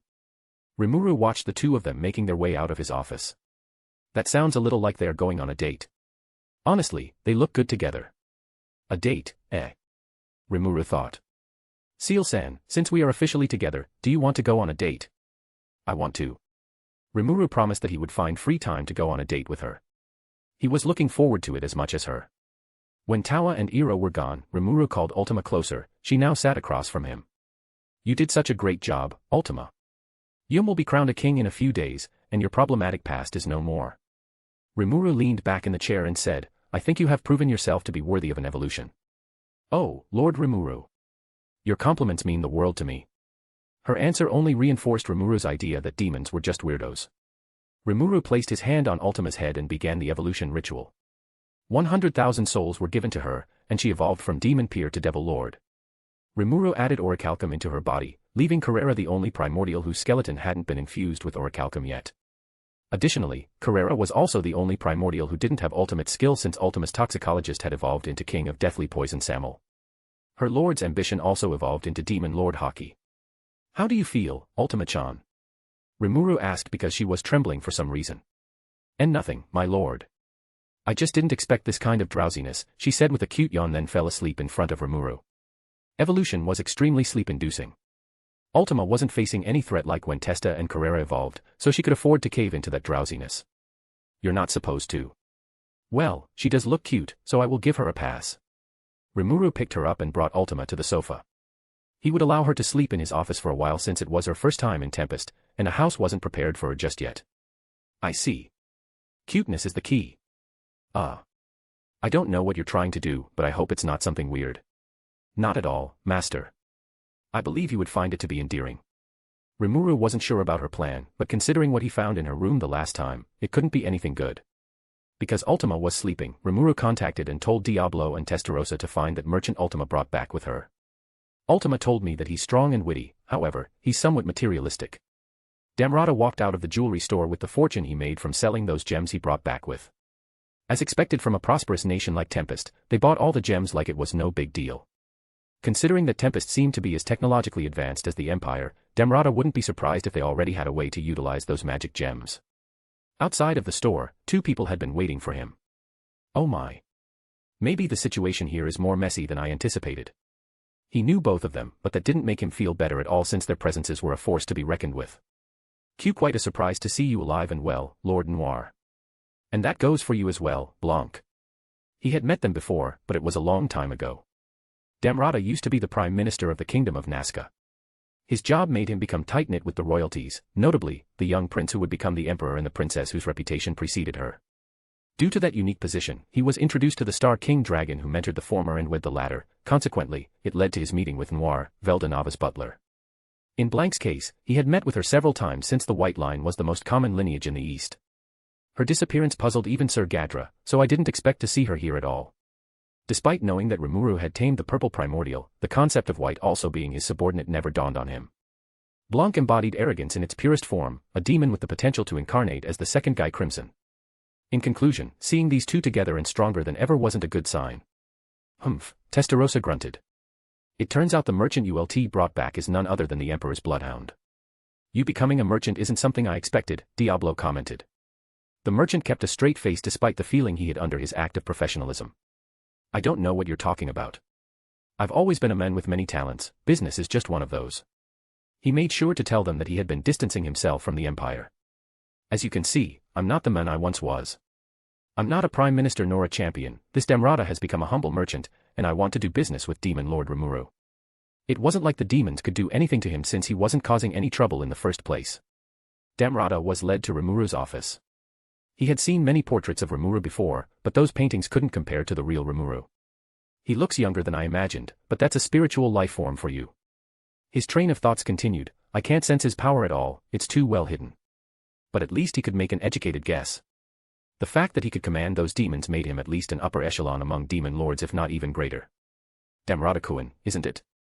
I heard from Ultima that you want to talk with me, Rimuru said in a carefree tone since he knew Damrata from the past, so he wasn't a stranger in Rimuru's eyes. I didn't expect that merchant to be him. Being a politician doesn't pay well anymore. Damrata's face showed surprise when Rimuru called him Damrata instead of the alias Dam he told everyone. Maybe he knows it from those demons, that might be the case. It's a pleasure to meet you in person, Demon Lord Rimuru. Oh, come on. You don't have to be formal with me. Rimuru treated Damrata like an old friend, which threw the merchant off guard a bit. He cannot be serious, right? He didn't carry himself like a demon lord, that was what Damrata noticed. But he couldn't let that distract him from his main goal. Rimuru-sama, I've heard that the army of Falmouth came here to invade and got wiped out, is that true? Yeah, that happened. Veldora didn't hold back at all, he annihilated them without any corpse left behind. The storm dragon is as formidable as ever, Damrata smiled. He didn't seem to care at all that 20,000 soldiers died in that invasion. Why does he look so happy? Oh, right. It took a few seconds for Rimuru to realize. Damrata was a man of that faith. The Empire's history intertwined deeply with true dragons, and they had become recognized gods in which the Easterners worshipped. Knowing that Veldora had returned probably filled him with joy more than fear. While Veldora wasn't being worshipped in a traditional sense, he was still respected for his power and destruction he could bring. Ah, I apologize. For what? An act of praising a true dragon is rather frowned upon in the West, no. The West also recognized true dragons for their godlike strength. But instead of being worshipped, they had been classified as catastrophe-class threats instead. The negative connotation the word true dragons had was mostly Veldora's fault, it was him whose rampage became legendary after all. Well, at least I don't mind. Thank you for understanding. With the introduction done, it was time for the real conversation to begin. Rimuru-sama, the reason I asked you about the Falmouth army was because I played a part in it, he said, casually dropping that bombshell of a statement. What? Making that the first topic to discuss was a bold move, and Damrata recognized its risk. He wanted to test Rimuru's temperance since a hot-headed ally wouldn't be that useful. What are you talking about? Exclamation point. Rimuru didn't do something drastic as of yet, but he released a strange aura that filled the room. What is this? Even Damrata, who had lived for so long, didn't recognize it, it was almost incomprehensible. This is unlike anything I have experienced. It's not Demon Lord Haki. It was far stronger than regular Haki, and it shared no resemblance to Demon Lord Haki or Hero Haki. Damrata tried to resist it with his own aura, but it was no use. I asked you to elaborate on what you just said. Damrata almost ran out of breath, his hand clutching the desk. That's quite a potent aura you got there, Your Majesty. Don't change the topic. Damrata sighed and straightened his back, fixing clothes. I don't stand a chance. This man is no ordinary demon lord. His underestimation of Rimuru had put him in a tough spot. But instead of being afraid for his life, Damrata smirked. He didn't outright kill me, that self-restraint is commendable. Damrata explained that he wasn't really directly involved. It was him who brought Tempest's silk products to Edmaris, but he had an excuse prepared. I only want to inform him about this town, but I didn't expect a war to break loose. Damrata's explanation should clear him of any wrongdoing since he approached the king as a merchant and had no say in Falmouth's politics whatsoever. Individual Damrata appeared in individual claimants' memories, so his intention is not the purest one. I see. This is what I fear the most, someone I know unknowingly betrays me. There was a lot of crucial information that Seal dug up from claimants' memories. There was one about Yuki as well, but that was a story for later. I see. I guess I can't really blame you. What more do you have to say for yourself? Rimuru acted as if he believed Damrata's lies, and it gave the merchant the signal he needed. You see, Your Majesty. I came forward about it because I genuinely want to join your side. Are you serious? Of course, my lord. You can put me on any work, and I will prove to be useful. I know you will. Despite what he did, there was no doubt that Damrata was a capable man. Keep your friend close, and your enemy closer, was such a timeless quote from Machiavelli, and Rimuru intended to do just that. As a punishment for trying to deceive me, I will make you work your ass off as if this place is a sweatshop. Since Damrata was a merchant, it was only logical that Rimuru put him in charge of Tempest's treasury. We really need someone to play that role since Shuna alone won't be enough anymore. Speaking of which, maybe I should invite Njalmile to be our Minister of Treasury as well. Honestly, he would be a great addition to the executive branch. Damrata was accepted into Tempest. Truthfully, it was easier than he expected. Unbeknownst to him, he was only accepted and appointed to a high position because it was easier to keep an eye on him. A few hours later. It went smoother than I expected. Damrata was given a residence as well. He was currently alone in the room, his room. No, I can't get too comfortable just yet. I need to gain more of his trust. He had a favor to ask from Rimuru, but it was a request that no one would dare to fulfill under a normal circumstance. Damrata recognized that an unknown merchant couldn't ask for something like that out of the blue, that was why he needed to make Rimuru see him as an irreplaceable ally first. Damrata's plan, the plan to kill the emperor, required a person who had both strength and charisma to lead others. Yuki was his choice, but Rimuru also showed so much potential. I will keep my end of the promise and kill you, Lord, first. It wasn't like he wanted to betray the emperor, instead, it came from a place of love and loyalty. Kill me or find someone who can do it if I ever go mad, is easier said than done, don't you think? Damrata sighed, let's see, I am now a minister of treasury. It can't be worse than being a prime minister during the time when Lord Rudra was an unruly brat, right? Demon Lord Rimuru sure knew how to put the right person on the right job. Damrata knew how to accumulate wealth. He was a greedy man, but greed was just a product of the situation he was in. Damrata was a complete saint who had no earthly desire. He only kept acquiring wealth for the sake of having it, but not using it. He hoarded his wealth like a dragon hoarding its golds. It was his coping mechanism after losing a friend he looked up to and having to organize the assassination of the emperor he served. Rimuru information. Name, Rimuru Tempest. Titles, Newborn Star / Reincarnator / Ruler of Monsters / True Hero / True Demon Lord. Race, Dragonoid, Supreme Spirit of Chaos, Divine Reincarnation, Combined Aspect, Vicious Vessel of the Stars. Spiritual Perfection, 3/. Supreme Soul of the Star King, Supreme Might of the Star King, Supreme Flesh of the Star King. EP. Concealed Form, 77,777. True Form, Immeasurable. Weapon, None. Stardust Particles, Regeneratable, Body Enhancement / Skill Enhancement / Performing Miracle / Forcing Evolution / Drago Buster / Drago Nova. Blessings, Elemental Queen's Guidance / Frost Dragon's Grace / Gift of Self-Realization / Scorch Dragon's Grace / Storm Dragon's Grace. Arts. Sorrowful World, Ukiyo-e, Void Creation, Void Manipulation, Laughing Demon, Black Veil, SXYT, Singularity. Dazzling Gold Style, Faux True / Nova Break. Hazy Style, Haze Form Hide. Overblade, Holy Blade, Black Flame Lightning Blade, Void Blade, Storm Blade, Imaginary Blade. Creation Style, Gleipnir Creation, Rain of Swords, 3-line formation. Skill Tinkering, Recreation, Gift, Copy, Steal, Synthesis, Separate, Alteration, Reset. Magic. True Dragon Magic, Scorch Magic, Frost Magic, Storm Magic, Star Magic. Holy Magic, Regeneration, Disintegration. Summoning Magic, Spiritual Life Form Summoning, Weapon Summoning. Elemental Magic, 8 Fundamental Elements. Ancient Magic, 8 Fundamental Elements. Illusion Magic, Great Art of Possession, Secret Art of Revival, Secret Art of Resurrection. Physical Magic, Megiddo. Aspectual Magic. Barrier Magic, Anti-Magic Area, Isolated Battlefield. Spiritual Magic, Locking Curse. Ice Magic. Resistances, Abnormal Condition Nullification / Holy Demonic Resistance / Natural Effect Nullification / Pain Nullification / Physical Nullification / Spiritual Attack Nullification.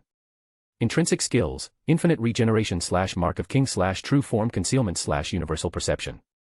Common Skill, Thought Communication.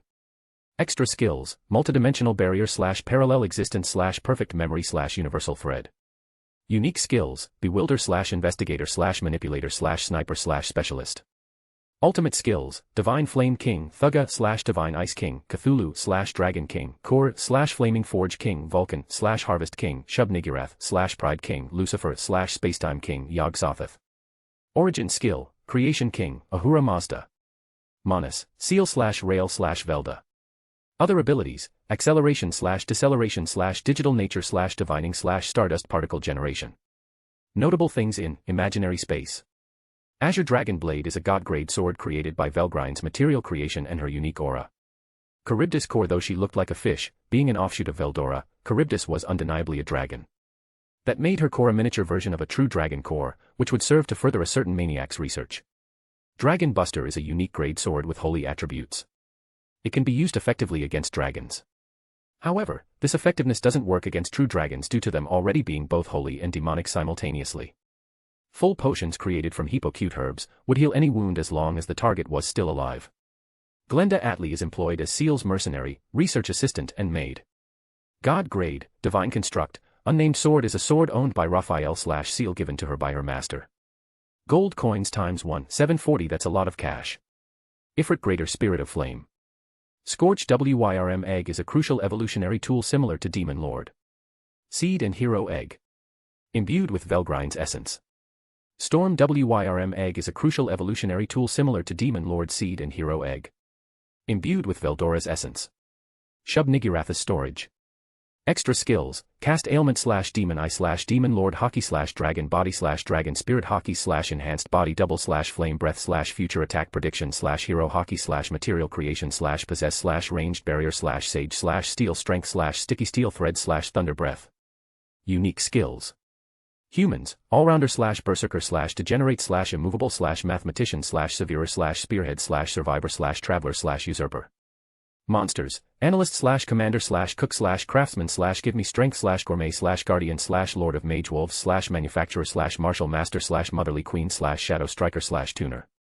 Demons, executioner / seeker / sovereign of hell / tempter / toxicologist. True dragons, charity / envy / patience. Ultimate skills. Sins, gluttony king Beelzebub. Virtues, covenant king Uriel / wisdom king Raphael / vows king Uriel. Demonic, deathly poison king Samuel / temptation king Azazel / underworld king Belial / angelic. True dragons, frost king Velzard / scorch king Velgrind / star king Veldanava / storm king Veldora.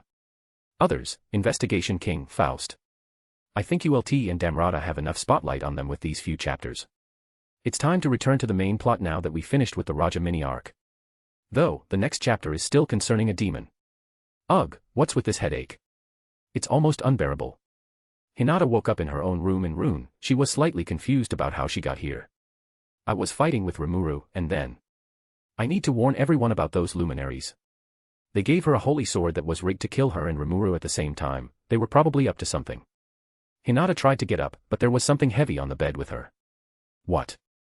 She grabbed and pulled off the blanket, exposing the young silver-haired girl hidden underneath. Good morning, Hinata. What? Why are you on my bed? And why are you naked? This was her room, but her goddess was here as well. Luminous looked at Hinata with those bewitching eyes, and then her lips curled into a smirk. Wait, what's she looking at? Hinata looked at herself and the compromising state she was in. In the spur of the moment, she kicked the goddess she worshipped off of her bed before using the blanket to cover herself. Ouch. Why did you do that? Luminous asked innocently. Why am I naked too? What did you do to me? Hinata asked demandingly. Her face was blushing red from how awkward and embarrassing this whole situation had become. She kept her grips tightly on the blanket, covering as much of her bare body as she could. Is that how you thank me? I did a lot for you, you know. My Hinata has grown bored of me, isn't she? I never said that. Why are you here in the first place? Luminous tried to shed fake tears to gain Hinata's sympathy, but after seeing that didn't work, she stopped. Luminous then climbed up the bed before pressing her naked body with Hinata's. Why am I here? Hinata, you have been passing out for a whole week. What? That really happened. You were brought here in an unconscious state, so I did what any good goddess would and gave you warmth. Luminous was the owner of unique skill Lust, a skill that allowed her to give and drain vitality as she pleased. By keeping their bodies closed, she could give Hinata all the love energy she needed to recover. Not only that, the energy Luminous provided could help maintain a youthful appearance. She knew that Hinata cared a lot about it since she was an incomplete saint who still relied on her material form. I am grateful for your kindness, but please wear some clothes. MMPH.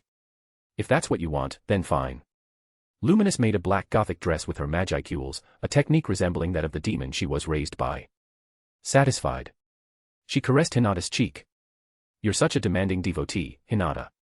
I would have killed you for acting up if you're not this beautiful. Thanks. Despite what she said and did, Hinata still held her goddess in high regard. But honestly, it would be better if she never met Luminous face to face. It was a never meet your idol kind of deal. Goddess Luminous in tales and teachings was a powerful and benevolent deity. She was powerful, that was true, but benevolent was kind of pushing the definition of the word. Luminous-sama, can you find me some clothes in the wardrobe? Why don't you take that blanket off and do it yourself? Because you'll look at me. What? Are you suggesting that I, the goddess, will take a peek? Absolutely. Hinata shouted. Luminous, feeling a bit rebellious, buried her face on Hinata's pillow. Is this enough? I am not watching. After making sure that Luminous wasn't watching, Hinata went to find something to wear and ended up with a standard Crusader uniform. Unbeknownst to her, Luminous was taking full advantage of the situation. She used extra skill, Ultra Sense, to experience Hinata's scent left behind on the pillow and also used extra skill, Magic Sense, to see Hinata despite not directly watching with her eyes. Luminous-sama, I'm fully dressed. What a shame, she mumbled under her breath before lifting her head up from the pillow. Now that she didn't feel vulnerable anymore, Hinata voiced her concern about the luminary's suspicious behaviors, but she was soon faced with an unexpected answer. They're dead. What? Hinata wasn't sure if her ears deceive her or not. Those guys were mages who had lived for centuries, the experience they accumulated should have saved them from any threat. Luminous later informed her that they were killed by threats beyond their level. 3 of them were killed by Diablo in the war with Tempest, and the other 3 got shot just after Ultima incapacitated them.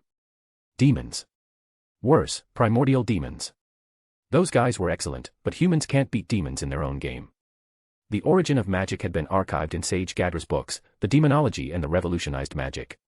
Magic originated from beings who were born to use them, such as elementals, demons, angels, and true dragons.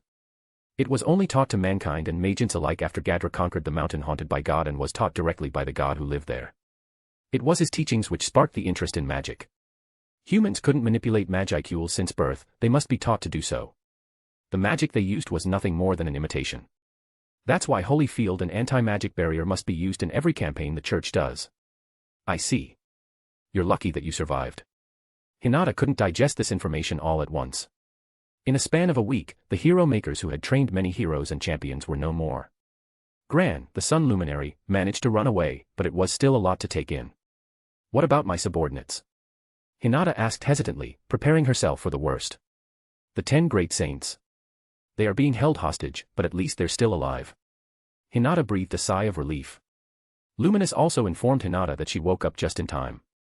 Don't you have something that you should do? Luminous tried to remind her. You know. I was kicked down the mountain 7 times just because those luminaries' plan backfired. I need to apologize. It was clear to her now that those clerics were behind everything. They tried to get rid of her and gain the goddess' favor for themselves, and that led to a massacre and the birth of a demon lord. It was a problem she started, and she had to fix it. I'm glad that you want to own up to your mistake. A fetchling like you can learn a lot from it. But seriously though, what problem do you have with my dad? What? Hinata blinked confusedly. My dad, you know. No, I don't know what you are talking about. She has a father. I always assumed that she's fatherless because of her behavior, Hinata thought. Whatever, I will tell you later if I have time. Luminous walked out of the room, leaving Hinata dumbfounded there. She had been with Hinata since she was brought back and had been neglecting her other works, so it was time to catch up. She contacted Diablo through thought communication, and he teleported here immediately using spacetime domination. Diablo would be the guide to lead Luminous and Hinata to Tempest. She already had the carriage prepared, so when he arrived, the trip to Tempest could begin. This is so awkward. Hinata sat nervously across from Luminous and Diablo. Aren't they a bit too close? Her goddess rested her head on the demon who now took a female form's lap. This is going to be a long trip, isn't it? Hinata sighed. Meanwhile, a pair of demons had arrived at Tempest. The demonic wings they used to travel here disappeared as they landed on the ground, in the middle of the town. The residents of Tempest looked at them worryingly. So this is Tempest, huh? A handsome red-haired demon said as he looked around. Rimuru was a fascinating man, and that compliment expanded to the town he created. Next to him was his maid, Mizari, whom he chose specifically to accompany him since she was more useful than Rain. You too. Did you enter the city illegally? Huh? Are you telling me that there is a wrong way to enter? Of course, there is. Approaching them was Gobda, who was on patrol duty.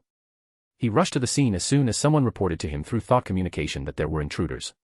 They flew in without going through border control, so their entry was illegal. Guy looked at that goblin with amusement in his eyes. The audacity of this goblin to tell him that the way he did things was wrong. Gobda was about to lead Guy to the entry clearance checkpoint and make him enter Tempest legally. That was before Rimuru appeared at least. Don't worry about them, Gobda-kun. They're my friends. Eh? Great Rimuru's friends. Yeah. You can leave them to me. Rimuru approached Guy after he dismissed Gobda. Their sudden arrival was detected by Seal via universal perception, so Rimuru came here as soon as possible. It was a good thing that nothing violent had taken place yet. Guy wasted no time, he lifted Rimuru up and gave him a tight platonic hug. Huh. He held onto the position to the point that it became uncomfortable. Ouch. Rimuru had to kick Guy's knee for him to release the embrace. Why did you kick me? Don't play dumb. Rimuru crossed his arms and pouted. Hugging me out of nowhere like that, especially in public. Are you trying to start a weird rumor or something? Ah, you're no fun. Why are you even here in the first place? Rimuru asked. I don't remember inviting you to my country. Come on, Rimuru. We are friends, and friends often visit each other, aren't they? Guy was trying to convince Rimuru. Rimuru had no problem with Guy's visit, but it would have been better if he gave Rimuru a warning beforehand. Well, let's go to my office. Nah, I want to walk around the town. Can you introduce me to places around here? Fine. Rimuru led Guy around the city by himself. If it was under a normal circumstance, Rimuru would just have either Diablo or Testa be the guide. It was such a shame that Diablo wasn't here, and Testarossa was assisting Damrata with Tempest's finance while waiting for Jalmail to arrive. I won't mind though. It's been a while since I spent time with Guy. Despite the secret he believed he kept hidden, Rimuru still saw Guy as one of his best friends. He had no idea that Guy already had him figured out. Mizari silently followed as Rimuru and Guy took a stroll around the town. They visited a couple stores, all of them were food-related. They chose to sit at an outdoor seating area outside of a cafe. They sat across from each other with numerous food on the table between them. Food that I paid for out of my pocket, might I add. Hey, Rimuru. What? When Rimuru lifted his face up from the food, he saw Guy's hand hovering in front of him with a ball of takoyaki. Is he trying to feed me? This starts to feel awfully like a date. I want to punch him. We want to bite him. What is with those violence tendencies? Manas reacted quickly to an emotion such as jealousy. How dare he? Maybe that was what Seal was thinking. And for Rail, he just wanted to bite Guy and eat his magicules. Guy smiled with expectation, so Rimuru had no choice but to play along. He brushed some of his hair off of his face and leaned in to take a bite. Heh, something just never changes, Guy thought as he silently observed Rimuru chewing the takoyaki he gave. Oh, how I miss you, old friend. Giving Rimuru food filled him with a strong sense of nostalgia. He often fed Veldanava in the past since that dragon would basically eat everything people put in front of him. You still haven't answered my question yet. Why are you even here? I just heard from others that your town has tasty food, so I want to taste it for myself. Rimuru was surprised, he didn't expect someone like Guy to come this far just for something so trivial. I thought he was here because of our previous conversation at Valpurgis, but it turned out to be just a friendly visit. Couldn't blame him though. Tempest did have plenty of mouth-watering food. I would like to eat as much as I want, but it looks like you have to pay for your food here, Guy pondered. Is that a problem? You're one of the most powerful men in the world, shouldn't you be extremely rich? It's more complicated than that. Guy and Velzard had a joint account, so to speak. As partners, they shared everything they had together. Their treasury was mostly composed of rare weapons and artifacts which could be worth a fortune if he sold them. And that was where the problem started. Velzard won't let me bring those things out and sell them. Basically, I come here without a single dime. I have as much cash as Dino, can you believe that? But why though? Dragons like to hoard stuff, don't you know that? Guy replied. So? Can I borrow some from you? Hell no.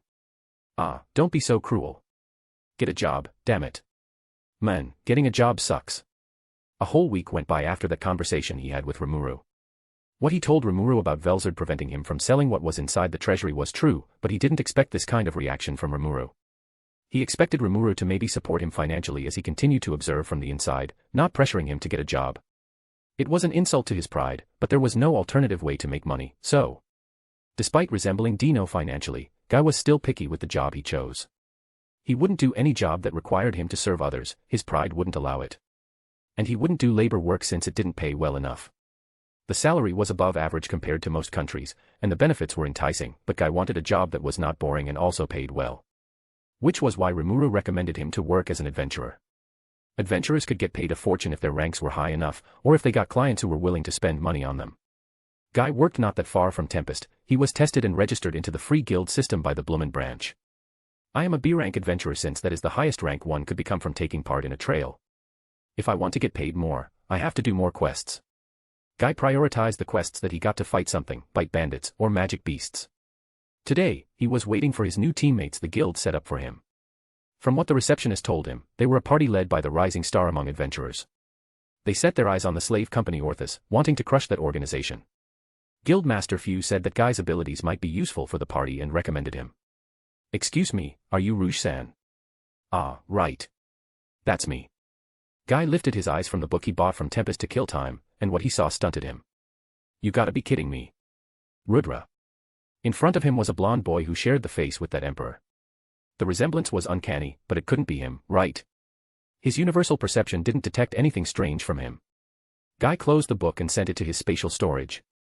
He then stared intently at the boy. It's kind of embarrassing if you keep staring at me like that. Sorry, Guy stopped. You remind me of my old friend. Is that so? I don't think we have met before. The boy extended his hand for a handshake. My name's Hanju Masayuki. People call me Hero, but please don't expect much from me. With him was his party called Team Lightspeed, composed of Jinrai, Bernie, and Jiwoo as its members. You're being humble as always, Masayuki-sama. Bernie said. I'm not though. Humility is a trait of true hero. Way to go, Masayuki-sama, Jiwoo added. Masayuki sighed. He gave Guy a glance that conveyed the message of, you will get used to it. Hinata shifted uncomfortably in her seat as she had to witness Luminous and Diablo's interactions. They used to be close acquaintances, but Hinata didn't expect them to be this close. What Lewis informed her before wasn't enough to prepare her for this. The atmosphere in the carriage was that of an unnerving silence with only the sound of the rolling wheels accompanying them. Luminous would giggle occasionally as she got touchy with Diablo, who didn't look bothered by it at all. Luminous-sama, isn't that a bit inappropriate? What are you talking about? She was one shameless woman, fitting every definition of a demon lord. Hinata sighed upon hearing the answer. Even so, her faith in the goddess was still intact. Luminous as a person might be a wild card, but it was her desire to protect humanity that made her admirable. Luminous' thought on humanity was not the best. Their blood could feed her vampires, and their faith in God Ruminous fueled her power, so she saw them as valuable cattles. Her reason might not be the most noble, but at least it resulted in humanity's survival. Ahem, how about we find a topic to talk about? Maybe about that father of yours. Come to think of it, I've never told you about him before. To be honest, I didn't expect his return, but I'm not complaining though. The fact that Luminous had a father wasn't a secret. In fact, Lewis, Roy, Gunther, and some of the Surmounters were aware of it. Hinata seemed to be the only one in Luminous' inner circle to not know about it. It wasn't her fault. Veldanava's departure was 2,000 years ago, and Luminous had no reason to bring that topic up in normal conversation.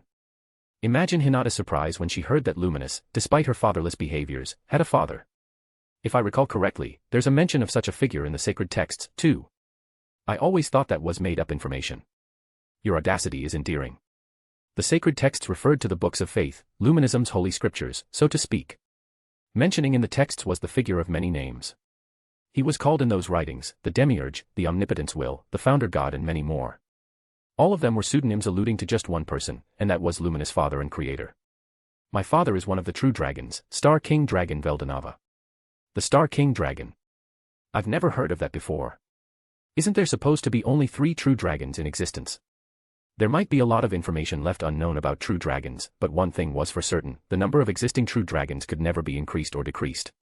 They were not mere beasts, but the wills of nature itself. So it came as a surprise for Hinata when she knew that there was the 4th. She and the general public had been accepting the fact that there were only 3 of them. Time is a ruthless concept, isn't it? Even God's name can be buried under its countless grains of sand, Diablo added.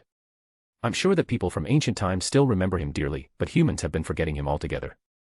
Unlike dwarves who made the inside of the Great Kanat Mountains their home and elves who sheltered under the sacred tree, humans had nothing to protect them from the threats. So when Veldanava's subordinates and acquaintances sought revenge, humans were almost wiped out. Many kingdoms and empires fell, going down with them were recorded knowledge of ancient times. In Diablo's words, it was like the burning of the Library of Alexandria. Places like Dworgen, Sarian, and the Eastern Empire still existed to achieve that knowledge, but it was fair to say that the majority of the world was left in the dark. I've seen firsthand how easy it is for information to be lost in just a few generations of people, Diablo said.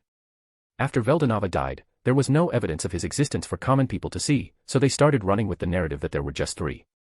How can they forget that? I mean, it's a dragon. You can't just simply forget something that grandiose, right? You think? Diablo laughed. You are overestimating your own kind's memories, Lady Hinata. Truths were dense, but it was important for her to have the context.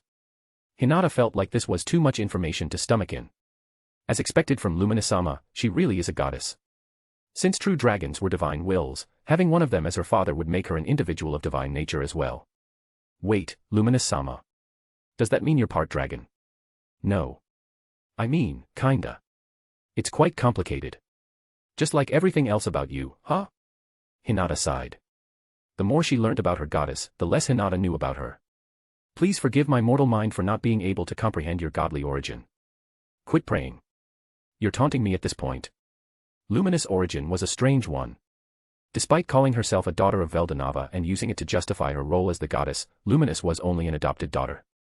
Twilight Valentine, the first High Blood, was created from the Star King Dragon's blood, and later that Twilight did an experiment and created Luminous as his other self, replacing him. Luminous took over Twilight's place. They were the same person despite not sharing memories. It was after that when Veldanava took her in and taught her how to perform magic while Diablo disciplined her in other fields. If you want me to simplify it, she's an overgrown red blood cell. Lord Noir, can't you just find a more elegant word to describe me? Oh. You're acting up again. How about we find the nearest cliff and then we speak? Diablo smirked. Eek. Luminous shook and became a disciplined girl immediately. Hinata was astonished. To be able to control Luminous-sama as if it's nothing. Is it possible to learn that power? I might need that for the sake of my personal space. Hinata thought that she would need that if Luminous tried to sneak into her bed again. Another thing that caught Hinata's interest was her family tree. So, I am a middle child. That elf is the oldest, and Malim's the youngest. Malim. Hinata repeated with a dumbfounded expression. As in Demon Lord Malim Nava. Luminous nodded, confirming Hinata's fear. What kind of family are you coming from, Luminous-sama? Well, her father is a true dragon, so maybe it's my fault for setting the expectation too low. Luminous lifted herself up from Diablo's lap and stretched her body. Lord Noir is great and all, but being around him is kind of unnerving. She jumped from one side of the carriage to the other. Luminous was now laying her head on Hinata's lap. When Hinata tried to speak up, Luminous just shut her down with Demon Lord Haki. She enjoyed the softness of the paladin's thighs as she pleased. It even made her fall asleep. Hee hee hee. Even in her sleep, she still let out those creepy giggles. Yeah, I think I really need Diablo-san's technique, Hinata thought. Diablo slowly morphed back into his male form. While he could transform freely between his forms, he still favored his male form more. His female form was used sparingly, such as when Rimuru ordered him to, when he had to perform a great feat of magic or when he was around Luminous. Luminous is a handful to deal with, isn't she? She is usually haughty, but this spoiled side of her is a new one. Hinata said as she gently caressed Luminous' hair. It means she feels comfortable around us. That left only Diablo and Hinata. Come to think of it, this was a little awkward since their last meeting was when she tried to assassinate Rimuru. She hoped that he didn't hold a grudge. She was lucky that he didn't. In fact, Diablo was kind enough to teach her how to handle Luminous correctly. It was a little concerning that a demon of another faction knew this much about the goddess whom Hinata's entire religion was based on. Diablo also shared his stories. As expected from one of the primordials, he was full of surprises. So you were Luminous-sama's caretaker? Diablo nodded. I helped raise her. You didn't exactly do a good job, I would say. How could anyone go through a discipline and still turn out like this? Unbelievable. We have been talking about this Veldanava for a while. Maybe we should talk about Rimuru instead. Diablo's face showed confusion. But we just talk about him though, or rather his past. Lord Rimuru and Lord Veldanava are not quite the same, but for me, it's the soul and memories that makes a person. Diablo had traveled the world to serve many incarnations of Veldanava. Every single one of those had the Star King Dragon's radiant soul, but lacked the memories. Even so, Diablo was still tempted to find and service them. He used to think that he would have to play this game of cat and mouse until that world collapsed, but things took a sharp turn when he was summoned by the latest incarnation of Veldanava, Rimuru Tempest. Currently, he has both the soul and the memories, so I am positive that this will be his last incarnation altogether. Ah. Rimuru was at the entrance of the town. Benimaru and Cheyenne stood by his side. They were waiting for their guests, the representatives from the Holy Empire of Lubrius. The carriage arrived via the road that connected Tempest with Blumond. Traveling inside the forest used to be tedious, but thanks to the road and many safety measures Rimuru put in place, it became much faster and easier. Benimaru and Cheyenne tensed up as the carriage stopped. They were ready just in case a fight broke out. There was nothing wrong with being careful around the potential enemies, and Rimuru silently complimented them for not letting their guards down. The carriage's doors opened. Exiting gracefully from it was a beautiful woman with a middle-length black hair. Her violet eyes looked straight at Rimuru. They didn't convey any emotion in particular. After eyeing him for seconds, she walked up to Rimuru and said, "So, you become a demon lord, huh? Well, a lot happened. The church cannot overlook the birth of a new demon lord. The Western countries won't allow us," Hinata said in a firm voice. "My name's Hinata Sakaguchi, and I'm here to find a common ground between us." They had met before and knew each other's name, but this was politics, and things must be taken step by step. Rimuru had been a king for around 2 years at this point, so he understood that principle well. Rimuru shook hands with her. "I hope that we can get along going forward." Making an enemy is not something I want to do. Ah. Why does she keep staring at me like that? Hinata's stare was quite menacing. Thankfully, Rimuru was experienced in this field and didn't show any weakness. No hostile intention detected. At least she means no harm, but still, that's scary. Rimuru might not show it, but Hinata still read through him. With all the political jargons done with, Hinata spoke her mind. You're thinking about something rude, aren't you? And not at all. She smiled as if she already read Rimuru through and through. Am I that predictable? Diablo came out of the carriage next, and he held the door for the most important guest. She was a silver-haired young girl with heterochromia. She struck a line between cute and beautiful. The girl introduced herself as God Luminous, acting all high and mighty. Ah, he looked so soft and huggable. Luminous was fighting with her inner demon to not jump at him. Hinata was very strict about her acting like a proper goddess, so Luminous had no choice but to control herself. Nice to meet you, Rimuru said before extending his arm for a handshake. Glad to see you as well, Demon Lord Rimuru. Since Luminous looked like she didn't want her secret as a demon lord to be exposed, Rimuru treated it as if this was the first time they met. At least she won't try to do anything weird as long as we keep this illusion up. Rimuru led Luminous and Hinata to the meeting room where members of the 10 great saints had been waiting. They already recovered from Testa and Cheyenne's tortures thanks to them being enlightened. Though the mental trauma they were exposed to probably stick with them for the rest of their lives. There were only 8 of them since Hinata just arrived and Glenda was missing in action. Isn't she Wisdom King's? Show. Seal quickly interrupted before Rael could expose her. Seal had a bad habit of hoarding information for herself and not telling Rimuru.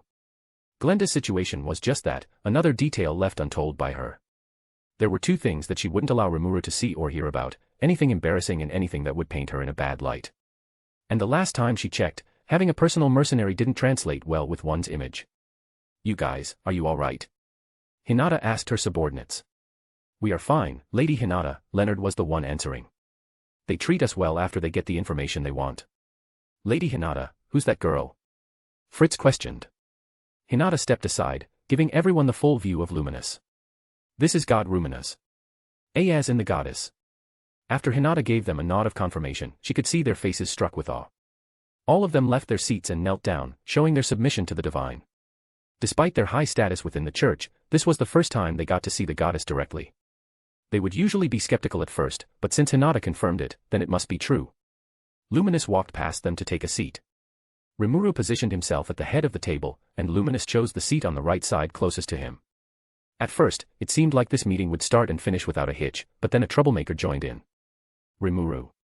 It was Veldora who barged through the doors. Oh. Hey, Veldora. How can I help you? He wasn't supposed to be a part of this meeting, but it looked like the dragon didn't like to be left behind, so he just invited himself in. I guess he could stay here and listen as long as he doesn't cause a problem. Gahaha. And you are here as well. What a surprise, You forgot my name again, didn't you? Luminous gave him the scariest glare Rimuru had ever seen. That wasn't anger, it was pure, unadulterated hatred. I swear I am not. Your. Veldora was rubbing his temple, maybe in an attempt to stir up his not-so-good memories of her name. Oh. It's Demon Lord Luminous Valentine, isn't it? Veldora looked at Luminous with a wide smile, expecting praise for being able to recall her real full name. Unbeknownst to him, Luminous' tolerance for him went down the drain as he finished his sentence. Demon Lord Valentine. He had exposed Luminous in front of her followers. You.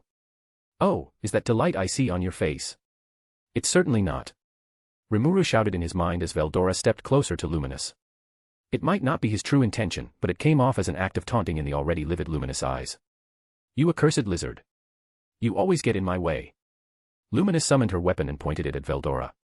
It was an elegant red blade decorated with a blue rose on its handle. Its color complemented her heterochromic eyes beautifully as if it was made specifically for her. Which it was. That god-grade sword was given to her by Veldanava as a gift when Night Rose, the city the sword was named after, was established. You see, I tend to give away swords on special occasions. So back then, when you gave me a sword. It's because Seal-san has always been special to me. Oh, master. You're such a flirt. What? Rimuru was too dense to make a direct move. He just said what was on his mind, and it just turned out to be unintentionally effective. Seal-san. She's screaming into a pillow. Why? No idea, Lord. Rimuru was interrupted by a loud echo of Veldora being slammed on the meeting room floor. That slam was very personal, rightfully so. You can't even call my name right when we met, and now you just miraculously remember it when we are in front of my subordinates. Luminous lifted and hugged him from behind. I swear on my father's name, everything you did annoys me. For my brother's sake. Why are you so hard to please? Shut up, you overgrown lizard. I will teach you a lesson. Embrace Drain. Veldora had a smug face at first. Ha. Whatever you try to do won't work on me. However, that confidence fell flat when Luminous Embrace Drain took effect. Arg. What the hell? Unique skill Lust copied. At least this time Seal copied it with Lucifer instead of uprooting a skill from her soul.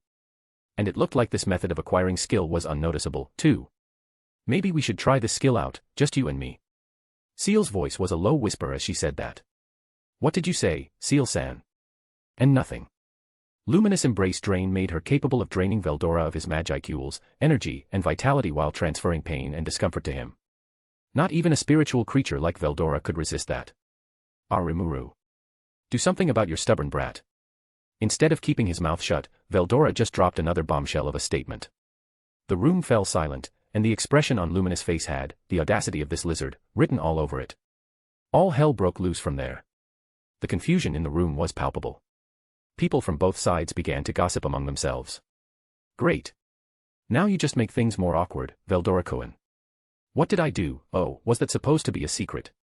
Veldora whispered as if that would help. He already said it, it was too late. Damn you. Luminous screamed as she suplexed him. And how long are you guys going to watch? Don't we have an important matter to discuss? Luminous turned to scold her subordinates. Following Veldora's accusation, Rimuru's subordinates swarmed around him and questioned. Is that true, great Rimuru? How can one have a daughter who is also a demon lord while being a demon lord himself? Frankly, that's impressive. Wait, so this whole ordeal is a family drama all along? Rimuru was overwhelmed, but he had to get things back on track. So, yeah. Luminous is my daughter, but don't we have more important meetings ahead of us? This is important as well, great Rimuru. That would make her our nation's princess, Benimaru said. He was so serious about it, too. It was Luminous who spoke up. Quit thinking about it, Oni. A middle child like me won't inherit anything from him anyway, besides, I already have my own country to manage. But this mess happened because you didn't do just that, managing your country. Hinata thought, but she didn't voice it out loud. Middle child. How many children do you have, great Rimuru? Cheyenne grabbed Rimuru's shoulders and shook him violently. She always forgot how to control her physical strength in a time like this. 3. Wait, maybe 4. Yeah, I would say 4. 4 now. They certainly didn't expect that amount.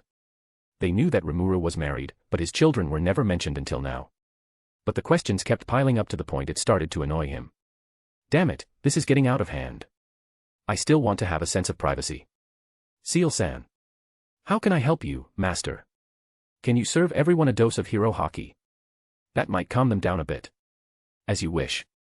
Rimuru could use almost every version of hockey there was, but hero hockey was the most reliable of them all. Demon Lord hockey inspired fear in the hearts of others, which wasn't that preferable when he wanted to be seen as friendly. Dragon Spirit hockey, yeah, that was too much to be used on anyone who wasn't an enemy. And the newly acquired Mark of King had, use when necessary, written all over it. As he had tested it on Damrata before, this amalgamation of hockey hit the hardest.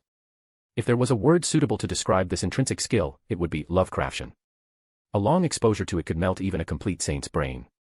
With everything considered, hero hockey was the best in a time like this. After he bathed everyone in the hero hockey, the meeting room calmed down. Now that everyone has calmed down, what should we talk about first? Let's start with me, Hinata raised her hand. My apologies for attacking you that time. It's my naivety that led to me being manipulated and inflicting pain on you and your people. I'm truly sorry. Hinata stood up and bowed her head down. The 10 great saints also did the same. Taking accountability. We are up to a good start here, Rimuru thought. You said you were manipulated, but by whom? There were 2 culprits who manipulated Hinata to target Tempest, the Luminaries and the Eastern Merchant. The Luminaries wanted Tempest to be gone in order to gain Luminous attention once again, so they conspired the plan around Archbishop Rayam's report, sending reinforcements to Falmouth and pressuring Hinata into taking action. Why would they do that? They want my love energy. Luminous answered. They had reached the enlightened, but they were still humans. To be able to live through centuries like they did, they needed Luminous blessing. Maybe it's my fault that I neglect them. My action might lead to them believing that I favor Hinata more. That didn't excuse what they did, but it was good for Rimuru to see it from their perspective. Let's see, there are 7 in total. Rimuru started counting with his fingers. 3 died in the war. 3 died in Falmouth. Where is the other one? Since it seemed to be a group effort by the luminaries, letting one get away didn't sit well with Rimuru. Granbell escaped. It might not be the most heroic move by him, but undeniably a smart one. Luminous-sama, by Granbell, do you mean the Sunday priest Gran? That's his real name. He was known as the hero of light. He even fought me once. But perhaps he resented me from deep within his heart. Granbell, the former hero, he would be a chore to deal with for sure. Granbell Rosso, huh? Quite an enemy I have made. You look concerned, Rimuru. Is he that big of a deal? Perhaps it's more of a personal reason. He's one of your cherished pupils, isn't he? Luminous pointed out. Rimuru, or rather Veldanava, had 3-star pupils who were humans. Rudra was the one he sought to train by himself, others were just coincidences. In Granbell's case, since he was Rudra's disciple, he was told by that man to seek your master's master, as a form of training. And that led him to the mountain haunted by God where he met Veldanava and the young Luminous. He's more of a disciple by proxy, but I would be lying if I said I don't care about him. Being well-connected was both a blessing and a curse. The second main culprit was an Eastern merchant who introduced himself to Hinata as Damn. Ah, that bastard. Calm down, Ultima. The purple primordial sat in her seat, slightly anxious. Aren't you the one who brought him to Tempest, ULT? Ooh, someone's in trouble. Diablo and Testarossa didn't let this opportunity slip and whispered those words into her ears with such an unnerving, uncaring tone. All she could do was sit there and pout. Who would have known that guy was this much of a trouble? Lord Rimuru, should I give him a friendly visit? Diablo asked. No, it's fine. Hinata sprung to her feet. He is here. Ah, yeah. In fact, he's now our Minister of Treasury. What? Fire him. Hinata demanded. That manipulation really put a dent on her ego, huh? Rimuru explained to her about his keep your friend close and keep your enemy closer approach. By giving him an important role to play, Damrata was bound to this town, and any attempt of traveling somewhere would raise a suspicion. In other words, I practically cut him from communicating with his boss. His boss. He didn't work alone, all right. I already ran an analysis on Clayman's memories and found out that their boss is Yuki. Yuki. Hinata was shocked. Yuki. As in the Free Guild's Grandmaster, Yuki Kagurazaka. Leonard questioned. That seems to be the case. Though I cannot see what motive he had in doing all of this. Would it be possible that Clayman and Damrata went against Yuki's order? It's possible that individual Clayman had his intention manipulated. Intention manipulation, like that of Michael. It was the highest level of mind control. It altered the intention or goal of an individual while their alignment and memories remained the same. Easy to say, this kind of manipulation was almost undetectable. He did make a lot of questionable decisions, so maybe. That clown isn't so bad, he makes good sweets, too. Rail. What? You can make him your painter, but it's a problem when we use him as a chef. That's not the point, at all. Rimuru felt like he really should give their living quarters a visit. But that could wait. Since Hinata and others apologized, there was no point in holding a grudge, instead, they should find a way to coexist. Rimuru suggested a non-intervention treaty, but Luminous elevated it into a proper diplomatic relation instead. Maybe it was their way to compensate. It works out well, so I've no reason to oppose it. Her subordinates were afraid to go along with it at first since it might be seen as the church failed to uphold their teachings. Nonsense. Failing to follow the teachings doesn't equal betraying me. Those laws that monsters are evil and they should be eliminated didn't come from me from the start. Wait, is that true? Hinata asked, as shocked as everyone.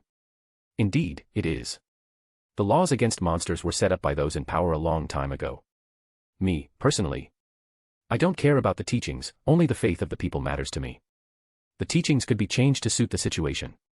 There might be doubts at first from the followers, but the faith which had been dominating society for centuries like Luminism would eventually prevail. Okay. I think we can conclude today's meeting.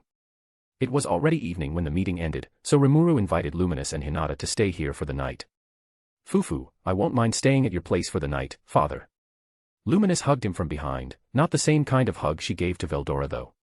When there was no serious matter on her mind, she started to act clingy like she used to. You should join too, Hinata. It would feel like a girl's sleepover. Won't Rimuru be there as well since it's his house? Oh, come on. He can pass as a girl. I mean, look at him. This conversation began to head into a strange place, so Rimuru felt like he had to intervene. Okay. That's enough. He couldn't let them in anyway. It would be awkward to act like a parent and child, especially when Ramirez still lived there. Maybe I should get rid of the freeloader my first order of business after this. Was it cruel? Maybe. But couldn't she just make an entrance to the dwelling of spirits anyway? Rimuru brought them to the ryokan. Everyone also changed into more casual outfits. For Rimuru, it was a white yukata with bright blue patterns. Hinata looks really gorgeous in that yukata, doesn't she? She is. The party just started, but the two demon lords were drunk already. Rimuru had to make a lot of promises for Seal to deactivate his abnormal condition nullification. Don't leave me out of the fun. Veldora also joined them in an equally drunk state. Others swapped between the food and the booze, so they were slowly getting there as well. Hinata was excited when she saw the food from her homeland. Unbelievable, to be able to achieve this level of culinary knowledge in just 2 years. I'm envious. You know, Yuki also said the same when he visited us for the first time. Luminous came in between their conversation. She clung to Rimuru's arm. Don't just talk to each other. I'm here as well. Both of you, spoil me. Spoil me a lot. Gahaha. How childish. I would never do that. Shut up, lizard. You're ruining the mood. It looked like Veldora's presence alone was enough to tick Luminous off. His existence wasn't welcomed, but tolerated. You're so mean. Mean. Veldora angered Luminous, again. Do you know how much effort I put into building Night Rose? You don't. Because if you did, you wouldn't burn it to the ground. She was holding him by the collar of his yukata and screaming at him. See, can't you just let bygones be bygones? You destroyed my city. I had to loan out money from that elf to build Lubrius instead. Do you know how much percentage of interest that elf asked for? 50%. It's like a robbery. As Luminous went on a rant, she also hit Veldora with that embrace drain. While those two were playing, Rimuru was having a blast talking with himself, or at least that was what it looked like from the outsider's perspective. Oh. You think that'll work? I've never tried that before. What? You want to drink this, too? Sorry, kid. This is an adult-only beverage. What do you mean by, you're also underaged? I'm not. It was rather intriguing, yet concerning at the same time. Is he always like that when he's drunk? Hinata asked Shuna. Great Rimuru doesn't get intoxicated often, but when he does. Well, you can see it for yourself. Seal didn't often let him be drunk out of his mind since when that happened, a line between what he thought and what he wanted to say would become blurry. And sometimes he unintentionally leaked his conversion with her for everyone to hear. She allowed him to have fun for the time being, but if he started saying something risky, she would just forcefully take control of him. Back to Veldora and Luminous. Can you please stop sucking my magicule? You're just like his other brat. I won't stop until you learn your lesson. Father, can you help me punish this buffoon? Gahaha. Running to your father for help like a brat you are. Never underestimate the power of alcohol, it could worsen one's stupidity. Shut up, you accursed dragon. She gave him yet another suplex. Hey, Lumi-chan. Can you stop beating him? His scream makes it hard for me to hear the voices in my head. What are you even talking about? Wait, no. That's not important right now. If we don't punish him then he'll never learn. If beating some sense into him works, his sisters probably succeeded a long time ago, Rimuru said. Then. What should I do? It might hurt him a bit, but Luminous' actions were not harmful to him in the slightest. For Veldora, this punishment was nothing more than a mild annoyance. You know, my wife used to say, if a dragon misbehaves, just pull it by the leash. Leash. Oh, I do have some lying around. Catch. Rimuru brought what seemed to be a dog collar out of the imaginary space and threw it to Luminous. Wait, isn't this Lady Lu? Oh. You want me to do that? Do you think it will work on him? Work on me, for me. I mean, work for me. It took only a few seconds for Luminous to put it around Veldora's neck and drag him out of the room. Where are we going? Veldora asked. Some empty room. Why? I'm going to teach you through a different method. Let me hit you just this one time, and I will not be mad at you again. Deal. Deal. In Veldora's mind, this was the best offer ever. He had already endured Luminous' tantrum a couple times, what would one more going to do to him? Quick question, can you turn into a woman? Of course, I can. I'm an almighty true dragon after all. He replied proudly. True dragons might be strictly gendered unlike demons who were gender fluid, but that didn't mean they couldn't change it. A proper true dragon like Veldora possessed universal shapeshift, and now that he had his immense power under control, he could turn into anything. Excellent. Meanwhile, the dining room fell silent. Hinata was the first to move. Listen, she spoke to her subordinates. What happens in this room, stay in this room. If anyone fails to remember that, I will hunt them down. You understood. Why the hell did he have a dog collar lying around in the first place? Hinata found it rather confusing. Maybe it used to be that wolf, Ranga's collar.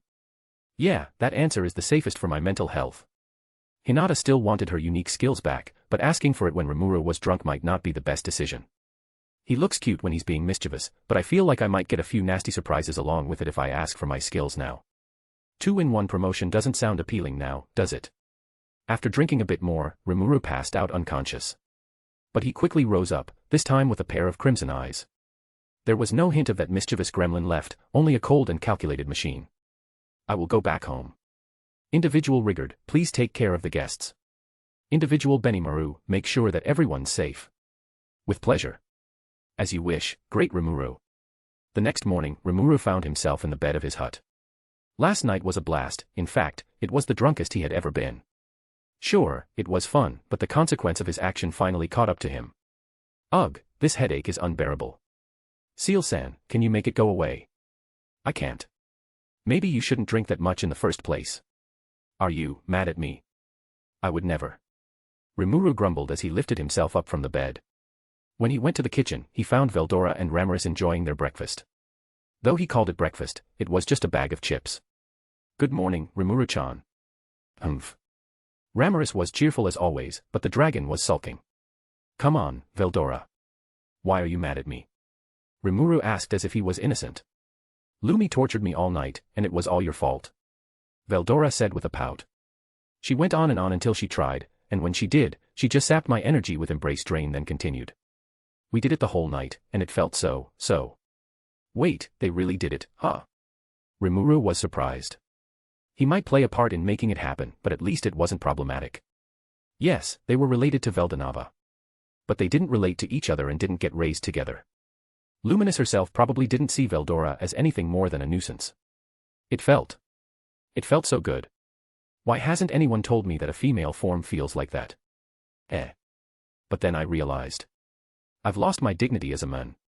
That was a nice way of saying that he got absolutely dominated. If Veldanava was anything to go by, true dragons weren't exactly the beasts in the sheets like they were outside of it. What should I do? Why are you asking me though? Isn't it obvious? If there's a man out there who has lived his entire life with a shattered dignity, it would be you. Say that again and I will have Seal find me the nearest cliff. Already did. But with everything accounted for, Rimuru was glad that they finally made up, although the method was quite unconventional. They also seemed to get along a little too well. Also, can I borrow the collar next week as well? Lumi said she wants to make it a weekly event. Sure. Ramaris was next to challenge Rimuru's patience today. She flew around him with bright light around her, making her look like some sort of oversized firefly. Though I find it interesting that Rimuru-chan has something like this in his possession. You're such a little pervert, ho ho ho. She said with a pat on Rimuru's head. Rimuru was blushing, rightfully so. It's not mine. Then whose is it? Seal. It belongs to Seal. So that woman is the real pervert all along. In order to not sully his good name, Rimuru made Seal a scapegoat. Master. I'm sorry, Seal-san.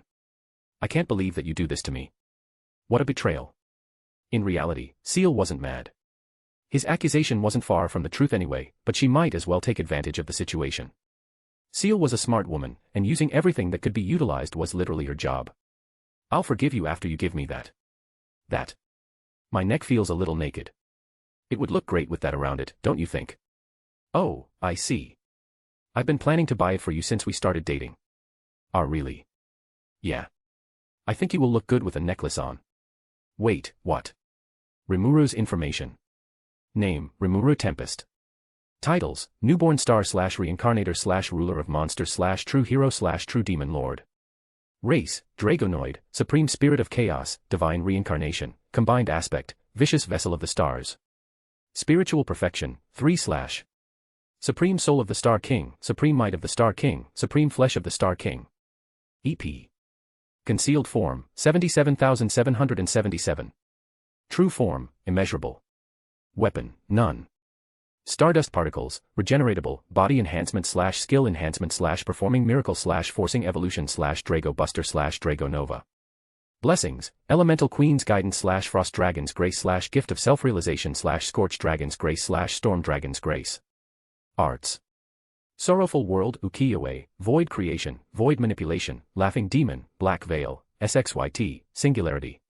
Dazzling Gold Style, Faux True / Nova Break. Hazy Style, Haze Form Hide. Overblade, Holy Blade, Black Flame Lightning Blade, Void Blade, Storm Blade, Imaginary Blade. Creation Style, Gleipnir Creation, Rain of Swords, 3-line formation. Skill Tinkering, Recreation, Gift, Copy, Steal, Synthesis, Separate, Alteration, Reset. Magic. True Dragon Magic, Scorch Magic, Frost Magic, Storm Magic, Star Magic. Holy Magic, Regeneration, Disintegration. Summoning Magic, Spiritual Life Form Summoning, Weapon Summoning. Elemental Magic, 8 Fundamental Elements. Ancient Magic, 8 Fundamental Elements. Illusion Magic, Great Art of Possession, Secret Art of Revival, Secret Art of Resurrection. Physical Magic, Megiddo. Aspectual Magic. Barrier Magic, Anti-Magic Area, Isolated Battlefield. Spiritual Magic, Locking Curse. Ice Magic. Resistances, Abnormal Condition Nullification / Holy Demonic Resistance / Natural Effect Nullification / Pain Nullification / Physical Nullification / Spiritual Attack Nullification. Intrinsic Skills, Infinite Regeneration / Mark of King / True Form Concealment / Universal Perception. Common Skill, Thought Communication. Extra Skills, Multidimensional Barrier / Parallel Existence / Perfect Memory / Universal Thread. Unique Skills, Bewilder / Investigator / Lust / Manipulator / Sniper / Specialist. Ultimate Skills, Divine Flame King, Thugga / Divine Ice King, Cthulhu / Dragon King, Kor / Flaming Forge King, Vulcan / Harvest King, Shub-Niggurath / Pride King, Lucifer / Spacetime King, Yog-Sothoth. Origin Skill, Creation King, Ahura Mazda. Manus, Seal / Rail / Velda. Other abilities, Acceleration / Deceleration / Digital Nature / Divining / Stardust Particle Generation. Yesterday's meeting was a success. Tempest and Lubrius had signed a non-intervention treaty and agreed to improve a diplomatic relation between them. That would be an official report at least. In reality, due to their rulers being blood-related, the nation of monsters and the Holy Empire had become allied countries thanks to them. Blood was thicker than water indeed.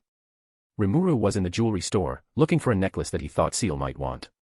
It was a bit too late to tell him that she meant a collar, nonetheless, she would appreciate anything given to her by her master. He didn't come alone, Rimuru also brought with him Ramiris and Veldora who had nothing better to do.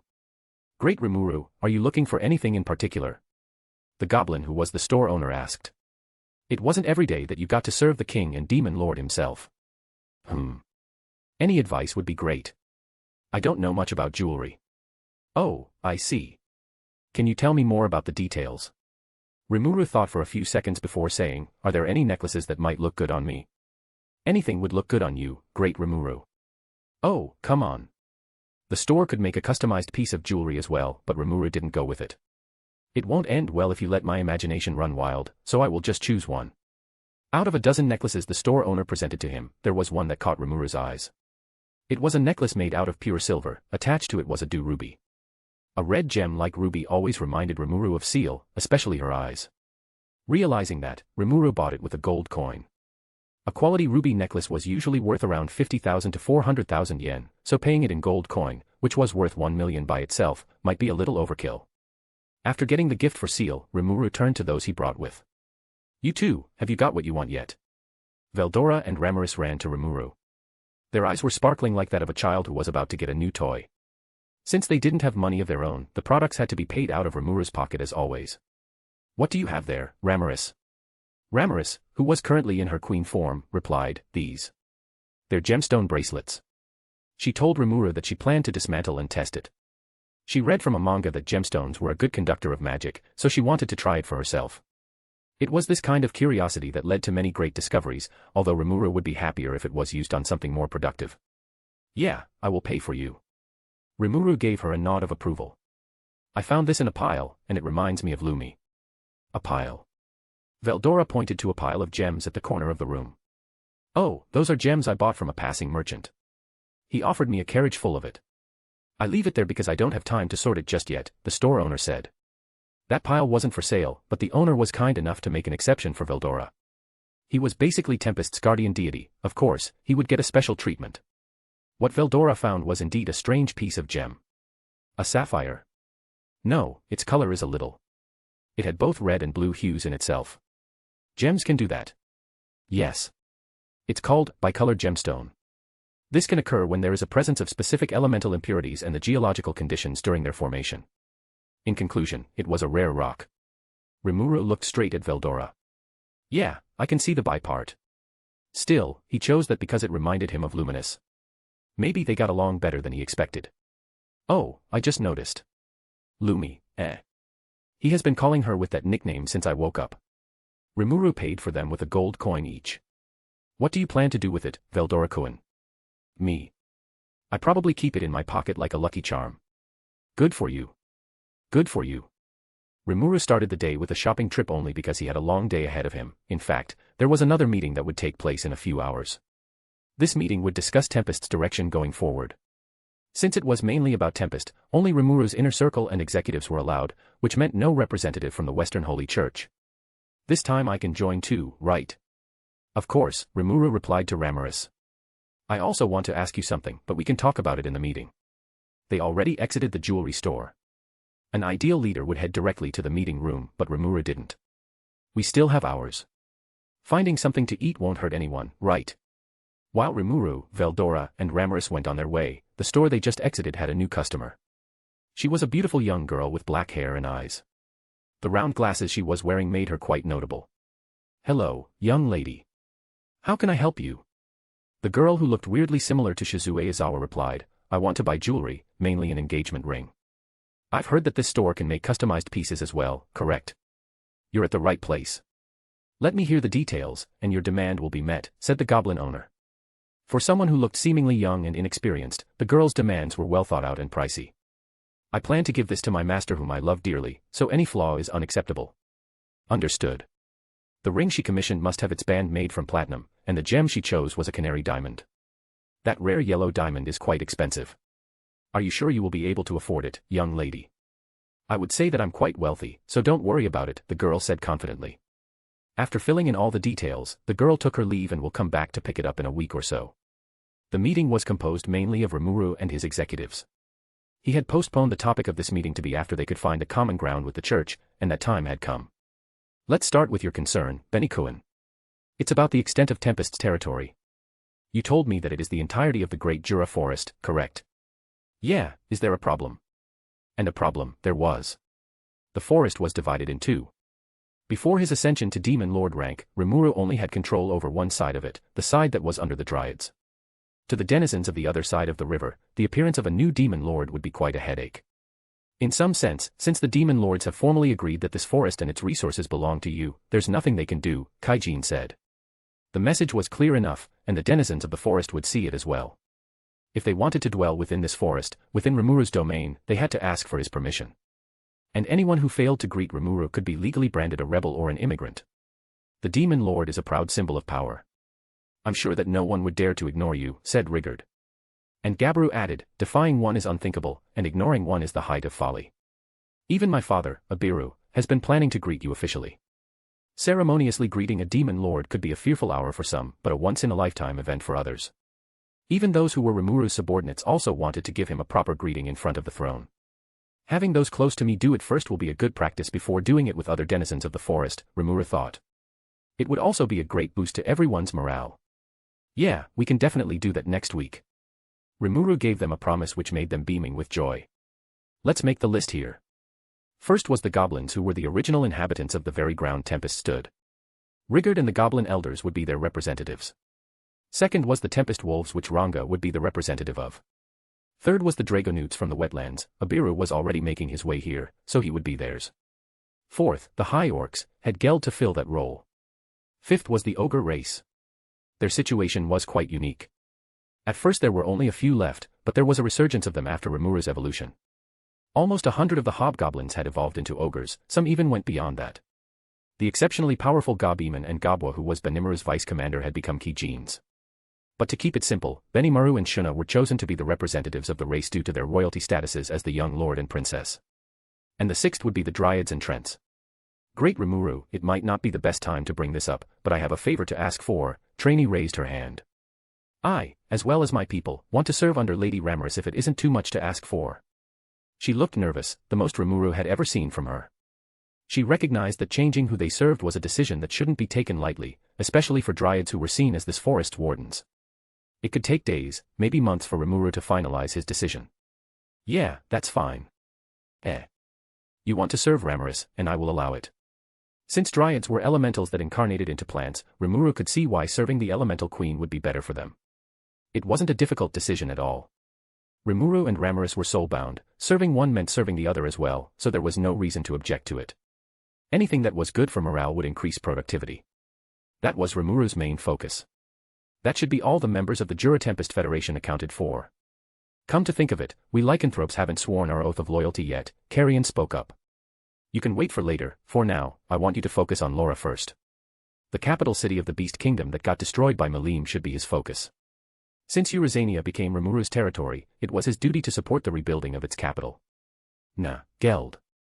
How long will it take to put all the infrastructures in place? At best, in a month, but that time could be halved with enough manpower. Though that sounded reasonable, it could raise a problem since Tempest couldn't throw all their resources to just one city.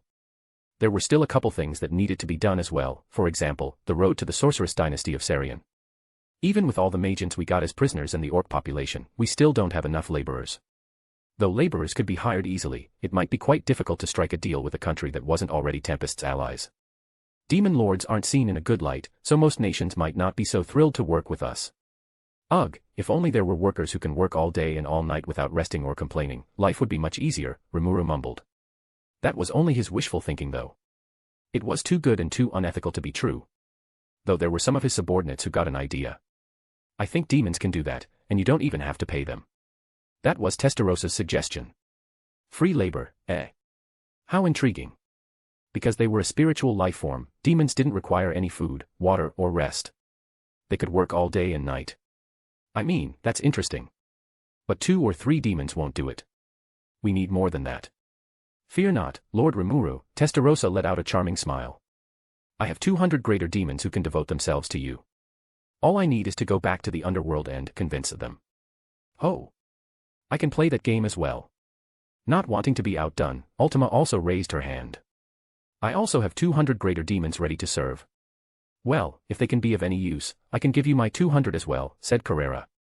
Greater Demon was a legit threat for even a B-rank adventurer, but these guys had 600 of them to offer. Primordials were full of surprises, weren't they? Free labor that would work around the clock, what a steal. Wait, that sounds like a violation of workers' rights. Please don't be silly, Lord Rimuru. They are demons, they don't have any right. Carrera's words were blunt.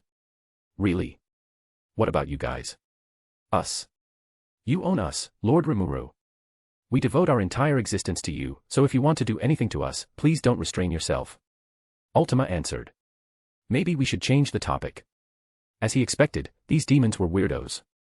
He had to stop them before they ignited Seal's jealous girlfriend phase. Have you been thinking anything rude about me? No. Master, I can hear your thoughts. Damn it. I don't mind if you take more consorts, as long as they are up to my standard. Don't you think it's a bit too quick to discuss that? Well, I guess I'm already a 2-timer. Back to the topic, getting those demons would be a lot of help.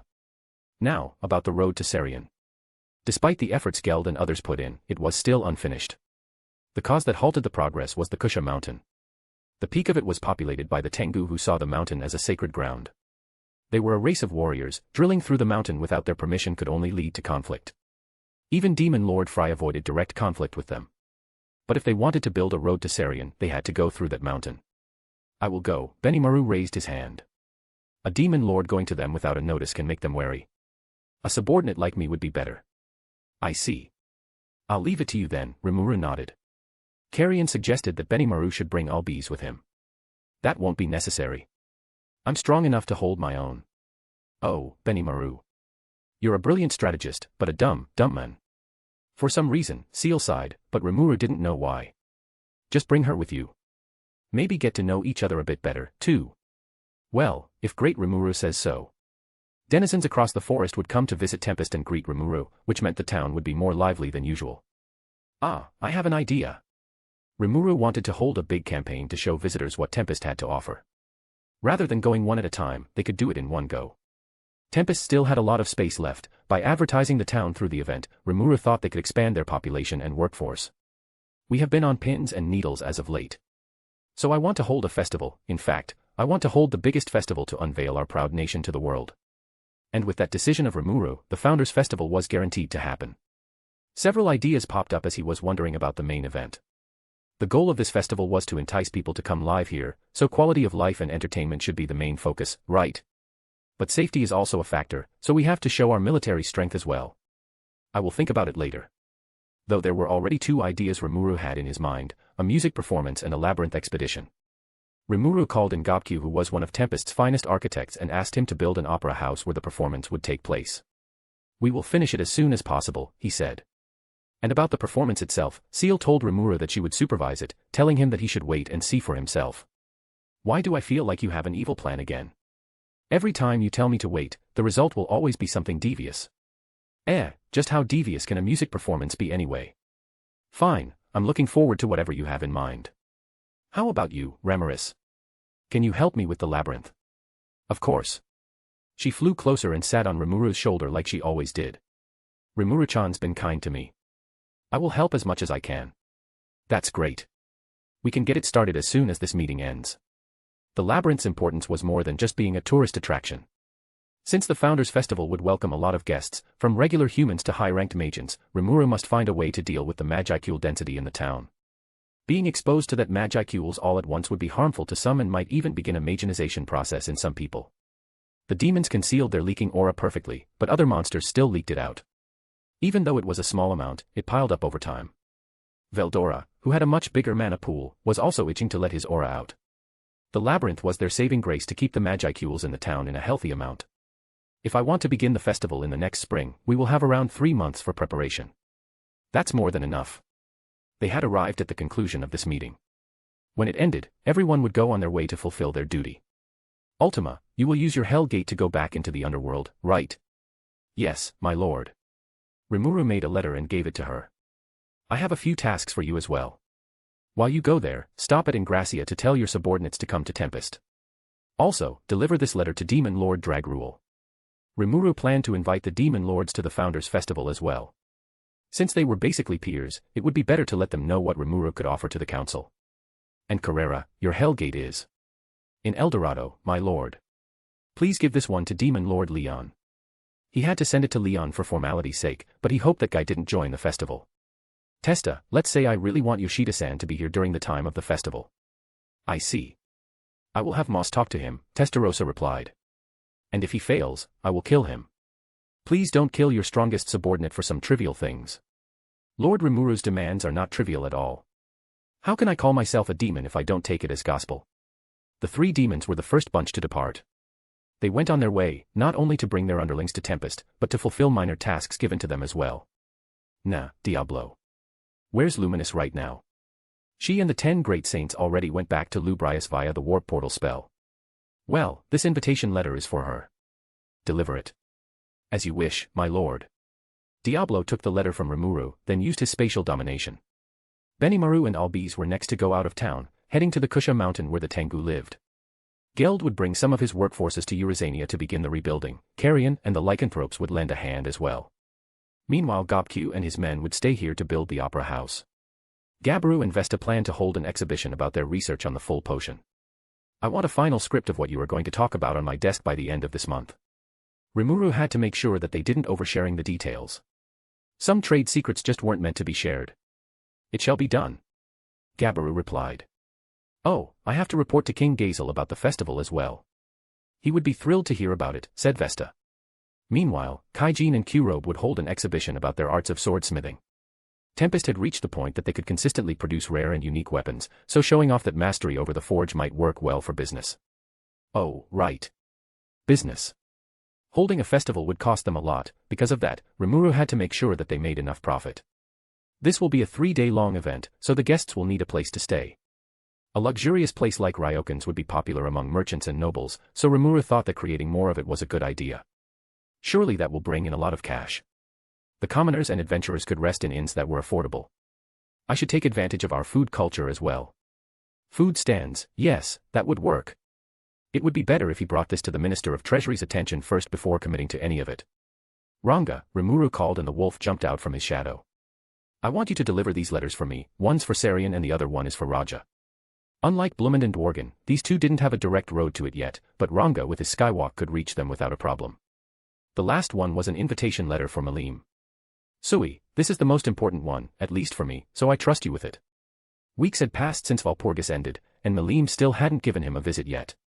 Maybe this festival was what it needed to lure a dragon out of its den, so to speak. That should be everything. Ramaris, Veldora. Let's work on this labyrinth. Yay. Ramaris made a portal to her labyrinth for Rimuru and Veldora to walk in. Her small world used to have a limitation. But that limitation was gone, and she could open a portal to that place whenever she wanted thanks to the gift she gained from Rimuru's ascension. It made Rimuru wonder why she was freeloading in the first place. In the kingdom of Blumend. In a building owned by Garden Jalmile, a man was making his way in before he was intercepted by a group of security guards. Hey, you there. Are you Sir Jalmile's invited guest? I'm not, but let me meet him. The man was dressed in a black suit and a fedora of the same color. His skin was the most notable feature of his due to its green hue, signifying his status as a magen. I've a letter for him. It isn't that easy, pal. The man's tone wasn't the most considered, so the guards thought he was a thief, or worse, a man sent to assassinate Jalmile.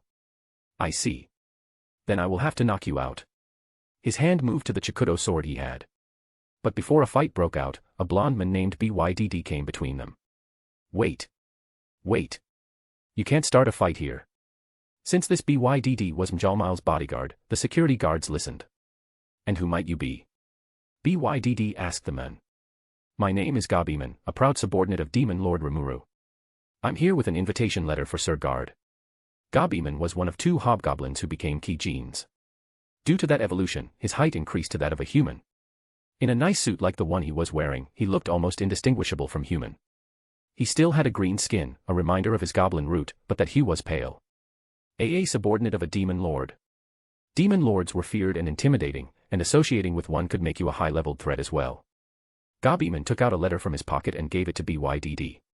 Please make sure this letter reaches Sir Jalmile's hand. He then took his leave. The letter from a demon lord had the highest priority as it should. When Garden Jalmile opened the envelope and read it, he found it to be more than just an invitation to the festival, but rather an invitation to join their rank. I've been invited to be Tempest's chief financial manager. My hard work and praying finally paid off. You have been smiling at that letter for a while now, Sir Guard. Anything good happened? In the room was a famous and successful painter who was hired by Jalmile. While they spoke, the painter swiped another confident stroke on the canvas. Oh, Miss Rain. It's more than good news. It's a dream come true. I have been invited to join Tempest as an executive. Tempest? She mumbled. You have heard of it, right? The nation of monsters built by one of the Octogram. She was soon informed by Jalmile about the Founders' Festival. That sounds fun. I should go there. She had the money she made from selling her fine arts, so she could just indulge in Tempest's renowned cuisines while she was there. Ooh, maybe I can hold an underground auction as well. I bet there are people there who are willing to pay for a portrait of their lord. Rain was formulating her evil plan as she brushed a final stroke. Another picture of Rimuru done, yet another masterpiece which could earn her a living. Not enough. I still cannot capture all of his perfection in this painting, I still have to practice more. In the Guildmaster's office, Fuse was reading the letter that was delivered to him. The Founders' Festival. Mr. Rimuru is up to something again. The deliverer was a woman who was dressed in a red military uniform. Her name was Gabwa, and she was a Kijin. Unlike Gabiman who went undercover, Gabwa had nothing to hide as she donned the Kurenai uniform with pride. Gabwa placed another letter on Fuse's table. This one is for the King of Blumend. Fuse knew that Rimuru's vision shouldn't be underestimated. Rimuru was a man whose influence might exceed that of Grandmaster Yuki and Saint Hinata. To ignore the event he held meant that they would be missing the moment the world turned. In imaginary space, an area that was called a servant quarter. Living there wasn't the worst, the fridge refilled itself and there were free beers as well. But if there was something to complain about, it would be their employers. Grenda, Clayman, and Velda sat at the same small round table. They might come from different backgrounds, but nothing brought people together better than bashing their overbearing bosses. Each of them had a canned beer in their hand. Being slightly intoxicated, they started talking. I will tell you guys. My work is the roughest around here, Glenda claimed. Huh? Don't be ridiculous. Hear me out. Glenda explained that working with Seal wasn't as easy as it seemed. For example, Glenda was called to give her advice last week. She said she had a date soon and didn't know what color of choker she should wear. When Glenda suggested blue, Seal said that would blend too well with her hair color and her date wouldn't notice it. But when Glenda suggested red, she said it was too obvious and gave off a "notice me" energy. After 4 hours of choosing, they got the color Seal found to be worthy of her time. You know what? It doesn't even matter. Glenda laughed madly. Because just an hour ago, she called me and told me that she won't wear a choker anymore since she just got a necklace. That woman can't be serious, right? Next was Clayman's turn of rambling. At least you don't get this done to you. The drunk Clayman rolled the sleeve of his shirt to show pronounced biting marks. I made sweets and cakes for him and he bit me instead. What's he? A dog. I cannot fabricate how unnerving it feels when my magicules are being sapped and eaten. Hey, Velda. Quick question. Is Manus a dog? Glenda asked. What? I mean, one wants to be collared and will roll over if Demon Lord Rimuru commands her to, and another is prone to biting. You can't tell me that there's no connection to be made. That was a rambling of a woman who was drunk out of her mind. Loyalty-wise, yeah, Velda said before drinking down another can of beer. But man, they are so weird. I can't believe that I am the same species as those guys. While they were chatting, a booming voice interrupted them. Report. The Founders Festival will be held in the next 3 months. In its 3-day duration, you are allowed to come out and experience the festival for yourselves. Woohoo. Vacation. Glenda jumped from her seat. Also, I heard what you said about me. Boo. We are done for. Masayuki and his team just returned from their mission to destroy the slave company Orthos. You helped us a lot, Rouge-san. Oh, Masayuki, Guy tapped the boy on the shoulder. You did good on your own. But I was just standing there and watching. An important contribution indeed. We couldn't have done it without you, Guy joked around. Hey, that's not. Masayuki's sentence was cut short as he was suddenly pounced to the ground. The attack came out of nowhere, leaving no room for anyone in the party to react. Ouch. When Masayuki opened his eyes, he saw a face that was somewhat familiar. Ah. Emil-san. Hi. Masayuki could boast that he had seen every form of Rimuru, including his adventurer persona as well. And why did he suddenly do this? The hero laid on the ground with a pinkish silver-haired beauty sat on top of him. Don't think about it. Don't let your intrusive thoughts win, Masayuki prayed. The perpetrator, however, seemed to have no respect for personal space as he moved closer until their faces were a mere inch away from each other. Too close. Too close. Masayuki screamed internally. You look a lot like the men on the throne, but you lack the heroic aura he has. What? Masayuki's party had their weapons prepared, seeing this one as a potential enemy. But it was Guy who grabbed the perpetrator by their waist and picked him up. What a troublemaker you are. Yo, aka. AKA. Guy was a man who took great pride in his name, so he took note of everyone who called him with different names. Rudra used to call him Crimson, and if there was someone who called him AKA, that would be Rimuru's childish body double. He had fought with it in Valpurgis. He wasn't sure what it was, but it was unique enough to be deemed a separate entity from Rimuru. Are you not going to release us? No, you're a problem. Rail bit his hand, making him loosen the grip. I almost forgot that it bites. It eats my magicules as well, what an annoying opponent. Rail landed gracefully on the floor. Hero and his party, all of you have been invited to join the Tempest's Founders Festival. The Demon Lord is waiting for your arrival. Rail threw out invitation letters before disappearing into a void that was forming under him. The Founders Festival. A direct invitation from Rimuru-san. Masayuki thought with a smile. In the Eastern Empire. A man named Tatsuya Kanda was making his way through the palace's corridor. In his hand was a letter. It came from Tempest, but it was written by a man of the East. At the palace's balcony, Kanda saw the Emperor and the Princess sit and gaze upon the night stars. It was common to see Emperor Rudra here, but seeing Princess Lucia was a rare sight. She was usually a basement dweller who locked herself in her laboratory, designing the many inventions she was known for. Kanda brought the letter to the Emperor's attention. The Jura Tempest Federation plans to hold a founding festival. Quite a bold move from a fledgling demon lord, don't you think? Lucia, would you mind joining this event? Michael asked. Why send a woman who advances the empire with every minute she spends instead of a man who sits on the throne and does nothing all day? Manus, Lucia replied in a mocking tone, having no respect for the men who ran this operation whatsoever. Though she was rude, Michael tolerated her since she had a brilliant mind. The grieving banquet is right around the corner, and Demon Lord Guy demands that this Remura be invited to it as well, Michael said. For the banquet that only invites Lord Veldanava's close acquaintances, Guy's demand raises a lot of suspicion. This slime must have something intriguing if he managed to sway the likes of Guy. Go on, genius. Doing what you love and observing that slime for me. This is for the betterment of our plan, remember that. The pink-haired woman sighed, fine, I will join Tempest's founding festival. Are you satisfied, Your Majesty? She mocked. Cardinal World, the foundation realm created by Veldanava, was overlapped by three notable spiritual realms. There was the elemental realm that connected to the dwelling of the spirits, the underworld realm where demons fought each other for eternity, and lastly, the heaven realm, a base of operation of the angel race. There were only 3 known ways to enter this realm. First was by using the Heaven Tower, a relic from the bygone past. Second was by using the Star Key, artifacts that gave its user a means to hop across dimensions at will. Though the only known users of these keys were the Primordial Black and the Frost Dragon. And the third method was by using administrative authority. It wasn't a skill nor art nor magic, but a divine right given to a group of people by Veldanava himself. Using that authority, a group of 3 arrived at heaven. Their tainted wings signified their fall from grace. They were members of the 7 original angels who had fallen, Dino, Garasha, and Pico. Back home at last, huh? Dino spoke with a yawn. He hadn't been here since he became a fallen, and he wouldn't be here now if Feldway didn't call for him. Don't be bitter, Dino-chan.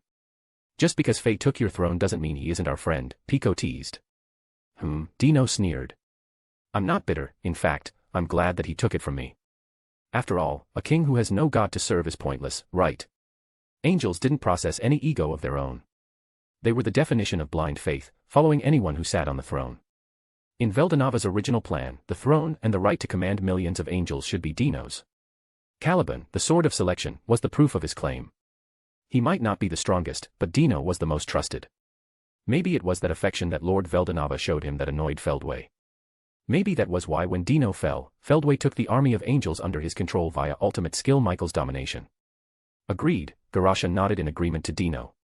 Primordial angels were made to serve God, so a godless land was dull and meaningless to them.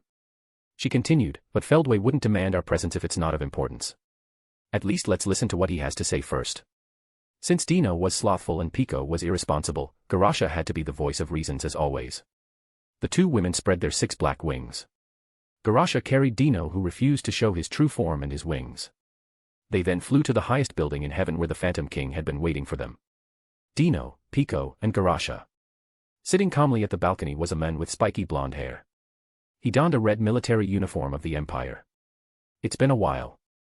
Feldway, my old friend, can you get to the point already? I don't have all day for your nonsense. It was Dino who disregarded any form of formality. They had known each other since the dawn of creation. Any attempt of formality was just a waste of time. And time was invaluable for Dino. He wouldn't feel productive unless he slept at least 23 hours a day. Feldway, sensing impatience in his friend, let out a light chuckle. I see. I call you here to inform all of you that the Void Beast has regained its heartbeat. Dino thought that he had lost any care in the world, but just a mention of that world-destroying dragon managed to worsen his day. The Fallens had clashed with that beast before. It was a gruesome fight that lasted for 3 entire days. Dino recalled that he threw everything he had at it, using his full power, his 2 god-grade swords and ultimate skill. Despite having all of that, as well as Pico and Garasha's help, they still lost. Though their efforts were not in vain. They worn Everge down enough that when Guy and Rudra arrived at the battlefield, those 2 managed to make it flee from this realm. Concerningly, that beast which they had to use 3 original angels, a primordial demon and a chosen one to make it run away had returned. Its return is unexpected, but it has yet to regain full autonomy. Feldway only told them about this for them to prepare. In the moment that Everge fully returned, their strength would be needed. It's intriguing, doesn't it? Oi, this is not a laughing matter at all. Dino shouted. Why is it so amusing then? Feldway, despite all his laughter, was a cynical man. He had reached the same conclusion as Dino and Garasha, the godless world was meaningless. His laugh was only to mask the sadness and anger he harbored to the world which took everything from him. But Faye, that's not the reason why you call us here, right? Indeed. Feldway stood from his seat and approached them. He showed Dino a scroll that was rolled and neatly tied. It was an invitation letter he wrote. Demon Lord Rimuru, who recently joined the Octagram, will be invited to the upcoming grieving banquet as well. Feldway had a painful expression as he said it. Clearly, it wasn't his idea. After asking for more detail, it seemed like Guy was the one who suggested that they should invite Rimuru. Knowing that demon, he wouldn't take no for an answer. He was so adamant about it as well. I never thought that there would come a day that the primordial readout stubborn me, but here we are. Feldway sighed while trying to shove the scroll into Dino's hand. What do you expect me to do with this? Isn't it for Rimuru? Deliver it for me, Feldway spoke bluntly. Dino found it annoying that Feldway tried to use him as a messenger. Usually, he would avoid any work coming his way, but Dino felt like he couldn't ignore Feldway's order. This is annoying, but I guess I can give Rimuru and his city a visit. If he had to go there anyway, then he might as well inspect Rimuru for himself. The event that transpired in Walpurgis was still fresh in his mind. Out of everything that happened there, Dino explicitly took note of Rimuru's sword and his usage of stardust. And now Guy wanted to invite him to the grieving banquet as well. There exists a connection between Rimuru and Lord Veldanava, but I don't know what it is. Dino wanted to find that answer, and he hoped this visit to Tempest would give him the closure he needed. With a swipe of his hand and a usage of administrative authority, Dino opened a portal back to the human realm. Pico and Garasha followed suit. Rimuru, with Veldora and Ramaris, began their preparation of the labyrinth. Ramaris' control over this domain was absolute. Intrinsic skill Small World not only allowed her to modify the place at will, but it also gave her authority over those who entered in as well. For example, she could revive those who died in the labyrinth. That amazing ability she had gave Rimuru an idea. He fantasized about a dungeon that provided challenges as well as treasures for those who dared to traverse it.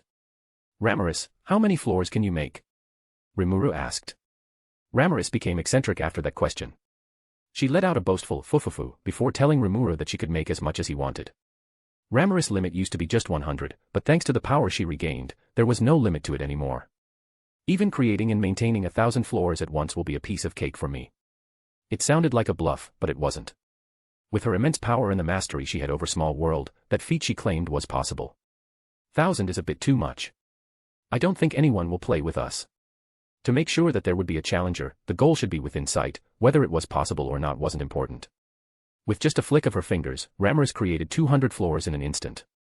The first and 200th were the widest and the following floor started to become smaller and smaller until they met at the most narrow point, the 100th floor. In other words, the labyrinth had an overall shape of an hourglass. Rimuru planned to utilize only the first 100 of it for the dungeon while the floors below that would be used for other purposes. They teleported to the 100th floor. There wasn't a lot here, but Ramaris could renovate it if she or Veldora wanted to. Go on, Veldora-kun. Finally. The storm dragon walked to the middle of the arena. Although Luminous did take a lot of magicules from him via Embrace Drain yesterday, Veldora still had more that he was holding back. Within the safety of the labyrinth, a tornado of unparalleled energy began to form and swirl around Veldora. It was his magicules. Veldora had the biggest mana pool out of his siblings, and that vastness could be felt in this release. To protect Miss Trainee, Ramaris created a null zone where magicules would be instantly purified. Though she called it Reality Marble, its true name was Complex Space. From Seal's analysis, it allowed Ramaris to create a barrier which had a durability somewhere between multilayer barrier and multidimensional barrier, but the catch was its purifying attribute. Gahaha. I feel so relieved. His aura not only filled this room, but other rooms above it as well via the ventilation system. Rimuru made sure that there was no magicule leaking to the floors below. He planned to make it a magicule null zone. He had a lot of plans for it. A place where death could be negated was ideal to be used as a training ground. Not only that, it would allow more risky experiments to take place as well. We can move all of our agriculture here as well, Rimuru commented. Ramaris Dungeon was also ideal for farming since humidity and temperature could be controlled to perfection, and natural disasters like drought or flood also didn't exist here. In essence, Rimuru wanted to use the bulk of the lower floors as a greenhouse that could feed the nation. Moving their farms into the labyrinth would contribute to the increase of job opportunities as well. Veldora and Ramaris can live here, so that means I just successfully dealt with the freeloaders. Rimuru thought to himself. He might adore them, but living under the same roof as them was a chore. They might be ancient, but they acted like spoiled brats. They didn't clean after their own mess. Sometimes Rimuru walked into the living room to see bags of chips and mangas scattered everywhere. Guess who has to clean that up? Me. They didn't understand the concept of time and would always cause ruckus during the night while Rimuru was trying to sleep. They also often barged into Rimuru's room. Not that he had something to hide, he wasn't Seal. Humph. Anyway, Rimuru would love it if they moved out. There was another room on this floor, Veldora and Ramaris' room. You two can live together, right? Is there anything to worry about? A lot, actually. The room wasn't too large, but it looked cozy. It had everything these two might want, such as a bed, a sofa, and most importantly, a shelf full of mangas. I bet this is enough to keep both of them occupied for years. They weren't really the hardest to please in the first place. You can have fun later, but let's finish the dungeon first. Ramiris and Veldora were fired up in the beginning, but then... Phew, what a difficult task it is. Can we take a 2-hour break? Veldora, it's only been 15 minutes, Rimuru replied. Thankfully, Rimuru didn't set his expectation of them too high in the first place. He then teased, just how lazy can you be, Veldora-kun? Don't call me that. At least give me an assistant to make it even first. Veldora accused Rimuru of not putting his all because he had seal. Fair enough. That accusation was far from baseless. He swore that if he had an assistant of his own, he could make a progress as impressive as Rimuru, too. Finding this to be amusing, Rimuru played along. Oh. Prove it then. I will find you an assistant, or you can just admit that you're all talk. I. Veldora hesitated at first, but he was always an easily convinced boy. Gahaha. I accept your challenge. Veldora's choice of assistant was not one that Rimuru expected. He wanted Ifrit, specifically the one that used to be sealed inside Shizu-san. Rimuru was unaware that he was still around. It turned out that Veldora saved him from being fully absorbed. I don't think I can trust him. Please, please, please. He has changed, I swear. I will make sure that he won't cause trouble for you again, you have my word. Have your word. As if you're a trustworthy man in the first place. Rimuru had his doubts, but he was also a brother who loved to spoil his siblings. Fine, but I won't let it slide if he is being troublesome this time. Thank you. An elemental spirit like Ifrit needed a vessel to inhabit, and Seal already had it prepared.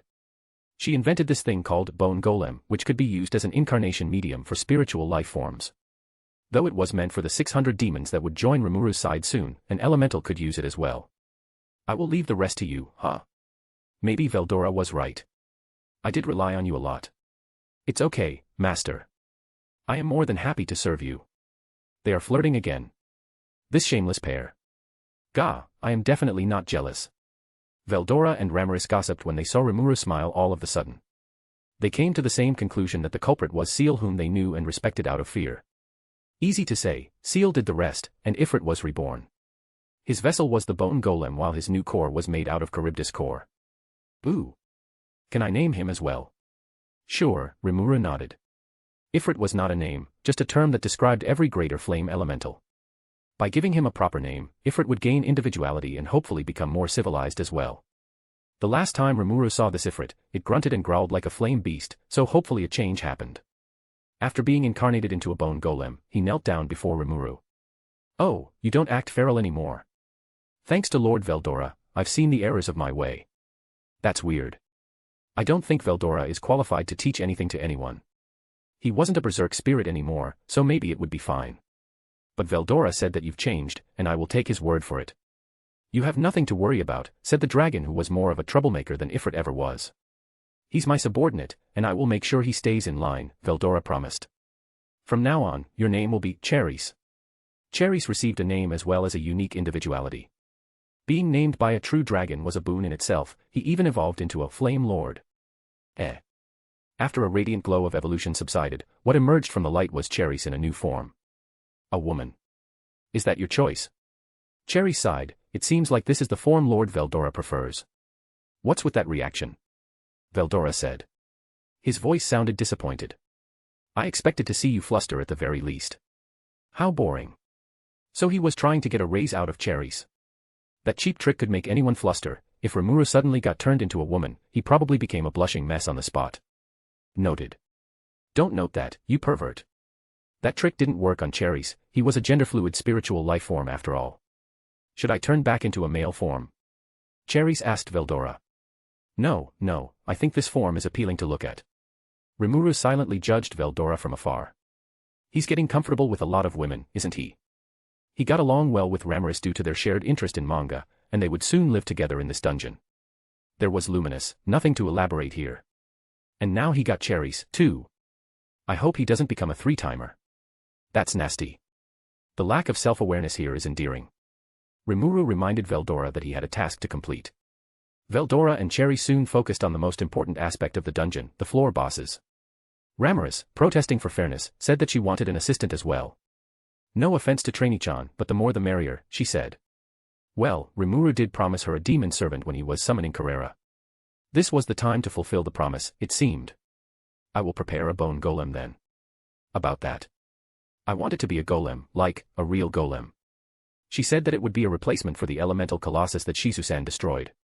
He brought out magi steels and then performed a demon summoning magic. Rimuru wasn't sure if it would work since he had nothing to offer in return. Surprisingly, someone answered the summoning ritual. Are you perhaps a dependent of black? Rimuru asked the newly summoned demon. A demon's color scheme would reflect the belief they held, and with this demon being mostly shrouded in a cloak of darkness, Rimuru had his suspicions. You know about my faith? The demon was surprised. It had been millennia since the primordial black disappeared, there shouldn't be anyone who was aware of him or the faith that worshipped him. Despite knowing Diablo for a long, long time, this was the first time Rimuru had met his descendant. Unlike most primordials, Diablo didn't care much about making more descendants or taking colorless demons under him, so there was a few of black demons in the world. Diablo would be so thrilled, but this conversation was not about him. I summoned you here because my friend wants a demon servant. Are you free for maybe 100 years? I am. Also, can you cook and clean? Ramiris really needs that. I can. You hear that, Ramiris? I got quite a capable demon for you. As the last dependent of Noir, this demon carried a divine duty to fence off the aggressors from the dimensional gate. It had been doing this for almost 2,000 years without fail. Lately, he took a group of demons under him and trained them to be his substitute. This was his first leisure in a long time, seeking a change of pace, he answered to this summon. The demon went on to possess the magi steel golem Rimuru had prepared just for him. After the ritual was done, he became an archdoll. Ramiris, you can name him now. I can. He'll be your servant, so you might as well be the one to give him a name. Rimuru gave her a couple name suggestions, and she chose Beretta. After absorbing Ramiris' illuminated magi-cules, Beretta had evolved into a metalloid. That name also led to Beretta acquiring unique skill reversal. That unique skill gave them both angelic and demonic attributes and could switch between them as they pleased. So Beretta's official species was a chaos metalloid. Beretta, now a metal golem hugged by dark fabrics, knelt before Ramiris. I, Beretta, will serve Lady Ramiris to the best of my ability. Despite not being the one naming Cherries and Beretta, Rimuru still formed soul corridors with them thanks to his tight connection with Veldora and Ramiris. Acquired unique skill reversal via food chain. Rimuru had various ways to acquire more skills. First was via food chain. It allowed a copy and transfer of skills between Rimuru and those he shared a soul connection with. It was the most ethical method of acquiring skills.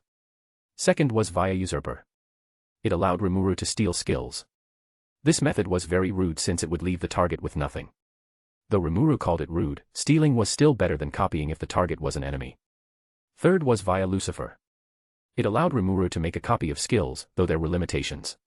Lucifer could only copy a skill while it was being used, for example, when copying Lust, it was done while Luminous was using Embrace Drain.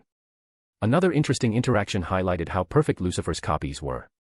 When Lucifer copied a skill, it duplicated even the tie between the skill and its previous user's soul. In other words, if Luminous Lust evolved into Ultimate Skill, the one that was with Rimuru would evolve as well, and vice versa could happen.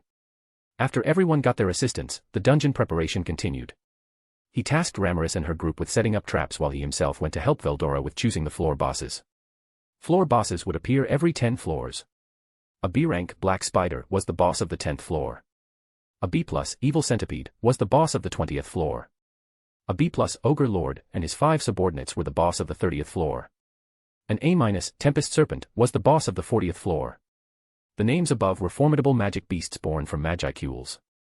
They could give most adventurers a good fight, but nonetheless they were still mindless beasts. For the 50th floor, Rimuru wanted it to be the final test for the challenger's strength. I think it's called a DPS check. I want someone or something that's intelligent, but isn't too strong. Well, we can come back to this floor later. For the 60th floor, Rimuru chose Ottoman. He was the White King that Shuna brought back with her. Fearing that he and his skeleton army would spook visitors, Rimuru had them live in the sealed cave for the time being. They would love to have this place for themselves, Rimuru thought. For the 70th floor. I don't have a clear choice again. Well, I don't think anyone would reach this floor in the first place. It is my future self's problem then. For the 80th floor, Veldora suggested Zijin. Won't that be unfair for the challengers? He's the kind of guy who can go toe-to-toe with a primordial. I don't think any human can beat him. Why should we care about them? Didn't you say that you are itching to fight? If no one gets past Zijin, then no one can challenge you. That alone was enough to change Veldora's mind. For Rimuru, Zijin, with his imposing physique, suited a warden archetype better anyway. He would be the rule keeper of this place, punishing those who broke the dungeon's rules. Apito became the boss of the 80th floor instead. The 90th floor. Yeah, future me's problem once again. Another notable floor was the 95th. Rimuru had allowed the Dryads and Trents to serve under Ramaris, so they would relocate from the Dryad village to here. This floor wasn't meant to be challenged, but maybe it could be used as a hub of sorts. And the 100th floor's boss was none other than the fearsome, the formidable. Yes. Yes. The Dungeon King who has no equal. Yes. Yes. The almighty storm dragon, Veldora Tempest. Rimuru playfully hyped him up, which he seemed to enjoy. Overall, they had accomplished the main idea of the dungeon. They could leave it here. Our priority is to showcase the resurrection bracelet and the potential wealth this dungeon can provide. Judging from the sheer size of it, I don't think anyone can go further than the 10th floor in just an hour. Rimuru was absorbed by the work to the point that he wasn't aware just how many hours he spent inside the labyrinth. He only knew that he spent an entire week here when Shuna visited him. Shuna was in a black military uniform, one that was reserved for those who were in an executive rank. She's adorable. Wait, why is she wearing that? The executives only wore that in an important event. Great Rimuru, the audience ceremony will begin soon. It was already time for him to meet with the denizens of the forest he now ruled. But I'm not ready. However, he had no say in this. A few minutes later, he was already on the throne. Rimuru was in his true form. His mature form radiated with wisdom and beauty, his one horn showed strength and expressed intimation. The clothes which Seal made for him for this occasion captured and enhanced a majestic look of his. He was wearing a pure white shirt and pants accented with crimson red. The long boots and belt were red as well. Gems were used as an expression of the demon lord's wealth. There was an aquamarine on each of his boots. Several rubies on his golden crown, and proudly presenting itself on the same crown was an eye-catching sapphire. This looks expensive. You look gorgeous, master. Please stay still so I can take the pictures. So you can do what again? It's your imagination. I didn't say anything. For some reason, her voice devolved into that of unique skill great sage. Oh. This is a new one. Monis Lucia already started her journey to Tempest. The founding festival would be held in 3 months, there was no need to rush there, but she would take every second she could to be far away from Monis Michael. They had the same common goal in reviving the Star King Dragon, but that was about it. It was hatred at first sight when they met. Know your place, you harlot. I don't want to hear that from Monis who was born flawed. That was their first conversation, how nostalgic. Michael hated Lucia because she took Lucia's body for herself. This very form was a reminder of his weakness and failure to protect Lord Veldanava. Lucia, the real one, was perceived by Michael as a whore whose intention was impure. She tainted Veldanava's holiness and dragged him down to her level. He hated Lucia, seeing her as the enemy of the omnipotence will itself. And that hate was aimed at Monis Lucia when the real one wasn't here. Meanwhile, Lucia hated Michael for his flaws. She believed that Monis should respect their masters, yet Michael went against that belief. Michael yearned for Veldanava despite being born from Emperor Rudra's Justice King. That didn't sit well with her. Monis Lucia held Veldanava in high regard, true. But she wasn't on Michael's level. She wanted to revive Lord Veldanava because that was the most logical thing to do, that would make Lucia Nava the happiest. Lucia decided to stop at the border between the Empire and Demon Lord Malim's domain first. She precisely positioned herself 51 kilometers away from the city of the Forgotten Dragon, just outside the range of the all-seeing Malim eye. She seeked for a strong tree branch and set up shop there. Let's see how you have been living in this century. Following that mumble, Lucia expanded her universal perception. Monis Lucia was the best when it came to detection. She could sense Malim from here, 100 kilometers away. Lucia always came here when the century was about to turn to check on Malim. Being a Monis born from Lucia Nava's will and ego, she felt the need to make sure that Malim was fine. It wasn't a motherly instinct, but rather a sense of duty. She couldn't get closer to Malim than this. In the Dragon Princess mind, there were vaulted memories which this face of hers would surely trigger. It might make her mad, or worse, make her sad. There was a high chance that that wouldn't happen, but it was in her nature to be overly cautious. No, that was an understatement. She took out a pen and paper. Lucia took note as she studied the graphs and information she gathered. The majority of this century was fairly normal compared to other notes Lucia had taken. Oh. What's this? Around 2 years ago, there was an increase in activity, which meant she fought more than usual. That might sound bad at first, but since Maleem was a dragonoid, this was a welcome development. Curiously, there was an increase in nutrient intake. She ate healthier and more varied food than in previous centuries. This might seem insignificant for a spiritual life form like an awakened demon lord, but this was good for one's mental health. Her happiness, trust and comfort also increased steadily in the last 2 years. Manas Lucia's crimson eyes stared at those graphs. At first there was a steady increase, but suddenly, they all went downhill in a concerning manner. Lucia bit her nail. Why? This date. The night of Walpurgis. What happened there? This isn't good. Should I interfere? Lucia mumbled. No, I can't do that. I can't let her see me. But what should I do? This was when her Raphael origin came in handy. She let parallel processing work in the back of her mind, and it should be complete when she was done with the founding festival. Maybe the answer to cure Maleem's sadness was a new skill. She loved skills, right? Lucia knew that she herself did, but what about Maleem? What would be better than a new skill? 2 skills. But if she doesn't get better, then make it 3. Manas Lucia absolutely loved skills.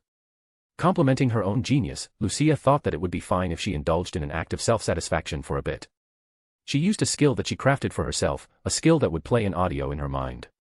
You're amazing, Raphael-chan. Good job as always, Raffi. I can always rely on you, right, partner?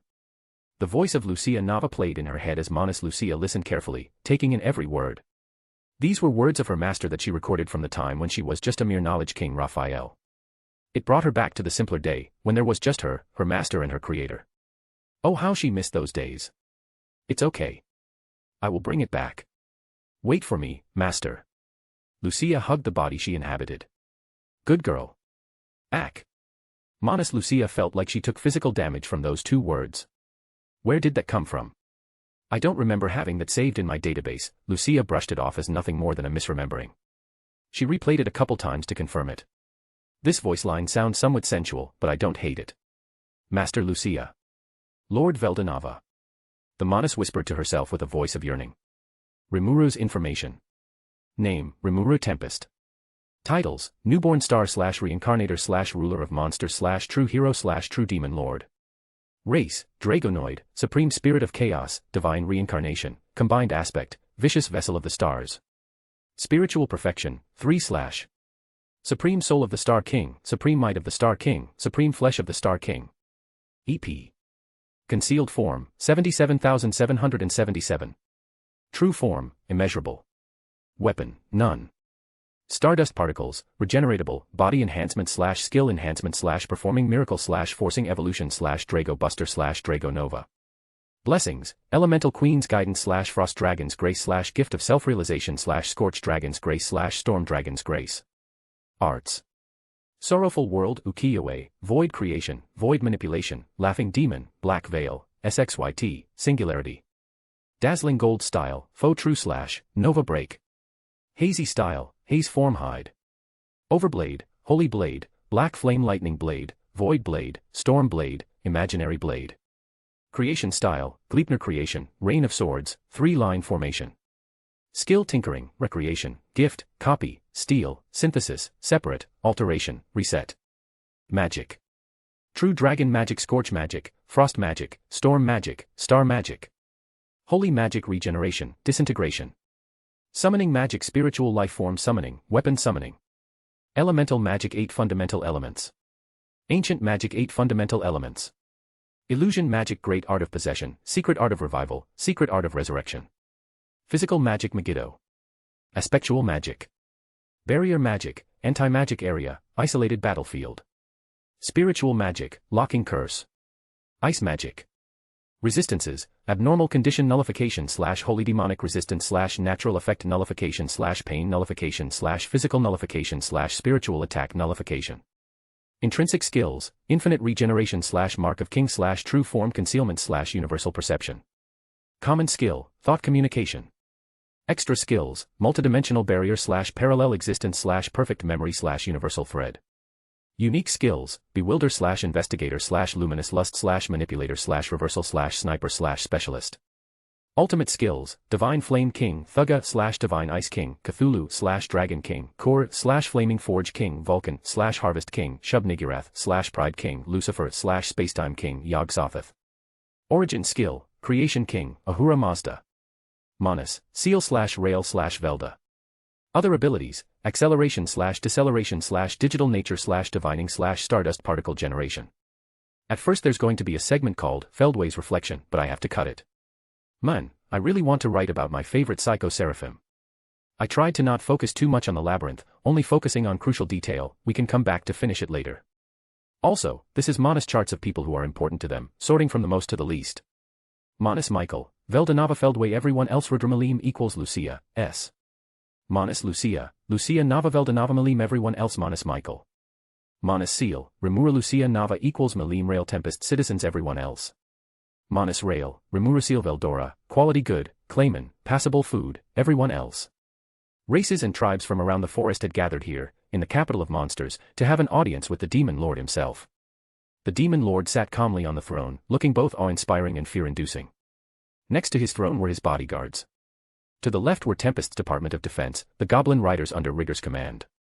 And to the right was the Kurenai, Benimura's bodyguards under Gobwa's command. Among those bodyguards were the Demon Lord's executives, Benimaru, Cheyenne, Shuna, Sui, Hakuru, Geld and Gabaru. Each of them was a high-ranked Majin in their own right. In fact, they had grown stronger while Rimuru wasn't watching. There was no doubt that the strongest of Rimuru's forces were the Primordials, the Beauty Trio who became the Awakened Demon Lord and Diablo who became pseudo-awakened via the Frost Wyrm egg. Meanwhile, Zijin, Benimaru and Carrion stood at the pinnacle of the Demon Lord seed-ranked individuals, far above Cheyenne, Ranga, Gabaru and Geld who just recently acquired that status. Shuna and Hakuru had been doing well for themselves as well. They often visited Adalman and his Immortal Legion when they got some free time. Shuna and Adalman had a shared interest in magic and had been brewing up some new spells that even Seal found intriguing. Hakuru also got a chance to spar with Albert, Adalman's Death Knight and a man whose sword technique rivaled that of Hakuru himself. Sui had been training as well, although he didn't tell Rimuru about the details. Everyone is doing their best. I can't let their efforts be in vain. After taking a deep breath, Rimuru made up his mind and sat as regally as he could. The audience ceremony will now begin. Rigard announced with a booming voice, prompting the first group to step up in front of the throne. They were Abiru of the Dragonute tribe and a few of his guards. With him already being Rimuru's subordinate, the conversation went smoothly and nothing headache-inducing was brought up. Though he said he came here to greet Rimuru, his true intention was to see how Gabaru had been doing. He is working hard under my leadership. He is now working as part of the Department of Development. I'm glad, Abiru nodded. Next was the chieftain of the rabbit folks. The chieftain knelt down and bowed his head in front of Rimuru, trembling on the floor. Rimuru knew that he might look imposing in his true form, but there shouldn't be anything that elicited this kind of reaction from him. It was Seal who mentioned that the rabbit folks possessed danger detection. He's afraid of me despite me not releasing any aura or haki. That danger detection sure is something, huh? The skill maniac was at it again. She gleefully copied extra skill, danger detection, and made it one of Universal Perception's sub-skill. Rimuru was about to tease Seal for it, but refrained from doing so. There are times and places for everything. For now I have to focus wholly on the ceremony. You're being overly formal, chieftain.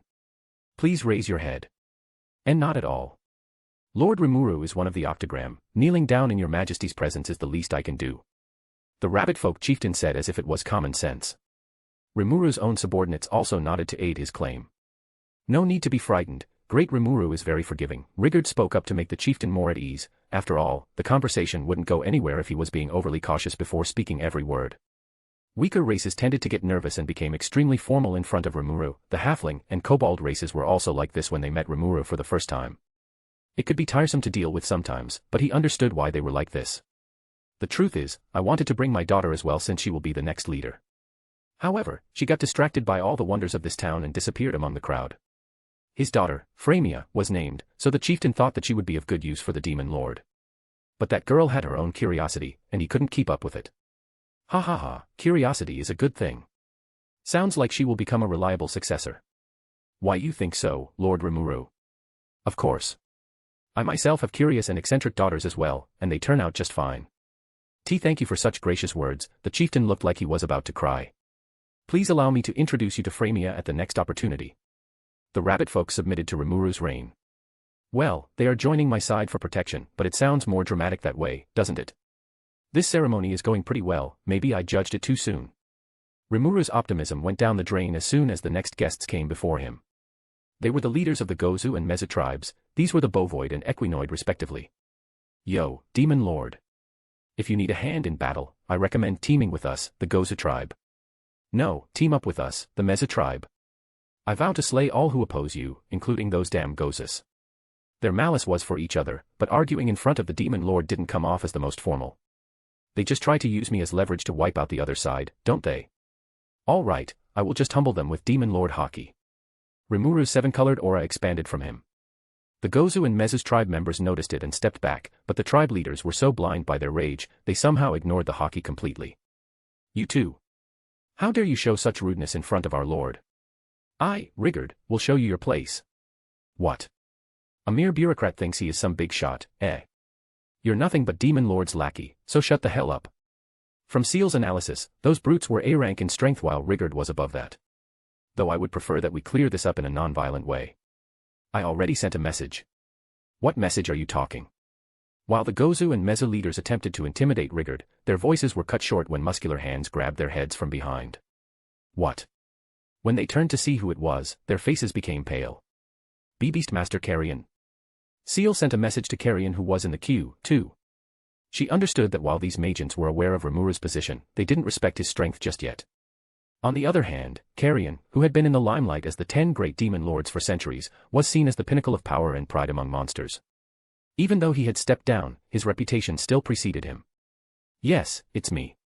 Don't you hear what Mr. Rigard said? You are mocking the demon lord. Carrion was known for his straightforward method. For good measure, he shoved them down, making them bow and apologize. Rimuru then said in a calm voice. That's enough, Carrion. I think they have learned their lesson. Carrion stopped his education of the fools and knelt down before the throne. You're as kind as always. I believe that they won't make the same mistake once again. Why yes, sir. Both replied in unison. The Beastmaster certainly put them in their place. While any of Rimuru's executives could deal with them, Seal saw it as an opportunity to send a message to others who might harbor the same intention of exploiting Rimuru. As Carrion punished the rude Gozu and Meza leaders, that should discourage anyone from showing anything less than an utmost respect for Rimuru. And by using former Demon Lord Carrion to do the work, Seal had conveyed Rimuru's strength subtly. Lycanthrope were a proud race, and if its king knelt down for Rimuru, then it must mean that this Rimuru possessed strength that exceeded the former Demon Lord himself. That was the narrative Seal wanted to spread in these few interactions. She could act like a love-struck fool sometimes, but at heart, she was still the Monus born from Wisdom King Raphael. Seal was the definition of being resourceful in every step she took. I see. Carrion, thank you for your intervention. You can go back in the line. Yes, sir. Carrion nodded before returning to be in the queue. This direct order to Carrion was also a suggestion by Seal to subtly assert authority for all to see. And for you too. Ah.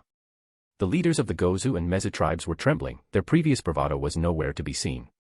If he could command a respectable Magian like the Beastmaster, then we don't stand a chance, they thought, expecting the worst for acting rude in front of Demon Lord Rimuru.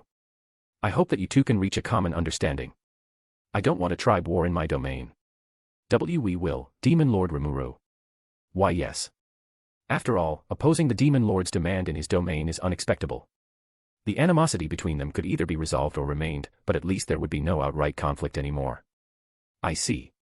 I have my expectations for both of you. From now on, you are Gazuru and Mizuru.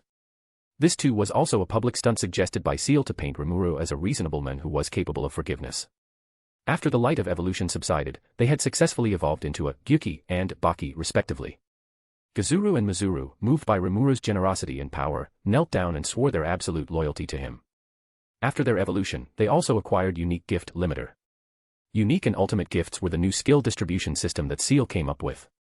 She had been experimenting with various ways to give skills to others for a while now. Her first ever attempt of distributing skills was shown in the rewarding session. That method involved transferring the skill's core and shell to the target via food chain. This resulted in the skill leaving Rimuru for its new master, though its information that Seal analyzed was still presented in Shub-Niggurath's database. The second method she came up with was the copied skill, although this referred to a different kind of copy compared to Lucifer. The method was to duplicate a skill that Rimuru already owned using information from Shub-Niggurath. This resulted in it being deemed as a copy, an imitation of a shell without a skill core. Examples of a skill from this method was unique skill sniper that Glenda got after making a contract with Seal, and also the single-use Beelzebub used by Diablo and Testarossa in Walpurgis. Those methods were flawed, and Seal had been finding a way to improve it since. Unlike Rimuru, who bore the Star King's soul, his subordinates had a limit of skill they could hold. If only there was a method to create a fully optimized skill, Seal thought to herself back then. This idea of unique gift and ultimate gift came to her when she was choosing songs for the Founders Festival. She went through many music albums that her master had listened to and only chose the one that fit the event. Maybe I should try to make a skill with this crafting playlist method, too. With that thought in mind, Seal had opened a floodgate of possibilities. Unique gifts and ultimate gifts were crafted by stitching sub-skills together. In other words, Seal had found a way to create her very own Frankenstein's monster of a skill. Before making limiter for Gazuru and Mazuru, Seal had made some for her servants as a test run. She made unique gift combat made for Glenda, unique gift tactical servant for Clayman, and ultimate gift Ormuzd for Monisvelda. Seeing that it went well, Seal saw it fit to be used on Gazuru and Mazuru. Following the Gozis and Mises were the elf race. While Sarian was where the most elf population lived, there were some that traveled and worked around the western countries, and there were those who dwelled in this forest, too. The first thing they showed to Rimuru was gratitude. It turned out that the elves had suffered the consequence of the Gozameza conflict and were glad that Rimuru dealt with them. We considered appealing to you to do something about those violent thugs. But before we could, you had already given your punishment. Now all we need is to secure a new place to move to. After listening to the elder's words, an idea popped up in his mind. How many of you guys are we talking about? Around 300. Elder, I think I know a place where you guys can settle down. Oh. You do, Lord Rimuru. Elves, due to their connection with the wind elemental, felt at home among trees and leaves of the forest. That made Rimuru believe that they could live with the Dryads and Trents in the 95th floor of the dungeon. The elder was overjoyed, yet deeply, he hoped that those who had not come back would return to them. Due to the aforementioned conflict of Gozis and Mises, some of the elves had resorted to taking work in Dworgen. Their village was tightly knit, so it was difficult to imagine that some would abandon their homeland. Seal-san, is this? Affirmative. Due to his personal affection for Masayuki, Rimuru had Moss keeping an eye on him. Moss, being the efficient intelligence officer he was, consistently reported back to Rimuru. In the recent report, Moss had informed him about Masayuki's exploit. He had crushed the slave company Orthos and saved the many humans and demi-humans who were enslaved, including elves as well. He'll also bring them here on the day of Founders Festival, too. After the elf, Rimuru had an audience with other races. Nothing notable really happened, and no one caused a scene either. Using carrion for a public stunt is really effective, huh? The last guest of this audience ceremony, the Tengu clan, had arrived. Benimaru and Albiz, who went to their elusive village a week ago, had managed to convince them to be here. Leading the way was a young girl with white hair. Rimuru had heard of this girl from Benimaru. She was the daughter of the Tengu founder. Due to the matriarch's poor health condition, this girl, Momiji, had to be her tribe's representative. Hello, I'm the new demon lord. My name's Rimuru Tempest. I'm a pacifist, so I hope any problem we might have will be solved in a peaceful manner. There is no need to be concerned. We recognize you as the ruler of this forest and look forward to being a good neighbor to you. Momiji was clearly nervous. An inexperienced leader couldn't afford to be looked down upon. Rimuru didn't know what kind of impression Benimaru left on them, but Momiji said the Tengu leader, Keed, would allow Tempest to dig through the Kusha mountain. But Mother has one condition in exchange for permission. Oh. Please tell me. She asked one of her attendants for a letter, which she then gave to Shuna. Dear sir, I hope this letter finds you in good health in this early spring season. I, Keed, have my heart sore after hearing that you are alive and well. I am regrettably too ill to meet you in person, so I'm sending our daughter to your side in my stead.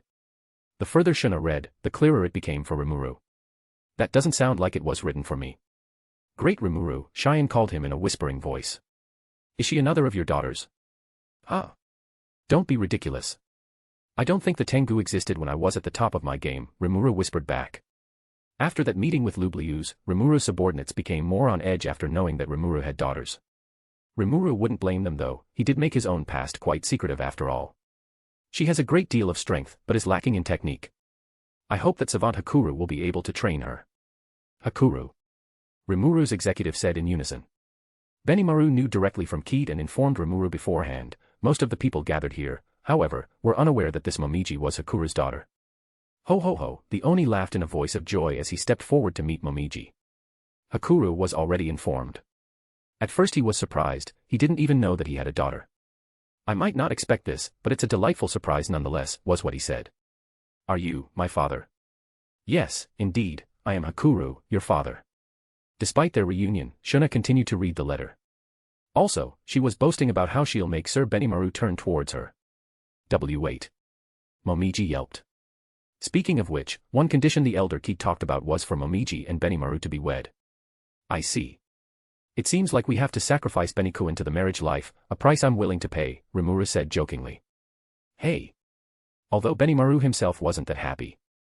As of now, he had no plan to have a family, saying that as Tempest's general, he wouldn't be able to spend time with his family. That sounds like an excuse, Sui spoke up. I spend time with Sauka and Lightus all the time despite my schedule. Rimuru was astonished by how bold Sui could be. That's because you have the skill body double.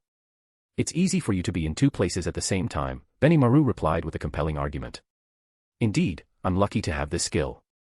But if you share your workloads with your subordinates, you will surely have more time to spend with others rather than at your desk. But relying on others is a good thing, Benikuin. Even I rely on those demons to help with my paperwork from time to time, Rimuru added. I see. Rimuru's words weighed heavily in the minds of his subordinates, even Benimaru couldn't help but to take it into consideration. Rimuru thought this would be problematic since Albiz had her eyes on Benimaru first. Aren't you a lucky one, Benikuin? And if you want marital advice, you can ask me, Rimuru said. I doubt it will be good advice considering what happened to Great Veldora. 3 months of preparation went by without a hitch.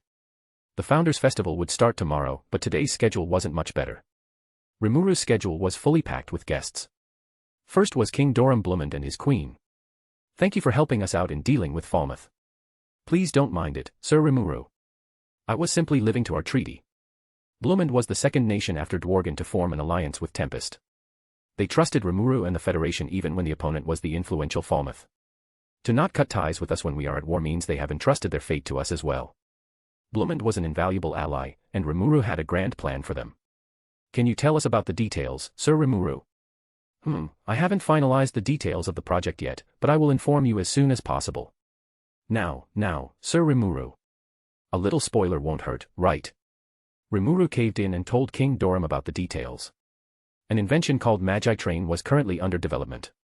When it was done, Rimuru wanted Blumund to be the central distribution hub for goods across the lands. Ooh, sounds grand indeed. It's the plan for the future, so the details are not quite set in stone, but that's the gist of it. Very well, Sir Rimuru. I hope the Founders' Festival is a resounding success. Thank you so much. I hope you enjoy your stay in our nation as well. Next was King Gazel Dwargo. It was the first time Rimuru had seen him in a suit. He complained to Rimuru that he was exhausted because this was his first journey by carriage in years. Since this was an official state visit, he couldn't use a Pegasus either. I bet he will love the train when it's done. That thing will revolutionize traveling as we know it. So, what are you up to this time? Even if you ask that. I don't know what you're talking about, Rimuru replied innocently. Don't give me that. The Western Church went to us and formally asked to open a channel for future negotiations. I believe this is because of you, no. Rimuru, in an attempt to avoid all responsibilities, said that it was due to Lobelia changes in policy and power structure. The luminaries were killed, and the Rook geniuses were defunct, so Hinata seized full control of the Night Order. I believe it was due to that. Dwarves, as demi-humans, were seen by the Church as just one step above monsters. The negotiation was never considered until a few months ago. I see. Oh well, being a grumpy old man during the festival will just ruin everyone's mood. I will just enjoy what you've got for me. Next was Yum and his confidants. Long time no see, Mr. Rimuru. As promised, I've become a king. Ooh, the suit does make a man, I hope our partnership remains the same. Of course, you are the one who took me all the way up to be king. I will not forget what you've done for me. The kingdom of Falmouth had fallen. In its place, the kingdom of Falmanas emerged with Yum as a king. Sitting next to him was his queen. Please allow me to reintroduce myself. I'm now Mjur Farmanus. She was not a spy or an adventurer anymore, so the alias Mjurin had lost its purpose. She put the wedding dress that Rimuru let them borrow on the table. Though it was tight around the chests, I am grateful for your support. Of course it would be tight around that area. It wasn't made with her size in mind. At first his train of thoughts was logical, until it wasn't. Though I think it will fit Seal-san perfectly. Are you saying that I am flat-chested? Why did you sound offended? I am not. Also, I don't really care about the size if it is Seal-san. How unfair. Other than Yum and Jur, there were more familiar faces as well. First was Grucius. Rimuru had heard that he became Farmina's leader of the Night Corps. I did reject the offer at first, but this guy just won't listen. Even now I still consider myself a member of Lord Carrion's Beastmaster's Brigade, thus, being under Lord Rimuru's command. Well then, as my first order for you, please protect Yum for me. And then there were Ser and Grigori. The Battlesages. It's quite odd to see you two here. Ha ha. Ser let out a nervous laugh. We are former Battlesages now, Lord Rimuru. Both of them relinquished their role as the leader of the Rook Geniuses for personal reasons. When they heard that Farminas was looking for someone to serve in their military which was in the process of rebuilding, they applied for the job. Acknowledging their strength, Majin Raisin of all people took them in. Ser, after the terrible deal he made with Testa, was aware that his soul would be consumed by the demon at the end of his life. His faith for God Ruminus remained the same, but he couldn't spend his entire day working for the church anymore. He wanted to spend his longevity to the fullest. So in the contract, every day was by default his vacation, and he would be called to do his job only when the threat was above an A rank. And, absolutely no demon, was written in bold in the job application paper. For Grigori, he would do any job as long as dogs or dog-like monsters were not involved. Rimuru recalled that Seal got unique skills, all-rounder and immovable from them. Well, if Yum tells me that they are being helpful then I might consider returning it to them. And lastly was Edgar. He was the son of the former King Edmaris. Despite his age, Yum said that he was dedicated to his job as an attendant. Though he harbored no desire for the throne, he still wanted to see his nation, now called Farminas, prosper. As a gift for Yum's coronation as well as wedding, Rimuru forgave the rest of the reparations. They didn't have to pay him anymore.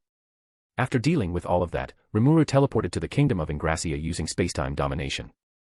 First, he gave Yuki a visit, then went to the classroom where Shizu and the student were. Hi, kids. How have you been? Rimuru entered the classroom and got immediately pounced on by Alice. Sensei, what took you so long, she said. She's right. You said you would come to visit once in a while. We were worried you had forgotten about us. But I'm glad you came, Sensei. Gale, Kenya, and Ryota said one after the other. As Rimuru looked around the room, he noticed that someone was missing. But before he could open his mouth to ask a question, a weight was suddenly added on his shoulders. It was Chloe. Welcome back, Sensei. Her movement became quite stealthy, he didn't sense her at all. Ah, Sensei's hair is so soft and aromatic. Don't sniff my hair, Rimuru protested to the girl who was sitting on his shoulders. Rimuru wasn't sure where this deviant behavior of hers developed, but it started to get worrisome. I tried to teach her that it's not an acceptable behavior, Shizu sighed. But she ended up sniffing my hair as well. Okay, that's enough, you little deviant. Rimuru lifted her off of his shoulder, although the girl's face showed no remorse of what she did. I miss you a lot, Sensei, she smiled like a little angel. It's been a few months, but it feels like 2,000 years. Haha, is that so? You can't be that clingy to me, you know, dot. Rimuru ruffled Chloe's hair. He adored her so much. He then turned to Shizu while still carrying Chloe. And Shizu-san, long time no see. I've heard from Yuki that you passed out while teaching. That sounds concerning. Are you sure you are fine? That was exaggerated. In reality, I was just getting drowsy out of nowhere. That sounds like. Affirmative. The drowsy that the individual Shizue Izawa mentioned is most likely the Harvest Festival's gift. Looking closer, Shizu-san indeed got stronger. She was fusing with the Flame Lord, the root of her soul connection with Rimuru. Flame Lord was the highest rank elemental which couldn't be found easily in this day and age. This class of elemental was said to rival a demon lord in power. Shizu-san is almost as strong as Hinata, isn't she? Shizu was a demonoid inhabited by the elemental lord of flame while Hinata was a saint who wielded the greater spirit of light, yet their strengths were roughly the same. But most importantly, Rimuru was glad that she wasn't ill, it was just Yuki misinterpreting the gift. Rimuru told them about the festival that would be held in Tempest and invited them. Tomorrow. Ah, you should tell us something that important ahead of time. She's right. You should warn us sooner. All the kids ran out of the classroom to prepare their luggages. All you need to bring is a change of clothes, okay? Rimuru shouted as they went further and further. With the children gone, that only left Rimuru, Miss Shizu, and teacher assistant Tis in the room. Without those kids, nervousness began to creep in Rimuru's mind. You will join us too, right, Shizu-san? Rimuru asked as he rubbed the back of his neck sheepishly. Even having a conversation with the demon lords couldn't make him this nervous. Someone has to look after the kids. Shizu also couldn't maintain eye contact. Though she said it was for the children's sake, she secretly harbored another intention that she shouldn't say. Master, your girlfriend is right here. Eh? Did I do something wrong? Not really, I just want to remind you. Please continue your flirting. Flirting. I didn't. Whatever you say, my beloved. Please don't be like that, Seal-san. When the kids came back with their luggages, Rimuru teleported everyone, including Ms. Tis, to Tempest. He already had a room in the ryokan prepared for them. You guys can have this. Rimuru gave the children 100 gold coins, though there was a catch. Rimuru wanted to play a game, and if they spent all of these coins, then it was a game over. Although I said that, it is impossible to use 100 gold coins in just 3 days. It's just an excuse to give them money. Oh, and this is for you. Rimuru then gave Shizu-san and Tis-san 100 gold coins each. I sent this too much. Shizu nervously raised her concern. Receiving all this money made her feel a bit guilty. It's fine. Also, there are lots of shops in the town. Shizu-san is always wearing adventurer clothes. I want to see you in casual clothes, too. Then again, I have no idea about fashion. It'll be a waste on me. Come on, Miss Shizu. Tis interrupted her. Mr. Rimuru is kind enough to give you the money. Let's go, I will help you choose pretty clothes. Rimuru asked Seal about his next schedule. She replied that it was the festival eve party. What's it, Rail? We are just wondering, this event, being a festival, will surely have a lot of delicious food, right? Of course. I know that you are an enthusiastic connoisseur and have a plan for you. You can eat as much as you want if you go along with it. Ooh. Although Lord said he has a plan for us, we certainly didn't expect it to be this. Rail thought to himself. He got quite a makeover as well, now wearing a refined white suit. He was just getting into an argument with Clayman just an hour ago. Hey, don't you have an important event to attend? We sure do. Are you crazy? That look won't cut it in a high-class event. You smell like dirt, too. As your servant, I can't allow this. Don't you dare. Rail recalled the conversation they had in imaginary space. After that, Clayman dragged him to the bathroom and applied shampoos, maybe too many. And it was also the clown who chose these clothes. If he didn't, Rail would just wear the black Eastern military uniform like he always did. Rail attended the festival eve party, not as himself, but as Demon Lord Rimuru. As a Manus, he was perfect to assume the role of his lord and master. But of course, Seal and Rail would not impersonate their master without his permission, so where was he now? There were 2 zones in this party. There were traditional Japanese low tables for those who already got used to Tempest culture, and the dining tables which most aristocrats and bureaucrats were comfortable with. In one of those low tables was a pair of teens. One was Rail's lord who disguised himself in a silver-haired form, also known as Emils. And next to him was Rail's creator and fellow Manus. Seal fashioned herself with a black-haired form that resembled a young Shizue Izawa. This is a good event, don't you think? The demon lord sure knows how to hold a party, Rimuru said, praising himself indirectly. Indeed, master. Demon Lord Rimuru is amazing. Thanks to him, we can spend time together at last, said Seal, who was clinging to Rimuru's arm. Rimuru and Seal were sure that these disguises wouldn't fail them, they had learned from their failures at Ingracia. Though their faces were still that of Shizu, they had modified other things. Their hairstyles were one of those. Rimuru styled his hair into a waterfall braid. For Seal, it was a straight and sleek. And for Rail, it was a high ponytail. Clayman did it for him, of course. The hairstyle and color contrast alone should be enough to fool everyone. As long as Rail didn't stand side by side with them, their disguises should be intact. The only problem. Kukuku, we sure have a lot of guests gathered here. Not a lot of people knew about that Emil's form, but Diablo was one of them. Although he kept looking in Rimuru and Seal's direction, he didn't talk about it out loud. Surely he knows that something is wrong, Rail thought. It was a good thing that other primordials were not back in town yet, but they did promise they would return just in time to see Rimuru speak in front of the crowd tomorrow. Other people who knew of the Emil's form were Moss, Cien, Veyron, and Zonda, who were helping Hakuru and Momiji with food. Knowing those demons, they wouldn't dare to expose Rimuru out of respect, so that was safe. There were Hinata the Saint and Grandmaster Yuki to consider as well. Ugh, thinking is too hard. When will the food come? Please be patient, Lord Rimuru. Yeah, he definitely knows. Unable to fool Diablo didn't mean this operation was guaranteed to fail. After all, Diablo was only second to Seal when it came to knowing about Rimuru. I hope he doesn't foil it. Rail wasn't just going to swap places with Rimuru for just this event. He had to play this role for the 3 days of the Founders' Festival while the adults were having their date. Rimuru said it would be better for himself to experience the festival from the visitor's perspective to find its flaws. And Seal said it would be a good way for Rael to learn about politics. But those were just excuses, they just wanted to go on a date. Rael wouldn't mind it though. He was a Monas, and fulfilling those two's desires was his job. Better yet, he got to do it as well as eating Tempest's delicious food. The members of Octagram have arrived. Rigard announced. I've been teasing about Rimuru and Seal's date for a few chapters, and it starts now. Rimuru-sama is truly a responsible adult. He even disguises himself to experience things as if he's just another visitor. Everything he does is for the betterment of Tempest, truly admirable.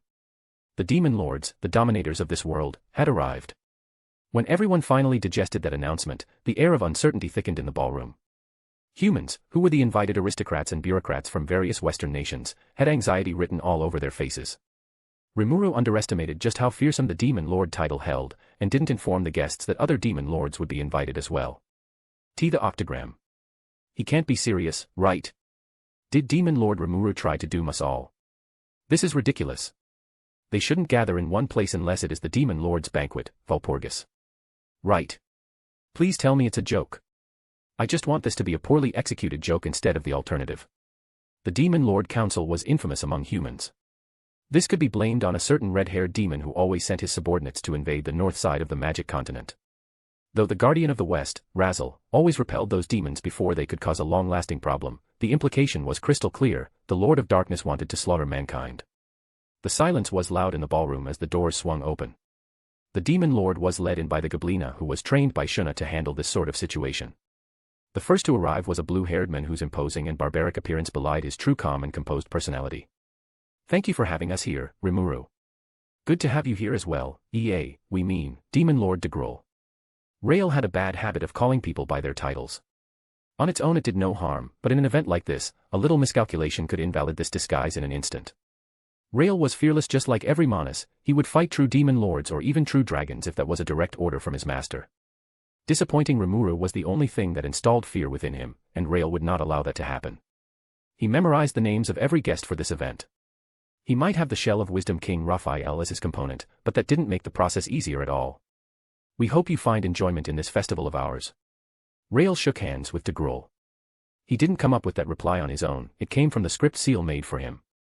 That woman would do anything to ensure that her date with Rimuru went without a problem. And hypothetically, if Rael fumbled this event and got exposed, those two would have to halt their date to fix the problem, something that was unacceptable by Seal's standard. De Gruul also brought his 3 sons. I hope you don't mind them. They'll not cause trouble, I promise. That's fine. His 3 sons, Dagura, Liura, and Dabura bowed for Rael. They were told by their father that Demon Lord Rimuru was an unnatural force, one that rivaled the likes of Guy Crimson. Though they were bitter that Rimuru killed Clayman and took his position in the Demon Lord Council, they still recognized Rimuru's strength. De Gruul and his children went to the low table prepared for him. The next guests were Sleeping Ruler, Dino and his attendants. Yo, Rimuru. Hi. Hey. What is with that cold response? Can't you be more enthusiastic to see me? Dino wasn't as intimidating as de Gruul, in fact, he was the opposite. Dino could be described as youthful and beautiful if not for the rings of sleep depravity under his eyes and his sleepy mannerism. Even the crowd wasn't afraid of him as much as when they saw de Gruul. Whether that was a good or bad thing was up to Dino to interpret. Rael agreed with the crowd on this topic. He ignored Dino and focused on his attendants who had more imposing presences. They were the Angels of Origin, Pico and Garasha. Kukuku, after that irritating laugh, Diablo joined the conversation, which Rael was grateful for. Welcome to our festival, Sir Dino. He might greet Dino, but his devilish smirk was for the 2 women. So the rumor was true then. Black of all people has changed a master, Garasha spoke with a piercing gaze, which Diablo only chuckled as a response. Although a slime is an odd choice even for you. Your standard got lowered. I find it amusing that you talk about standard while you are donning those black wings. When you taint your divinity, you are just a bird to me. That's rich coming from a race born with featherless black wings. We angels are the creator God's creations, meanwhile, your kind is just an accident. Admit it, you're mad because he found me to be a better companion than some emotionless angels. Look, you even developed a strengthened ego just to imitate what I naturally am. Those 2 went back and forth, although Rael couldn't pinpoint exactly if it was playful or hateful. Should we stop them? It might be an insult to the Lord's name if we let them continue. While those 2 were arguing, Pico focused on Rael. So, you're Demon Lord Rimuru. Sure is, Rael nodded. You look more incompetent than I thought. What? This little girl, she was just around Ultima's height, but her audacity was out of this world. Now we just want to curb stomp this girl. Rael might not be as patient as Rimuru or Seal, but he wasn't a rageful person either. If that insult was aimed at him, then he might be able to ignore it, but that insult was meant to sully his lord's name, wasn't it? Arriving at that conclusion, Rael leaned down to her level and whispered. Listen, you might be a guest, but we will kill you if you say things of that nature again. Huh. Alerted by the threat, Pico summoned and swung her spear at Rael. Rael, already prepared for combat, summoned the only weapon he was allowed to wield. It was Azure Dragon Blade, a sword he got as a souvenir from his trip to the Eastern Empire. Diablo and Garasha, seeing that a full-blown conflict was about to begin, summoned their weapons as well. In Garasha's hands were a circle shield and a long sword, while Diablo was armed with his scissor claws. This is why I don't want to bring these two. It dawned on Dino that he had to stop them. If these four extremely powerful figures clashed, it would cause a burst of energy that destroyed everything around it. Dino lived as a hobby and wouldn't do any work if it required him to put in an effort, but in some circumstances, even he had to step up and do something productive. In a blink of an eye, there were four echoes of metals clashing. Garasha and Diablo were surprised. Pico and Rael were not so different. Their weapons that were aimed at each other's throat were redirected and missed the mark. It was Dino's intervention. He is stronger than we thought. Interesting, so that feeble appearance is just a red herring. Dino's swift exhibition of strength got Rael's attention. I did it.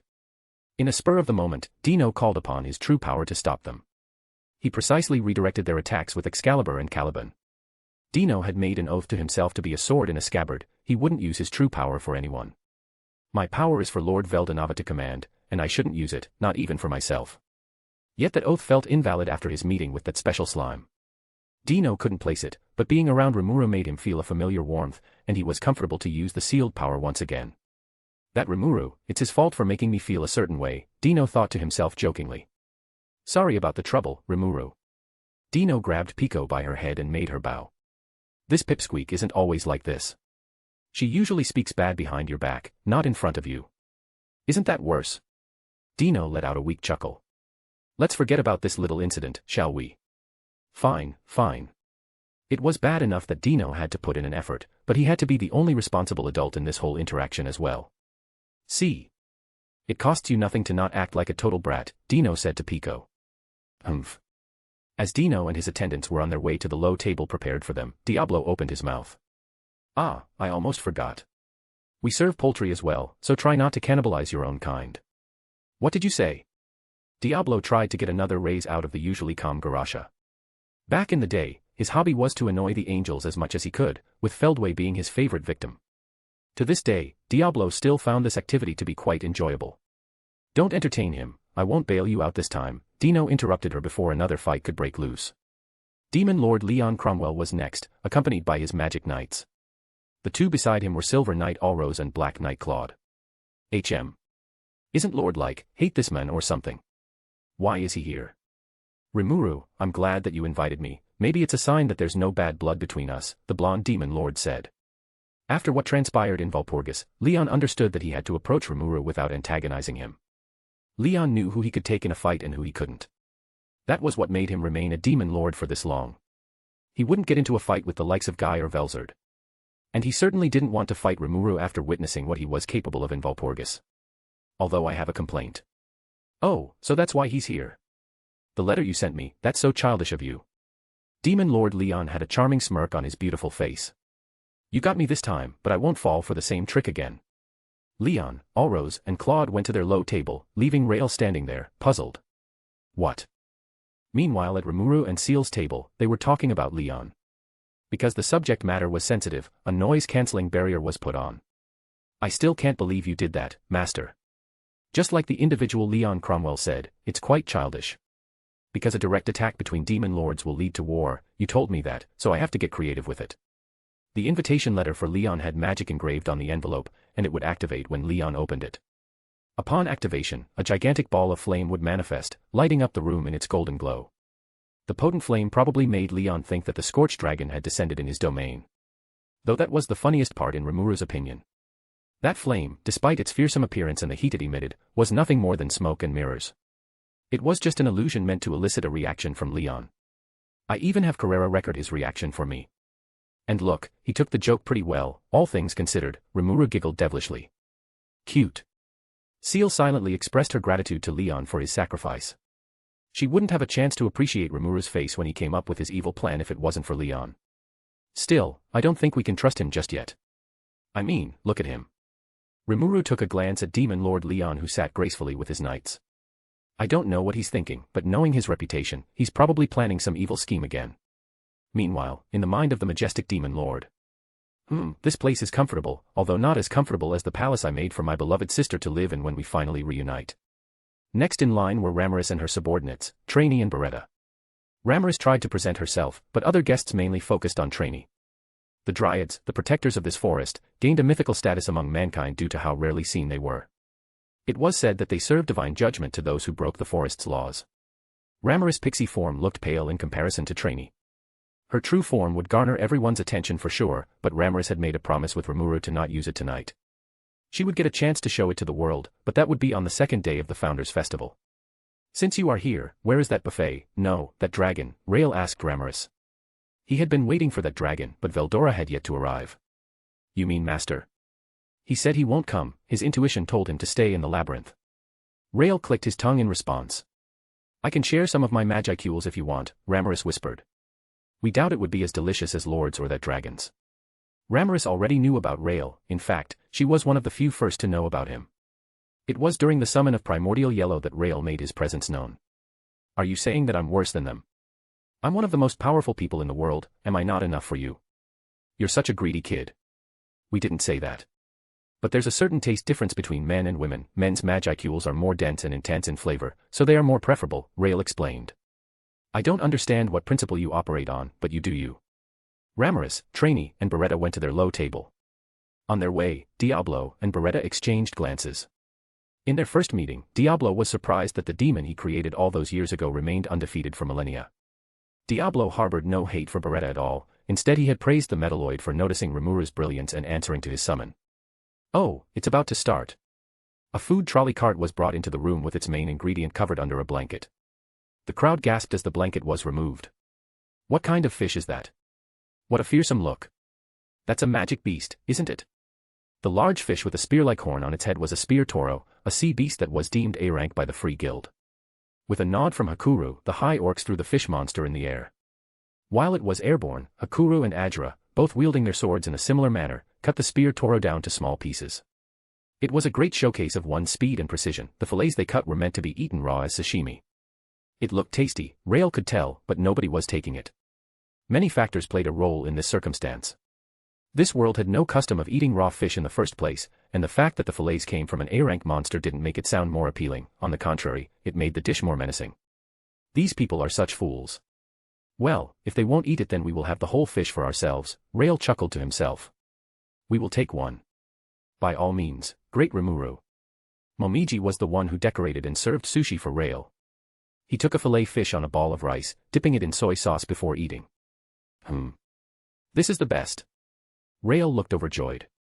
Would you make me a piece of tuna underbelly without wasabi, please? Hinata also joined this party as well, and standing next to her was Luminous in a maid disguise.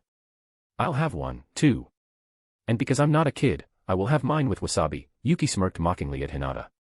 Although they couldn't afford to argue much longer since Rael already ate 10 pieces of sushi on his own. Seeing Demon Lord Rimuru, Hinata the Saint and Guildmaster Yuki ate and enjoyed the dishes. Those who hesitated at first also ordered for their portions before it ran out. Urgent news. A large flying object has flown into the town. Reporting. Sorceress Dynasty Sarian's guardian dragon has appeared. It's an emergency. Emperor Elmesia Elru Sarian herself has set foot upon this land. Her Excellency Elmesia and her entourage are walking toward this reception hall. The chaos was palpable. Emperor Elmesia rarely made public appearances, so whenever she descended from her palace on the sacred tree, it was a big deal. Sarian held enough political power to rival the Council of West. Every nation, big and small, wanted to form a diplomatic relation with Sarian. But because the emperor had nothing to gain from the Western nations, she always rejected that proposal, not even entertaining the idea of joining other nations' festivals. Yet here she was, arriving at the nation of monsters. I have accepted your kind invitation. It gladdened me. Even though Emperor Elmesia's arrival should be taken care of seriously, Rael was nowhere to be seen. What's he doing? Shouldn't he come here to welcome her? Diablo thought to himself. What kind of body double is he? Rael focused wholly on the food, and the real Rimuru wouldn't step up to deal with this elf either. Diablo sighed, knowing that it was now his duty. Diablo was one of the few people who could differentiate Rimuru from his Manus. He knew Rimuru for thousands of years and could notice a behavioral change in his lord quite easily. He recalled that one such instance happened in Valpurgis as well. This eccentric look-alike of his lord was the same as that one. Meanwhile, there was Emils, the persona Rimuru used as an adventurer, sitting at the table, acting as if he was just another guest. It's clear that Lord Rimuru wants to see things from the perspective of the guests, but who is that woman next to him? She looks like the Conqueror of Flame, Shizue Izawa, but younger. I've never seen Lord Rimuru being this close to anyone since Lady Lucia. Diablo was a butler, and his duty was to serve Rimuru. He pondered the possibility that Tempest would soon have a queen of its own, and it filled him with joy. For that reason, he couldn't let anything ruin his master's moment. We are glad to have you here as well, Emperor Elmesia. Oh my, I've known from Irald that Demon Lord Rimuru has powerful mages serving him, but I didn't expect the Black Progenitor, Noir himself, to be here. Her Magus bodyguards, alerted by the thought of such a being, tensed up and were ready for combat. I'm afraid that Noir you mentioned does not exist. My name is Diablo, a name bestowed to me by the magnificent great Rimuru, Diablo said. He loved to state his name. Is that so, Sir Diablo? You got a name. That's concerning even by my standards. Elmesia and her followers were about to head to their table, but she saw something, or rather someone that piqued her interest. She told Irald and others to wait at the table while she approached her target. Excuse me, you are Hinata the Saint, correct? Ah, yes. That's me, Your Majesty. Hinata wasn't expected to be approached by her, so it caught her off guard. Is there anything I could help you with? Can you give me your autograph? Sure. Emperor Elmesia had a fascination for champions and heroes, collecting their autographs was one of her hobbies. My foolish sister always wrote about you in the letters, and you sure live up to your fame. Your sister. When Hinata observed closely, she noticed that the Emperor's emerald eyes were darting at Luminous, who didn't seem so pleased to see Elmesia, but couldn't say anything while in a maid disguise. Elmesia Elrusarian was a unique existence even by this world's standards. She was the only true elf that existed. In the age of myth, Sylvia Elru was created by the divine ancestor, Twilight Valentine. She was a high elf, the purest form of a human vessel being possessed by the wind elemental. On the other hand, a true elf like Elmesia was made by Veldanava. She was the embodiment of wind itself, instead of the wind tribe people that elves were supposed to be. Those who were directly created by Veldanava possessed unrivaled strength. For example, Twilight, before being killed and consumed by Luminous, was strong enough to fight on equal terms with mad god Ashura. Elmesia was her bestowed name. Elru came from Sylvia, who was an inspiration for Elmesia's own creation, and also a person she looked up to as a mother. And Sarian came from the name of the renowned hero, Sarian Grimwald, who was also Sylvia's husband. Elmesia Elrusarian, that was her, the descendant of the divine who ruled over the 13 kingdoms as the head of the dynasty. Veldanava was her creator, and she had respect for him, but there was nothing affectionate about it. Elmesia saw her connection to the creator god as a ticket to crucial allies. It was the shared connection she and Luminous had with the Star King Dragon that made them close. Because of that, elves were included in a category of humanity long before dwarves, despite both of them being elemental-based demi-humans. I always want this, Elmesia mumbled as she got Hinata's autograph. Now all I need for my collection is Hiro Masayuki's autograph. Hey, what about me? Yuki asked. In which Elmesia replied with a light giggle. Guildmaster Yuki is not considered to be a hero, isn't he? In fact, Hiro Kanyum's autograph might be more preferable. Can you get it for me? That was one cruel joke coming out of her mouth.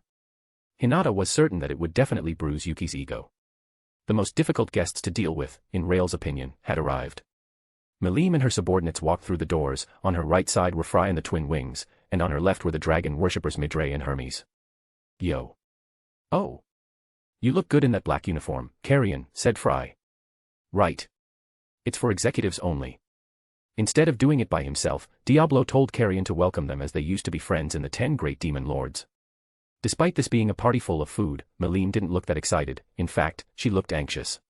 She was usually an eccentric girl, but she felt nervous when she knew that she had to confront Rimuru in this event. She didn't hate Rimuru. She was just unsure of how to act around him. At first, she thought about waiting for a year or two before confronting that problem, but Fry insisted that she had to join this event to learn about politics. Oh, right. We serve poultry here as well, so try not to. Carrion could be dense sometimes. He heard Diablo warn Garasha and thought it would be a good idea to warn Fry as well. But being compared to livestock angered her, who would have thought? Fry turned her hand into sharp claws and grabbed Carrion by the head. Can you say that again, Carrion? Why do you attack me? I just want to be considered. Ouch. Ouch. It hurts. Sir Rimuru, help me. He called for help when he saw Rimuru, or rather Rail, walking closer. Although Rail ignored him. We heard you talk about chickens. There are fried chicken, baked chicken, and honey-roasted chicken. They're all delicious, you should try it all. We will, Sir Rimuru. Thank you for your warm welcome, Fry said, not even loosening her grip on Carrion. This is not Rimuru. Melim looked at Rail with confused blinks. She could tell the difference easily as this one didn't give off the Dragonoid presence. Melim felt somewhat relieved, she would be too nervous to speak with the real Rimuru anyway. Rail, however, felt nervous. He knew Melim was important to his lord, and that made things even more difficult. Think, Rail, think. What does Wisdom King teach you to say in a situation like this? In the end, Rail ended up at a table with Melim, just the two of them and the full course of food on the table. Fry was punishing Carrion for the poultry incident, and Midray was being taken care of by Shuna. How unprofessional of him, Diablo thought before putting up a noise-canceling barrier around them, just in case. So, Rimuru isn't here? Melim asked. At first I am glad that he's not here because I'm not ready to meet him just yet, but what if he isn't here because he hates me? What makes you think that's the case? Because I caused a problem for him. I thought I could help him become a demon lord, but ended up doing the opposite, she said with a face of regret. That guilt had been gnawing on her core since. It felt painful to possess this great power, but had it used on people she considered friends, no, Rimuru was more important to her than just a friend, and that made it even more painful. Melim entertained the idea that maybe she should forsake this power. As the daughter of the Star King Dragon, she could forsake her power just like her father could. If it was being used to harm those close to her, then wouldn't it be better to just abandon it altogether? But when she was about to give it a chance, that man's words came back to haunt her. What you called a friendship is nothing but a lie. I bet he wouldn't give you a single damn if you're not this strong in the first place. What if he was right? What if Rimuru abandoned her when she was powerless? That didn't sound like something Rimuru she knew would do, but Melim didn't want to take chances. She was presented with a dilemma. Keeping her power and risking it to be used to harm those she cherished. Or abandoning it and praying that Rimuru wouldn't lose interest in her. Her heart was in conflict with itself. Whatever choice she chose, there would be a consequence one way or another. Melim slouched over the table. She groaned, annoyed by her own incompetence and failure to make a decisive decision for herself. Melim. A voice she was familiar with called her name. Rimuru. Yes, it's me. Rimuru and Rail swapped places. Because the bodies of his manas were results of parallel existence, Rimuru could transfer his consciousness into them whenever he wanted. Rimuru, I'm sorry. She said in a low voice. She didn't know how Rimuru would react after all the troubles she caused. Melim was afraid that Rimuru wouldn't forgive her. That was why she tried to avoid Rimuru since Valpurgis. What are you saying sorry for? You did nothing wrong. But it's my fault. Carrion City got blown up, and then I put you at risk. Rimuru patted Melim's head. I'm not angry at you, Melim. Everyone has their moments of failure. Even you. Oh, I have several. Rimuru gave her a warm smile. There was an entire argument to be made that Rimuru only came to existence because of Veldanava's failure. You can't change the past, but you might as well try to aim for a better future. As long as you learn something from it, I won't be mad. Melim felt more comfortable as the conversation went on. I'm so relieved. It felt as if she just lifted an entire mountain out of her chests. Though Rimuru managed to mend their relationship, this alone wouldn't be enough. He wanted Melim to trust him, to be happy. Why don't you come walk with us tomorrow? If following the schedule, the demon lords and other guests would follow Rail around the town to see the cultural exhibitions. But Rimuru saw an opportunity to spend time with Melim and invited her to join him. Seal-san. Are you okay with this? I want to go on a date with you, but I can't ignore my own daughter either. Of course, Master. In fact, I'm glad that you'll officially introduce me to your daughter. After all, soon enough I'm going to be her stepmother. I'm starting to think that you are having a little more fun than you should. The Festival Eve party came and went. Overall, Rimuru deemed it to be a major success. He managed to invite not just the demon lords but Elmesia as well. Although Guy didn't join the party, his presence could still be felt in the city, mainly around Masayuki. Rimuru, in a kingly attire, stood on the balcony. He looked around at all the people gathered here to listen to his speech. There were the citizens of Tempest, as well as guests from other Western countries. He looks as glorious as the day we left the town, Carrera said. He always is, assuming otherwise will be a death sentence. Ultima said. I agree with you, LT. Lord Rimuru is a man whose light never fades. I could bask in his warm glory for eternity, Testarossa added. Those demons just returned to Tempest in the middle of the night. If they only went to bring their subordinates, then it wouldn't take 3 entire months, but they feel the need to impress Rimuru. They didn't just bring more demons, but also trained and disciplined them for Rimuru's sake to make sure that they wouldn't cause a problem. It was clear that their ramblings were a side effect of being far from Rimuru for too long. Yeah, I probably should praise them after this. And then there was that. For some reason, some people among the crowd began to chant his name. Rimuru-sama. Rimuru-sama. Rimuru-sama. Though I adore them for being very supportive of me, this is a little embarrassing. Rimuru-sama. Rimuru-sama. Notably, even Masayuki started chanting as well. Maybe because of his unique skill, more people also joined in. Meanwhile, Guy who stood next to him gave Masayuki a judgmental glance. If you are wondering about Monis Lucia, she's in the next chapter. Also, I'm planning to revise the story, fixing tenses, changing some details and adding more content in a place that need it.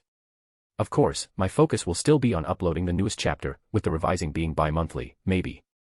The question is, do you want the revised chapters to replace its older version in this FIC, or you want me to make a separated work for revised version? I know that Wattpad and AO3 operate differently, so I want readers' opinions. 1. For replacing. 2. For separating. The vote on AO3 will not affect Wattpads and vice versa. Ladies and gentlemen, I'm Demon Lord Rimuru. I'm glad you have answered my invitation and gathered here. I have no intention of being hostile toward humans. I'm hoping to build a nation where everyone can live in harmony. Rimuru paused a bit, gauging the reactions of the people. I know that you can't build trust overnight. Some of you are still wary of me. It's natural, I'm a demon lord after all. To the nobles here, when you return to your homelands, I want you to be honest when telling what happens here with your countrymen. I have no intention to wage war just because someone is unwilling to join hands with us. However, we will not show any mercy if you try to push unequal treatment on us or try to eradicate us just because we are monsters.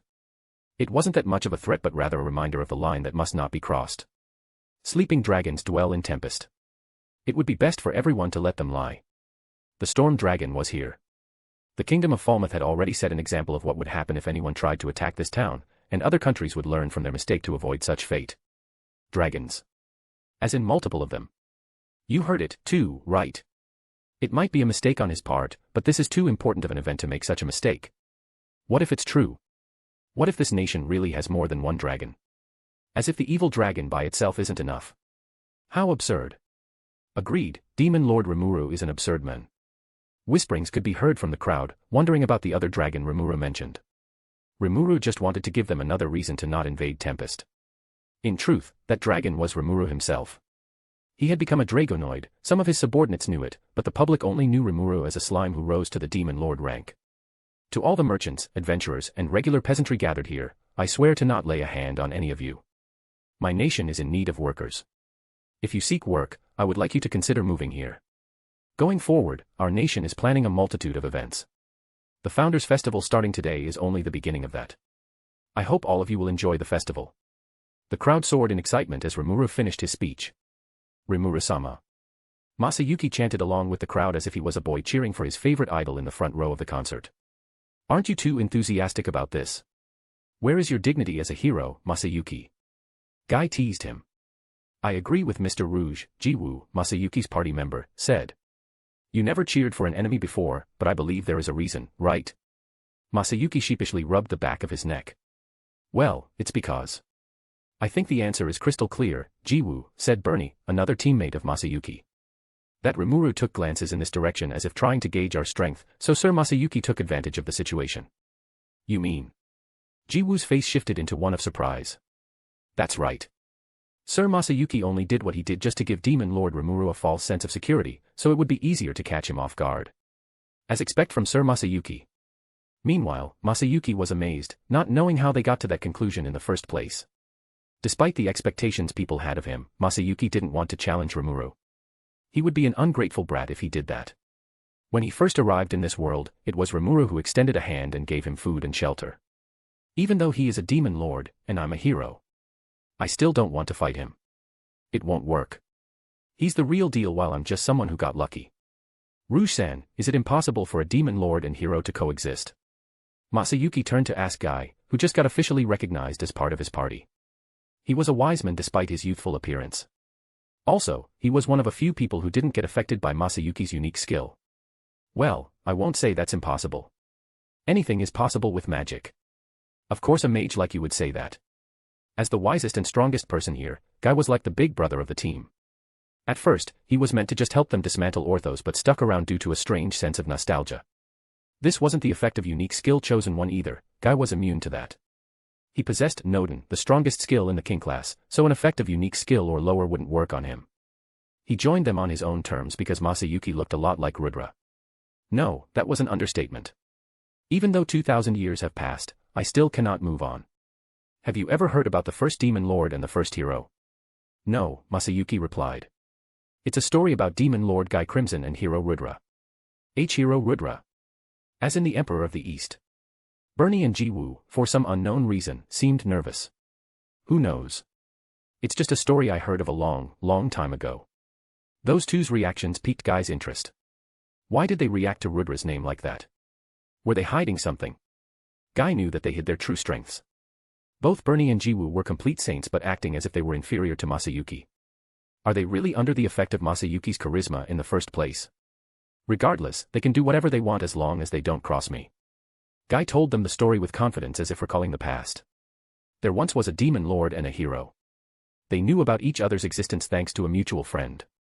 After a fight they had in their first meeting, they recognized each other as an equal. As a symbol of camaraderie, the hero named the demon Crimson, making him Guy Crimson. At the same time, the demon lord also tried to seduce the hero with his female form. What? Sadly, it didn't work.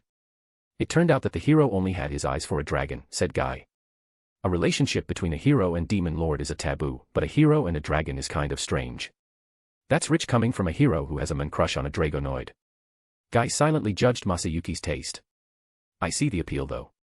Dragon race does have a certain charm to them.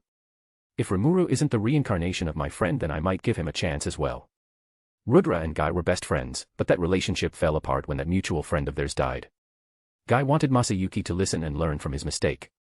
It was possible for a hero and a demon lord to be friends, but you needed more than just hope and dream to maintain that relationship. I want to talk to Rudra, but I'm afraid because we haven't spoken for so long. They still saw each other regularly in the grieving banquet, but that feeling of camaraderie was no more. I won't mind if you want to be Rimuru's friend or subordinate, but don't make the same mistake as us. The opening ceremony was done. The first day of the event would revolve around culture and development.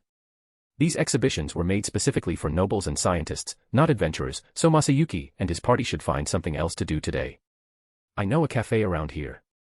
They serve delicious food. My, that sounds like a nice place to visit. Maybe we should go there, just the two of us. Guy's sentence was cut short by a white-haired woman who had the beauty of a goddess. It was Velzard. Is she your friend, Rouge-san? Friend? Fufufu, that's not true. We are more than that, aren't we? Velzard eyed Masayuki and was surprised by his appearance. A Rudra's look-alike. No wonder Guy chooses to be with him. Velzard growled at the boy, clinging to Guy's arm as if marking her territory. Stop growling. People will think that you are feral. Humph. What people think means nothing to me. They are insignificant. The only opinion that matters is yours. As she spoke, ice began to creep on the surface of Guy's skin. The partially frozen Guy then got dragged by Velzard. As you can see, I'm a bit occupied with a woman problem. I will be gone for a while. Guy used the hand that didn't get frozen to wave Masayuki and his party a goodbye. Bernie and Jiwoo were about to pull out their weapons. But before that could happen, they were hit by a strong aura that made them figuratively frozen in place. This aura is too strong. Don't tell me that this woman is as strong as the marshal. Rimuru came to meet with Shizu and the children after giving a speech. Rimuru-san, how do I look? Rimuru gave Shizu some cash to buy new clothes for herself. He thought it would be great to see her in more casual clothes since she usually wore clothes suitable for adventure. And the result was glorious. Shizu was wearing a white sweater, a pink scarf and a long purple and pink skirt. Each piece of cloth was made with silks from a B-rank monster, Hellmoth. They were as stylish as they were expensive. It looks good on you. I'm glad. Shizu's cheeks turned slightly pinkish. To be honest with you, I don't know much about stylish clothes since they are not practical for combat. This is mostly Tis-san's idea. Rimuru looked at Tis and gave her a thumbs up. Good job. He mentally praised her. Shizu was an adventurous woman, so the chance of seeing her in this kind of clothes was next to none. I am truly blessed. Rimuru-sensei. The children ran in and formed a circle around Rimuru. That's so cool. They had been listening to his speech as well. Kids were easy to impress, weren't they? Sensei. What's it, Chloe-chan? Chloe was quite a handful to deal with. She was hugging Rimuru, burying her face on his tummy. Did you change your perfume? Hey, stop sniffing me. Seriously though, where did she pick up this perverted habit? Rimuru remained calm and gently pushed her head away from his stomach. Why am I constantly getting harassed by a child? Technically, Master who is 2 years old is a child in this scenario. Nope, we are not having that discussion again. A few minutes passed by, and someone had arrived. Rimuru, I've come as you call me. What do you want? The one he called here was Hinata. She was also in a casual outfit, a navy blue sleeveless mini dress. As soon as she saw Shizu, she turned around and was about to flee. Where are you going? Rimuru was having none of that. He shot strings of universal thread to tie Hinata's ankle, blocking her from running away. She tried to cut it with her rapier, Phantom Pain, but it didn't work. Tough luck, universal thread has the same resistances as me. If you can't harm me, you can't destroy it. Rimuru, you're the worst. Hinata shouted. Rimuru reeled Hinata in. Come on, Hinata. You can't avoid her forever. Hinata had been avoiding Shizu since the day they separated. This might sound selfish, but her action annoyed him. Even if she had a reason, there would be no answer that Rimuru accepted. Still, having someone you loved around you was a novelty. Rimuru didn't have that chance, Lucia was not with him, and Malim forgot about him, so it was quite annoying to see Hinata wasted that opportunity. Remember this, I still have your skills with me. If you make amends with Shizu-san, I will give it back.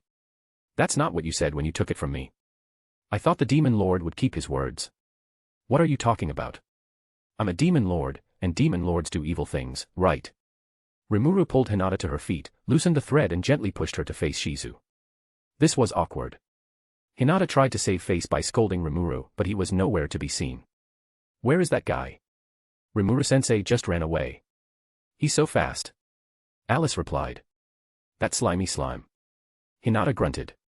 There was nowhere to run, and she could not scold anyone to change the topic either. Fine. I will let him have it his way. When Hinata departed, Shizu was heartbroken. Rimuru's intention was for them to get along again.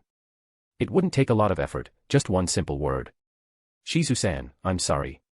It's okay. Shizu pulled Hinata in for a longing hug. I almost forgot how powerful she is.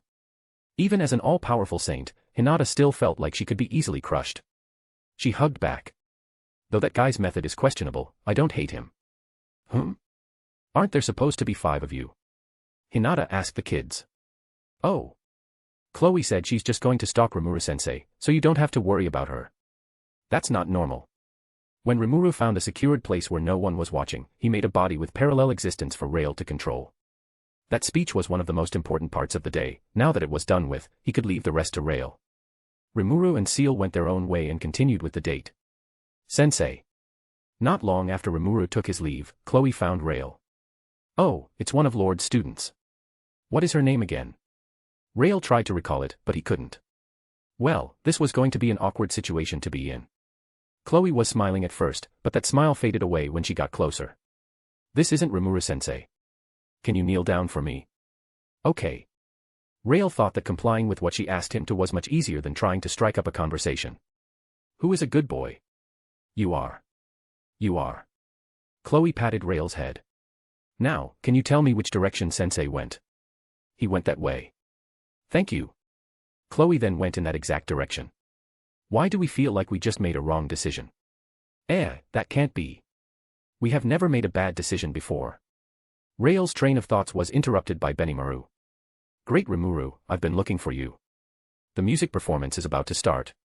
Meanwhile, Rimuru and Seal were already in their disguises. Malim had been waiting for them as Rimuru promised to walk around town with her. Malim, I'd like to introduce you to my girlfriend. This is Seal. Also, I'm in a disguise, so please call me with anything but my real name.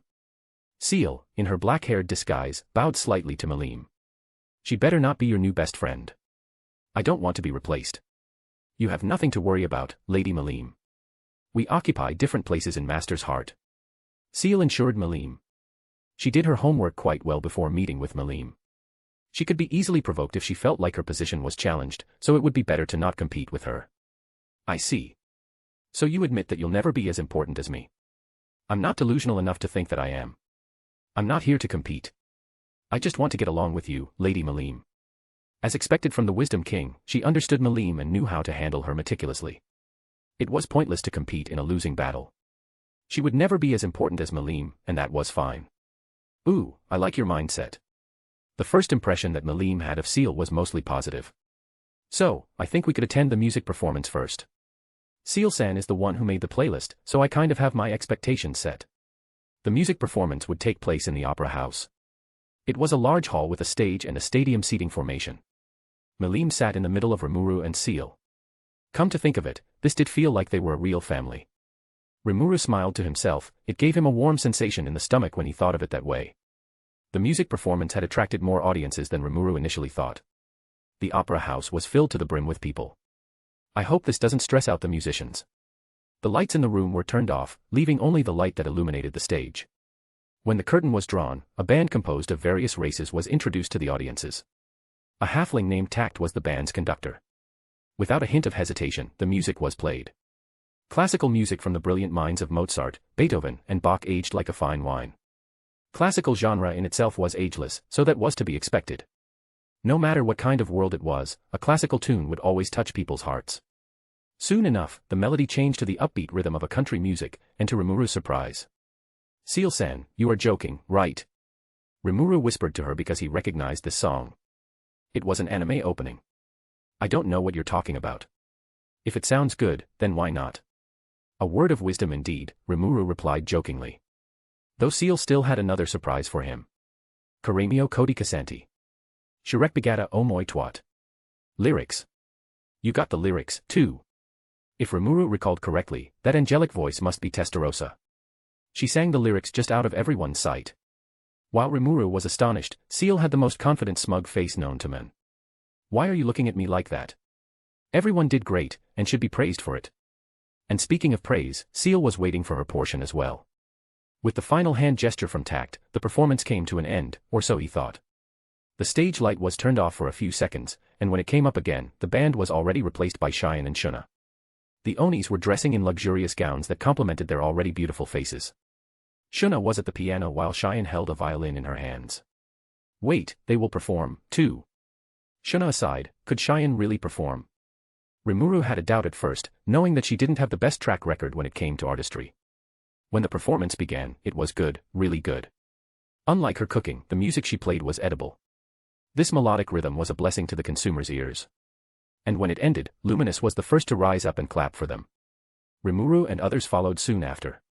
Music, arts, resonated well with people just like Rimuru expected. Overall, the music performance and the encore were undoubtedly a resounding success. After the performance, the three of them went out for lunch. Rimuru paid for it all, of course. Malim was in a better emotional state and started to eat as much as she used to. You should try this out. This takoyaki is really good. Rimuru fed a ball-shaped batter filled with octopus to her. Please try this as well. Seal also fed Malim a taiyaki, attempting to get into her good grace. It was as if both of them were spoiled parents. There were a couple hundred food stalls opened in Tempest thanks to Mjalmal's connections to the Western merchants and Damrata's connections to the Eastern ones. The majority of otherworld food was sold by Tempest citizens, and foreign merchants contributed by selling souvenirs and their local specialties. As Malim was munching down the food, she noticed that Rimuru and that woman, Seal, had their hands intertwined. From the bottom of her heart, she experienced a strange feeling. It wasn't jealousy per se, but she wanted to participate in, whatever that was, too. Rimuru, who always paid attention when it came to Malim, saw hesitation in her eyes. Do you want to hold hands as well?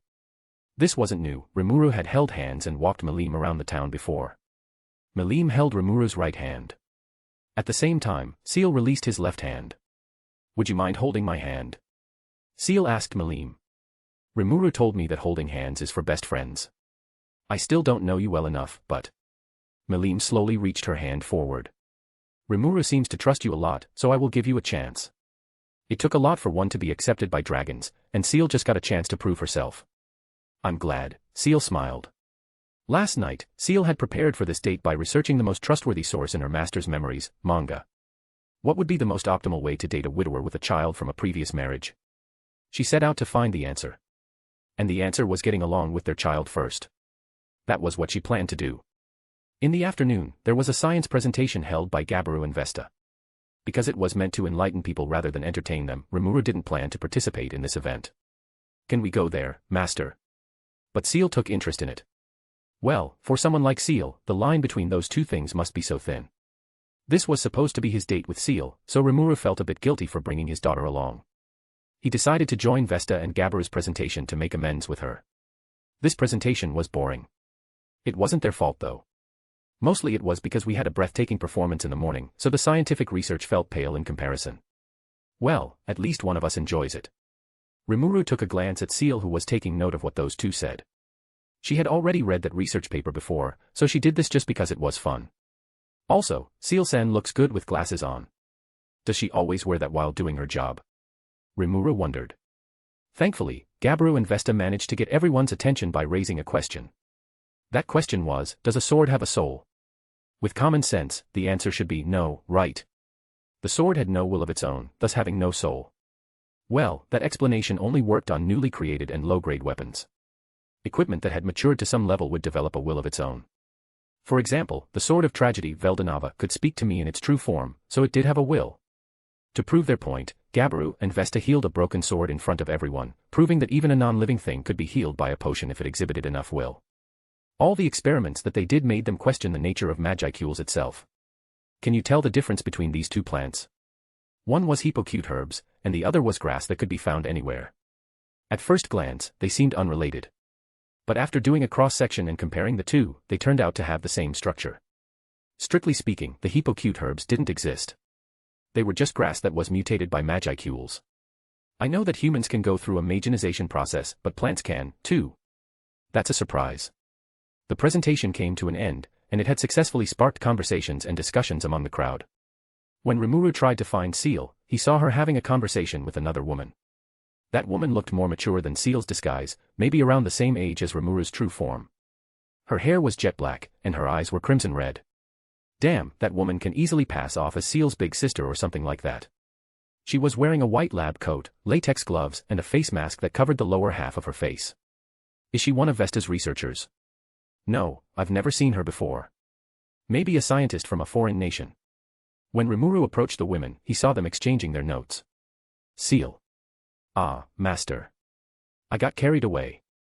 I didn't waste your time, did I? No, it's fine. Seal told Rimuru that this person who introduced herself as Raffi was someone who shared her interest in magic and science. Seal and this woman seemed to experience whatever the platonic version of love at first sight was. Who would have thought that Seal can make a friend as well? And Raffi. Why does that sound so familiar? I don't feel comfortable sharing my true name with anyone. Raffi is just a nickname someone whom I hold dear to my heart gave to me, she said. It's okay, Rimuru answered. You can call me Emils, and I guess that Seal already introduced herself to you. Rimuru had never seen Seal get along this well with anyone other than himself, and it was nothing more than a miracle. Actually, we are about to go to the restaurant for dinner. Maybe you can join us as well, Raffi-san. At first, she looked hesitant, but soon agreed after looking over Rimuru's shoulder to see Malim. It would be my pleasure. Seal and I are not done having our discussion just yet. They were now in a restaurant. Rimuru sat beside Malim while the other two women sat facing each other. The table was almost covered completely by papers, research papers as that. Seal had made 80 pages research on magicules, and Raffi wasn't far behind with her 76 pages research. These two are bonkers, Rimuru thought as he watched them exchanging and comparing their papers for a peer review while geeking out like a pair of scientists. Well, I guess they are scientists, so that makes sense. Rimuru and Malim didn't take interest in the complicated stuff, so they focused on eating instead. Many meals came to the table, all of them were Rimuru and Malim's. Meanwhile, both of those geniuses only asked for a cup of tea. After finishing the plates, Malim got immediately sleepy. Oh, it's a busy day, doesn't it? You must be tired, Rimuru smiled as he looked at the half-asleep Malim. You can take a nap using my laps if you want to. You're the best, bestie. Malim said before leaning down on Rimuru's laps and fell asleep. For some reason, Raffi seemed to take great interest in Malim. Her red eyes often glanced in Rimuru and Malim's direction. Seal started a small talk as they went through each other's research. So, you come from the Eastern Empire, correct? Correct, I'm the head of science and development there, Raffi said in a smug voice. I see. I wouldn't expect less from someone whose intelligence rivaled my own. They nodded to each other while having faint smirks on their faces. The self-important narcissists got along well, who would have thought? Does that mean you work for the Emperor? Seal asked. I do. Although I don't feel like I'm appreciated there. Just a month ago, he brought dragon eggs to my lab and told me to research them without any explanation. He didn't even increase the funding. Dragon eggs? You mean from the Great Kennet Mountain? No, they came from a place far, far away, Raffi explained. They might as well not be related to the dragons of this realm for all I know. Seal and Raffi came to the same realization that they had met someone who might be considered their equal. Honestly, this report is good. I would prefer to have someone like her as my assistant, Seal thought. This is impressive for a human to do. Does she have something to help her out? There is no way a regular human could pull off this absurd in-depth analysis, Raffi thought. As she stated before, Raffi was just a nickname bestowed to her by someone she cared about. Her true name, however, was Manas Lucia. Born from Knowledge King Raphael, she was one of the smartest people around, so it was rare for Lucia to consider anyone as her equal. Manas Lucia theorized that Seal was the owner of Wisdom King Raphael. That should explain her ingenious mind. Unbeknownst to her, Seal was not the owner of the Wisdom King, but the very core of that skill. They were unable to recognize each other as Manas. Seal and Lucia function almost identically, so both could hide their presences completely. They saw each other as just a regular human. It's already this late in the evening. I should go. I see. I shouldn't waste more of my master's time either, said Seal. You call that man your master? He doesn't look that smart. Is that important? I love my master dearly, and he is slowly learning from me, Seal whispered with a blushed face. She didn't want Rimuru to hear what she just said. Although he probably didn't pay attention to her in the first place as he was tending to Malim. I believe that someday he'll surpass me. When that day comes, I hope that he puts me in my place. What? Nothing. Just some wild fantasy of mine. Don't you have yours? Lucia held her chin, thinking. Does throwing my boss in the abyss count? Saying that Manas Lucia hated Michael would be an understatement of the century. But thinking about that man here would just ruin the festive mood. Anyway, this is my contact. You can attune the frequency of your thought communication, right? I can. After giving her contact, Manas Lucia took her leave. Rimuru and Seal left the restaurant with Malim, who was given a piggyback ride by Rimuru. It's quite a surprise that this disguise doesn't fail me yet, considering that it failed me twice in Ingracia. Rimuru was having a conversation with Seal while heading to the Ryokan. Hi, great Rimuru. Hi, Shuna. Rimuru walked past the young Oni. It took him a few steps before realizing what just happened. What? Rimuru swiftly turned to her, but Shuna was already walking in the opposite direction. How did she? Master, Lady Malim is by your side the entire day. It cannot be more obvious than this, Seal explained. You mean that everyone I met knows that I'm in a disguise but was just being polite? Affirmative. This was the third time this disguise failed him. Almost everyone in the executive branch probably knew about this by now. I didn't think this through when I invited Malim, did I? No wonder Gabaru was looking at me instead of Rail while doing the presentation. Maybe I should retire this form. While Rimuru was considering that idea, Seal got a message from the friend she recently made. Hello, Seal. Knowing that you live here, I want to ask if you can share a place to stay, for I come here without a dime to my name and cannot afford a room in an inn. How careless of you. I assure you, my friend, it's not my fault. That emperor would rather throw the entire empire's fortune into the sea than give a single silver coin to me. Let it be known, I don't have the authority of my own. I will ask my master whether he would be comfortable to share a Ryokan room with you or not. What's that? Manas Lucia had never considered anyone to be her equal. There were two types of people in her eyes, those above her and those below her. Only Lucia Nava and Veldanava were in the first group, so anyone else would automatically be in the latter group. Even Manas Michael, who showed great strength and influence, wasn't held by her in high regard. Their alliance was mainly beneficial. Lucia, being a result of Knowledge King Raphael, was an analytical Manas. It would be redundant if she had to fight by herself, so she joined hands with Michael and Feldway. They were not her comrades, just tools. She wouldn't hesitate to sacrifice them to advance her own goal, and they wouldn't think twice to do the same when she outlived her purposes. Manas Lucia didn't have anyone whom she could call a friend, and had never gone out of her way to make some. Every move she made had to be the most optimized. She wouldn't do anything that didn't contribute to her main goal. Yet I don't mind Seal and that man at all. Why is that the case? She didn't know why, but she felt calm and relaxed around that girl. Maybe it's because she could match my brilliant mind. For the first time ever, I didn't feel like I was talking to a brick wall. Lucia knocked on the door until Seal came out to invite her in. Seal's master was kind enough to sympathize with her circumstance. First of all, I apologize for the inconvenience. No need to apologize. My master said that you are always welcome. Rimuru only allowed it just so they could spend more time together. Seal had no friends to begin with, so when she did make one, Rimuru wanted to preserve it for her own sake. Her dedication to me is admirable, but I want her to have an actual friend as well. Raffi-san is a rare type of person who could give Seal-san a run for her money, so I put my faith in her. After being invited in by Seal, Lucia entered the room. This place was called a ryokan, a traditional Japanese inn made per Demon Lord Rimuru's request. The room was as luxurious as it was costly. In the middle of the room was a queen-size bed which was occupied by the sleeping Malim. Next to the bed was Rimuru, who remained in his disguise. What a lovely place. Lucia was more focused on the sleeping Dragonoid when she said that. 3 months ago, Lucia got to run an analysis on Malim and found out that her mental health was on a decline. But the most recent analysis from a few hours ago showed that she had recovered, not fully, but still significantly better than where she was months ago. I don't know what happened, but it's still a pleasant update to get. These people might be just humans, but they did know how to make Malim happy. That was the most important thing for Lucia. Please, make yourself at home. Your hospitality would always be appreciated. After making sure that Malim really was deep asleep, Lucia took off her face mask. Although she changed the color of her hair to blend in with the crowd, she wore a face mask for a different reason.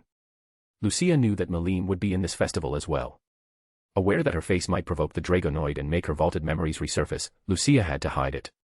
This face mask might look like an unassuming thin fabric, but it possessed many layers of defense that would keep her identity a secret. It perfectly blocked magic sense, universal sense, and even the all-seeing Malim eye.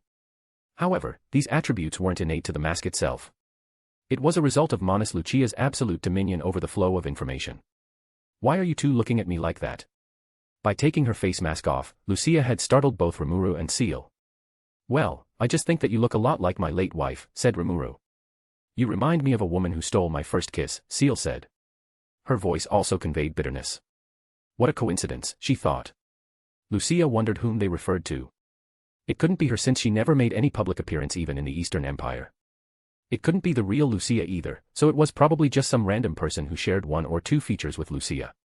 Rimuru and Seal, despite the initial reactions, had no reason to believe that she was Lucia. After all, the real Lucia wouldn't waste time with any disguise. Also, in Rimuru's opinion, Raffi was too passive and had too much self-control to be his beloved Lucia. Another notable thing was Raffi's species. Lucia was a high human, but Raffi was a human, or at least she appeared to be a human. So, do you have any plans? We will pull an all-nighter. Well, I will go to bed. Try not to go overboard, okay? Rimuru went to bed and slept next to Malim. The queen-size bed could not hold more than 3 people, but there was nothing to worry about since those two wouldn't sleep anyway.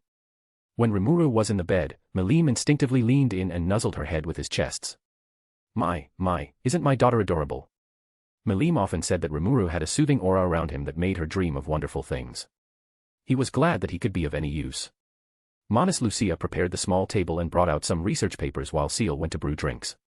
The younger girl came back with cups of bold black coffee. Only a maniac would drink coffee this late in the night, and there were 2 of them here. Seal, I've been wondering. Is that man really your master? Do you think that I lied? I did not, but only fools would believe in everything they hear without seeing the undeniable proof. Someone as smart as you should know how the scientific method works. I do know how it works. I just don't understand why you doubt it in the first place. Seal asked. She was sure that she expressed nothing but utmost respect for Rimuru. It couldn't be misinterpreted as something else, could it? Lucia then explained her thought process. It was in fact Seal's actions around him that made her grow doubtful. I used to serve a princess whom I recognized as my mistress. Despite how close we are, I wouldn't dare to give her that kind of flirtatious smirk. What you have there is not a regular master and servant relationship, am I correct? Well, he is both my master and boyfriend, Seal said casually. Lucia had a face of a person who just got their mind blown. For her, what Seal just said didn't make sense. It was impossible to be someone's servant and soulmate at the same time, no. Manas Lucia's way of serving was more rigid than Seal's. For Lucia, a skill shouldn't even think about being their owner's equal. Well, a human like Seal probably has a different set of values. I see. I don't really understand the appeal of dating your own boss, but you are a smart girl and should know what's the right choice for you. Lucia found Seal to be calculated, yet extremely bold. She leaned her fair body closer to Seal and whispered curiously, "Does that mean you two did that already?" Lucia asked while making a face akin to that of a blushing maiden. Did she mean sex? Seal thought. We haven't done that yet, but anything can happen on a date, right? Seal let out a mischievous smirk and a knowing glance, which Lucia picked up none of those. Oh, so they haven't kissed yet? That was Lucia's thought. She was a workaholic researcher who paid no mind to worldly pleasure. Born from the older model of Raphael, Monis Lucia was very conservative in her beliefs. She believed that sharing a kiss was the most prestigious thing a couple could do before marriage. Lucia went through the research papers, oblivious to Seal's innuendo. Lucia left the ryokan as soon as the morning sun rose. Seal might not say it out loud, but she was worried about this new friend of hers. Didn't she say she has no dime to her name? How is she going to enjoy the festival then? Well, we are friends, but I don't have to worry about her. She would come crawling back to me if she needed some help. Good morning, Seal-san. Good morning. Rimuru woke up first, and Malim followed not long after. Good morning, you two. I went out to buy food for both of you. Dishes of different food laid in front of them. If Rimuru could find any word to describe Seal, it would be wifey. Meanwhile, Seal only settled down with just a humble cup of coffee. She took in the scenery as she sipped on the tea. Just looking at Rimuru happily eating the food she bought made her heart bloom. Rimuru. Yesterday was really fun, but I have to go now, said Malim. Rimuru knew wholeheartedly that Malim couldn't be with him for the entire duration of the festival. He had to face the fact that Malim was a demon lord first and a daughter second. Yesterday was a day off, but today she had to be with the main group with others. It was a condition set by Fry. That means she will be with Rail for the next 2 days. I hope the two of them will get along. See you soon, Rimuru. A playful wink, a wide smile and a peace sign, she gave Rimuru those before going out of the room and returning to Fry. Only 2 people left in the room, Rimuru who was smiling from ear to ear and Seal who appreciated that smile. Today's main events would be the martial arts tournament. I don't care if they already figured me out. I will not drop the disguise. He thought to himself defiantly. Okay, I'm done with my breakfast. Let's get going before the tournament starts. Rimuru rose to his feet. As Rimuru and Seal went through the door frame, the person in the next room also came out. Gahaha. I'm totally beat. That vampire is utterly insatiable. The person who came out of the next room was a woman. She had long blonde hair tied up in a high ponytail and golden eyes. The yukata she was wearing barely clinging onto her 30-year-old voluptuous body. Her aesthetics resembled that of a Jairu subculture from Japan, Rimuru's old hometown. Veldora. Eh. The blonde woman slowly turned to Rimuru with a surprised expression. She then rushed back into her room and slammed the door shut. What the hell was that? Notice. It's the individual Veldora Tempest's female form.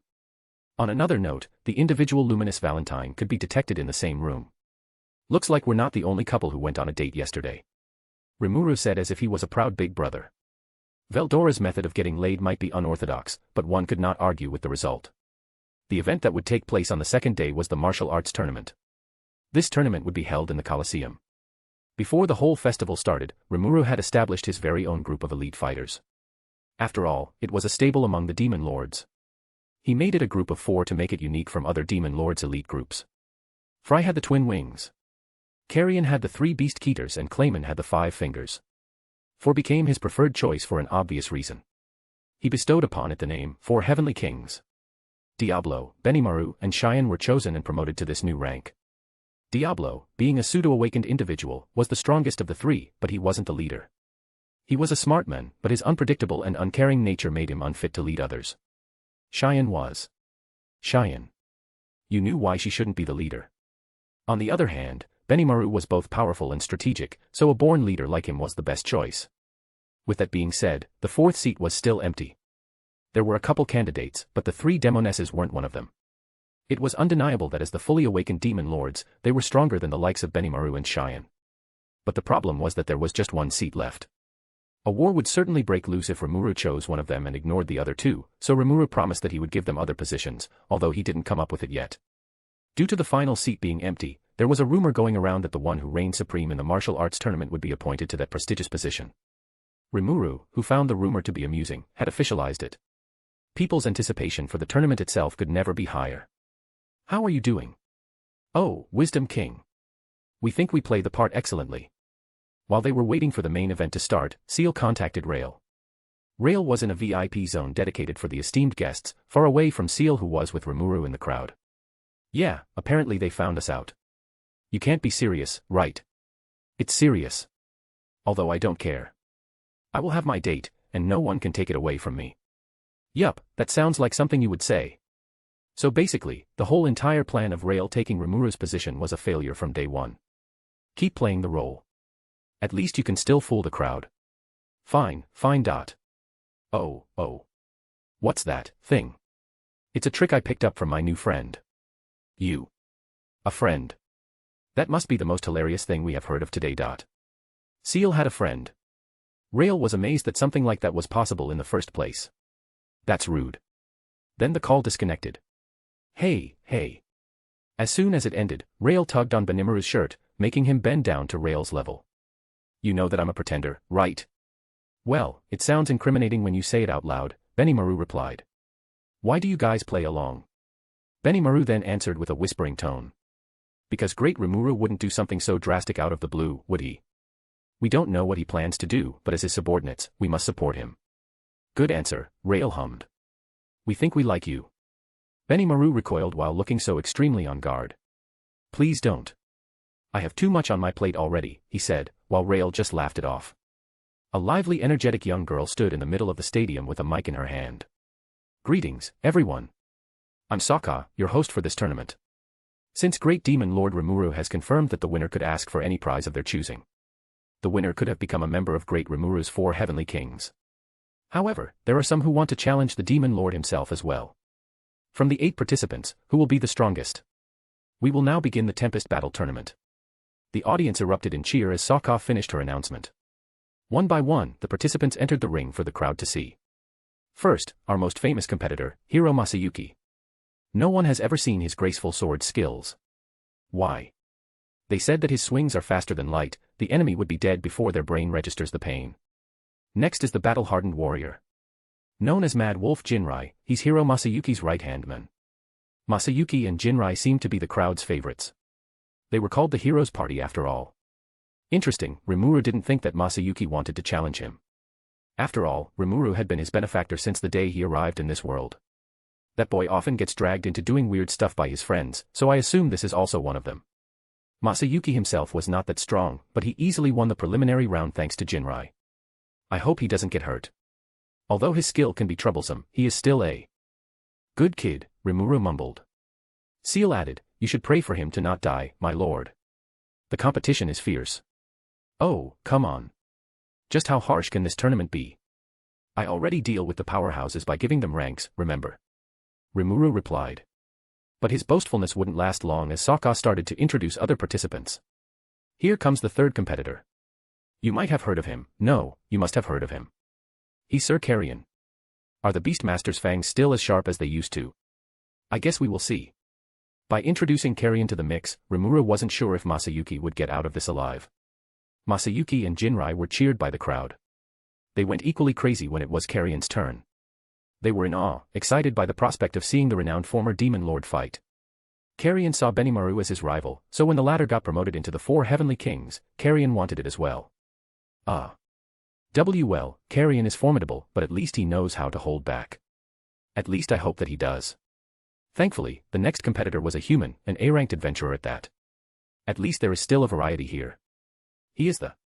Give me that. Before Sokka could introduce him, that red-haired man took the mic out of her hand. I'm Guy, also known as the Flowing Swordsman. Demon Lord. He called out to Rimuru, pointing at Rail who took his place. I'm stronger than Masayuki. If I win, I'll have you fight me. Be it the hero or the Demon Lord, I will make them bow down before me. He threw the mic back to Sokka after finishing his speech. His arrogance ticked a lot of people off, especially Rimuru's very own subordinates. Although that man's behavior was unacceptable, Rail seemed calm.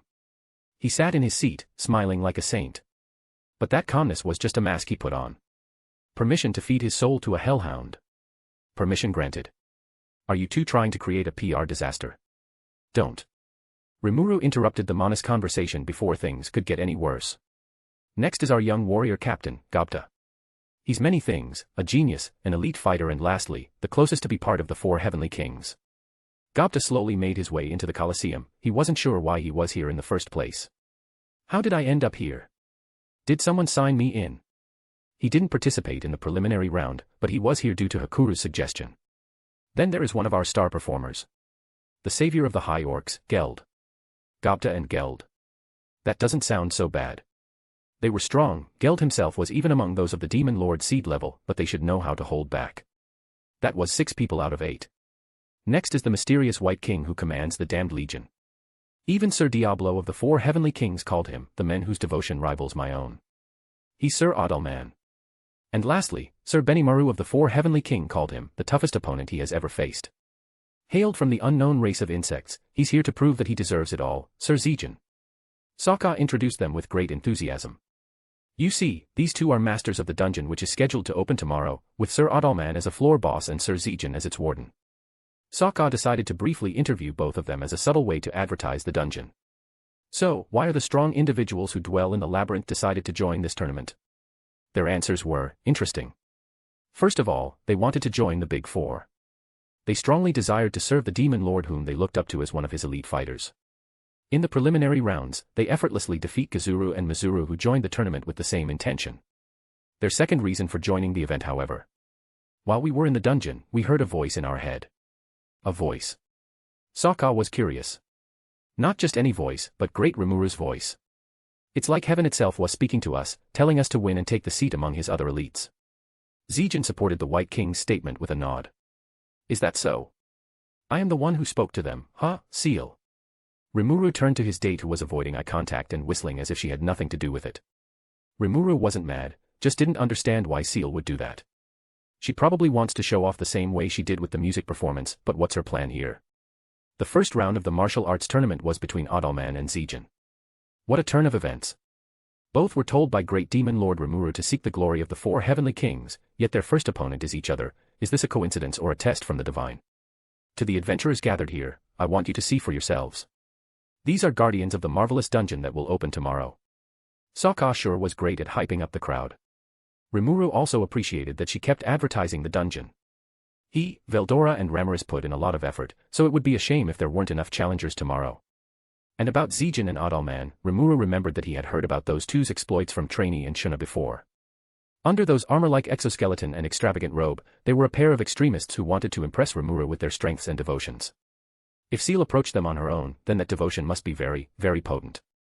I don't know what Seal gave them or did to them, but making her spill the beans will just ruin all the fun, right? You impersonated me without my permission. I might punish you if this isn't worth my time, Rimuru said, not in a threatening manner but a teaseful one. Please do. Aren't you an adventurous one? Rimuru chuckled. He tried to come up with a punishment for Seal several times, but he hadn't found a method that she wouldn't enjoy just yet. But enough about the pervert, the fight was about to start. In the marble fighting ring, Zijin and Adalman were standing eye to eye. There was no bad blood between them since both prided themselves as Great Rimuru's devotees, but they wouldn't hold back in a fight either. Sir Zijin, I respect you and what you stand for, but the position among the 4 heavenly kings is mine. I will not hold back as well. Great Veldora has taught me that such an action is a mockery to your opponent. I will serve Great Rimuru as the 4 heavenly kings. It's not wishful but guaranteed. They were flared up, determined to prove themselves in front of Rimuru. Let the first round begin. Sokka announced before exiting the ring. She was unable to read their true strengths, but they must be real deals if Benimaru and Diablo of all people praised them. Their auras were released as they stared each other down. The auras were so rich to the point that it manifested in the physical realm for everyone to see. Signifying their ranks as powerful Demon Lord seeds, the auras gleamed deep purple. Despite them being in the same class of existence, Zijin was undeniably stronger. I'm a man of faith, but I'm not delusional enough to think that I stand a chance, Adalman thought. Yet I will rise to the top using the gift Great Rimuru bestowed to me. Come forth, Al-Azif. A leather-clad book manifested and floated next to Adalman. Book of Magic Necronomicon was the ultimate gift given to him by Seal. It was made specifically just for him. This ultimate gift possessed 2 main attributes, the sub-skills and the summonable equipment. Al-Azif was a magic tome that allowed Adalman to prepare and store spells across its pages. These spells could then be deployed whenever he wanted without any use of magicules. Using aspectual magic, Adalman created and deployed orbs of ice and fire. Zijan easily slapped them away, but that distraction was crucial. Taking advantage of the opportunity it provided, he used summoning magic, summon undead. Death Paladin Albert and the Death Dragon joined the ring. They bathed in the sunlight despite being undead thanks to Holy Demonic Inversion from Ultimate Gift Necronomicon. This is the chance to show the Lord of Lords just how much we got stronger. Don't hold back. Understood? Yes, sir. Grr. They were even stronger than when Hakuru and Sui fought them in Clayman's land. As a result of his consistent praying and singing hymns, Adalman managed to form a soul connection with Rimuru and gained some benefits from it, including an increase in raw strength. If this devotion continued, it might even turn into a soul corridor, Seal thought. He tries to outnumber me, but that won't work. Despite facing the powerful opponents, a special A-ranked Death Paladin, an S-ranked Death Dragon and an S-ranked White King, Zijan was certain of his victory.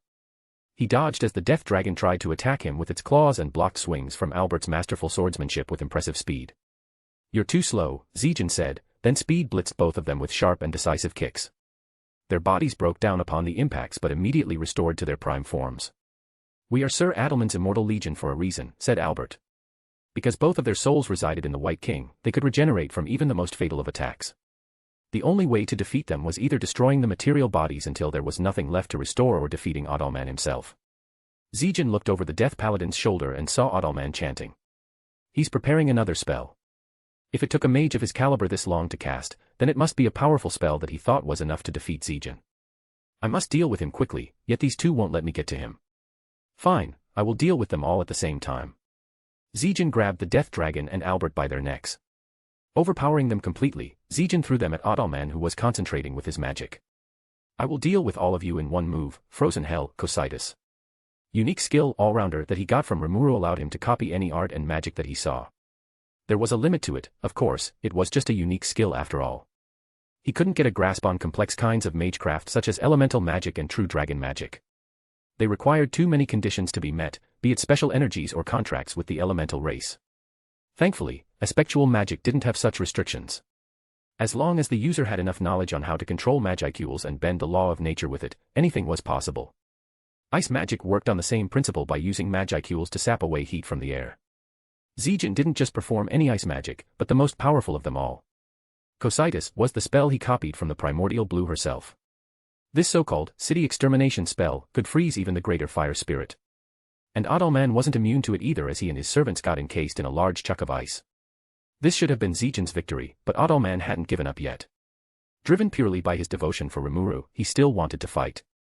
This ice sends a chill down my bones. Well, I'm all bones, but still.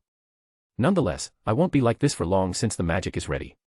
Albert and the Death Dragon, who were also encased in ice, disappeared. Unable to withstand Adalman's aura, the ice cracked and exploded. Its shards flew in every direction, but before it reached the audience, those ice shards shattered upon their contact with the protection barrier. Rimuru cared about the safety of the audience and had installed many safety protocols. The barrier that could withstand the greater elementals' attacks was one of them. This is a nostalgic figure.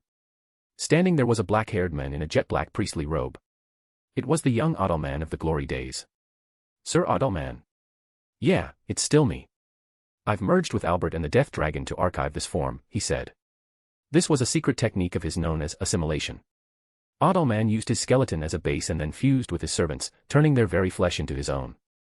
He continued, I know from Lady Apito, a fellow floor boss, that an insectoid such as you possess a great deal of resistance to magic, so I didn't plan to fight you with it from the start. Adalman kicked the ground and launched himself at Zijan. They engaged in an intense fist fight. Although Rimuru knew him as a necromancer, that wasn't the only thing he was. In the past, Adalman used to be the Holy Fist Master, and that point was proven as he held his own against Zijan. This newly constructed body was a force to be reckoned with. It possessed Adalman's experience, Albert's agility, and the Death Dragon's raw strength, making him a formidable foe when it came to a hand-to-hand confrontation. My victory. Adalman shouted as he was about to deliver his most powerful strike. One that would bring him the triumph he deserved. It is not, Zijan said calmly, disappearing from Adalman's sight and re-emerging again behind him. How? Zijan didn't answer. Instead, he gathered a tremendous amount of aura in his fist, planning to serve a decisive blow of his own. Supreme Dragon Perfect Shadow Fist, Dragonic Burst. Adalman's reaction speed couldn't keep up with the punch. It connected and sent him embedded in the wall of the Colosseum. Ring out. Sir Zijan is the winner. Sokka reported. While the crowd cheered for the victor, Rimuru was amazed by what he saw. What is that move? It sounds like something only a Chinibu could come up with. I would never expect that from him. Is this your idea? Rimuru thought that this might be Seal's plan. After all, she was the same woman who somehow sneaked an anime opening into the music performance. And no, master. I only upgraded his exoskeleton with the hurricane. That move is not my idea. It turned out that Seal was as surprised as Rimuru. In truth, that move came from a series of fighting styles called Veldora-style killing arts. That was all Rimuru needed to hear. Rail was also laughing hysterically. He was a kid after all, so that move probably sounded cool to him. Don't get me wrong. The move itself is cool, but Zijin has to come up with a better name for it. Next was the fight between Carrion and Geld. Both entered the ring with the intention to be the best. It seemed like Zijin and Adelman's performance didn't discourage them at all. Well, that was to be expected from Rimuru's subordinates. They were a fearless bunch of people. I never expected to have a chance to fight a warrior like you. Please allow me to fight with all I have. Geld raised his fists as he finished. Carrion followed suit. I see. You want to go blow for blow against me? I will indulge in it then. These two were honorable warriors at heart, and they decided to fight without the weapons. And then it began. Huge shockwaves were generated just from the clashes of their fists alone. Said shockwaves then stirred up a whirl of wind that even the audience could feel. Geld wasn't using his legs. He instead relied on grappling and throwing punches. Meanwhile, Carrion utilized both hands and legs. Their stance provided different advantages. Geld's stance prioritized defense, always having his feet connected to the ground meant there wouldn't be a time when he was imbalanced. On the other hand, Carrion's style served a more offensive purpose. He had more tools to attack with, but it came with a cost. Every time he delivered a kick, he would be standing on one leg, which made him invulnerable to imbalancing. Although that wouldn't be much of a problem for Carrion if he could block or dodge the attacks aiming to disrupt him. Carrion was stronger and had more experience, but even he couldn't easily take Geld down. Geld took pride in his unyielding defense, brushing off Carrion's attacks as if they were light breezes. When Carrion sent a barrage of punches at him, Geld kept his guard up and endured through them all. Even a crescent kick that could shatter a boulder into pieces was blocked by Geld's arm. He didn't budge, giving Carrion a glance as if saying, "Go ahead, bring on a new attack." A barrage of hand chops, punches, knees and kicks were launched from every angle, yet Geld stood and took it without any lasting damage while sneaking in his own counterattacks. This exchange went on for almost 10 full minutes, and the crowd went wild with it. You are pretty good. You brushed off my attacks as if they were nothing. Hey, your attacks were commendable as well. I would have lost already if I didn't use my unique skills. It should have been Carrion's victory if it wasn't for Geld's skills. These skills were what made his defense so noteworthy in the first place. Geld had 3 unique skills: Gourmet, Guardian, and Survivor. Guardian gave him access to sub-skill Iron Wall, which greatly boosted his defense and durability. While Survivor gave him sub-skills Pain Nullification and Ultra Speed Regeneration. With the combination of the two, Geld could bear all the heavy hits. He healed faster than Carrion, and while both sides didn't suffer any significant damage, Carrion was exhausted from all the attacks he dished out. If this continued, Geld could have won through a war of attrition. But Carrion was aware of that fact as well, and he wouldn't let it happen. Ha ha ha, I admire your endurance, but I will not lose. Consider yourself lucky that you have pushed me this far. Carrion deployed his unique skill, Royal Beast form. While in this form, his raw strength was tripled. In a blink of an eye, Carrion kicked Geld and reverted back to his original form. He wanted to preserve his energy for a fight with Zijin. And he had nothing to worry about since the kick had earned him his victory. It wasn't just a kick, Carrion poured his aura into it, making it even more powerful. Geld's defense failed to save him this time. With his perfect stance uprooted, his guard broken and his arms blown out, Geld was sent backward. Ring out. Sir Carrion is the winner. Sokka announced. It was Carrion's victory and Geld's defeat. Rimuru found their fight to be magnificent. He joined the crowd in a thunderous cheer and deafening applause. People, including Rimuru, didn't hold back their admiration for the duel. That's so cool. Maybe I should start punching my opponent, too. Why? Seal asked. You know that people always doubt that I'm a man, right? They don't even allow me in a men's hot spring. So maybe if I act more manly, i.e., punching things, they might take me more seriously. I think it's less about how you act and more about how you look, Seal replied. But I will be your emotional support Monas through the whole thing if that's the point you want to prove. She then leaned on Rimuru's shoulder and gave it a soft nuzzle. Meanwhile, in the VIP zone. Ah, that's so cool. Now we want to throw hands as well. Hey, Oni. Would you mind getting punched? I do mind, a lot in fact, Benimaru answered. Watching the fight got Rael a little too excited. Hearing Benimaru's self-preserving answer, Rael clicked his tongue. He fidgeted in the throne as if he was an addict whose drug got confiscated. Rael was a monus made for combat. Fighting was second nature to him, only behind his devotion for Rimuru. You want to fight, don't you? I do, too. Carrion's fight makes me want to punch things as well.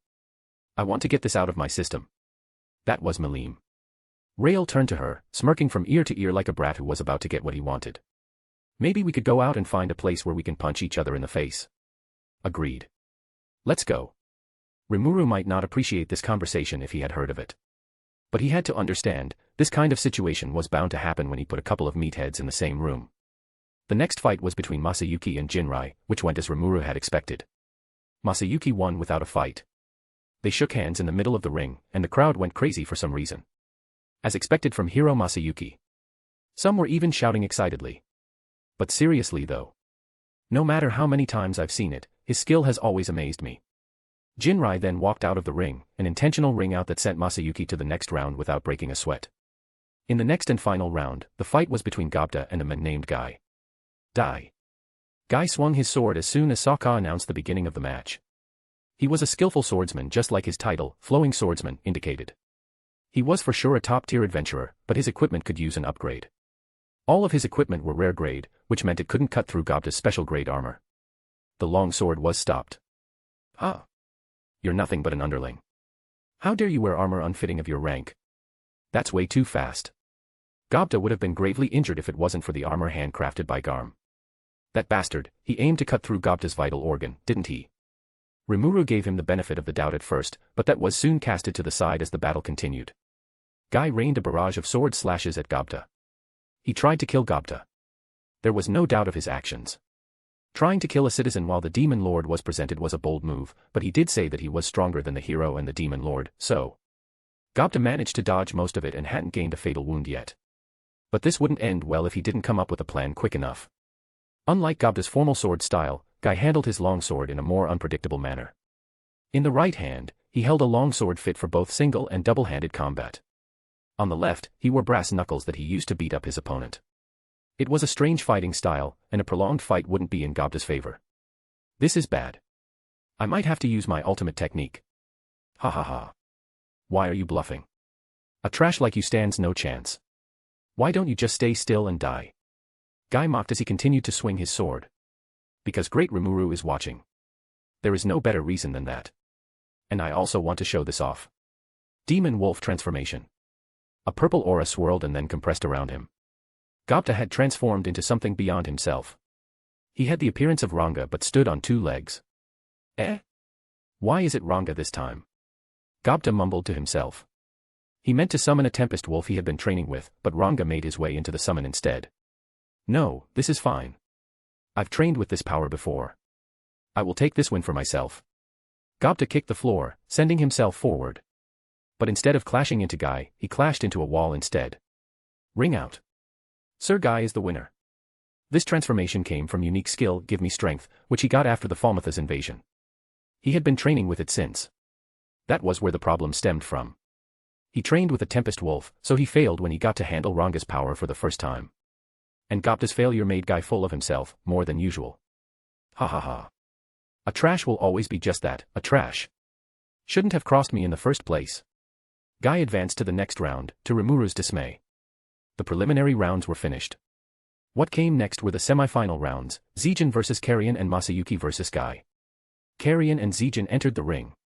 They were among Rimuru's strongest subordinates, so this fight should be interesting. They stepped into the ring. Both were hardened warriors who possessed unrivaled strengths, so they held great respect for each other. But they would not let that respect be the burden that held them back. I will win this tournament. I don't care if it's you or that hero Masayuki. I will defeat all of you and become a heavenly king. You have the mindset and determination, but do you have the power this title requires? Zijin retorted. When Sokka signaled the start of the match, Carrion immediately used his royal beast form. Since I joined Mr. Rimuru's side, only 2 people can match me. There is no playing around with a man like him. Zijin was a problem through and through. Carrion realized that he would lose if he didn't go all out from the start. I've been saving this form for Benimaru, but it seems like I have no other choice. Unlike when he used it against Geld, this time he prolonged the transformation. His hair got longer, his body was covered in white fur, and seagull-like wings sprung out from his back. He was wearing the vermilion bird crown and black tortoise treasure belt. In his hand, he held the white tiger azure dragon halberd, a legend-grade weapon. Carrion kicked the floor, sending himself forward. He swung his halberd at Zijin, who was standing still, embracing the hit that would be fatal for most people. But Zijin was unlike most people. Clang! The halberd broke into pieces upon making contact with Zijin's exoskeleton. Huh! Carrion was in disbelief. How could he not? That was a legend-grade weapon, it shouldn't be easily broken like this.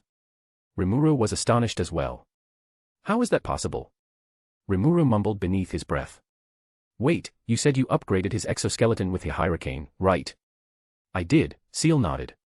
In the first fight between Zijin and Adalman, Rimuru was too focused on the name of his move, so he overlooked this detail Seal told him. How did you get your grubby hand on that? Rimuru recalled that it took him a lot of effort to get one in order to make the Veldanava sword. Ahura Mazda. Oh. Well, that skill sure was convenient. But beside that, the fact that Seal infused that metal into Zijin's exoskeleton probably made it equal to a god-grade armor. A demon lord seed with a god-grade equipment was unheard of. Rimuru thought that Zijin, Benimaru, and Carrion were equal, but that statement was made before Seal's intervention. With the introduction of the hurricane-infused armor, Zijin was by far the strongest among the demon lord seeds. Rimuru held Seal's chin in his palm, squeezing her cheeks with his digits. What the hell are you planning to do? Because he has master cells, it gives me more freedom to customize him, so I plan to make him an ultimate weapon, Seal replied smugly. Although I'm quite disappointed with where he is currently, I will keep improving him. Disappointed? How can you be disappointed with that? Can he beat a true dragon yet? The answer is no. He is not complete until he can defeat the highest life forms in the world or something of equal strength. Seal was an ambitious woman. That's crazy. You're crazy. And this crazy woman is all yours, master. Back to the battle. Despite having his halberd destroyed, Carrion still believed that winning was possible. He jumped backward and flew up to the sky with his wings. The shattered shards around Zijin moved, they were controlled directly by Carrion's will. Because Zijin was built like a set of armor, he must have weak spots at his joints and articulations. That was what Carrion thought. Those shards were just a distraction. He knew that the shards alone couldn't finish Zijin off. He gathered an aura in his hand and thrusted it forward. Take this. Beast roar. A lion head-shaped accumulation of aura dashed through the air, heading toward Zijin, who still remained calm and composed. A large amount of aura gathered in his chest. And when he spread his hands in the sky, he became a bomb. Hyper-explosive demon wave. A bright yellow light erupted around Zijin, destroying all the shards aiming at his weak points. He didn't end there. His right hand pointed upward with its outstretched index and middle fingers. Dirty firework. A purple explosion of aura detonated and negated Carrion's beast roar. It was time for a counterattack. The fingers that were used to perform dirty firework shifted to his forehead. Just like what happened in a fight with Adalman, Zijin disappeared and re-emerged behind Carrion, who was in the sky. The hand gesture itself wasn't necessary. It was just a spatial domination after all, but Veldora had told him that the stance was as important as the result, so Zijin followed the teachings. As he appeared behind Carrion, Zijin cupped his hands together and reeled back before slamming down like a sledgehammer, sending him back into the ring. He teleported again, this time to the ground. Before Carrion could recover, Zijin attacked. His hand rested beside his body, charging up a green sphere. Take this. My new finishing move. Final shine attack. The green blast dragged Carrion out of the ring before it exploded. Ring out. The winner is Sir Zijin. Sokka finalized the result. The Veldora-style killing technique was something else. I might laugh if it's Veldora who uses those moves, but Zijin is just different. He looks so calm and confident. I almost forgot those moves come from manga and anime. Today's last fight had arrived. The fight was between Masayuki and Guy. The winner would then get to fight Zijin for the title of champion. Rimuru wasn't sure how he should feel about this match. Guy doesn't seem to be a considerate man. I just hope that Masayuki isn't badly hurt. Guy was the first to enter the arena, riding on a high horse of his previous win. He thought of himself as stronger than the hero and the demon lord, so Masayuki and Zijin would be dealt with in a breeze. After becoming the champion, Guy would challenge demon lord Rimuru, effortlessly win, and reap all the benefits as a man who defeated the demon lord. Guy daydreamed. Masayuki.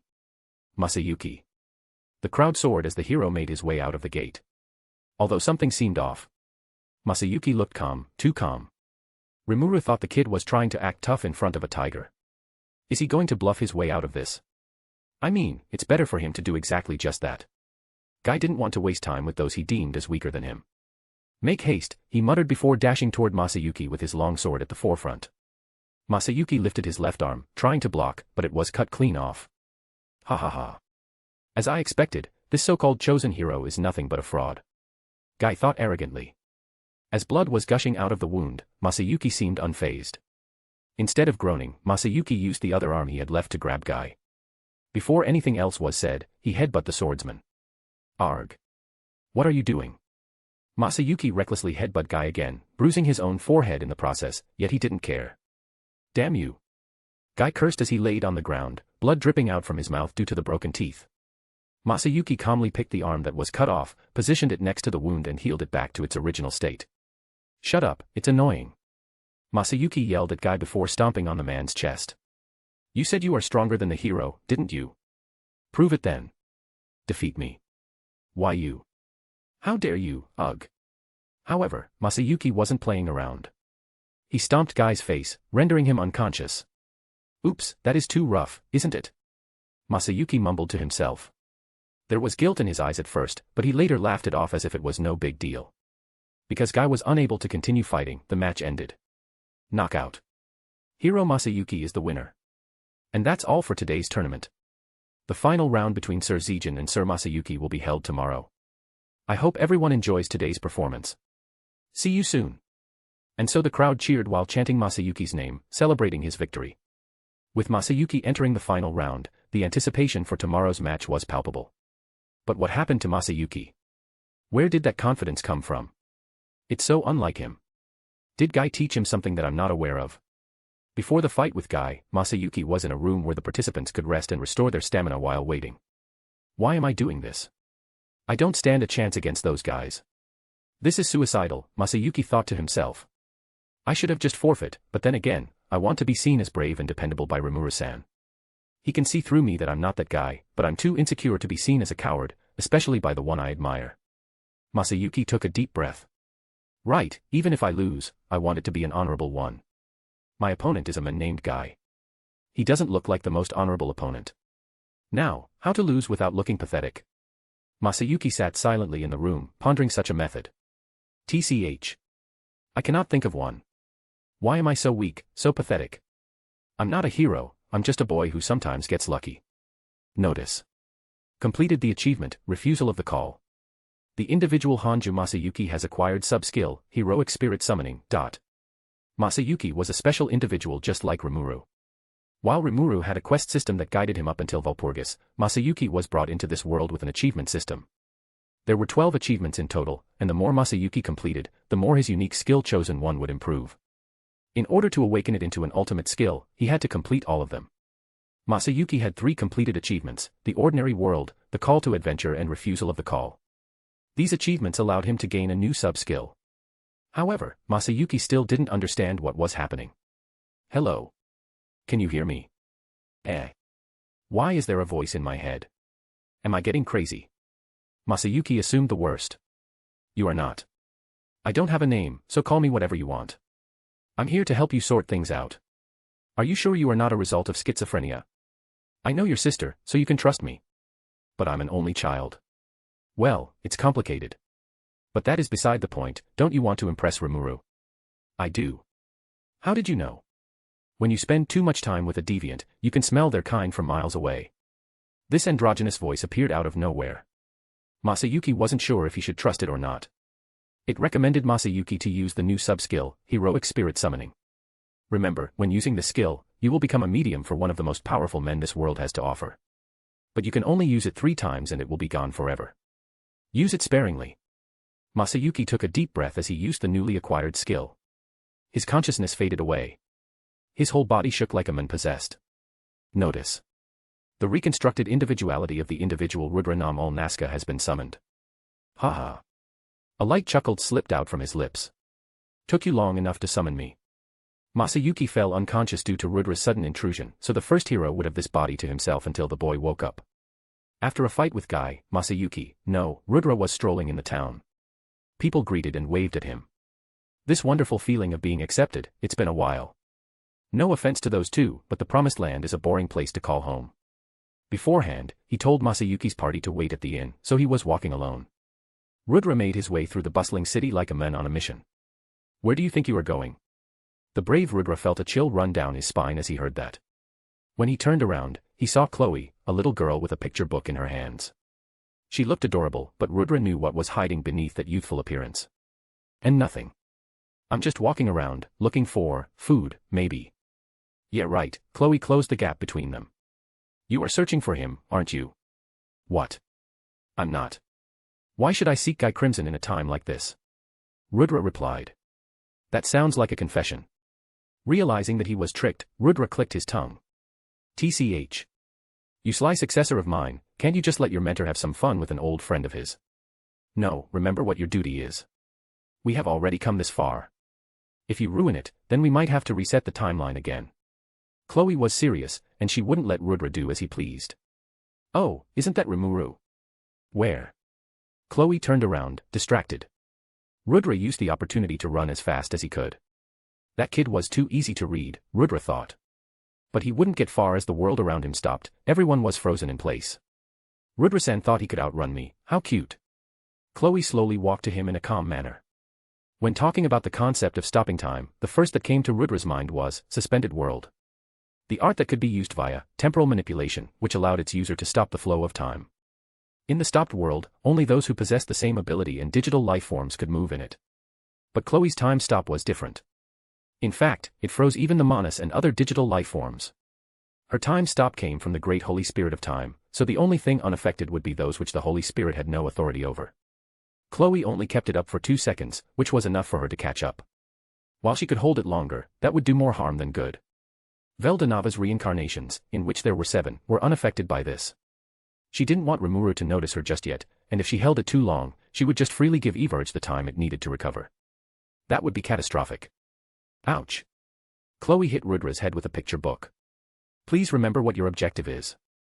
Rudra sighed as he watched the girl walking further away from him. What a troublesome successor. Well, I can't be too mad at her. If that's what my sister-in-law wants, then I do it.